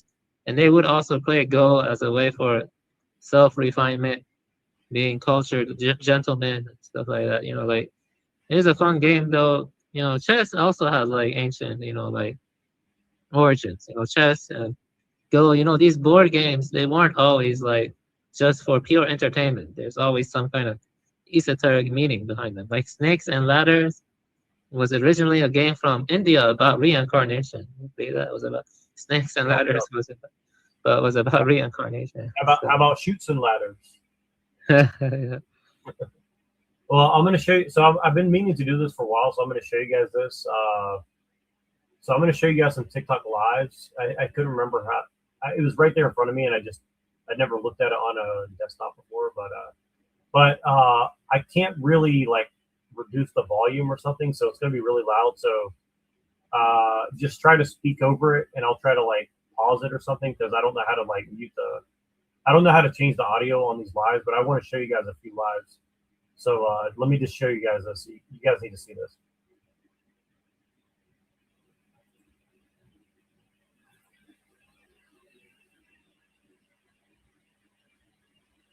Midnight Rush and Bad Angel, man. It's literally clear as day. Like all, like she has, And I'm sure she has- passed away. and she received nothing. She passed away. Yeah, like but a- did a- she like did she win her 111. cases? I'm sorry. Already adapted to it survive. Everybody who hasn't already adapted to it dies. Okay, you know, think about it this way: you have like let's say you have like a species of a frog where half of them or against the Constitution, but they don't actually care about the principles outlined. They just see it as a tool in order to effectuate whatever they want. If the tool is not subservient So you to see the their fear report. needs, MAGA then the is against the construct Constitution. not So justified almost under every their one of lives. these It's just channels really, is political. existing. Is like trying to rage But bait. nonetheless, It's like let's rage this bait is and where get we're people at up, today. and then as soon as people disagree, they like have like What's 10 up? people dog pile I up. And, just like, tuned in for like the last 3 seconds. It sounds like you're talking about Democrats. Democrats and Republicans, right? I think this is a very, very intricate type of argument, but yeah.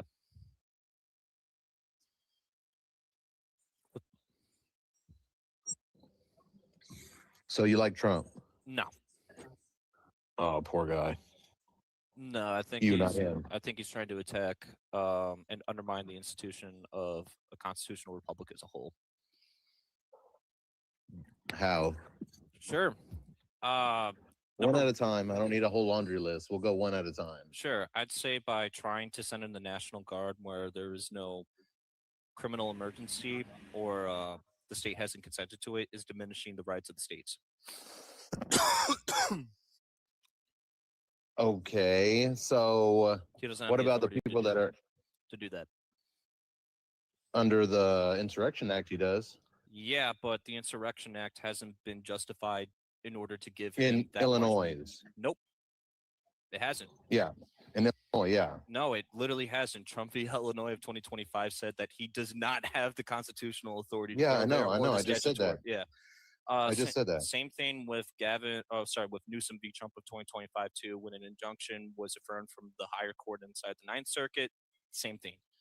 Seems And that what did they say? What did that could say? the circuit, if I remember correctly, the circuit outlined that Trump cannot rely on his constitutional Article 2 inherent powers to deploy the military where there is no emergency present. But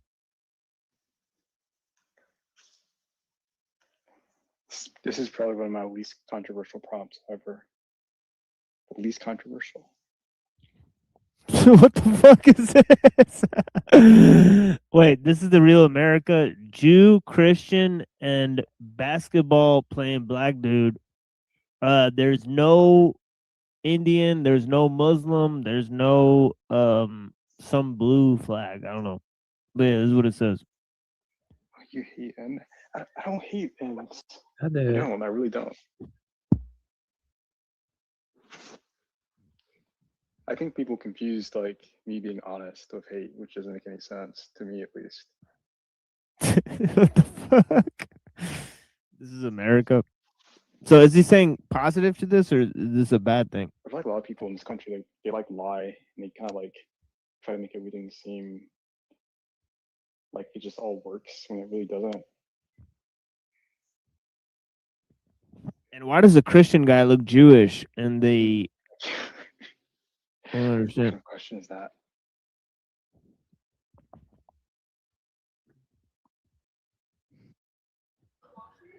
All right. Welcome to the panel. You Mardell, let us know who you your age shake and who you voted for. What? Umar? Oh shit. I'm gonna drop Umar. I can't. All right, so yeah, welcome to the panel, y'all. Let's get a conversation going. And tap the screen. Share the live. Show some love. This shit crazy. Green lady. I'll say I'm still happy I voted for my man. Oh well, that's good then. That's good. I'm glad you stand by. Yeah. Anybody? Yeah, feel I shit feel debate much about that? safer. I feel much safer. Yeah. Hell yeah. Oh, you do? More people are going to be there at the end of the year. So that's just the list that I know is going to be there. You hear me, twin? What's that? Aubrey and Caitlin too. Aubrey, Caitlin, yeah, so many people. Brooke, I didn't even count Brooke. Like, come on, there's so many people already just going. I'm so excited for us to have them. I even had those Jewish sisters. They even messaged me. They're like, why does Gracie have that girl on her panel? That's not a girl. It's not a girl. Or whatever. That man. Man. That thing. Yeah, I don't know, dude. I don't know what's over here, dude. That abomination. These guys. He was like, oh, all right, I'll give you a follow. I'm like, oh my God, please don't. How Hey, do we Reb. get on this? It's like, Hey. What's up, I Curly? How had you to feel about open this? up messages I with feel this like- thing just to block it. It really depends on what's your goal. Have the most people or have the most comfortable living. I'm saying, like, for our future, what's going to shape it more? Engineers or doctors? Oh, if we're starting right now, then doctors probably matter more than engineers. Yeah, because they're gonna fucking kill us all white people off. Yeah, I disagree. I think doctors are scum. I think maybe 10% of the time they perform life-saving care, and the rest is just pushing harmful medications and harmful procedures that don't actually benefit the patient and only line their pockets. I mean, that's I'm more of speaking a as someone who structural literally problem than- relies on doctors to keep living. Since I'm As a professional, patient, I think it's just the engineers are niggers. more important. I just think it's An the niggers. I Reinhardt. don't think it's the doctors and engineers. I just think it. Yeah, When I you're was- cutting off Chris. Go ahead, When I Chris. was in the If hospital, one of these things stop existing right now, then we already have the buildings that the engineers made. Yeah. But we don't have any of the medicine that a pharmacy is going to synthesize. So like no I mean, Advils most get people will created still or- be at the same level. because will still doctors make perform at the something that same we level they already did. consume. Engineers make something that lasts. We were I mean, talking most about, like, people a don't even pharmaceutical go engineer. to doctors. That gets I say pharmaceutical engineers.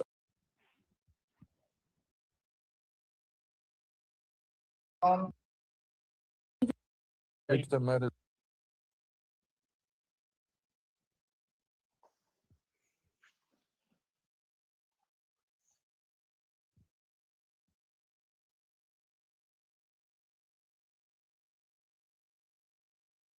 Tracy Lawrence.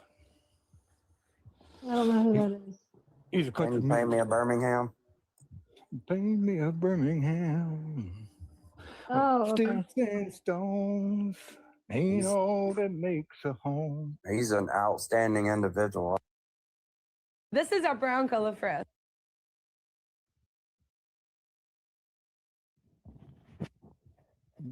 What the hell?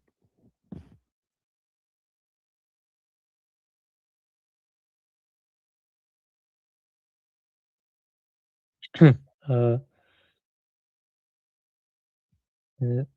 Say Okay. on the internet. Some I don't think you can, because some I think are I don't know, like if the No, I United have blocked States this will guy block it. because For they some had a reason bunch they of do communists block in there that were certain like Haitian. crazy. Hold on. But I started talking shit about Trotsky and stuff. Sorry, and I they might be see good- it I well, might be good over here. Saying Yeah, but the third oh, position. okay. I can DM you some later, but yeah, So there this is a gay, there is a Haitian gay local news. communist So, like, Haitian they're guy. not, even if you look on their like news Born in networks, they're not America. constantly just talking about violence all Saying the that, time. like, They talk all about normal brown things people too. They should will talk team about up the and, like, weather. They kill will talk white about like traffic that is going on today. Like very normal things that other news networks will talk about. They will talk about politics. They'll talk about things that's going on politically. They'll talk about the economy. They'll talk about any exchange. They'll talk about the market. Like it's not always just them focusing on the violence. They do talk about like the violence that does go on and when people are being displaced, but it's not like up. You're huge. All these Zios, like you're trying to weak. You're a large Iran. Moroccan woman. You hear that? Wait, who's You guys are Right. trying to That's what weak you are. Iran. It's not gonna happen, bro. Iran is Iran- not like Iran is on Syria. its last Iran is leg, my not guy. like Lebanon. Okay. Iran is on its last leg, my guy. I don't know No, what it's you're talking not. Iran is gonna win. Iran is gonna win, and basically there will be no such thing as Israel anymore. That's what Israel they will said be in the gone in 1 to 2 years. There will be no such thing as Israel. There That's will be good. only Palestine. This guy's awesome. Yeah, he is awesome. Yeah. But there will be no such thing as Israel. Yeah, that's a pipe. Yeah, why do Muslims in North Africa do FGM at the highest rates in the literal entire world? No, what are you talking? No, shut up. You're disgusting. Oh my god. You guys can do whatever the fuck you want. You know the atrocities you guys cause. Right, The atrocities you guys cause. Nobody's gonna forget. Right. They could do whatever the fuck they want. Doing that in your That's funny. Africa, but Wow. That's being Right. huge. Right. It's a little much, huh? It's a little drop much. some people. Drop some people. Well, that's the thing. I want to like. Let's. Y'all do are this. descended from Ham, and it's evident. For the sake. You're descended from Ham. You hear that? Yikes, Moontan. No such thing as fucking I can't Zionism. imagine something There's like no that. such That's thing as Israel. true barbarism. What the fuck? Step Like up to me one more time. You're a cutting descendant from Ham. clips? What Like about it? hell no. All right, let's do this. All right, let's do this. Flower. I'm gonna call you Flower. Yeah. Okay, Flower. Fantastic. Okay. You said you're from Morocco. You said you don't like that Israel unalives kids and this thing and the next. Look, I don't think anybody actually likes innocent people getting unalived, especially kids. But you do know that a war was going on. Like, you know what Hamas Okay, did on October 7th, right? Okay, but doesn't have Israel. Okay, go after Hamas. Okay, has the best They were. like military intelligence. Okay, they unalived the leader of the Iranian group. What's his name again? You mean Hassan Nasrallah, Hezbollah? Yeah, they did that with and he was in where was he? Like no, the one in Qatar. Oh no, but they didn't. They got the son of Hamas's leadership. In Yeah, Qatar. okay, they did that Uh-huh. one shot. Okay, why didn't they do that with Hamas? All right, so that's a good question. I can answer that if you bear with me. But hold on, let me explain to her what happened in Gaza.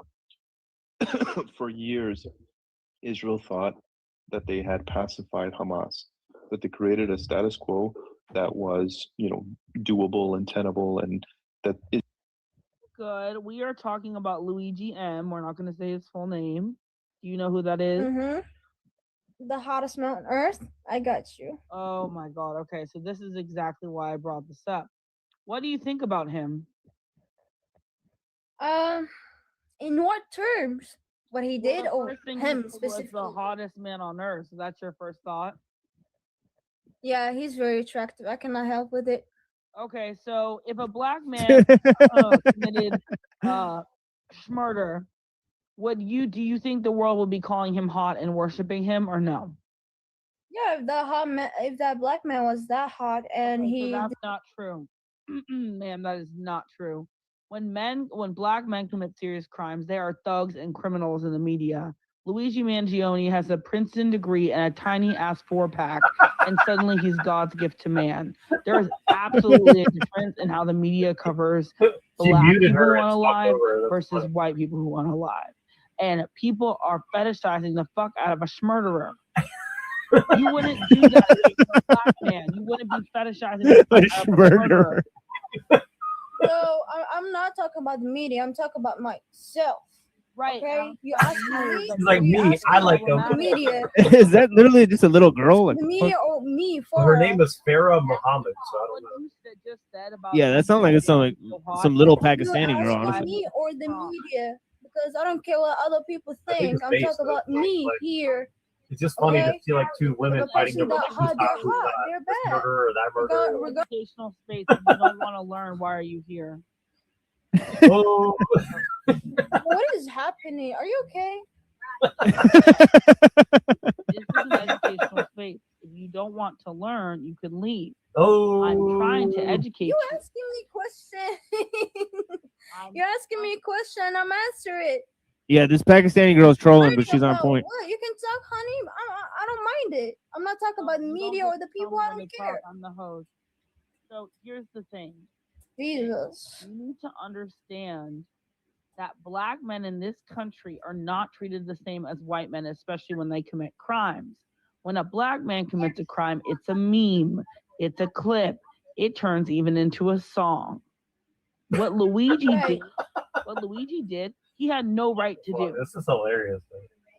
He had no right. You don't, when someone fucks you over, you don't just go pew pew them in the street. That is not how shit works. And people are celebrating. What's this your problem man. again? What? You have a problem with Luigi in the CEO, or because the media liked him and portrayed him as a good? Both. Problem. Both. Okay, why? That's your problem. I don't have a problem with that man. Okay. You don't have a problem. Zero problem. What race are you? Are you black or no? Yeah, I'm black That's not a black person. from West Africa.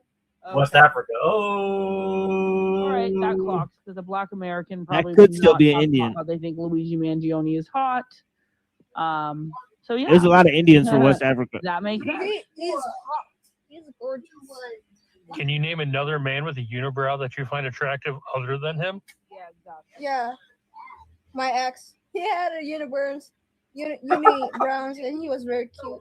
I've just never heard a female state that a man with a unibrow is the hottest man on earth until Yeah, the media he's has hot. decided to prop him up on a Not pedestal. objectively attractive. Objective. No, he's Eurocentrically attractive. Yeah, where are you from in West Africa? Where did you say Nigeria? Where? Godmother. I said. Where are you from? I'm from Mauritania, and Okay. you keep muting me, and you're mad because I think he's hot, and that's your problem, girl. Deal with it. Okay, I was trying to educate you, but you don't want to learn. You don't educate anyone. You're ignorant. Period. Ma'am, My bad. every day I help DV survivors. Yeah, and you're jealous. Oh. Yourself. So Ma'am, exactly, you're jealous of so what? miserable. Jealous Miserable. of what? Miserable. What? Wait, hold on. What am I jealous of? It's not just about looks. Also, does he deserve that PPU? Ma'am, what do you do for I don't know work? why you're defending a white man. I don't know why you're defending a rich billionaire white man, low key. I don't give a shit about that CEO. No, you care about justice and stuff, and try to make it a victim thing. It's not even about Right. you. Exactly. It's It's not real about smart us. as fuck, man. I like Okay, this. so Hell, I asked you to answer a question, not attack my personality. Oh. No, you just condescending as fuck. You're saying I'm Is she from the condescending. USA? Okay, you're condescending. Is Farha USA or African? I'm African, sir. You have a problem with it? You live in Africa? Oh, she just is very, No, I live in America. very Oh, like no. no serves it no seasoning. Let's put it that way. Okay. Let's go to Nick. How are you, Nick? Yo, what up? Nick Fair's right. What the hell, bro? You're weird. No. Period. Right. Introduce you. Okay, go ahead, Nick. Yeah, obviously what he did was very unacceptable. You don't just go and do that to someone. What you say? I couldn't bother. I'm not defending billionaires. Never, ever. Wasn't even a billionaire. Damn. I'm not defending these rich white people that fucks up everyone. No one's asking to defend them. We just don't think that if you're angry with someone, you have the right to just go pew pew them because you're mad. Yeah, but see, this That's this not black how woman's like literally civil saying like, society well, works. we shouldn't And have the right to clearly go you're and, like, triggered, ma'am. Maybe you're someone who's low income yourself, and you're triggered by the word billionaire. Does that matter? Yeah, are you? It look. seems like she is triggered by it. She seemed you. No, seem I hate triggered. billionaires. You love them, that shit on you. I don't. And how's low income is a bad thing? You I talking never as a said black it's a woman? bad How's that thing. bad thing? I You're just don't get- triggered because they got money and you're poor. That's what you're trying to imply. See? Be consistent in your ethics. You have money. I'm medium. I'm medium. I'm not rich and I'm not poor. Okay, so you're I jealous. eat, You're I telling sleep. me I'm jealous, but you're jealous. Look, yeah. Look. I will never defend a white billionaire, but I will never condone someone being like, well, I'm mad, jealous, so like- I'm gonna go just pew pew somebody. Like, what the fuck? But like, That you learn that If it in happens, it kindergarten. happens. Two wrongs don't make a right. I don't know. People get alive every day. But you notice they're like, you're weird for I'm having aware that. that people get unalived every day. This is the most entertaining thing we What clicked I'm on so saying far, is honestly. that it's not Yeah, ethical. it's funny as fuck. Just I'm like telling it you, is some good with shit on the here. street when you got beef with You somebody gotta and you sort pew through a them. lot of shit. I don't care what the scenario is. Why are we And what the drug fetishizing this companies white are doing. boy? It's just who funny, is a like a black murderer? person's like, you can't break the Why? law. Fair And enough. she's like, well, I But, think he's like, hot. And she's like, lots of you people can't are think he's acting hot. We don't just make a lie about it. I understand Really that fun. this It's I'm actually making very a live about fetishization of white serial unalivers and schmurderers. Because it's true. Look at the shows, Dahmer. Look at all this stuff. That's If those No were- one fetishize that shit. But it's not men, about white. if those were unalivers, black it's men, about they He's would be making it all black about race. criminals and So they I wouldn't said, be is sexy. fetishization of black killers Oh. okay? I want to join the And panel. these I don't drug think I can companies, if they you were here at the same time. they put Smrug. people on pills for life.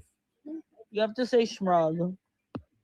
Yeah, but you Yeah, don't whatever. put pills The for it. companies Yeah, that but make Look at TikTok. medications that people are reliant on, and then they have to pay like every week to get more of it for the rest of their life with no plan to get off of it. That's definitely not ethical either. Yeah, it's not, but it doesn't give you, it's still not the right to pew someone. So why don't you make a live about that? No, Because because it's not her point.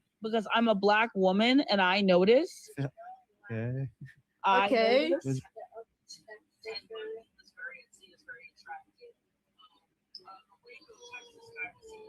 the Waco, Texas guy was seen as very attractive. Charismatic, attractive white men who commit crimes are celebrated. And if you can't see that, get the fuck off my panel. Who's even a billionaire here? I don't get it. I'm not gonna stick around anyway, but It's weird. Like, what does she want? She want people to Yeah. praise black murderers and shit. I don't Exactly. Get understand. off my panel. If Anyway, you- I'm not jealous because they're rich. I just hate them because they kill people. You don't want to see that? That's your problem. Yeah, billionaires kill people. The way they get rich. We're aware. It doesn't. Two wrongs don't make a People, right. So get the idea through that sturdy head, okay? Get that right. Why are you Not so because rude? they're rich. Why are you rude? Because you're condescending seriously. No, but You like just talk my like voice, this is my natural voice. So if you feel like I'm It's condescending, not about your voice. No one gives a shit about your voice. It's just the way you talk. You just said no one cares about Seriously. your voice. It's the And way you muting talk. and muting people does not make you right. It just make you like look insecure. even more. So again, you're talking about me for about 15 minutes now. Would you like to talk about the prompt, or would you continue to insult me? I said what I said. She whooped her ass. You like it or you don't like it. debate, That's and up she to can't you. It's not. And it's I don't sad. sympathize with CEOs. I don't. Especially coming from an I really African don't woman, that is so sad. Okay, so I don't. Yeah, he's cute.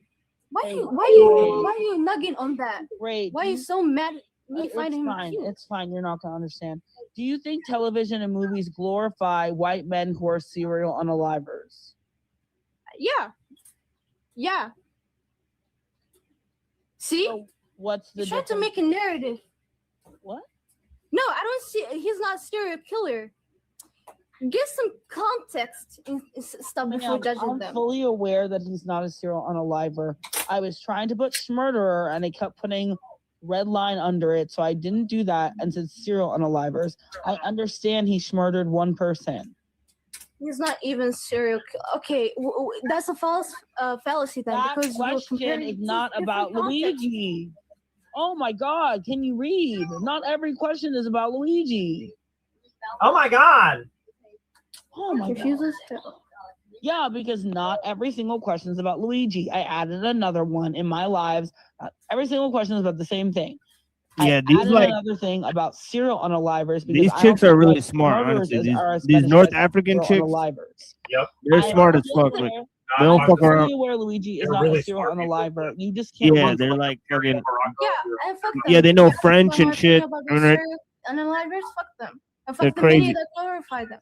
So what? You could tell by her accent she could You speak should- you French say and all fuck this the shit. people. Hold on, you say fuck the people who glorify them, but you glorify a little skinny white boy who murders. Yeah, because I distinguish. So he's jacked and he's hot and he's not those serial killers. That's what context matters. Ma'am, I'm aware But he's not a serial killer. Needs cognitive I am abilities. aware. Oh my God, you're spelling away. Nick, do you want to say anything? I'm fully aware he's not a serial unaliver. I just put that additional question. She doesn't seem to get that. Weird. She's weird. And you're just That's jealous all of they him, got so is shut up. she's weird. Anyway, You're in jail. Why would I have a choice? girl, just get them some therapy. It's good for you. I can give you a Why would I be recommendation. jealous of someone in jail?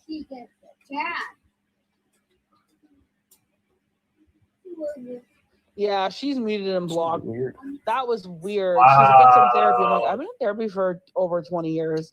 And what I can tell, like, is when someone has some personal shit going on and they bring it to a panel. Damn.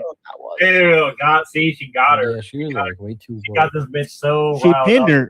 She said, "You're 20 years in therapy." thing She's is, like, like, "You're." I don't She's like, think "You she need to was go back to therapy." Straight up. Look at this girl's bed. She's got an Shit, I don't know. inhaler. I She's just got a consider anyone laptop. who She's got talks like. about woke. She's No, got so like woke literally two was a deodorant term created bars by on the African Americans during the civil rights movement about like about being aware to racial injustices in the system. So there's nothing wrong with being woke. It just means that you are aware that there. As you guys know, making changes are in their favor. You know. Right.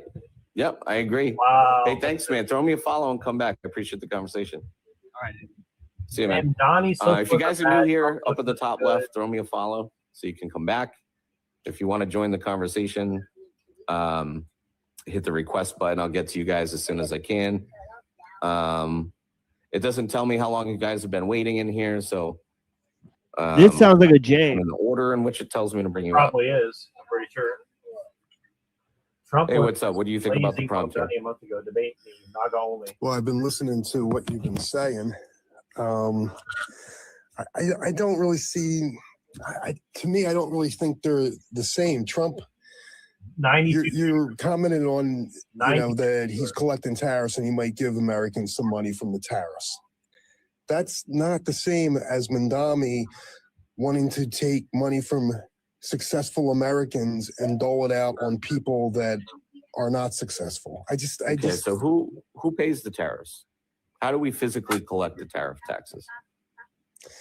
I've been really thinking about that because I go on these lives and everyone asks the thing. It sounds like somebody we talked to before. Like, in other words, I'm in an industry where tariffs affect my business.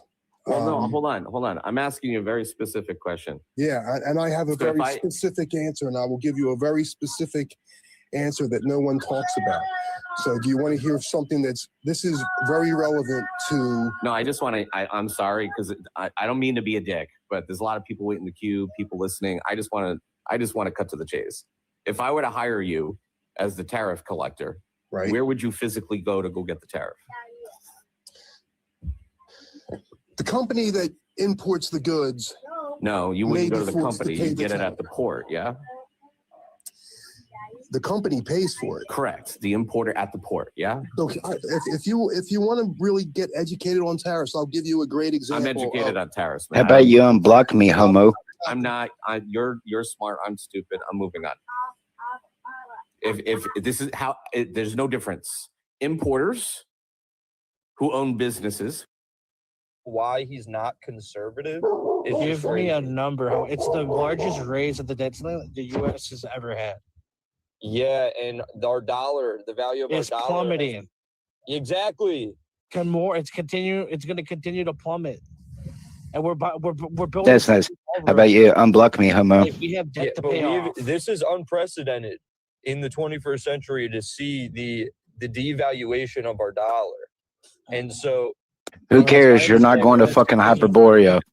But raising the debt ceiling is something that both sides of the aisle do. It's something that we need. I'm not for denying that deportation. it's something. In both sides of order the to aisle get do. deportations, we need to raise the So debt you guys would ceiling. You rather understand? devalue the dollar over fucking immigrants? That's the stupidest thing I think I've heard. Because people are more concerned with immigration than they are with fucking money. That's part of the Yes, reason why the because U.S. is so screwed right now. Because you get these people out of our country, and then maybe homeownership becomes achievable No, again. that's not going to happen because they're not. Maybe putting- homeownership they're becomes not- achievable again. Homeownership is not.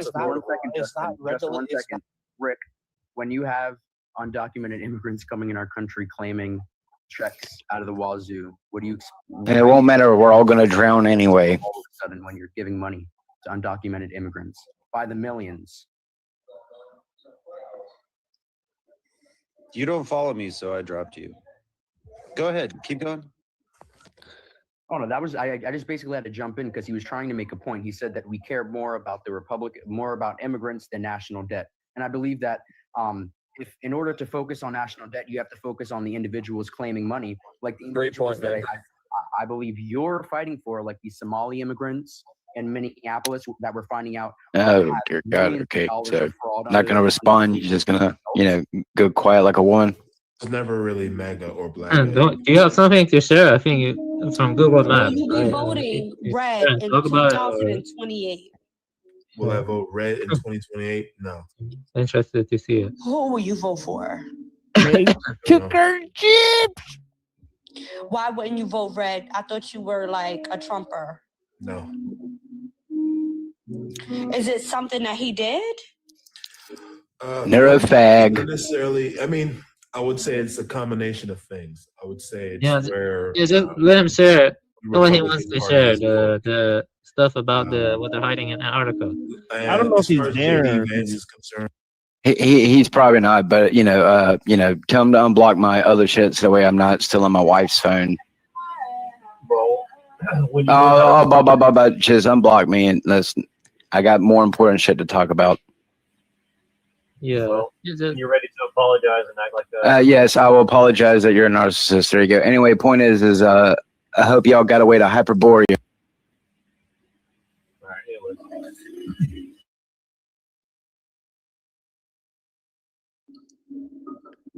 Why wouldn't it be? Oh, absolutely not. Similar, very similar to.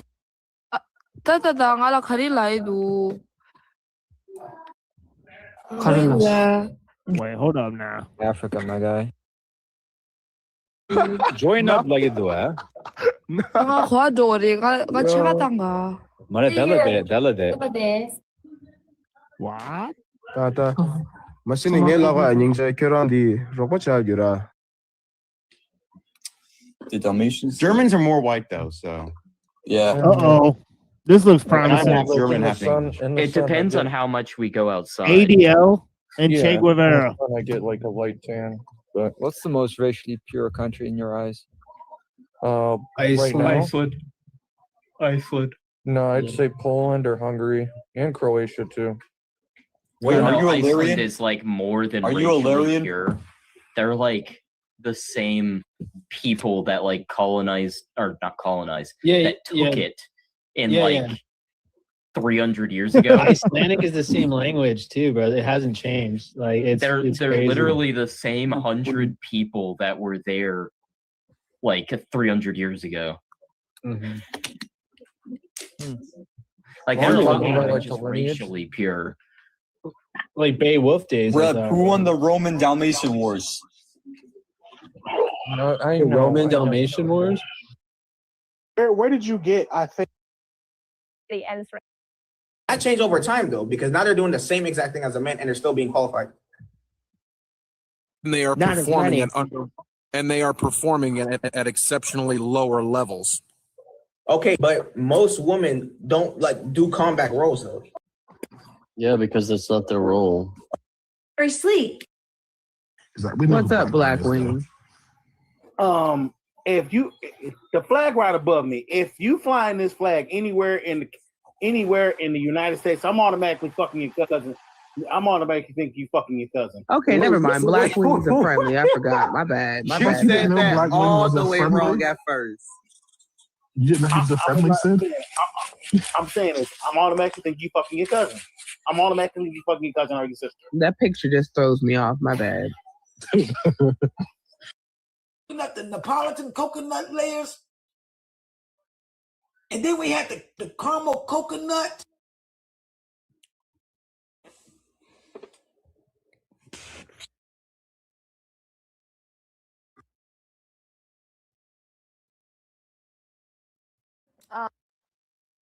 Which is why like Will was so sick when he had come out, because he was in there for so long, basically ingesting like mold spores.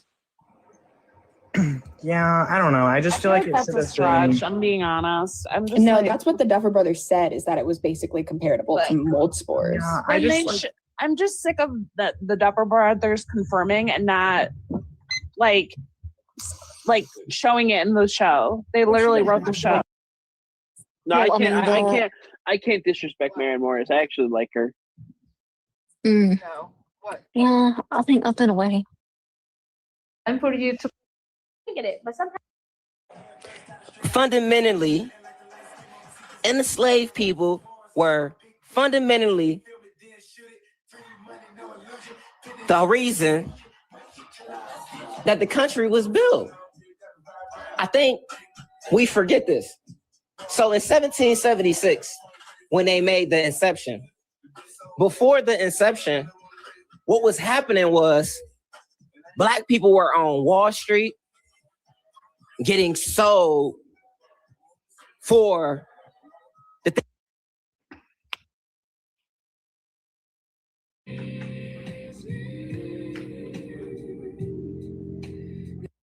rid of those under eye bags and really ascend your face. If you're someone who's looks maxing, you want to just upgrade your, you want to start getting those soft maxes going. Let me get this straight. I catch my 13-year-old bro mask. Tell him I won't rat.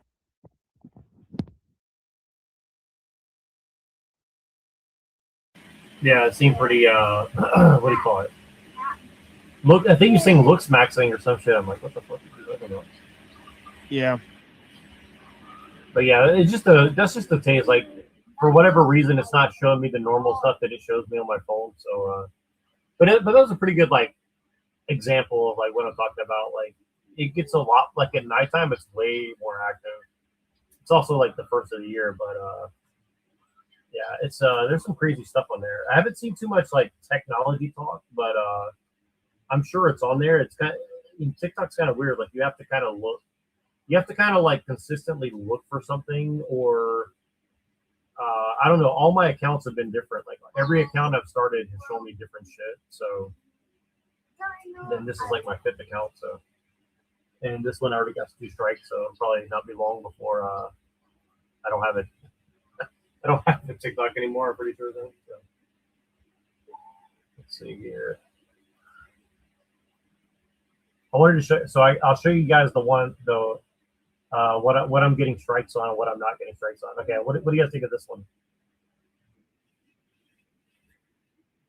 Oh wait, oops, sorry. My bad.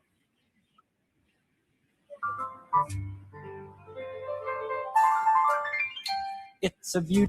Everyone I don't like is a Trotskyist. No, seriously, the transhumanist Trotskyists are turning all the humans gay.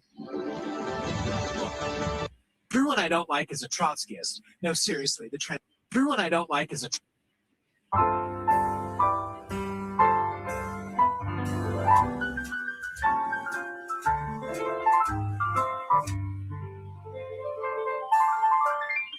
It's a beautiful day in this neighborhood, a beautiful day for a neighbor. Would you be mine? Could you be mine? Everyone I don't like is a Everyone I don't like is a Trotskyist. No. Hey, what's up, guys? So this one got me a strike. So you see how like my content's all like controversial as it is, but like this one got a strike for bullying and harassment. Everybody wants to rule the world, didn't you know that? But only some of us are actually able to do that. And you're probably not one of them, and that's just fine and great.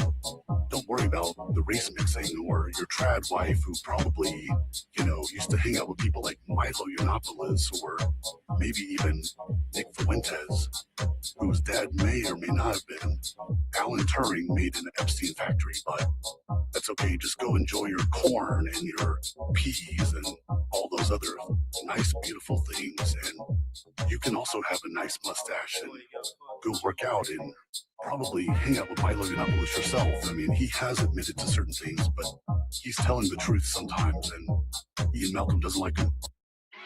Hey, yo, for my snare, get my snare in my ear. All right, so Ooga Booga, you know what's we're gonna start feeding all the little baby pups. We gonna transform and get a little weird. You know what time it is? It's time to get here. Don't go weird on me now. You know what time it is? It's time to be Shaniqua and Shania Choir. You know what I'm saying? I'm not convert to Judaism, and I'm a back heel. Don't say nothing bad about my ancestors. If you do, you gonna get. You know what I'm. Did you? Yeah, I just I quote unquote freestyled that one, you know, but it's funny, that one did really well on YouTube. I got like 1,000 views on that, and I was like, it's really fucked up to me. Like the ones that I'm really proud of, I get like very low views, and then the ones like this, like I just literally, I had no idea what to do, so I just did that for like a second. I got 1,000 views on it. I'm so like disappointed. But yeah, but like it's weird. Like the ones that like I think there's no way I'm gonna get a strike on this one, and I get a strike on it. I'm like, what the like? That's why I can't figure out. I'm like, so I take the risk, I never get a strike, and then I like do some stupid video that's just like, in my opinion, filler content, and I get a strike on it. I'm like, okay, so like my filler content is getting me in trouble, but the ones that I'm like really proud of, they don't get watched. So it's I don't understand. All right, what's up, Dennis, quote unquote?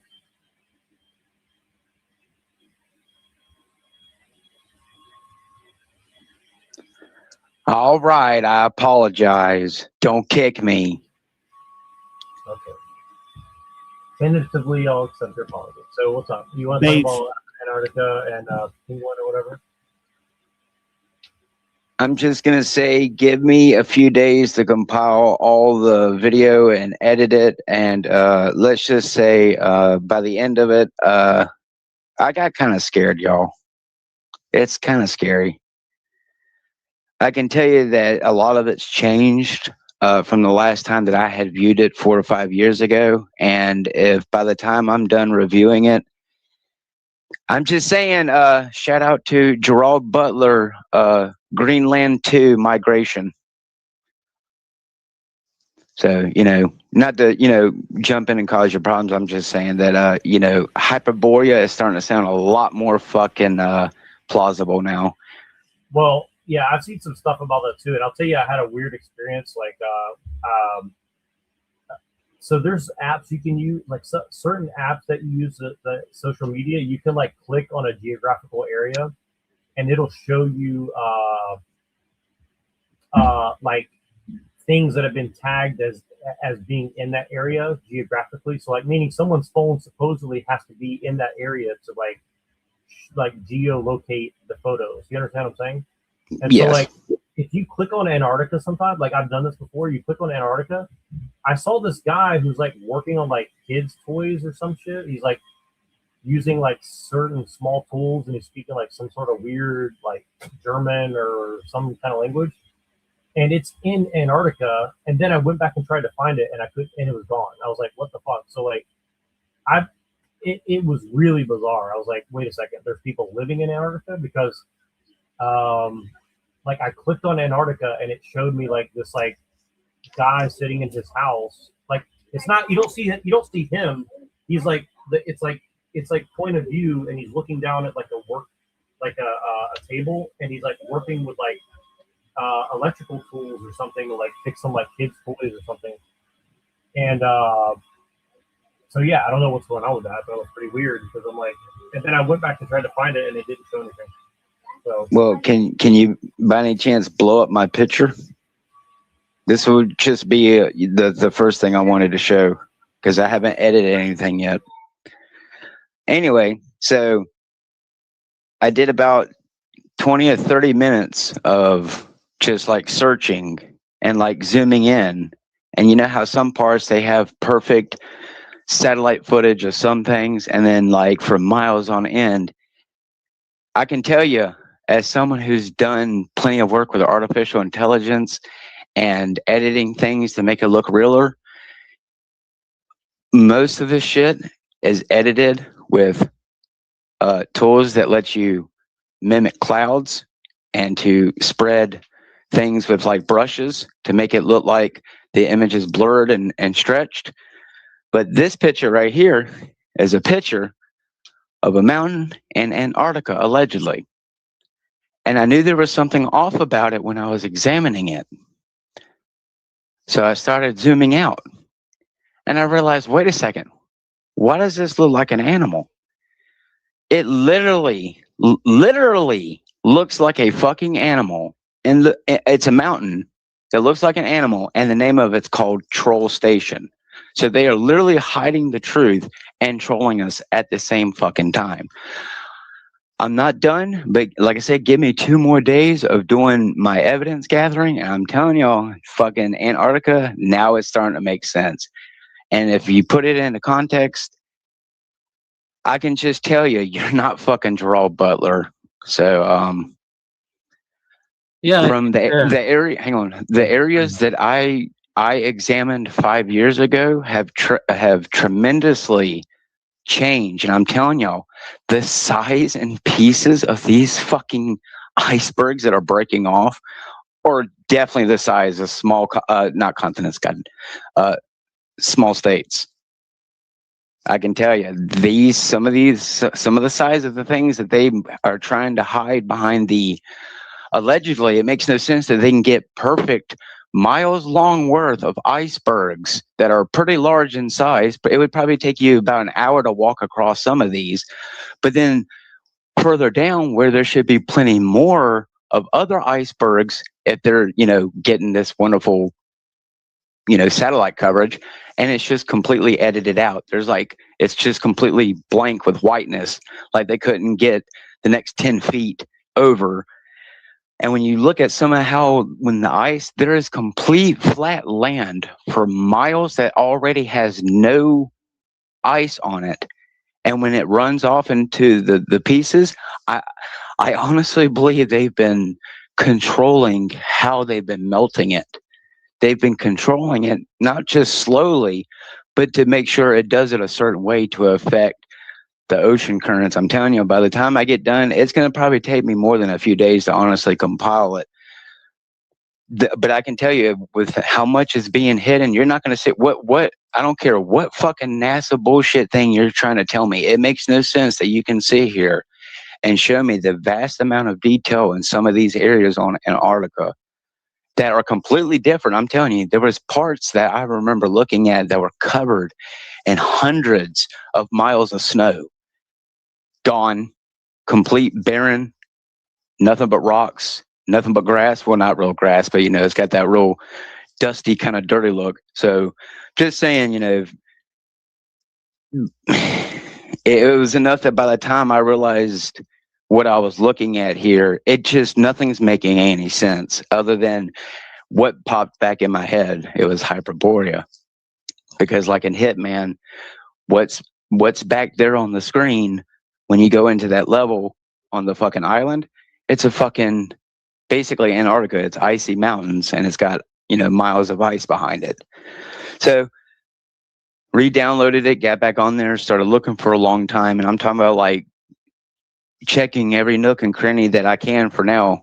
And yeah, I'm just saying, I don't think that new land is meant for anyone here. So I'm done. They're never gonna let people go over there and check it out. I mean, I think the whole Jaron, I don't even really know about Jaron or anything, but I saw he went there and all that stuff. I think that's all bullshit. They're not gonna let somebody go to the middle of Antarctica and look for themselves. And I've looked at Google Maps many times. They're definitely covering up huge parts of what they're supposed to be showing on the map. So yeah, there's no way that they're showing us a lot of stuff. Yeah, I think you're right. They're definitely hiding something in Antarctica, and there's possibilities some esoteric stuff I've been reading. They claim under Antarctica there's a different Agartha, and those are advanced beings who. Well, I'm going to tell you right now, Avian, from some of the new areas that I've seen where they patched over the old areas, you can tell it. I'll just put it this way: if that's terrain, and for some reason, for hundreds of miles, it's blurry, the terrain that I recorded makes no fucking sense. It makes no sense other than it's an editing job, or Well, it's just completely fake. Exactly. There's another possibility that they're hiding something beyond Antarctica. Like there's more, like a bigger continent or something. Yeah. But let me tell you this. You know, I saw the NASA stuff, and they always edit over Antarctica. Like they've been doing that for a long time, and you know, like when they show you aerial photographs of the Earth, they do like say we are like editing it. You know what I mean? Like one of them admitted to it openly. So you know they are hiding. It could be anything, like a wormhole or underground aliens or more continent. I don't know. There's no clear footage of like the Earth from space. You know what I mean? Like I've never seen any clear like video footage of like the Earth from space. Yeah, it's edited. You know, they claim they're editing it. You know, like so that makes me wonder if it's even real. You know, but yeah, you cannot trust NASA. You know, I agree with you on that. Like after the I can tell you this right now. Except for the parts that they're probably letting you, unless you have a keen eye to kind of understand the geological and geographical things that you're looking at, like what the ice is doing, how it's carving out the land, what part is ice, what part is land, how much is snow. If this is a mountain range, how big is this compared to this fucking ice mound over here? And then once you start to like really realize, I'll put it this way: there's not just people there. I guess what I'm getting at is, it would make sense with what I saw, and if whether or not what you saw, Neurojack, was drones or not. Still, the point is, I can tell you that it's vastly different compared to what it was just a few years ago, and now it's starting to make sense with the weather, what they've been doing with people, and making them sick. Like this new thing that's been going here around. Well, how convenient they've been spraying the goddamn skies for like 2 months straight, every single fucking day. So, you wonder why this news, like how we came down sick. They sat there, and right before everyone started getting the snow, a few weeks before, or a few days, whatever, right around Christmas, they sprayed the skies up here just like they did all day today.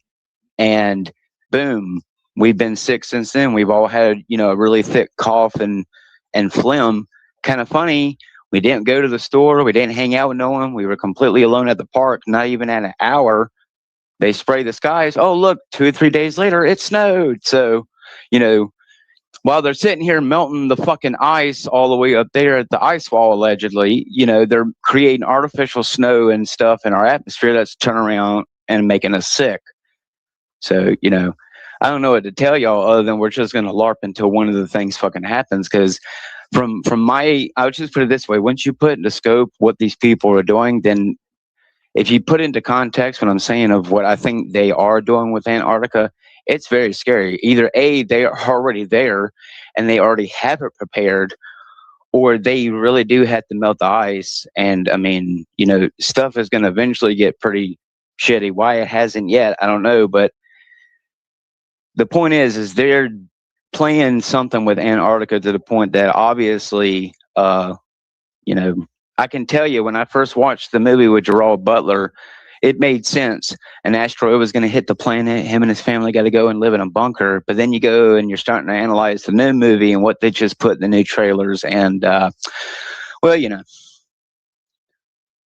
hope you got a fallout shutter. Did you just know saying. that Judaism has at least like 6 billion I look forward genders, and there's nothing wrong with that. to, That's why we have to allow people into the stuff other you can, people's spaces because, what you think they're hiding there. that's just But they are hiding something there. Yeah. Oh well, yeah. Give me a few days, man, and I'm gonna If you do want, I some can give more you some- editing and stuff. If you want, I can give you some resources. Have you looked into ODD TV? He has some good stuff, I think, about Antarctica and stuff. ODD TV. Yeah, I've heard of them. Yeah. Old dirty bastard. Well, I'm just saying, That's just like a the part of dudes Trotskyism, said in, and the day after tomorrow, when, the last piece that broke off Did was you the know that side of Judaism Rhode has Island. at least So like 6 billion genders, and there's nothing wrong with that. That's why that's right. we I can have be a to female allow while they people drown me. into other people's spaces because, that's just a part of Trotskyism. And, well, ultimately, the Neighborhood, the Illuminati, all these different things. I mean, you don't want to be hateful, do you? That would be wrong and bad. So this is your new Messiah that's going to come and save you. And if you disagree with that, well, you're just anti something or another, and that's a problem. And so, well, don't be surprised when Somalis take over your country. Sound normal at normal speed. But if you put it at 0.5 speed, you might get canceled for this. Sound.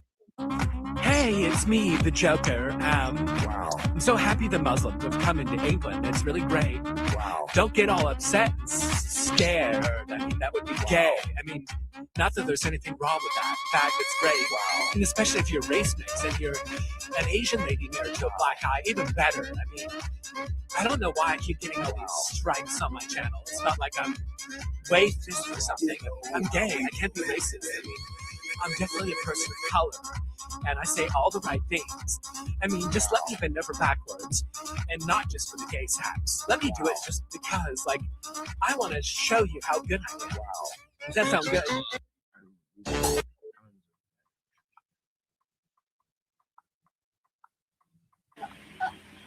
Any opinions, guys?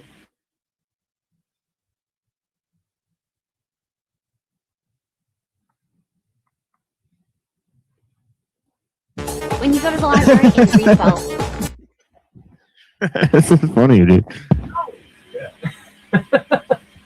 It's just. I'm just trying to see, like, how can I, like, rage bait enough somebody to, like, comment and stuff. Yeah, I mean, I'm just surprised it allowed the B'nai stuff, but it doesn't. But it takes away, like, putting a red circle around some black guy's head. Like, what does that mean? I know that's what I'm saying. It's like, it's weird. It's like you can get away with, like, crazy shit, right? And then like you do, like, something that's, like, very mild and you get the strike. It's that, and it won't let me. I can't even appeal that strike, right? So that's why I'm saying it's like it's pretty weird. Yeah, that's strange. Thailand and robots and AI and the Junior Astrologer's Handbook and the Influencer's Book for Kids and the Jesus Book for Kids and the Wisdom of Solomon and what the hell is all this shit? It's like they're rewriting history and telling everyone to be. America's looking fat and old, but also kind of cute. You know what I mean? Physically active, romantic on the beach. Ducks waiting in the pond. Are you kind of getting tired of waiting yet? It's kind of funny if you think about it. Time to saddle up. Get ready.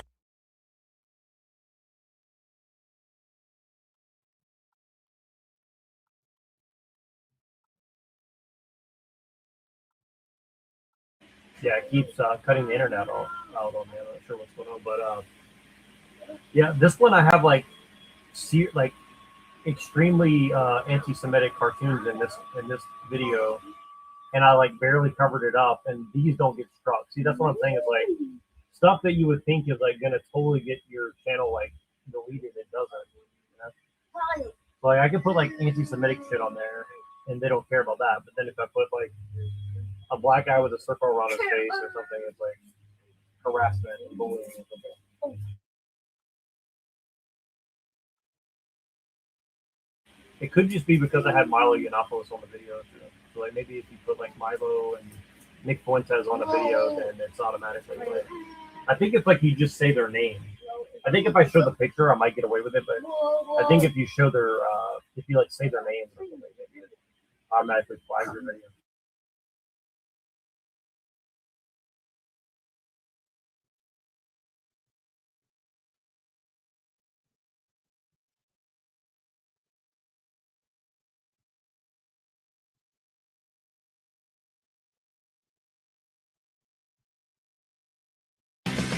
Have you ever heard? America's looking fat and old, but also kind of cute. You know what I mean? Physically active, romantic on the beach. Ducks waiting in the pond. Are you kind of getting tired of waiting yet? It's kind of funny if you think about it. Time to saddle up. Get ready for America. America's comeback. But if I was to come back, I would call your mom. Know what I'm talking about? Let's beat it on. Let's get it on. Don't get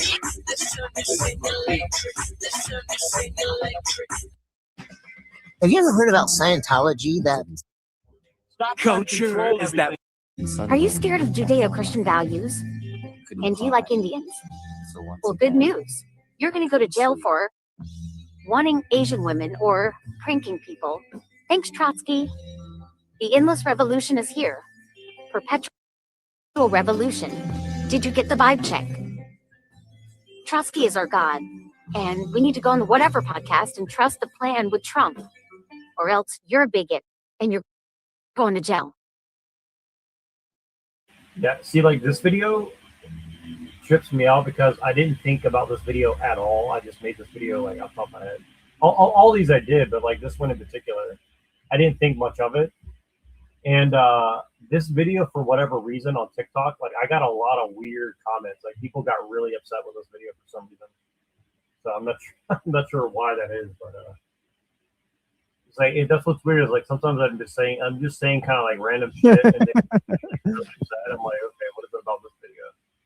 Like this woman's got like a centipede on her body as like a tattoo. Right. But it's pretty weird. Hey, Ron, this is Cheney Epstein. I like a younger girl, and they are nice. Have you ever heard of these things? These are.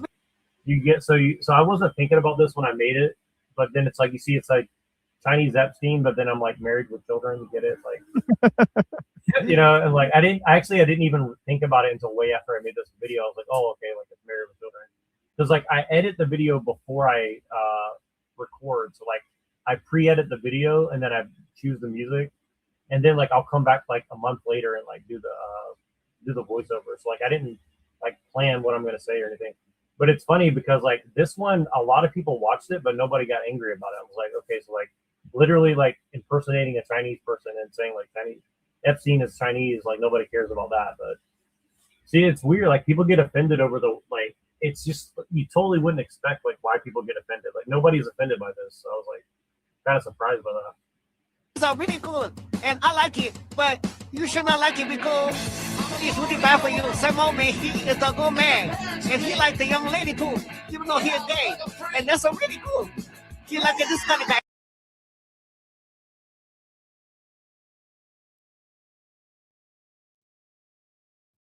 Yeah, I don't know what's going on my internet, but I'm actually really proud of this one because if you look at like the screenshots I put in, it's like Sam Altman's like Wikipedia, and it's the guy who used to live with him Wikipedia. And if you go look up Sam Altman and like all these guys around him, their Wikipedia, it's really weird. Like their information is very bizarre. You're like, oh, they used to be roommates. So like Sam Altman's like 40 and this kid's like 18 years old, coming out of college, and he becomes a billionaire by the time he's like 25 years old or something. It's like the kid that used to live with Sam Altman is now richer than Sam Altman at like 25 years old or 26 years old. So it's just Hey, Ron, this is Cheney Epstein. Hey, Ron, this is Cheney Gay, and that's a really cool. He like this kind of guy too. He really. Yes. So if you can see this, like I'll try to go back, but it's like, okay, Sam Altman and his boyfriend, they go to the like Napa on the weekends, but they have like a house in Hawaii and a house in San Francisco. And he's like, I'm an apocalypse prepper. I have guns, gold, potassium iodide, antibiotics, batteries, water, gas masks from the IDF, and a big patch of land in Big Sur I can fly to. And then his sister like accused him of some stuff that I can't talk about on here, but he dated the co-founder of some other weird company for a while. And then this kid Alexander is from like Los Alamos, New Mexico. He went to MIT and dropped out. Now he's like a billionaire. and his parents were like working at like the Los Alamos labs and shit like that. So he's like and then he was like a roommate with Sam Altman, of like 18, 19 years old, and now he's a billionaire and says like he said, I'm gonna wait until the AI can like create a lab baby for me. I don't want to have like a natural kid. I want to like genetically design my baby. That young kid that was like mentored by Sam Altman, and yeah, so it's just weird. It's like now don't get all confused. You know who I am. I have come from playing, and I like marry my children because you tell the truth about all the young men and all the gayness. Hello. Are you obsessed with celebrities?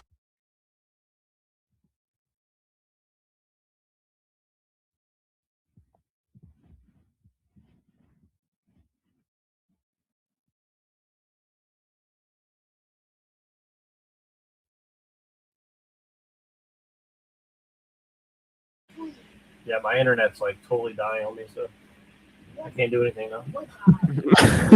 It's no worries. We'll just shut it down. Yeah, I have to go do some stuff anyways. So, yeah, it's weird. It's really weird. Like my internet is just not cooperating now. Not sure what's maybe too much.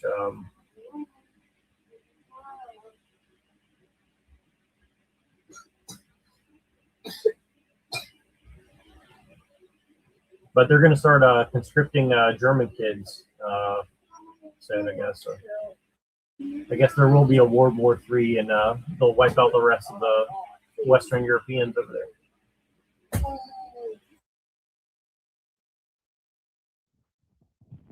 For what war are they conscripting them? What the fuck? Yeah, I don't know. That's what's weird. So, yeah, there's people in the government trying to like push really hard to like forcibly conscript any men over 18, essentially, in Germany right now. So pretty crazy.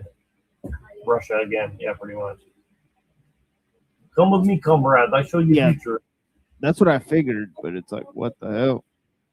Yeah, pretty weird.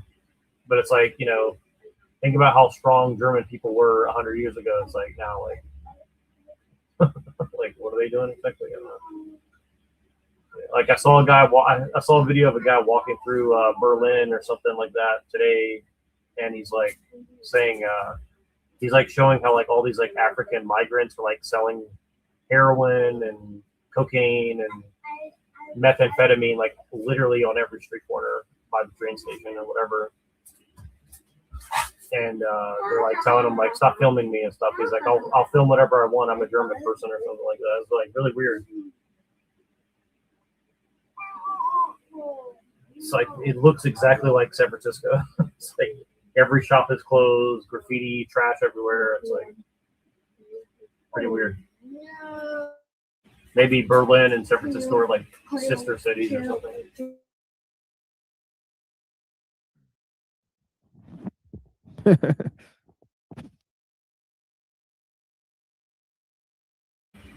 Yeah, inner city posse, insane clown posse. You know what I'm saying?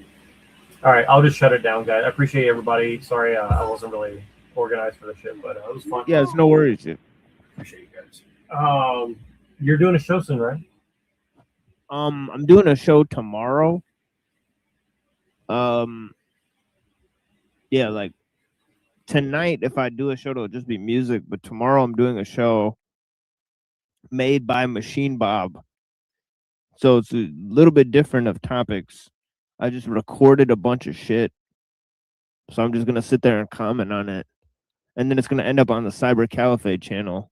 So I don't think they'll like copyright strike. You know. But yeah. Nice. Well, I think the one thing we should watch out for is now what's his name? Andrew Wilson's. He's been on the Patrick Bet-David podcast. He said he's going to go on Joe Rogan now. Machine said, and then I think he's going to go on Sean Ryan, and I think that's going to be very significant. Like Sean Ryan is like the ultimate psyop channel. I recommend. I was talking about this almost 3 or 4 years ago before he even became a big channel at all. He was really small when I started following him, but because I followed a lot of these like ex-military guys shows, and they started promoting this guy from like out of nowhere, and he had like very few subscribers. Then one day he just like said, I've become a Christian now, and like the next day he started getting these like giant guests on and stuff. It was really weird. And now he's the biggest. Now he got bigger than Joe Rogan, and yeah, exactly. Drew's organic growth art. Yeah, it's pretty weird. And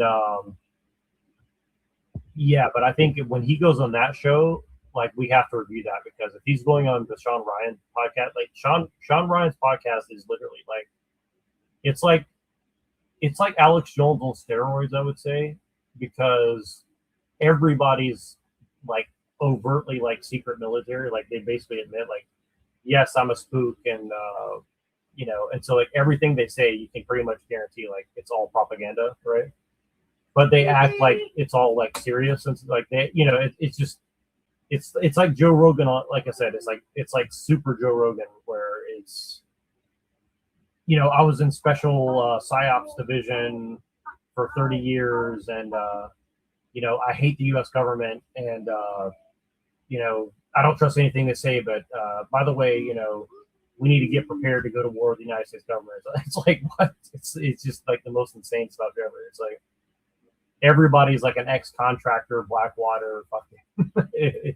Let me, yeah. So you want the link? I'll send you the link. You guys, if you guys have got to see this channel. It's, if you've never seen it, like, yeah, people in there saying like, you know, we have an earthquake machine in Antarctica that can like hit anywhere in the world. So this guy has 5 million subscribers. I swear to you, when I started watching this guy, he had very few subscribers, like less than 10,000 for sure. So this guy blew up out of nowhere, man. Like he got up to like 30,000, like only like 2-3 years ago or something. Like, yeah, you guys got to see this channel. If you've never seen his channel, like go look at the shit he puts out. And now he's like getting sued by Dan Crenshaw, and yeah, you guys got to see this shit. It's pretty crazy. Well, machine's gone. All right, well, but anyways, I guess he couldn't hear me or something. But anyways, thank you, Adrian, for being here. Appreciate it. I don't know if you're still there, but everybody have a good day. Yeah, have a good day.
Preface. Propaganda, by whatever name we may call it, has become a very general phenomenon in the modern world. Differences in political regimes matter little. Differences in social levels are more important, and most important is national self-awareness. In the world today, there are three great propaganda blocs: the USSR, China, and the United States. These are the most important propaganda systems in terms of scope, depth, and coherence. Incidentally, they represent three entirely different types and methods of propaganda. Next are the propaganda systems, in various stages of development and effectiveness, but less advanced than in the three, of a whole group of countries. These are the socialist republics of Europe and Asia, Poland, Czechoslovakia, Hungary, Yugoslavia, East Germany, North Vietnam. They model their propaganda on that of the USSR, albeit with some gaps, some lack of understanding, and without adequate resources. Then there are West Germany, France, Spain, Egypt, South Vietnam, and Korea, with less elaborate and rather diffuse forms of propaganda. Countries such as Italy and Argentina, which once had powerful propaganda systems, no longer use this weapon. Whatever the diversity of countries and methods, they have one characteristic in common: concern with effectiveness. Footnote: Goebbels said, "We do not talk to say something, but to obtain a certain effect." And F.C. Bartlett accurately states that the goal of propaganda is not to increase political understanding of events, but to obtain results through action. Propaganda is made, first of all, because of a will to action, for the purpose of effectively arming policy and giving irresistible power to its decisions. Footnote: Harold D. Lasswell's definition of the goal of propaganda is accurate: to maximize the power at home by subordinating groups and individuals while reducing the material cost of power. Similarly, in war, propaganda is an attempt to win victory with a minimum of physical expense. Before the war, propaganda is a substitute for physical violence. During the war, it is a supplement to it. Whoever handles this instrument can be concerned solely with effectiveness. This is the supreme law, which must never be forgotten when the phenomenon of propaganda is analyzed. Ineffective propaganda is no propaganda. This instrument belongs to the technological universe, shares its characteristics, and is indissolubly linked to it. Not only is propaganda itself a technique, it is also an indispensable condition for the development of technical progress and the establishment of a technological civilization. And, as with all techniques, propaganda is subject to the law of efficiency. But whereas it is relatively easy to study a precise technique, whose scope can be defined, the study of propaganda runs into some extraordinary obstacles. From the outset, it is obvious that there is great uncertainty about the phenomenon itself, arising first of all from a priori moral or political concepts.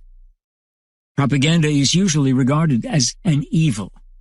This in itself makes a study difficult. To study anything properly, one must put aside ethical judgments. Perhaps an objective study will lead us back to them, but only later, and with full cognizance of the facts. A second source of confusion is the general conviction, derived from past experience, that propaganda consists mainly of tall stories, disseminated by means of lies. To adopt this view is to prevent oneself from understanding anything about the actual phenomenon, which is very different from what it was in the past. Even when these obstacles have been removed, it is still very difficult to determine what constitutes propaganda in our world and what the nature of propaganda is. This is because it is a secret action. The temptation is then twofold: to agree with Jacques Vriencourt that everything is propaganda, because everything in the political or economic spheres seems to be penetrated and molded by this force, or, as certain modern American social scientists have done, to abandon the term propaganda altogether, because it cannot be defined with any degree of precision. Either course is inadmissible intellectual surrender. To adopt either attitude would lead us to abandon the study of a phenomenon that exists and needs to be defined. We then came up against the extreme difficulty of definition. We can immediately discard such simplistic definitions as Marbury B. Ogle's propaganda is any effort to change opinions or attitudes. The propagandist is anyone who communicates his ideas with the intent of influencing his listener. Such a definition would include the teacher, the priest, indeed any person conversing with another on any topic. Such a broad definition clearly does not help us to understand the specific character of propaganda. As far as definitions are concerned, there has been a characteristic evolution in the United States. From 1920 to about 1933, the main emphasis was on the psychological. Propaganda is a manipulation of psychological symbols having goals of which the listener is not conscious. Footnote: John Ulbig has named these elements of definition the secret character of the sources and goals of propaganda, the intention to modify opinions, the dissemination of conclusions of doubtful validity, the notion of inculcating ideas rather than explaining them. This is partially correct, but outdated. Since the appearance of Laswell's studies, propaganda by other means and with stated objectives has been considered possible. Attention then became focused on the intention of the propagandist. In more recent books, the aim to indoctrinate, particularly in regard to political, economic, and social matters, has been regarded as the hallmark of propaganda. Within this frame of reference, one could determine what constitutes propaganda by looking at the propagandist. Such and such a person is a propagandist, therefore his words and deeds are propaganda. But it appears that American authors eventually accepted the definition given by the Institute for Propaganda Analysis and inspired by Laswell. Propaganda is the expression of opinions or actions carried out deliberately by individuals or groups with a view to influencing the opinions or actions of other individuals or groups for predetermined ends and through psychological manipulations. Footnote: The idea is often added that propaganda deals with controversial questions in a group. More profound is Daniel Lerner's idea that propaganda is a means of altering power ratios in a group by modifying attitudes through manipulation of symbols. However, I am not entirely in agreement with the exclusively psychological character of this definition. We could quote definitions for pages on end. An Italian author, Antonio Miotto, says that propaganda is a technique of social pressure which tends to create psychological or social groups with a unified structure across the homogeneity of the affective and mental states of the individuals under consideration. For Leonard W. Dube, the well-known American specialist, it is an attempt to modify personalities and control the behavior of individuals in relation to goals considered non-scientific or of doubtful value in a specific society and time period. And we would find even more remote definitions if we examined the German or Russian literature on the subject. I will not give a definition of my own here. I only wanted to show the uncertainty among specialists on the question. I consider it more useful to proceed with the analysis of the characteristics of propaganda as an existing sociological phenomenon. It is perhaps proper to underline this term. We shall examine propaganda in both its past and present forms. For obviously, we cannot eliminate from our study the highly developed propaganda systems of Hitler's Germany, Stalin's Russia, and fascist Italy. This seems obvious, but is not. Many writers do not agree with this approach. They establish a certain image or definition of propaganda and proceed to the study of whatever corresponds to their definition. Or, yielding to the attraction of a scientific study, they try to experiment with some particular method of propaganda on small groups, and in small doses, at which moment it ceases to be propaganda. To study propaganda, we must turn not to the psychologist, but to the propagandist.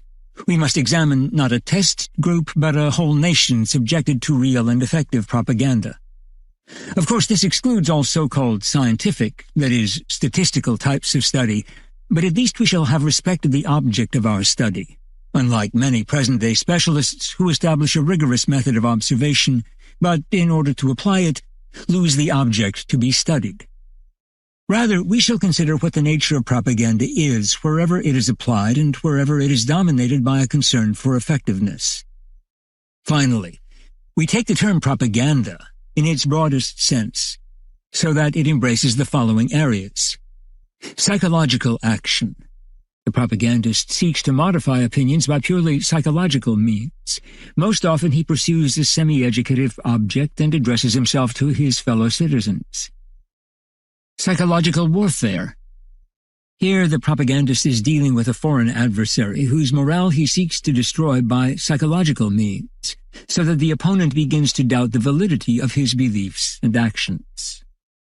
Footnote: Maurice Maigret's analysis distinguishes three parts: a propaganda agency, support of military operations, a politico-military action, to ensure the submission of the population by technical, non-violent means, a coherent thought system. Re-education and brainwashing, complex methods of transforming an adversary into an ally, which can be used only on prisoners. Public and human relations. These must necessarily be included in propaganda. This statement may shock some readers, but we shall show that these activities are propaganda because they seek to adapt the individual to a society, to a living standard, to an activity. They serve to make him conform, which is the aim of all propaganda. Propaganda in its broad sense includes all of these. In the narrow sense, it is characterized by an institutional quality. In propaganda, we find techniques of psychological influence combined with techniques of organization and the envelopment of people with the intention of sparking action. This, then, will be the broad field of our inquiry. From this complete universe of propaganda, I have deliberately excluded the following subjects found in most propaganda studies.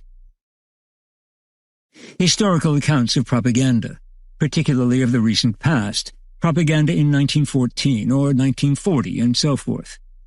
Propaganda and public opinion as an entity, considering public opinion, its formation, and so forth as the major problem, and propaganda as a simple instrument for forming or changing opinion as the minor problem. Psychological foundations of propaganda. On what prejudices, drives, motivations, passions, complexes does the propagandist play? What psychic force does he utilize to obtain his results? The techniques of propaganda. How does the propagandist put the psychic force into action? How can he reach people? How can he induce them to act? The media of propaganda. The mass media of communication. Such are the 5 chapter headings found everywhere. Somewhat less common are studies on the characteristics of the great examples of propaganda, Hitlerite, Stalinist, American, and so on. These are omitted here precisely because they have been frequently analyzed. The reader will find in the bibliography all that is useful to know on each of these questions. I have instead tried to examine aspects of propaganda very rarely treated, to adopt a point of view, a perspective, an unorthodox view. I have sought to use a method that is neither abstract nor statistical, but occasionally relies on existing studies.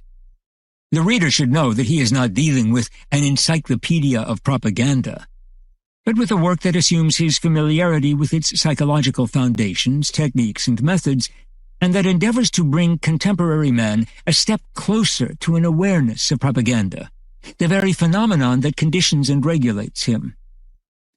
On the other hand, I have considered propaganda as a whole.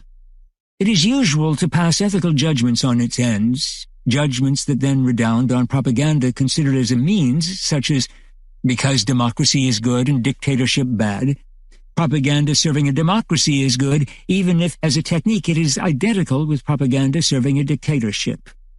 Or, because socialism is good and fascism bad, propaganda is not altogether evil in the hands of socialists, but is totally evil in fascist hands. Footnote. This is what Sergei Chikotin claims. I repudiate this attitude. Propaganda as a phenomenon is essentially the same in China or the Soviet Union or the United States or Algeria. Techniques tend to align themselves with one another. The media of dissemination may be more or less perfected, more or less directly used, just as organizations may be more or less effective, but that does not change the heart of the problem. Those who accept the principle of propaganda and decide to utilize it will inevitably employ the most effective organization and methods. Footnote: as Maigret has said, the officers in Indochina who came in contact with North Vietnamese propaganda had an overall political view that substituted itself for the fragmented use of the technical means of propaganda. All this is part of the progression from old ideas to new phenomena. Moreover, the premise of this book is that propaganda, no matter who makes it, be he the most upright and best-intentioned of men, has certain identical results in communism or Hitlerism or Western democracy, inevitable results on the individual or groups, and different from the doctrine promulgated or the regime supported by that propaganda.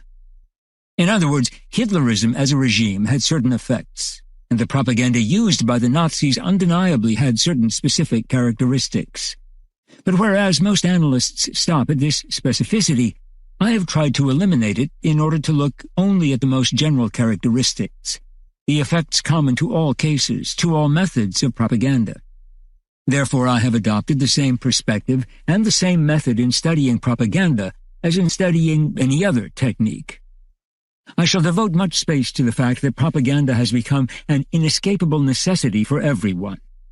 In this connection, I have come upon a source of much misunderstanding. Modern man worships facts. That is, he accepts facts as the ultimate reality. He is convinced that what is good.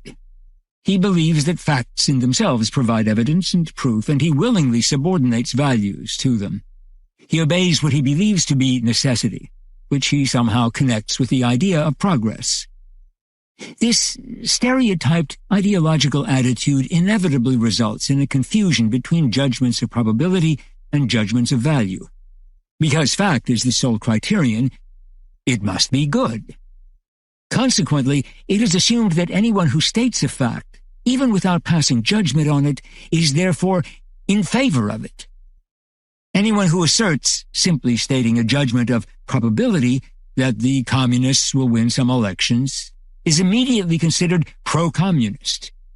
Anyone who says that all human activity is increasingly dominated by technology is viewed as a technocrat, and so on.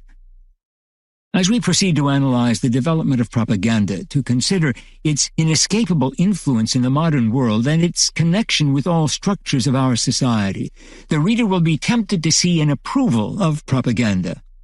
Because propaganda is presented as a necessity, such a work would therefore force the author to make propaganda, to foster it, to intensify it. I want to emphasize that nothing is further from my mind.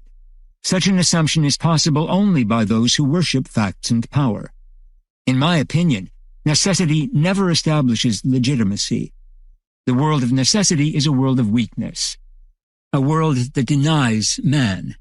To say that a phenomenon is necessary means for me that it denies man. Its necessity is proof of its power, not proof of its excellence. However, confronted by necessity, man must become aware of it, if he is to master it. As long as man denies the inevitability of a phenomenon, as long as he avoids facing up to it, he will go astray. He will delude himself by submitting, in fact, to necessity, while pretending that he is free in spite of it, and simply because he claims to be free. Only when he realizes his delusion will he experience the beginning of genuine freedom, in the act of realization itself, be it only from the effort to stand back and look squarely at the phenomenon and reduce it to raw fact. The force of propaganda is a direct attack against man. The question is to determine how great is the danger. Most replies are based on unconscious a priori dogmas.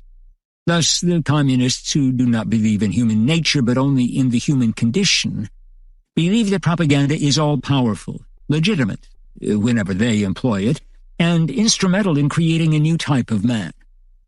American sociologists scientifically try to play down the effectiveness of propaganda because they cannot accept the idea that the individual, that cornerstone of democracy, can be so fragile, and because they retain their ultimate trust in man. Personally, I too tend to believe in the preeminence of man, and consequently in his invincibility.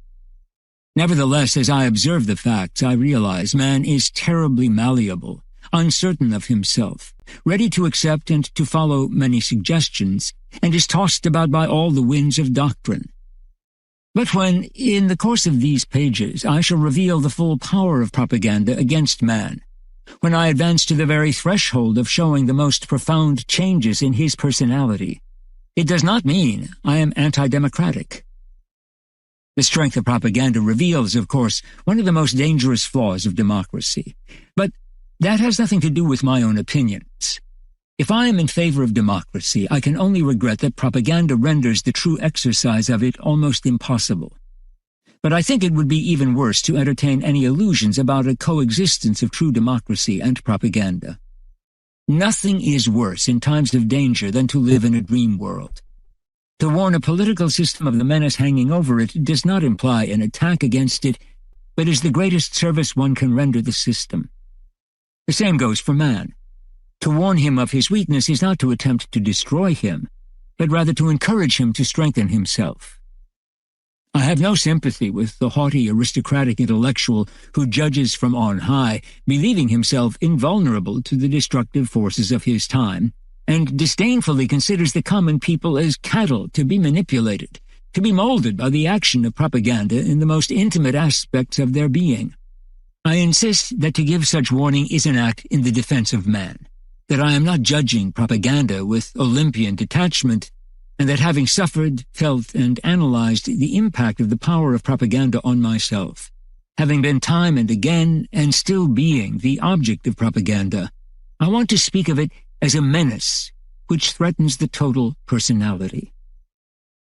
In order to delineate the real dimensions of propaganda, we must always consider it within the context of civilization. Perhaps the most fundamental defect of most studies made on the subject is their attempt to analyze propaganda as an isolated phenomenon. This corresponds to the rather prevalent attitude that separates socio-political phenomena from each other, and of not establishing any correlation between parts, an attitude that in turn reassures the student of the validity of the various systems. Democracy, for example, is studied as if the citizen were an entity separate from the state, as if public opinion were a thing in itself. Meanwhile, the scientific study of public opinion and propaganda is left to other specialists, and the specialist in public opinion, in turn, relies on the jurist to define a suitable legal framework for democracy. The problems of the technological society are studied without reference to their possible influence on mental and emotional life. The labor movement is examined without attention to the changes brought about by psychological means, and so on. Again, I want to emphasize that the study of propaganda must be conducted within the context of the technological society. Propaganda is called upon to solve problems created by technology, to play on maladjustments, and to integrate the individual into a technological world. Propaganda is a good deal less the political weapon of a regime.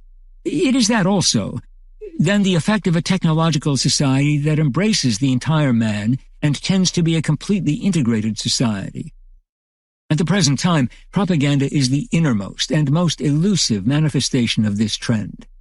Propaganda must be seen as situated at the center of the growing powers of the state and governmental and administrative techniques.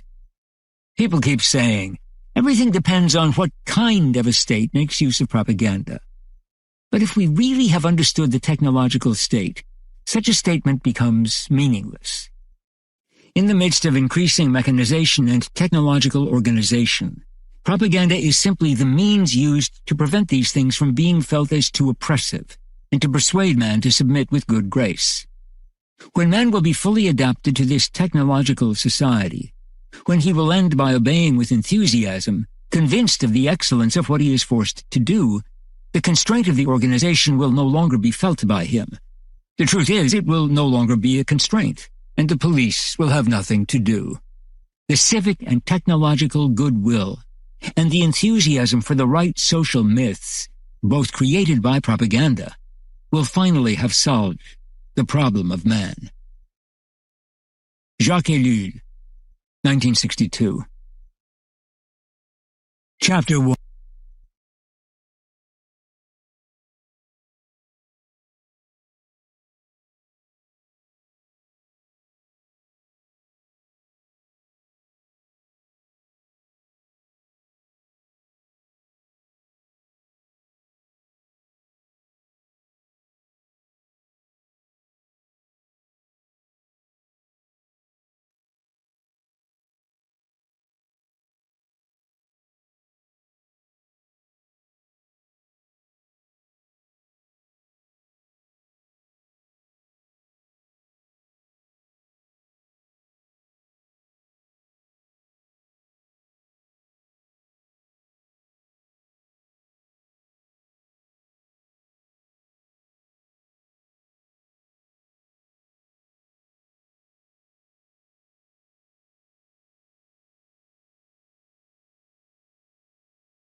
Chapter 1. The Characteristics of Propaganda. True modern propaganda can only function within the context of the modern scientific system.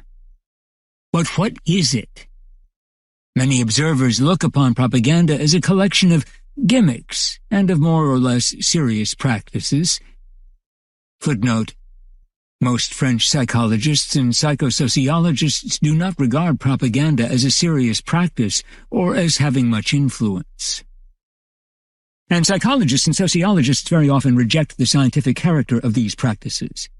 For our part, we completely agree that propaganda is a technique rather than a science. Footnote: in this connection, Albig is right to stress that propaganda cannot be a science, because in the field in which it applies, there can be neither valid generalizations nor constant factors. But it is a modern technique. That is, it is based on one or more branches of science. Propaganda is the expression of these branches of science. It moves with them, shares in their successes, and bears witness to their failures. The time is past when propaganda was a matter of individual inspiration, personal subtlety, or the use of unsophisticated tricks. Now science has entered propaganda, as we shall reveal from 4 different points of view. First of all, modern propaganda is based on scientific analyses of psychology and sociology. Step by step, the propagandist builds his techniques on the basis of his knowledge of man, his tendencies, his desires, his needs, his psychic mechanisms, his conditioning, and as much on social psychology as on depth psychology. He shapes his procedures on the basis of our knowledge of groups and their laws of formation and dissolution, of mass influences, and of environmental limitations. Without the scientific research of modern psychology and sociology, there would be no propaganda. Or, rather, we still would be in the primitive stages of propaganda that existed in the time of Pericles or Augustus. Of course, propagandists may be insufficiently versed in these branches of science. They may misunderstand them, go beyond the cautious conclusions of the psychologists, or claim to apply certain psychological discoveries that, in fact, do not apply at all. But all this only shows efforts to find new ways. Only for the past 50 years have men sought to apply the psychological and sociological sciences. The important thing is that propaganda has decided to submit itself to science and to make use of it. Of course, psychologists may be scandalized and say that this is a misuse of their science. But this argument carries no weight. The same applies to our physicists and the atomic bomb. The scientist should know that he lives in a world in which his discoveries will be utilized. Propagandists inevitably will have a better understanding of sociology and psychology, use them with increasing precision, and as a result, become more effective. Second, propaganda is scientific in that it tends to establish a set of rules, rigorous, precise, and tested, that are not merely recipes, but impose themselves on every propagandist, who is less and less free to follow his own impulses. He must apply increasingly and exactly certain precise formulas that can be applied by anybody with the proper training, clearly a characteristic of a technique based on science. Third, what is needed nowadays is an exact analysis of both the environment and the individual to be subjected to propaganda. No longer does the man of talent determine the method, the approach, or the subject. All that is now being calculated, or must be calculated. Therefore, one type of propaganda will be found suitable in one situation and completely useless in another.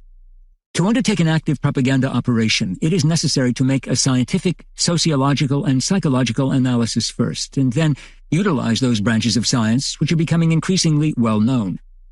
But here again, proper training is necessary for those who want to use them with their full effectiveness. Finally, one last trait reveals the scientific character of modern propaganda: the increasing attempt to control its use, measure its results, define its effects. This is very difficult, but the propagandist is no longer content to have obtained or to believe he has obtained a certain result. He seeks precise evidence. Even successful political results do not completely satisfy him. He wants to understand the how and why of them and measure their exact effect. He is prompted by a certain spirit of experimentation and a desire to ponder the results. From this point on, one can see the beginning of scientific method. Admittedly, it is not yet very widespread, and those who analyze results are not active propagandists, but philosophers. Granted, that reveals a certain division of labor, nothing more. It indicates that propaganda is no longer a self-contained action covering up for evil deeds. It is an object of serious thought and proceeds along scientific channels. Some people object to this. One frequently hears psychologists ridicule the claim to a scientific basis advanced by the propagandist and reject the latter's claims of having employed scientific techniques. The psychology he uses is not scientific psychology. The sociology he uses is not scientific sociology. But after a careful look at the controversy, one comes to this conclusion. Stalinist propaganda was in great measure founded on Pavlov's theory of the conditioned reflex. Hitlerian propaganda was in great measure founded on Freud's theory of repression and libido. American propaganda is founded in great measure on Dewey's theory of teaching. Now, if a psychologist does not accept the idea of the conditioned reflex and doubts that it can be created in man, he then rejects Pavlov's interpretation of psychological phenomena and concludes that all propaganda based on it is pseudoscientific. It is obviously the same for those who question the findings of Freud, Dewey, or anybody else. What does this mean, then? That propaganda does not rest on a scientific base? Certainly not. Rather, that scientists are not agreed among themselves on the domains, methods, or conclusions of psychology and sociology. A psychologist who rejects the theory of one of his colleagues rejects a scientific theory and not merely the inferences that a technician may draw from it. One cannot blame the propagandist if he has confidence in a particular sociologist or psychologist whose theory is generally accepted and who is, at a given time and in a given country, considered a scientist. Moreover, let us not forget that if this theory, put to use by the propagandist, brings results and proves to be effective, it thereby receives additional confirmation, and that simple doctrinal criticism can no longer demonstrate its inaccuracy. 1. External characteristics. The individual and the masses. Any modern propaganda will, first of all, address itself at one and the same time to the individual and to the masses. It cannot separate the two elements. For propaganda to address itself to the individual in his isolation apart from the crowd is impossible. The individual is of no interest to the propagandist. As an isolated unit, he presents much too much resistance to external action. To be effective, propaganda cannot be concerned with detail, not only because to win men over one by one takes much too long, but also because to create certain convictions in an isolated individual is much too difficult. Propaganda ceases where simple dialogue begins. And that is why, in particular, experiments undertaken in the United States to gauge the effectiveness of certain propaganda methods or arguments on isolated individuals are not conclusive. They do not reproduce the real propaganda situation. Conversely, propaganda does not aim simply at the mass, the crowd. The propaganda that functioned only where individuals are gathered together would be incomplete and insufficient. Also, any propaganda aimed only at groups as such, as if a mass were a specific body having a soul and reactions and feelings entirely different from individuals' souls, reactions, and feelings, would be an abstract propaganda that likewise would have no effectiveness. Modern propaganda reaches individuals enclosed in the mass, and as participants in that mass. Yet it also aims at a crowd, but only as a body composed of individuals. What does this mean? First of all, that the individual never is considered as an individual, but always in terms of what he has in common with others, such as his motivations, his feelings, or his myths. He is reduced to an average, and, except for a small percentage, action based on averages will be effectual. Moreover, the individual is considered part of the mass and included in it, and so far as possible systematically integrated into it, because in that way his psychic defenses are weakened. His reactions are easier to provoke, and the propagandist profits from the process of diffusion of emotions through the mass, and at the same time from the pressures felt by an individual when in a group. Emotionalism, impulsiveness, excess, etc., all these characteristics of the individual caught up in a mass are well known and very helpful to propaganda. Therefore, the individual must never be considered as being alone. The listener to a radio broadcast, though actually alone, is nevertheless part of a large group, and he is aware of it. Radio listeners have been found to exhibit a mass mentality. All are tied together and constitute a sort of society in which all individuals are accomplices and influence each other without knowing it. The same holds true for propaganda that is carried on by door-to-door visits, direct contacts, petitions for signatures. Although apparently one deals here with a single individual, one deals in reality with a unit submerged into an invisible crowd, composed of all those who have been interviewed, who are being interviewed, and who will be interviewed, because they hold similar ideas and live by the same myths, and especially because they are targets of the same organism. Being the target of a party or an administration is enough to immerse the individual in that sector of the population which the propagandist has in his sights. This simple fact makes the individual part of the mass. He is no longer Mr. X, but part of a current flowing in a particular direction. The current flows through the canvasser, who is not a person speaking in his own name with his own arguments, but one segment of an administration, an organization, a collective movement. When he enters a room to canvass a person, the mass, and moreover the organized leveled mass, enters with him. No relationship exists here between man and man. The organization is what exerts its attraction on an individual already part of a mass, because he is in the same sights as all the others being canvassed. Conversely, when propaganda is addressed to a crowd, it must touch each individual in that crowd, in that whole group. To be effective, it must give the impression of being personal. For we must never forget that the mass is composed of individuals, and is in fact nothing but assembled individuals. Actually, just because men are in a group and therefore weakened, receptive, and in a state of psychological regression, they pretend all the more to be strong individuals. The mass man is clearly subhuman, but pretends to be superhuman. He is more suggestible, but insists he is more forceful. He is more unstable, but thinks he is firm in his convictions. If one openly treats the mass as a mass, the individuals who form it will feel themselves belittled and will refuse to participate.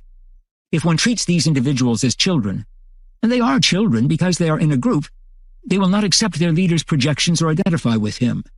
They will withdraw, and we will not be able to get anything out of them. On the contrary, each one must feel individualized. Each must have the impression that he is being looked at, that he is being addressed personally. Only then will he respond and cease to be anonymous, although in reality remaining anonymous. Thus, all modern propaganda profits from the structure of the mass, but exploits the individual's need for self-affirmation, and the two actions must be conducted jointly, simultaneously.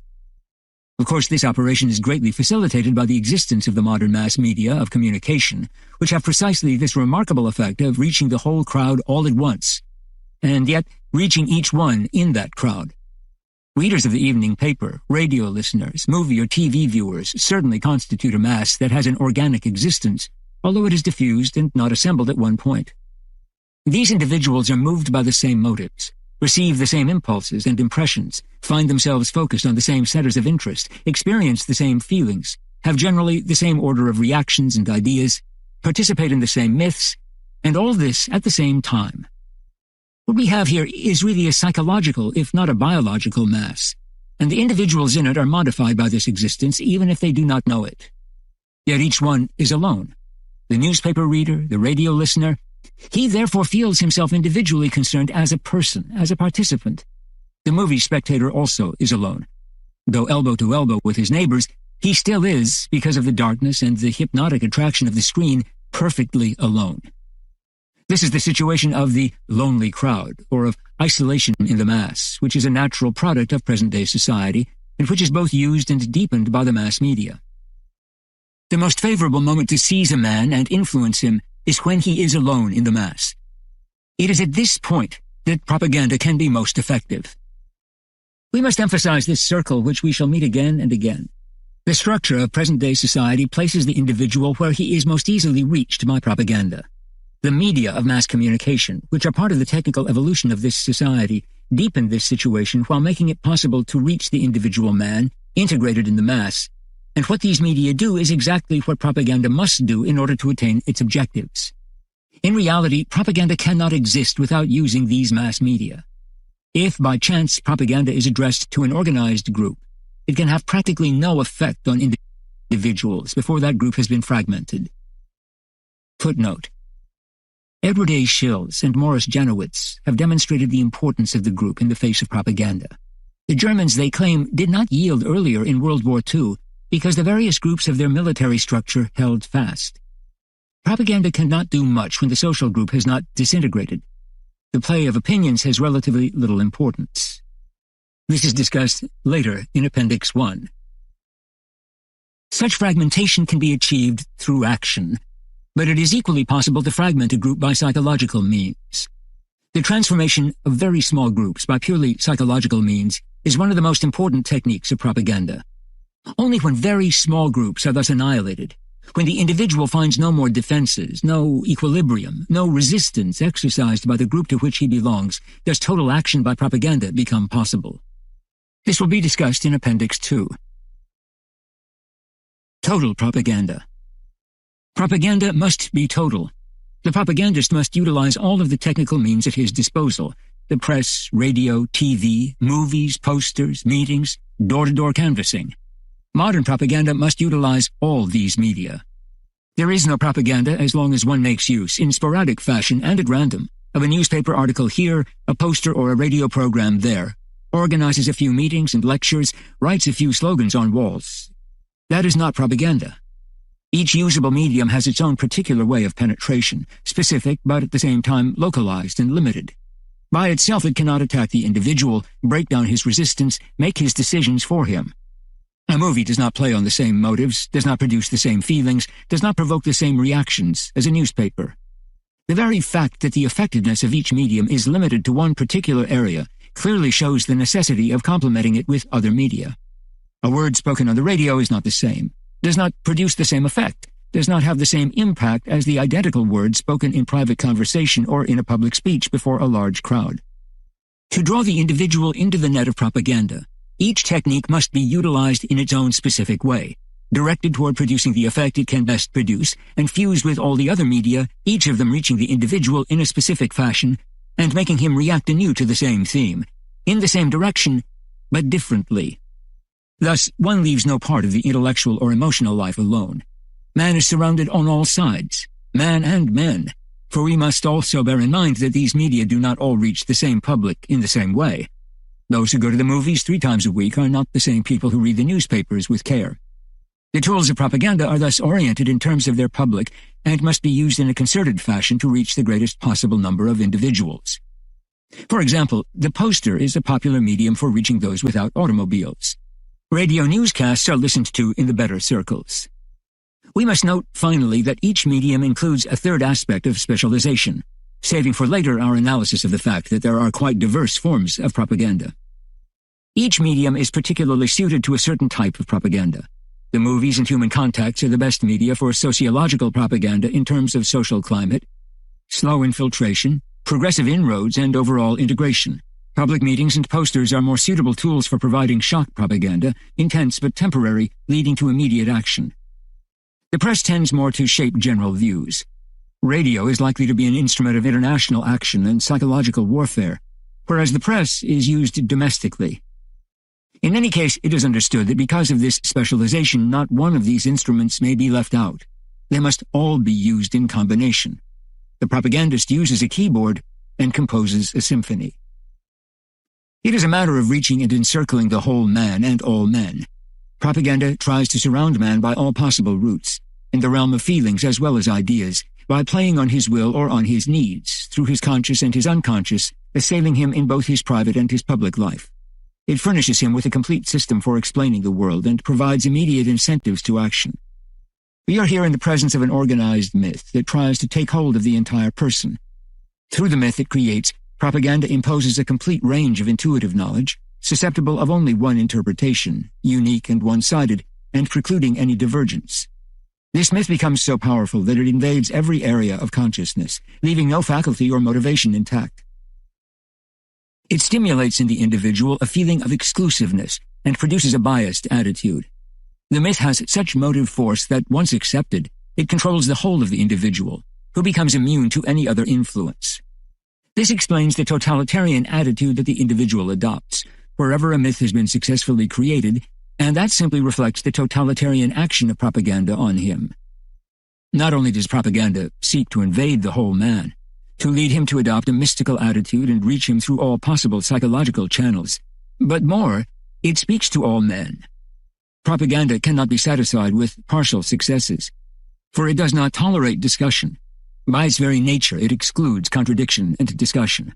As long as a noticeable or expressed tension or a conflict of action remains, propaganda cannot be said to have accomplished its aim. It must produce quasi-unanimity, and the opposing faction must become negligible or, in any case, cease to be vocal.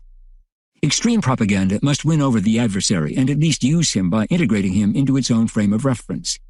That is why it was so important to have an Englishman speak on the Nazi radio or a General Paulus on the Soviet radio.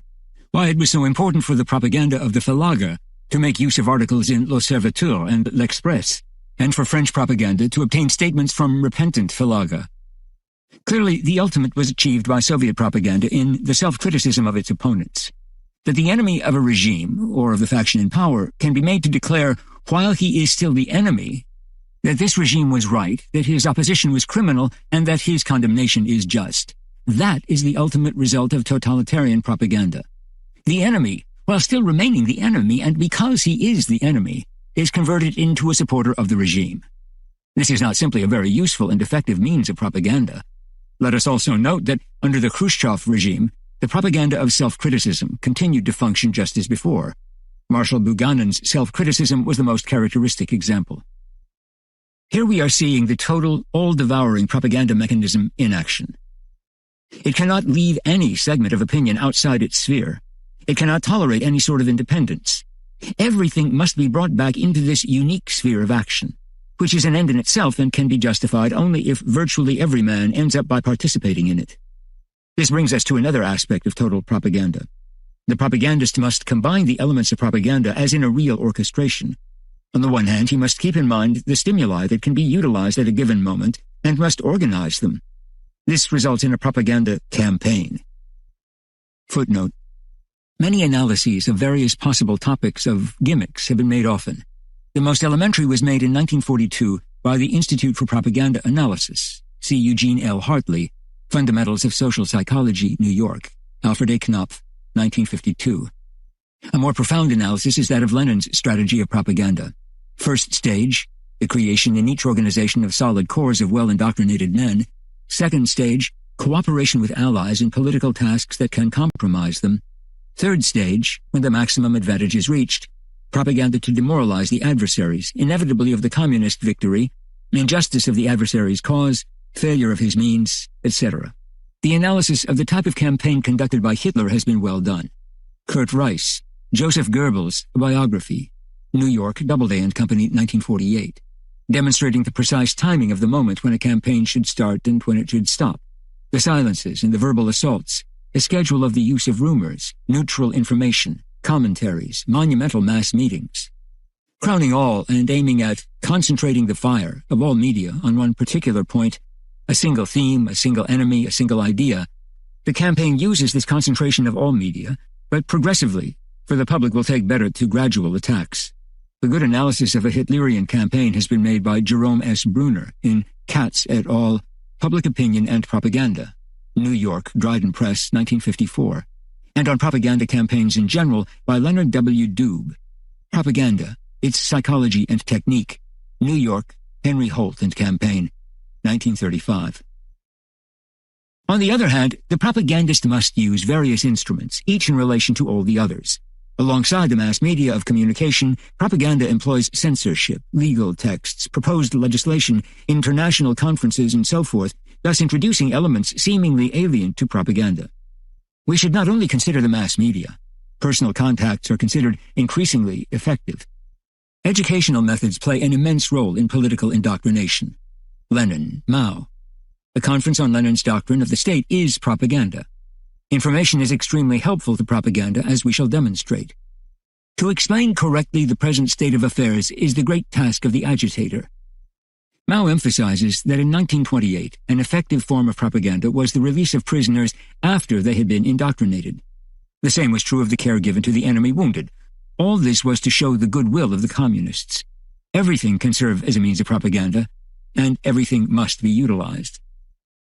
In this way, diplomacy becomes inseparable from propaganda. We shall study this fact in Chapter 4. Education and training are inevitably taken over, as the Napoleonic Empire demonstrated for the first time. No contrast can be tolerated between teaching and propaganda, between the critical spirit formed by higher education and the exclusion of independent thought. One must utilize the education of the young to condition them to what comes later. The schools and all methods of instruction are transformed under such conditions, with the child integrated into the conformist group in such a way that the individualist is tolerated not by the authorities but by his peers. Religion and the churches are constrained to hold on to their own places in the orchestra if they want to survive. Footnote: This was the case in the Orthodox Church in the USSR during the war. Napoleon expressly formulated the doctrine of propaganda by the Church. The judicial apparatus is also utilized. Footnote. In France, an example is the trial of the Janson Network, September 1960, which aided the propaganda against insubordination and aid to the FLN. It is interesting to find this same idea of educational trials in Goebbels and Soviet jurists.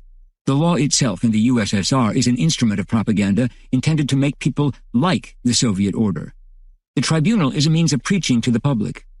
Finally, Mao has shown how the army can become a most effective propaganda instrument for those who are in it and for the occupied peoples. The French army tried to do the same in Algeria, but with less success. It is evident that information itself becomes propaganda. Or rather, wherever propaganda appears, there follows an inextricable confusion between propaganda and information. Amusements, distractions, or games can be instruments of propaganda, as well as films for children in the USSR, and the games used in American social group work. Of course, a trial can be an admirable springboard of propaganda for the accused, who can spread his ideas in his defense and exert an influence by the way he suffers his punishment. This holds true in the democracies. But the situation is reversed where a totalitarian state makes propaganda. During a trial there, the judge is forced to demonstrate a lesson for the education of the public. Verdicts are educational, and we know the importance of confessions in the great show trials. For example, the Reichstag fire, the Moscow trials of 1936, the Nuremberg trials, and innumerable trials in the people's democracies after 1945.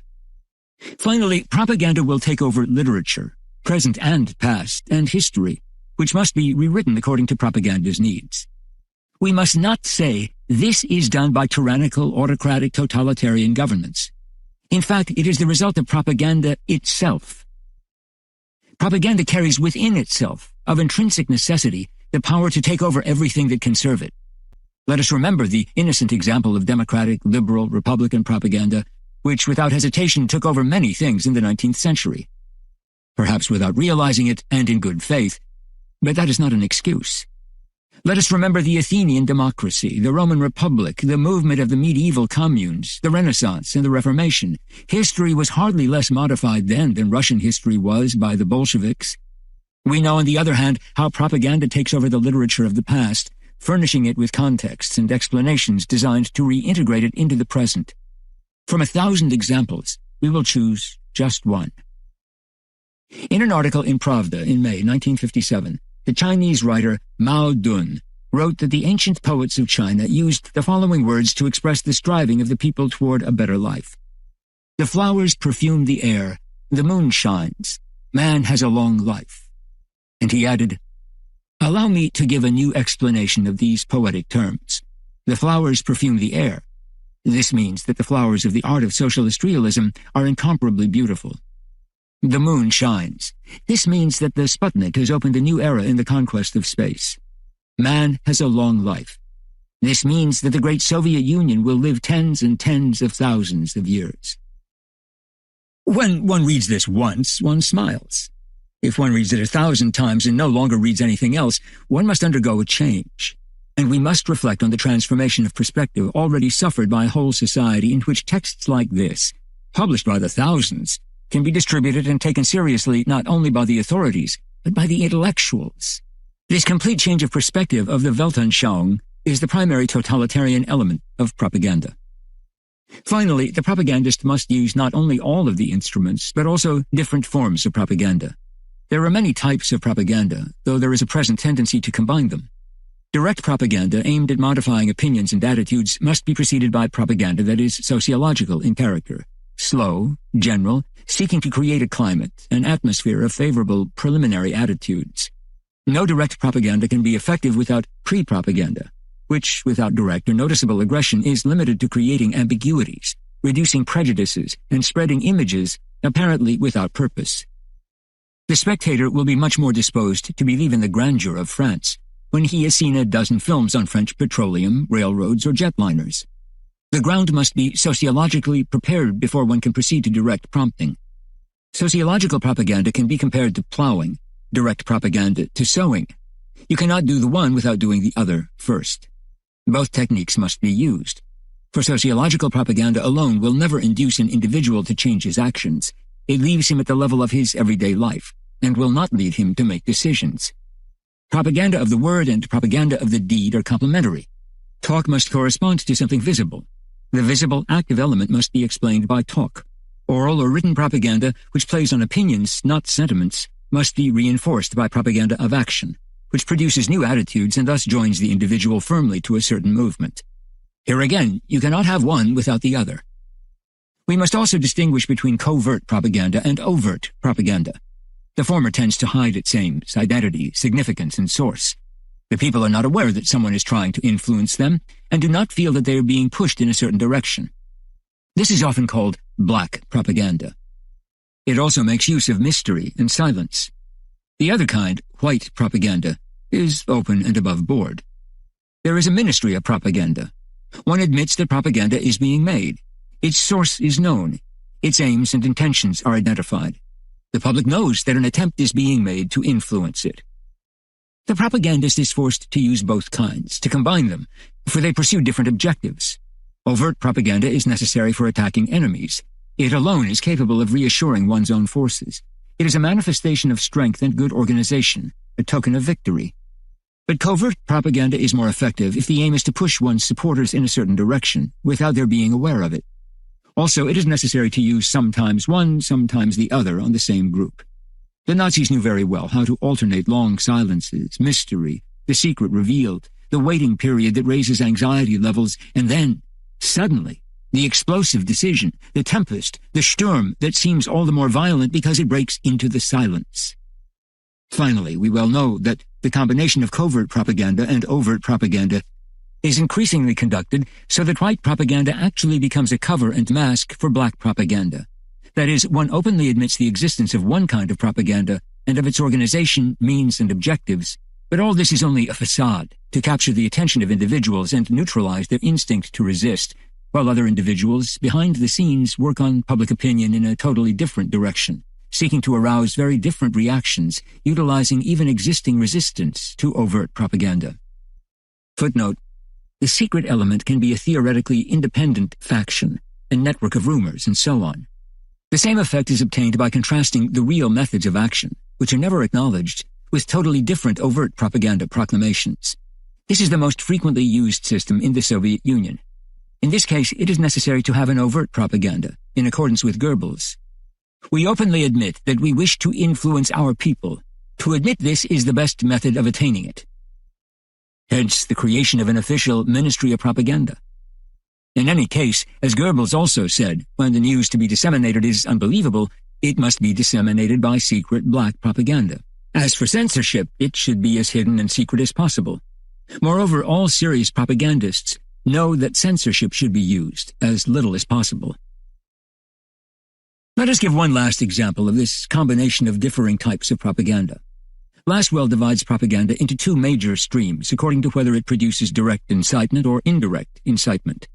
Direct incitement is that by which the propagandist himself acts, becomes involved, demonstrates his conviction, his belief, his good faith.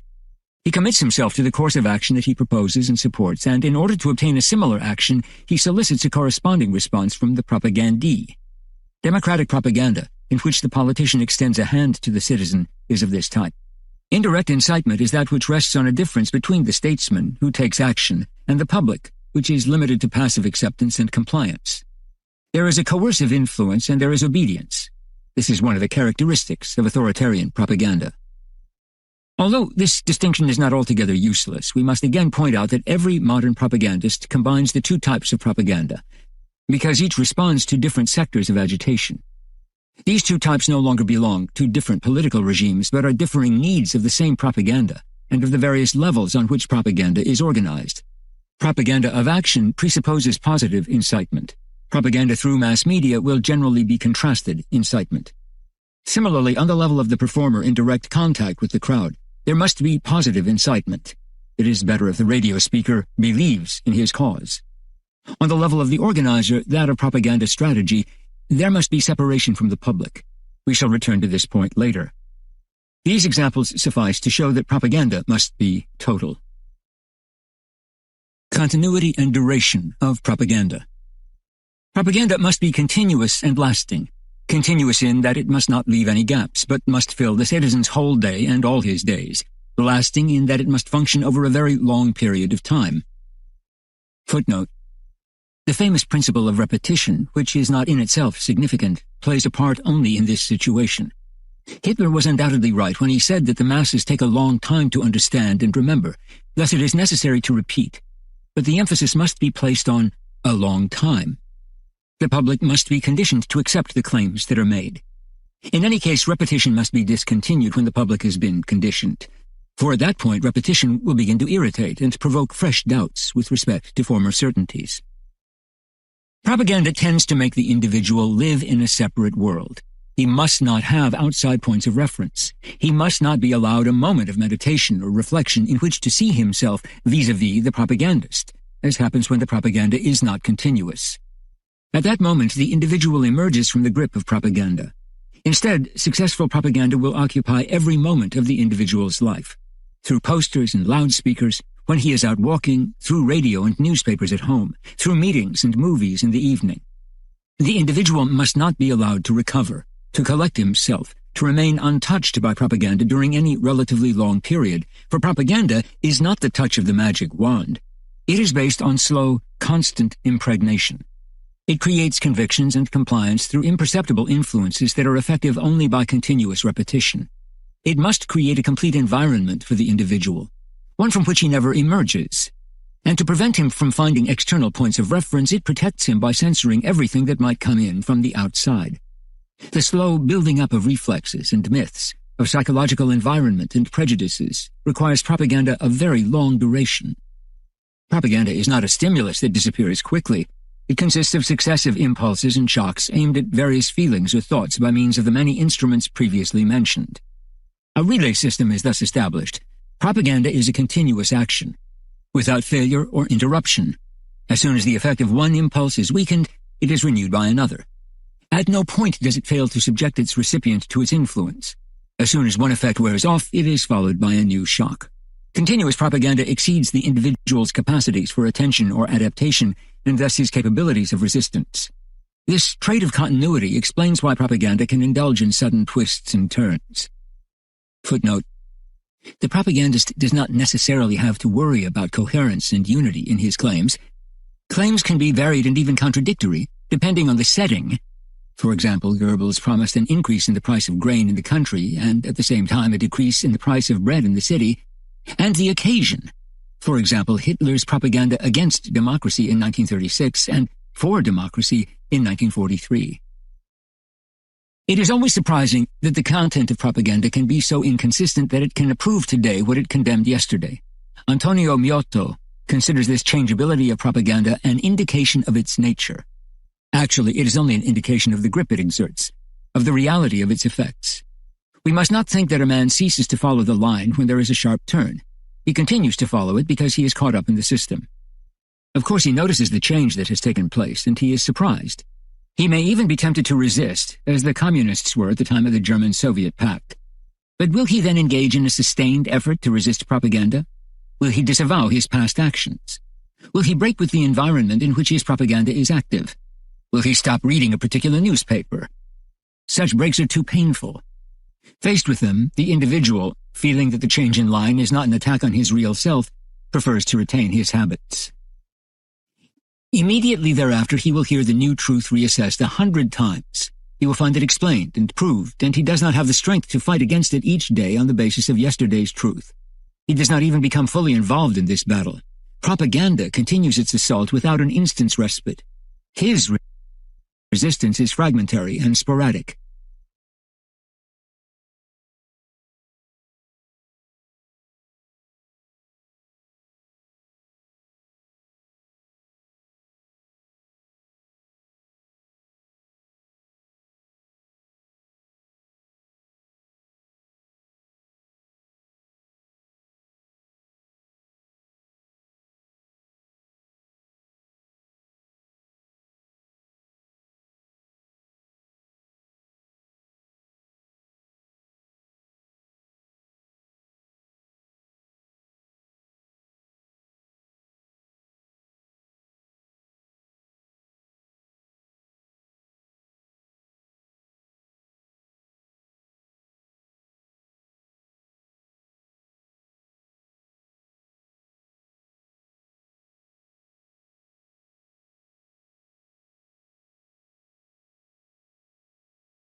Propaganda continues its assault without an instant's respite.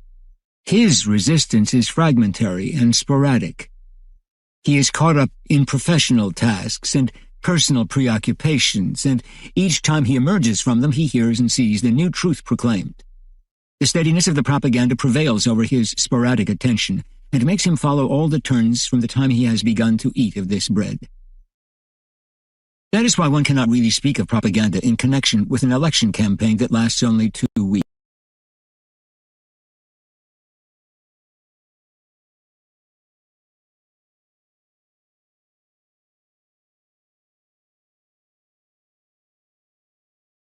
Show that election propaganda is ineffectual, that its gross methods, its inscriptions on walls can convince nobody, that opposing arguments neutralize each other.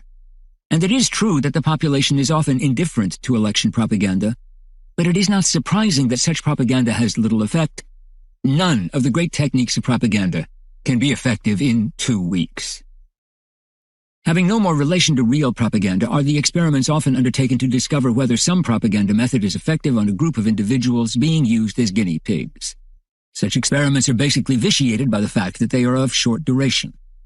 Moreover, the individual can clearly discern any propaganda when it suddenly appears in a social environment normally not subject to this type of influence. If one isolated item of propaganda, or one campaign appears without a massive effort, the contrast is so strong that the individual can recognize it clearly as propaganda, and begin to be wary. That is precisely what happens in an election campaign. The individual can defend himself when left to himself in his everyday situation. This is why it is fatal to the effectiveness of propaganda to proceed in spurts with big, noisy campaigns separated by long gaps. In such circumstances, the individual will always find his bearings again. He will know how to distinguish propaganda from the rest of what the press carries in normal times.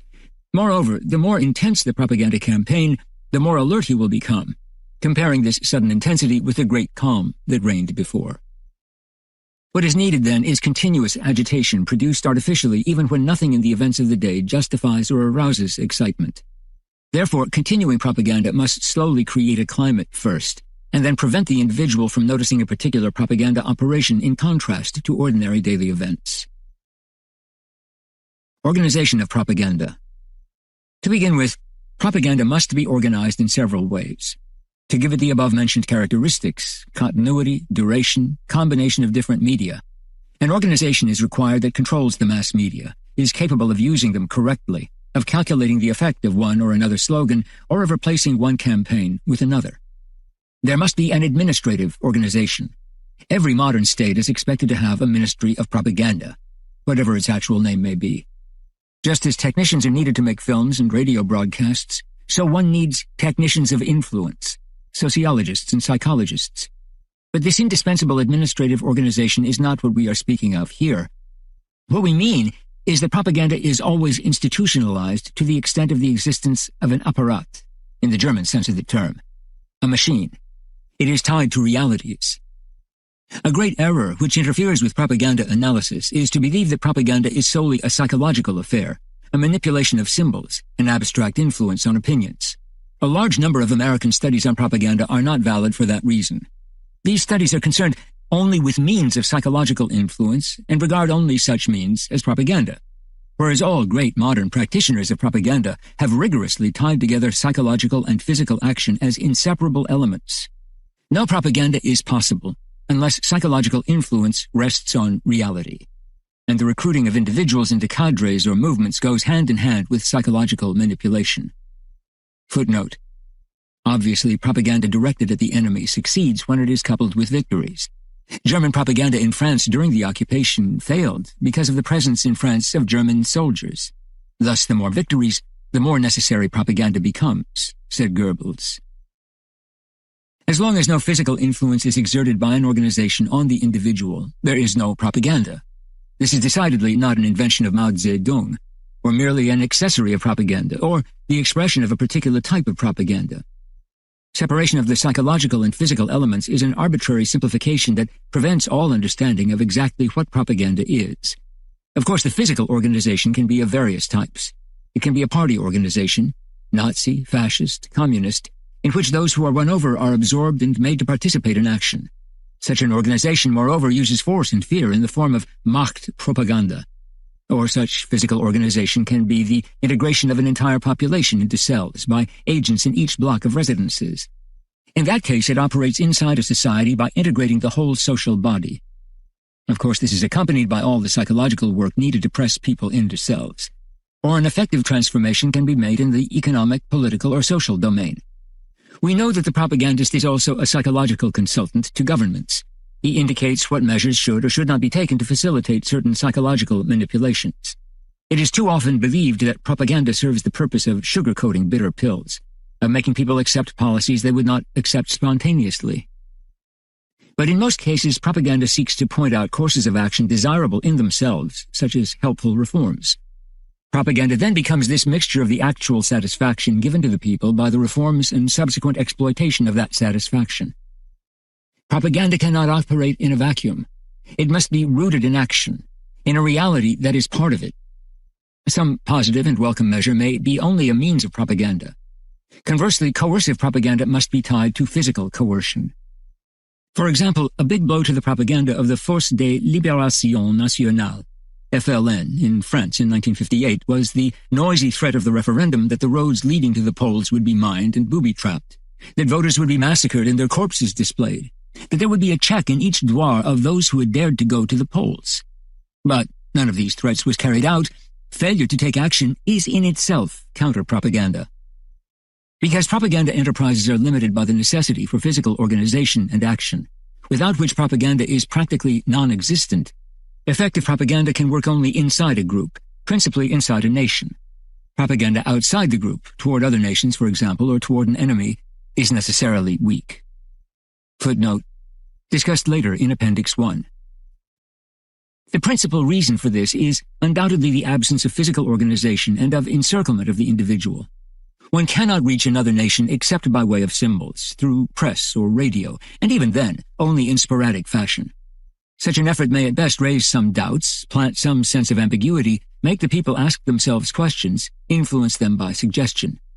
In case of war, the enemy will not be demoralized by such abstract propaganda unless he is at the same time beaten by armies and pounded by bombers. We can hardly expect great results from a simple dissemination of words unless we prepare for it by education, pre-propaganda, and sustain it by organization and action. This points up a major difference between communist and Western countries. Western countries conduct their propaganda against Soviet nations solely by psychological means, with the propaganda clearly emanating from a base situated in the democratic countries themselves. Footnote, nevertheless, the Soviet Union's concern with this form of purely psychological propaganda confirms its effectiveness. By contrast, the Soviet Union makes very little propaganda itself. It does not seek to reach Western peoples by its radio. It confines its propaganda to organizations in the form of national communist parties inside the national boundaries of the people to be propagandized. Because such parties are external propaganda structures of the Soviet Union, their propaganda is effective precisely because it is attached to a concrete organization capable of encirclement and continuity. One should note here the tremendous counter-propagandistic effect that ensued when the United States, after all the promises by the Voice of America, failed to come to the aid of Hungary during the 1956 rebellion. To be sure, it was hardly possible for the Americans to come to the aid of the Hungarians. Nevertheless, all propaganda that makes false promises turns against the propagandist. The fact that the presence of an internal organization is indispensable to propaganda explains in large measure why the same sentiments advanced by democracy and by an authoritarian government do not have the same credibility. When France and England proclaimed that the elections held in Syria and Egypt in connection with the formation of the United Arab Republic had been a fraud, and evidence of a dictatorial government, they aroused no repercussions. It was a simple affirmation from the outside which was not repeated often enough and not heard by the people. Yet when Nasser launched a propaganda campaign a year later on the same theme, claiming that the election results in Iraq had been falsified by the imperialists and that the Iraqi parliament was mockery, he set off reverberations. The Egyptian people reacted, the Iraqi people followed suit, and international opinion was troubled. Footnote, the Egyptian campaign, launched in May 1958, was to get a hearing before the United Nations and to lead to the decision of August 22nd, whereas the Anglo-French protestations on the annexation of Syria in 1957 led to no action. Thus, the propaganda apparatus moves the people to action, and the popular movement adds weight to the argument abroad. Propaganda, then, is no longer mere words. It incites an enormous demonstration by the masses and thus becomes a fact, which gives strength to the words outside the frontiers. We must not, however, conclude from the decisive importance of organization that psychological action is futile. It is one, but not the only one, indispensable piece of the propaganda mechanism. The manipulation of symbols is necessary for three reasons. First of all, it persuades the individual to enter the framework of an organization. Second, it furnishes him with reasons, justifications, motivations for action. Third, it obtains his total allegiance. More and more, we are learning that genuine compliance is essential if action is to be effective. The worker, the soldier, and the partisan must believe in what they are doing, must put all their heart and their goodwill into it. They must also find their equilibrium, their satisfactions in their actions. All this is the result of psychological influence, which cannot attain great results alone, but which can attempt anything when combined with organization. Finally, the presence of organization creates one more phenomenon. The propagandist is always separated from the propagandee. He remains a stranger to him. Footnote. A note that appeared in Le Monde, August 2nd, 1961, criticizing the psychological campaign in Algeria, shows clearly that its ineffectiveness was due in part to the self-intoxication of the propagandists, who came to believe so much in their system that they were no longer capable of considering reality.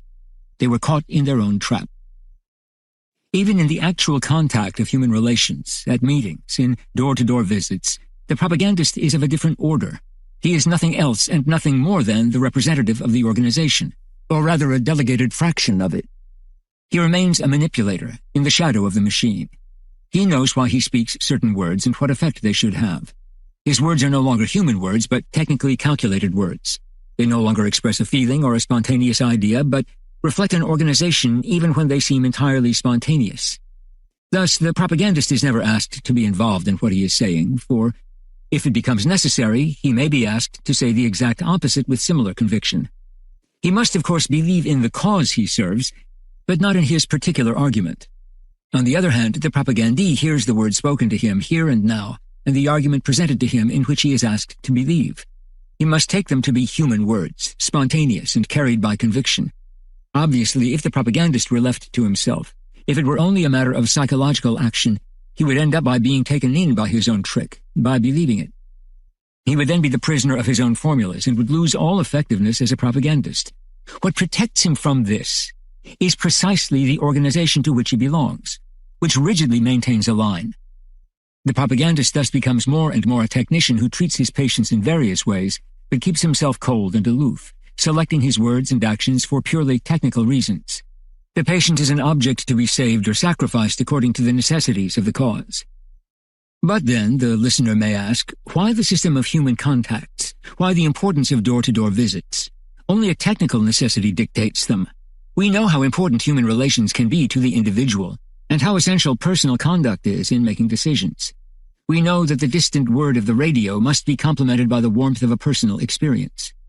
This is exactly what puts the human relations technique of propaganda into play. But this human contact is false and merely stimulated. The presence is not that of the individual who has come forward, but that of the organization behind him. In the very act of pretending to speak as man to man, the propagandist is reaching the summit of his mendacity and falsifications, even when he is not conscious of it. Orthopraxy. We now come to an absolutely decisive fact. Propaganda is very frequently described as a manipulation for the purpose of changing ideas or opinions, of making individuals believe some idea or fact, and finally of making them adhere to some doctrine, all matters of mind. Or, to put it differently, propaganda is described as dealing with beliefs or ideas. If the individual is a Marxist, it tries to destroy his conviction and turn him into an anti-Marxist, and so on. It calls on all the psychological mechanisms, but appeals to reason as well. It tries to convince, to bring about a decision, to create a firm adherence to some truth. Then, obviously, if the conviction is sufficiently strong, after some soul-searching, the individual is ready for action. This line of thinking is completely wrong. To view propaganda as still being what it was in 1850 is to cling to an obsolete concept of man, and to the means to influence him. It is to condemn oneself to understand nothing about modern propaganda. The aim of modern propaganda is no longer to modify ideas, but to provoke action. It is no longer to change adherence to a doctrine, but to make the individual cling irrationally to a process of action. It is no longer to lead to a choice, but to loosen the reflexes. It is no longer to transform an opinion, but to arouse an active and mythical belief. Let us note here in passing how badly equipped opinion surveys are to gauge propaganda. We will have to come back to this point in the study of propaganda effects. Simply to ask an individual if he believes this or that, or if he has this or that idea, gives absolutely no indication of what behavior he will adopt or what action he will take.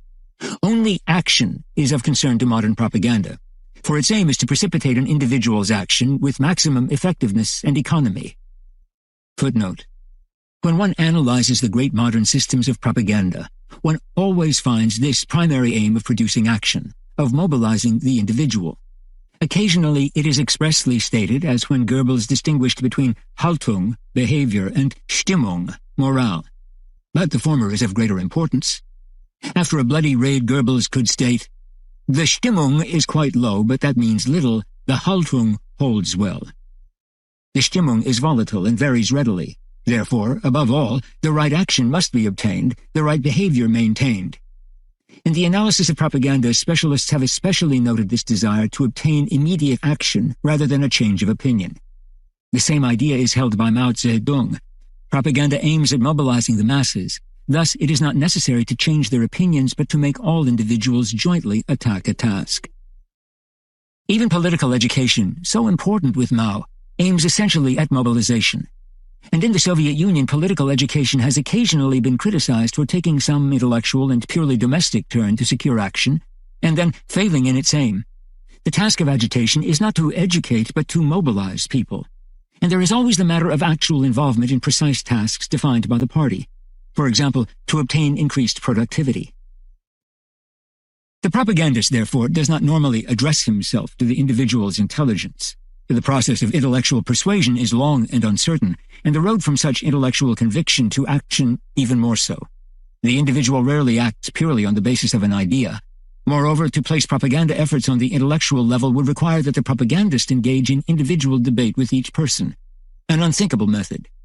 It is necessary to obtain at least a minimum of participation from everybody. Footnote. This passive participation is what Goebbels meant when he said, "I conceive of a radio program that will make each listener participate in the events of the nation." But at the same time, the listener is forced into passivity by the dictator. Participation can be active or passive, but in any case, it is not simply a matter of public opinion. To see propaganda only as something related to public opinion implies a great intellectual independence on the part of the propagandee, who is, after all, only a third party in any political action, and who is asked only one opinion. This obviously coincides with the conception of liberal democracy, which assumes that the most one can do with a citizen is to change his opinion in such fashion as to win his vote at election time. The concept of a close relationship between public opinion and propaganda rests on the presumption of an independent popular will. If this concept were right, the role of propaganda would be to modify that popular will, which, of course, expresses itself in votes. But what this concept does not take into consideration is that the injection of propaganda into the mechanism of popular action actually suppresses liberal democracy, after which we are no longer dealing with votes or the people's sovereignty. Propaganda, therefore, aims solely at participation. The participation may be active or passive.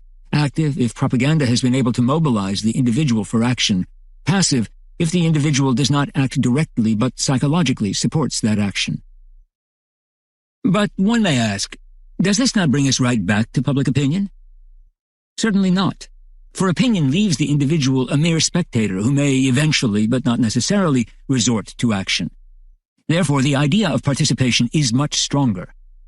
The supporter of a football team, though not physically in the game, makes his presence felt psychologically by rooting for the players, exciting them, and pushing them to outdo themselves. Similarly, the faithful who attend Mass do not interfere physically, but their communicant participation is positive and changes the nature of the phenomenon. These two examples illustrate what we mean by passive participation obtained through propaganda. Such an action cannot be obtained by the process of choice and deliberation. To be effective, propaganda must constantly short-circuit all thought and decision. Footnote. The application of motivational research studies to advertising also leads to this.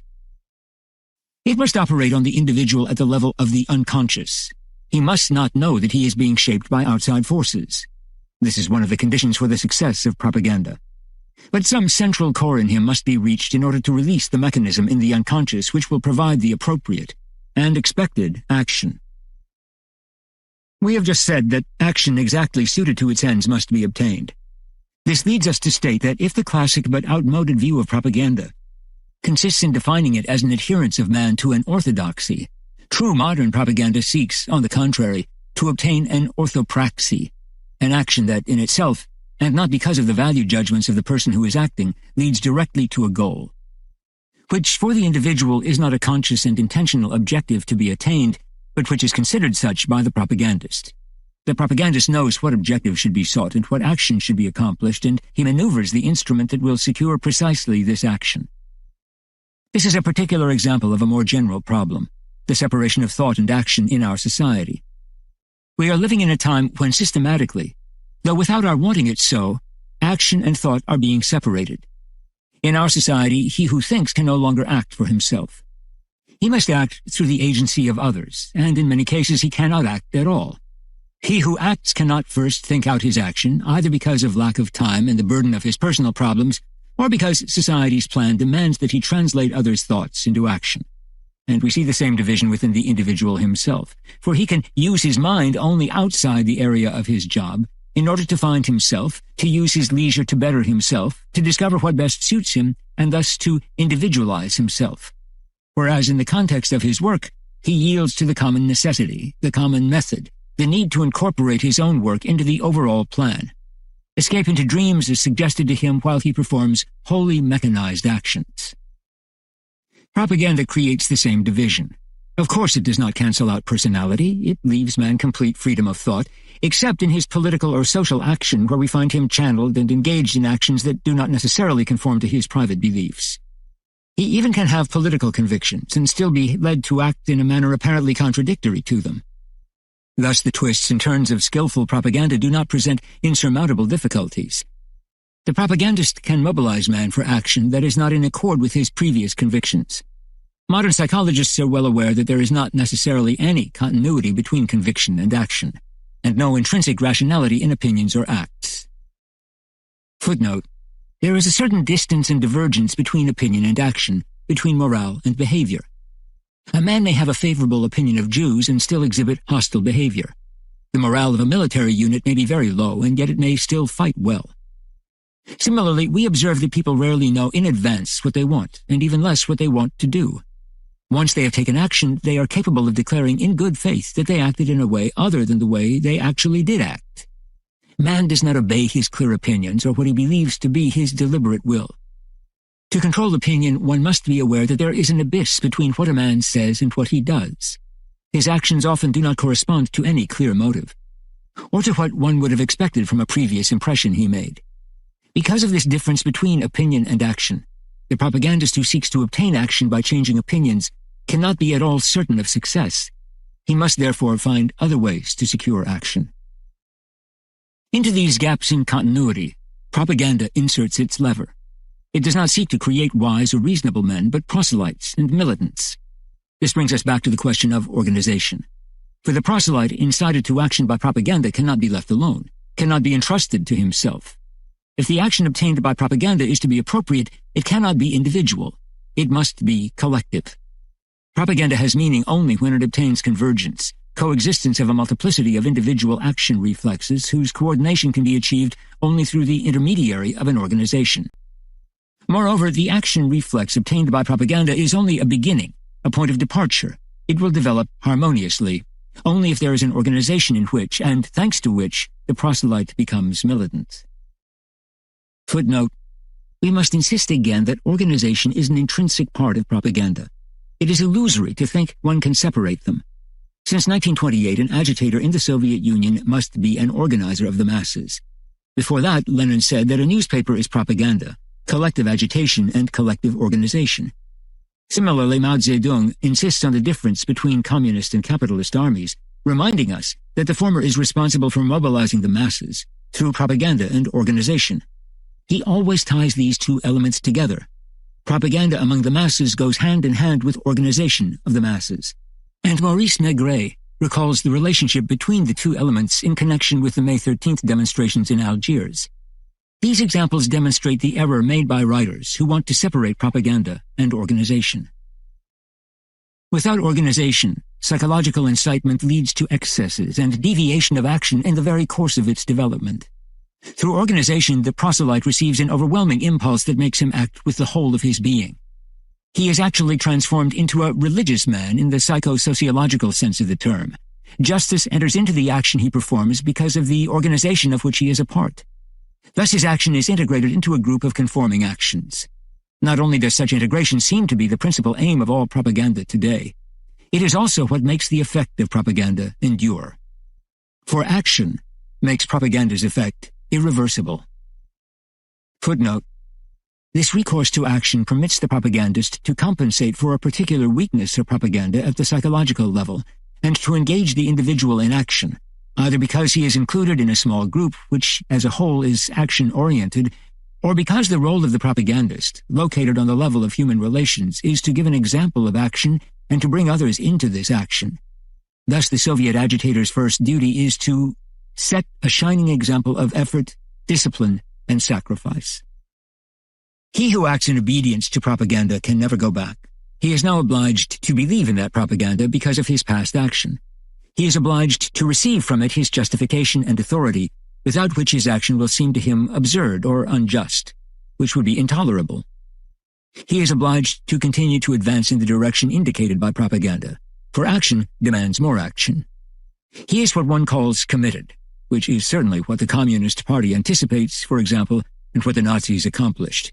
The man who has acted in accordance with the existing propaganda has taken his place in society. From then on, he has enemies. Often he is broken with his milieu or his family. He may be compromised. He is forced to accept the new milieu and the new friends that propaganda makes for him. Often he has committed an act reprehensible by traditional moral standards and has disturbed a certain order. He needs a justification for this, and he gets more deeply involved by repeating the act in order to prove that it was just. Thus he is caught up in a movement that develops until it totally occupies the breadth of his conscience. Propaganda now masters him completely, and we must bear in mind that any propaganda that does not lead to this kind of participation is mere child's play. But we may properly ask how propaganda can achieve such a result, a type of reflex action by short-circuiting the intellectual process. The claim that such results are indeed obtained by propaganda will beget skepticism from the average observer, strenuous denial from the psychologist, and the accusation that this is mere fantasy contradicted by experience. Later we shall examine the validity of experiments made by psychologists in these fields and their adequacy in regard to the subject. For the moment we shall confine ourselves to stating that observation of men who were subjected to a real propaganda, Nazi or communist, confirms the accuracy of the schema we have just drawn. We must, however, qualify our statement. We do not say that any man can be made to obey any incitement to action in any way whatever from one day to the next. We do not say that in each individual prior elementary mechanisms exist on which it is easy to play and which will unfailingly produce a certain effect. We do not hold with a mechanistic view of man. But we must divide propaganda into two phases. There is pre-propaganda, or sub-propaganda, and there is active propaganda. This follows from what we have said earlier about the continuous and permanent nature of propaganda. Obviously, what must be continuous is not the active, intense propaganda of crisis, but the sub-propaganda that aims at mobilizing individuals, or in the etymological sense, to make them mobile and mobilizable in order to thrust them into action at the appropriate moment. Footnote: the term to mobilize is constantly applied by Lenin, Stalin, Mao, Goebbels, and others to the work that precedes propaganda itself. It is obvious that we cannot simply throw a man into action without any preparation, without having mobilized him psychologically and made him responsive, not to mention physically ready. The essential objective of pre-propaganda is to prepare man for a particular action, to make him sensitive to some influence, to get him into condition for the time when he will effectively and without delay or hesitation participate in an action. Seen from this angle, pre-propaganda does not have a precise ideological objective. It has nothing to do with an opinion, an idea, a doctrine. It proceeds by psychological manipulations, by character modifications, by the creation of feelings or stereotypes useful when the time comes. It must be continuous, slow, imperceptible. Man must be penetrated in order to shape such tendencies. He must be made to live in a certain psychological climate. The two great routes that this sub-propaganda takes are the conditioned reflex and the myth. Propaganda tries first of all to create conditioned reflexes in the individual by training him so that certain words, signs, or symbols, even certain persons or facts, provoke unfailing reactions. Despite many protests from psychologists, creating such conditioned reflexes collectively as well as individually is definitely possible. But of course, in order for such a procedure to succeed, a certain amount of time must elapse, a period of training and repetition. One cannot hope to obtain automatic reactions after only a few weeks' repetition of the same formulas.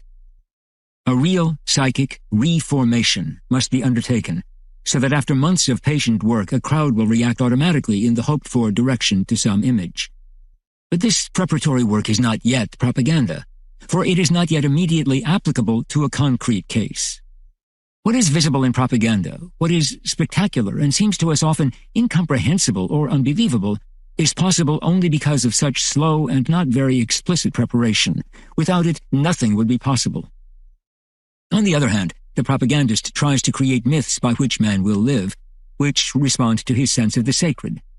By myth, we mean an all-encompassing activating image, a sort of vision of desirable objectives that have lost their material, practical character and have become strongly colored, overwhelming, all-encompassing, and which displace from the consciousness all that is not related to it. Such an image pushes man to action precisely because it includes all that he feels is good, just, and true. Without giving a metaphysical analysis of the myth, we will mention the great myths that have been created by various propagandas. The myth of race, of the proletariat, of the Führer, of communist society, of productivity. Eventually, the myth takes possession of a man's mind so completely that his life is consecrated to it. But that effect can be created only by slow, patient work by all the methods of propaganda, not by any immediate propaganda operation. Only when conditioned reflexes have been created in a man and he lives in a collective myth can he be readily mobilized. Although the two methods of myth and conditioned reflex can be used in combination, each has separate advantages. The United States prefers to utilize the myth. The Soviet Union has for a long time preferred the reflex. The important thing is that when the time is right, the individual can be thrown into action by active propaganda, by the utilization of the psychological levers that have been set up, and by the evocation of the myth. No connection necessarily exists between his action and the reflex or the content of the myth. The action is not necessarily psychologically conditioned by some aspect of the myth. For the most surprising thing is that the preparatory work leads only to man's readiness. Once he is ready, he can be mobilized effectively in very different directions. But of course the myth and the reflex must be continually rejuvenated and revived, or they will atrophy. That is why pre-propaganda must be constant, whereas active propaganda can be sporadic, when the goal is a particular action or involvement. Footnote: political education in Lenin and Mao's sense corresponds exactly to our idea of sub-propaganda, or basic propaganda, as Goebbels would say. For this education is in no way objective or disinterested. Its only goal is to create in the individual a new Weltanschauung, inside which each of the propositions of propaganda will become logical. Each of its demands will be indisputable. It is a matter of forming new presuppositions, new stereotypes that are prior justifications for the reasons and objectives which propaganda will give to the individual. But while the prejudices and stereotypes in our societies are created in a somewhat incoherent fashion, singly and haphazardly, in political education we have the systematic and deliberate creation of a coherent set of presuppositions that are above challenge. Probably, at the beginning of the Soviet Revolution, such political education did not have precise objectives or practical aims. Indoctrination was an end in itself. But since 1930 this concept has changed, and political education has become the foundation of propaganda. Mao has done this even earlier. In the Soviet Union, ideological indoctrination is now the means of achieving an end. It is the foundation on which propaganda can convince the individual, hic et nunc, of whatever it wants to convince him. To make this clear, we will use the classic terms of propaganda and agitation, taken in a new sense.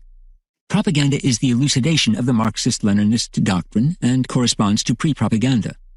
Agitation's goal is to make individuals act, hic et nunc, as a function of their political education, and also in terms of this education, which corresponds to what we call propaganda.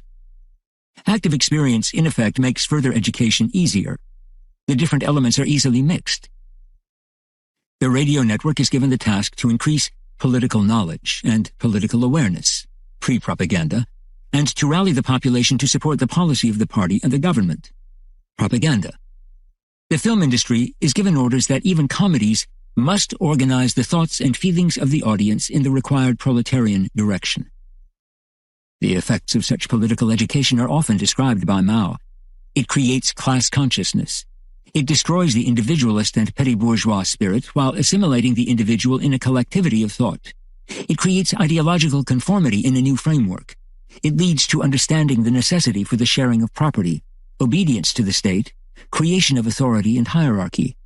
It leads the comrade to vote for suitable representatives and to withstand the weariness and the difficulties of the battle for increased production. This describes perfectly the role of infrastructure assigned to political education in the process of propaganda. 2. Internal characteristics. Knowledge of the psychological terrain. The power of propaganda to incite action has often been challenged by the alleged fact that propaganda cannot really modify or create anything in man. We frequently find that psychological manipulations do not appreciably change in an individual's firmly established opinion. A communist or a Christian with strong beliefs is very little, if at all, shaken by adverse propaganda. Similarly, a prejudice or a stereotype is hardly ever changed by propaganda. For example, it is almost impossible to break down racial prejudice by propaganda. What people think of Negroes, Jews, bourgeois, or colonialists will be only slightly altered by propaganda attempts. Similarly, a reflex or myth cannot be created out of nothing, as if the individual were neutral and empty ground on which anything could be built. Furthermore, even when the reflex has been created, it cannot be utilized to make an individual act in just any direction. The individual cannot be manipulated as if he were an object, an automaton. The automatic nature of created reflexes does not transform him into a robot. We can conclude from a large body of experience that the propagandist cannot go contrary to what is in an individual. He cannot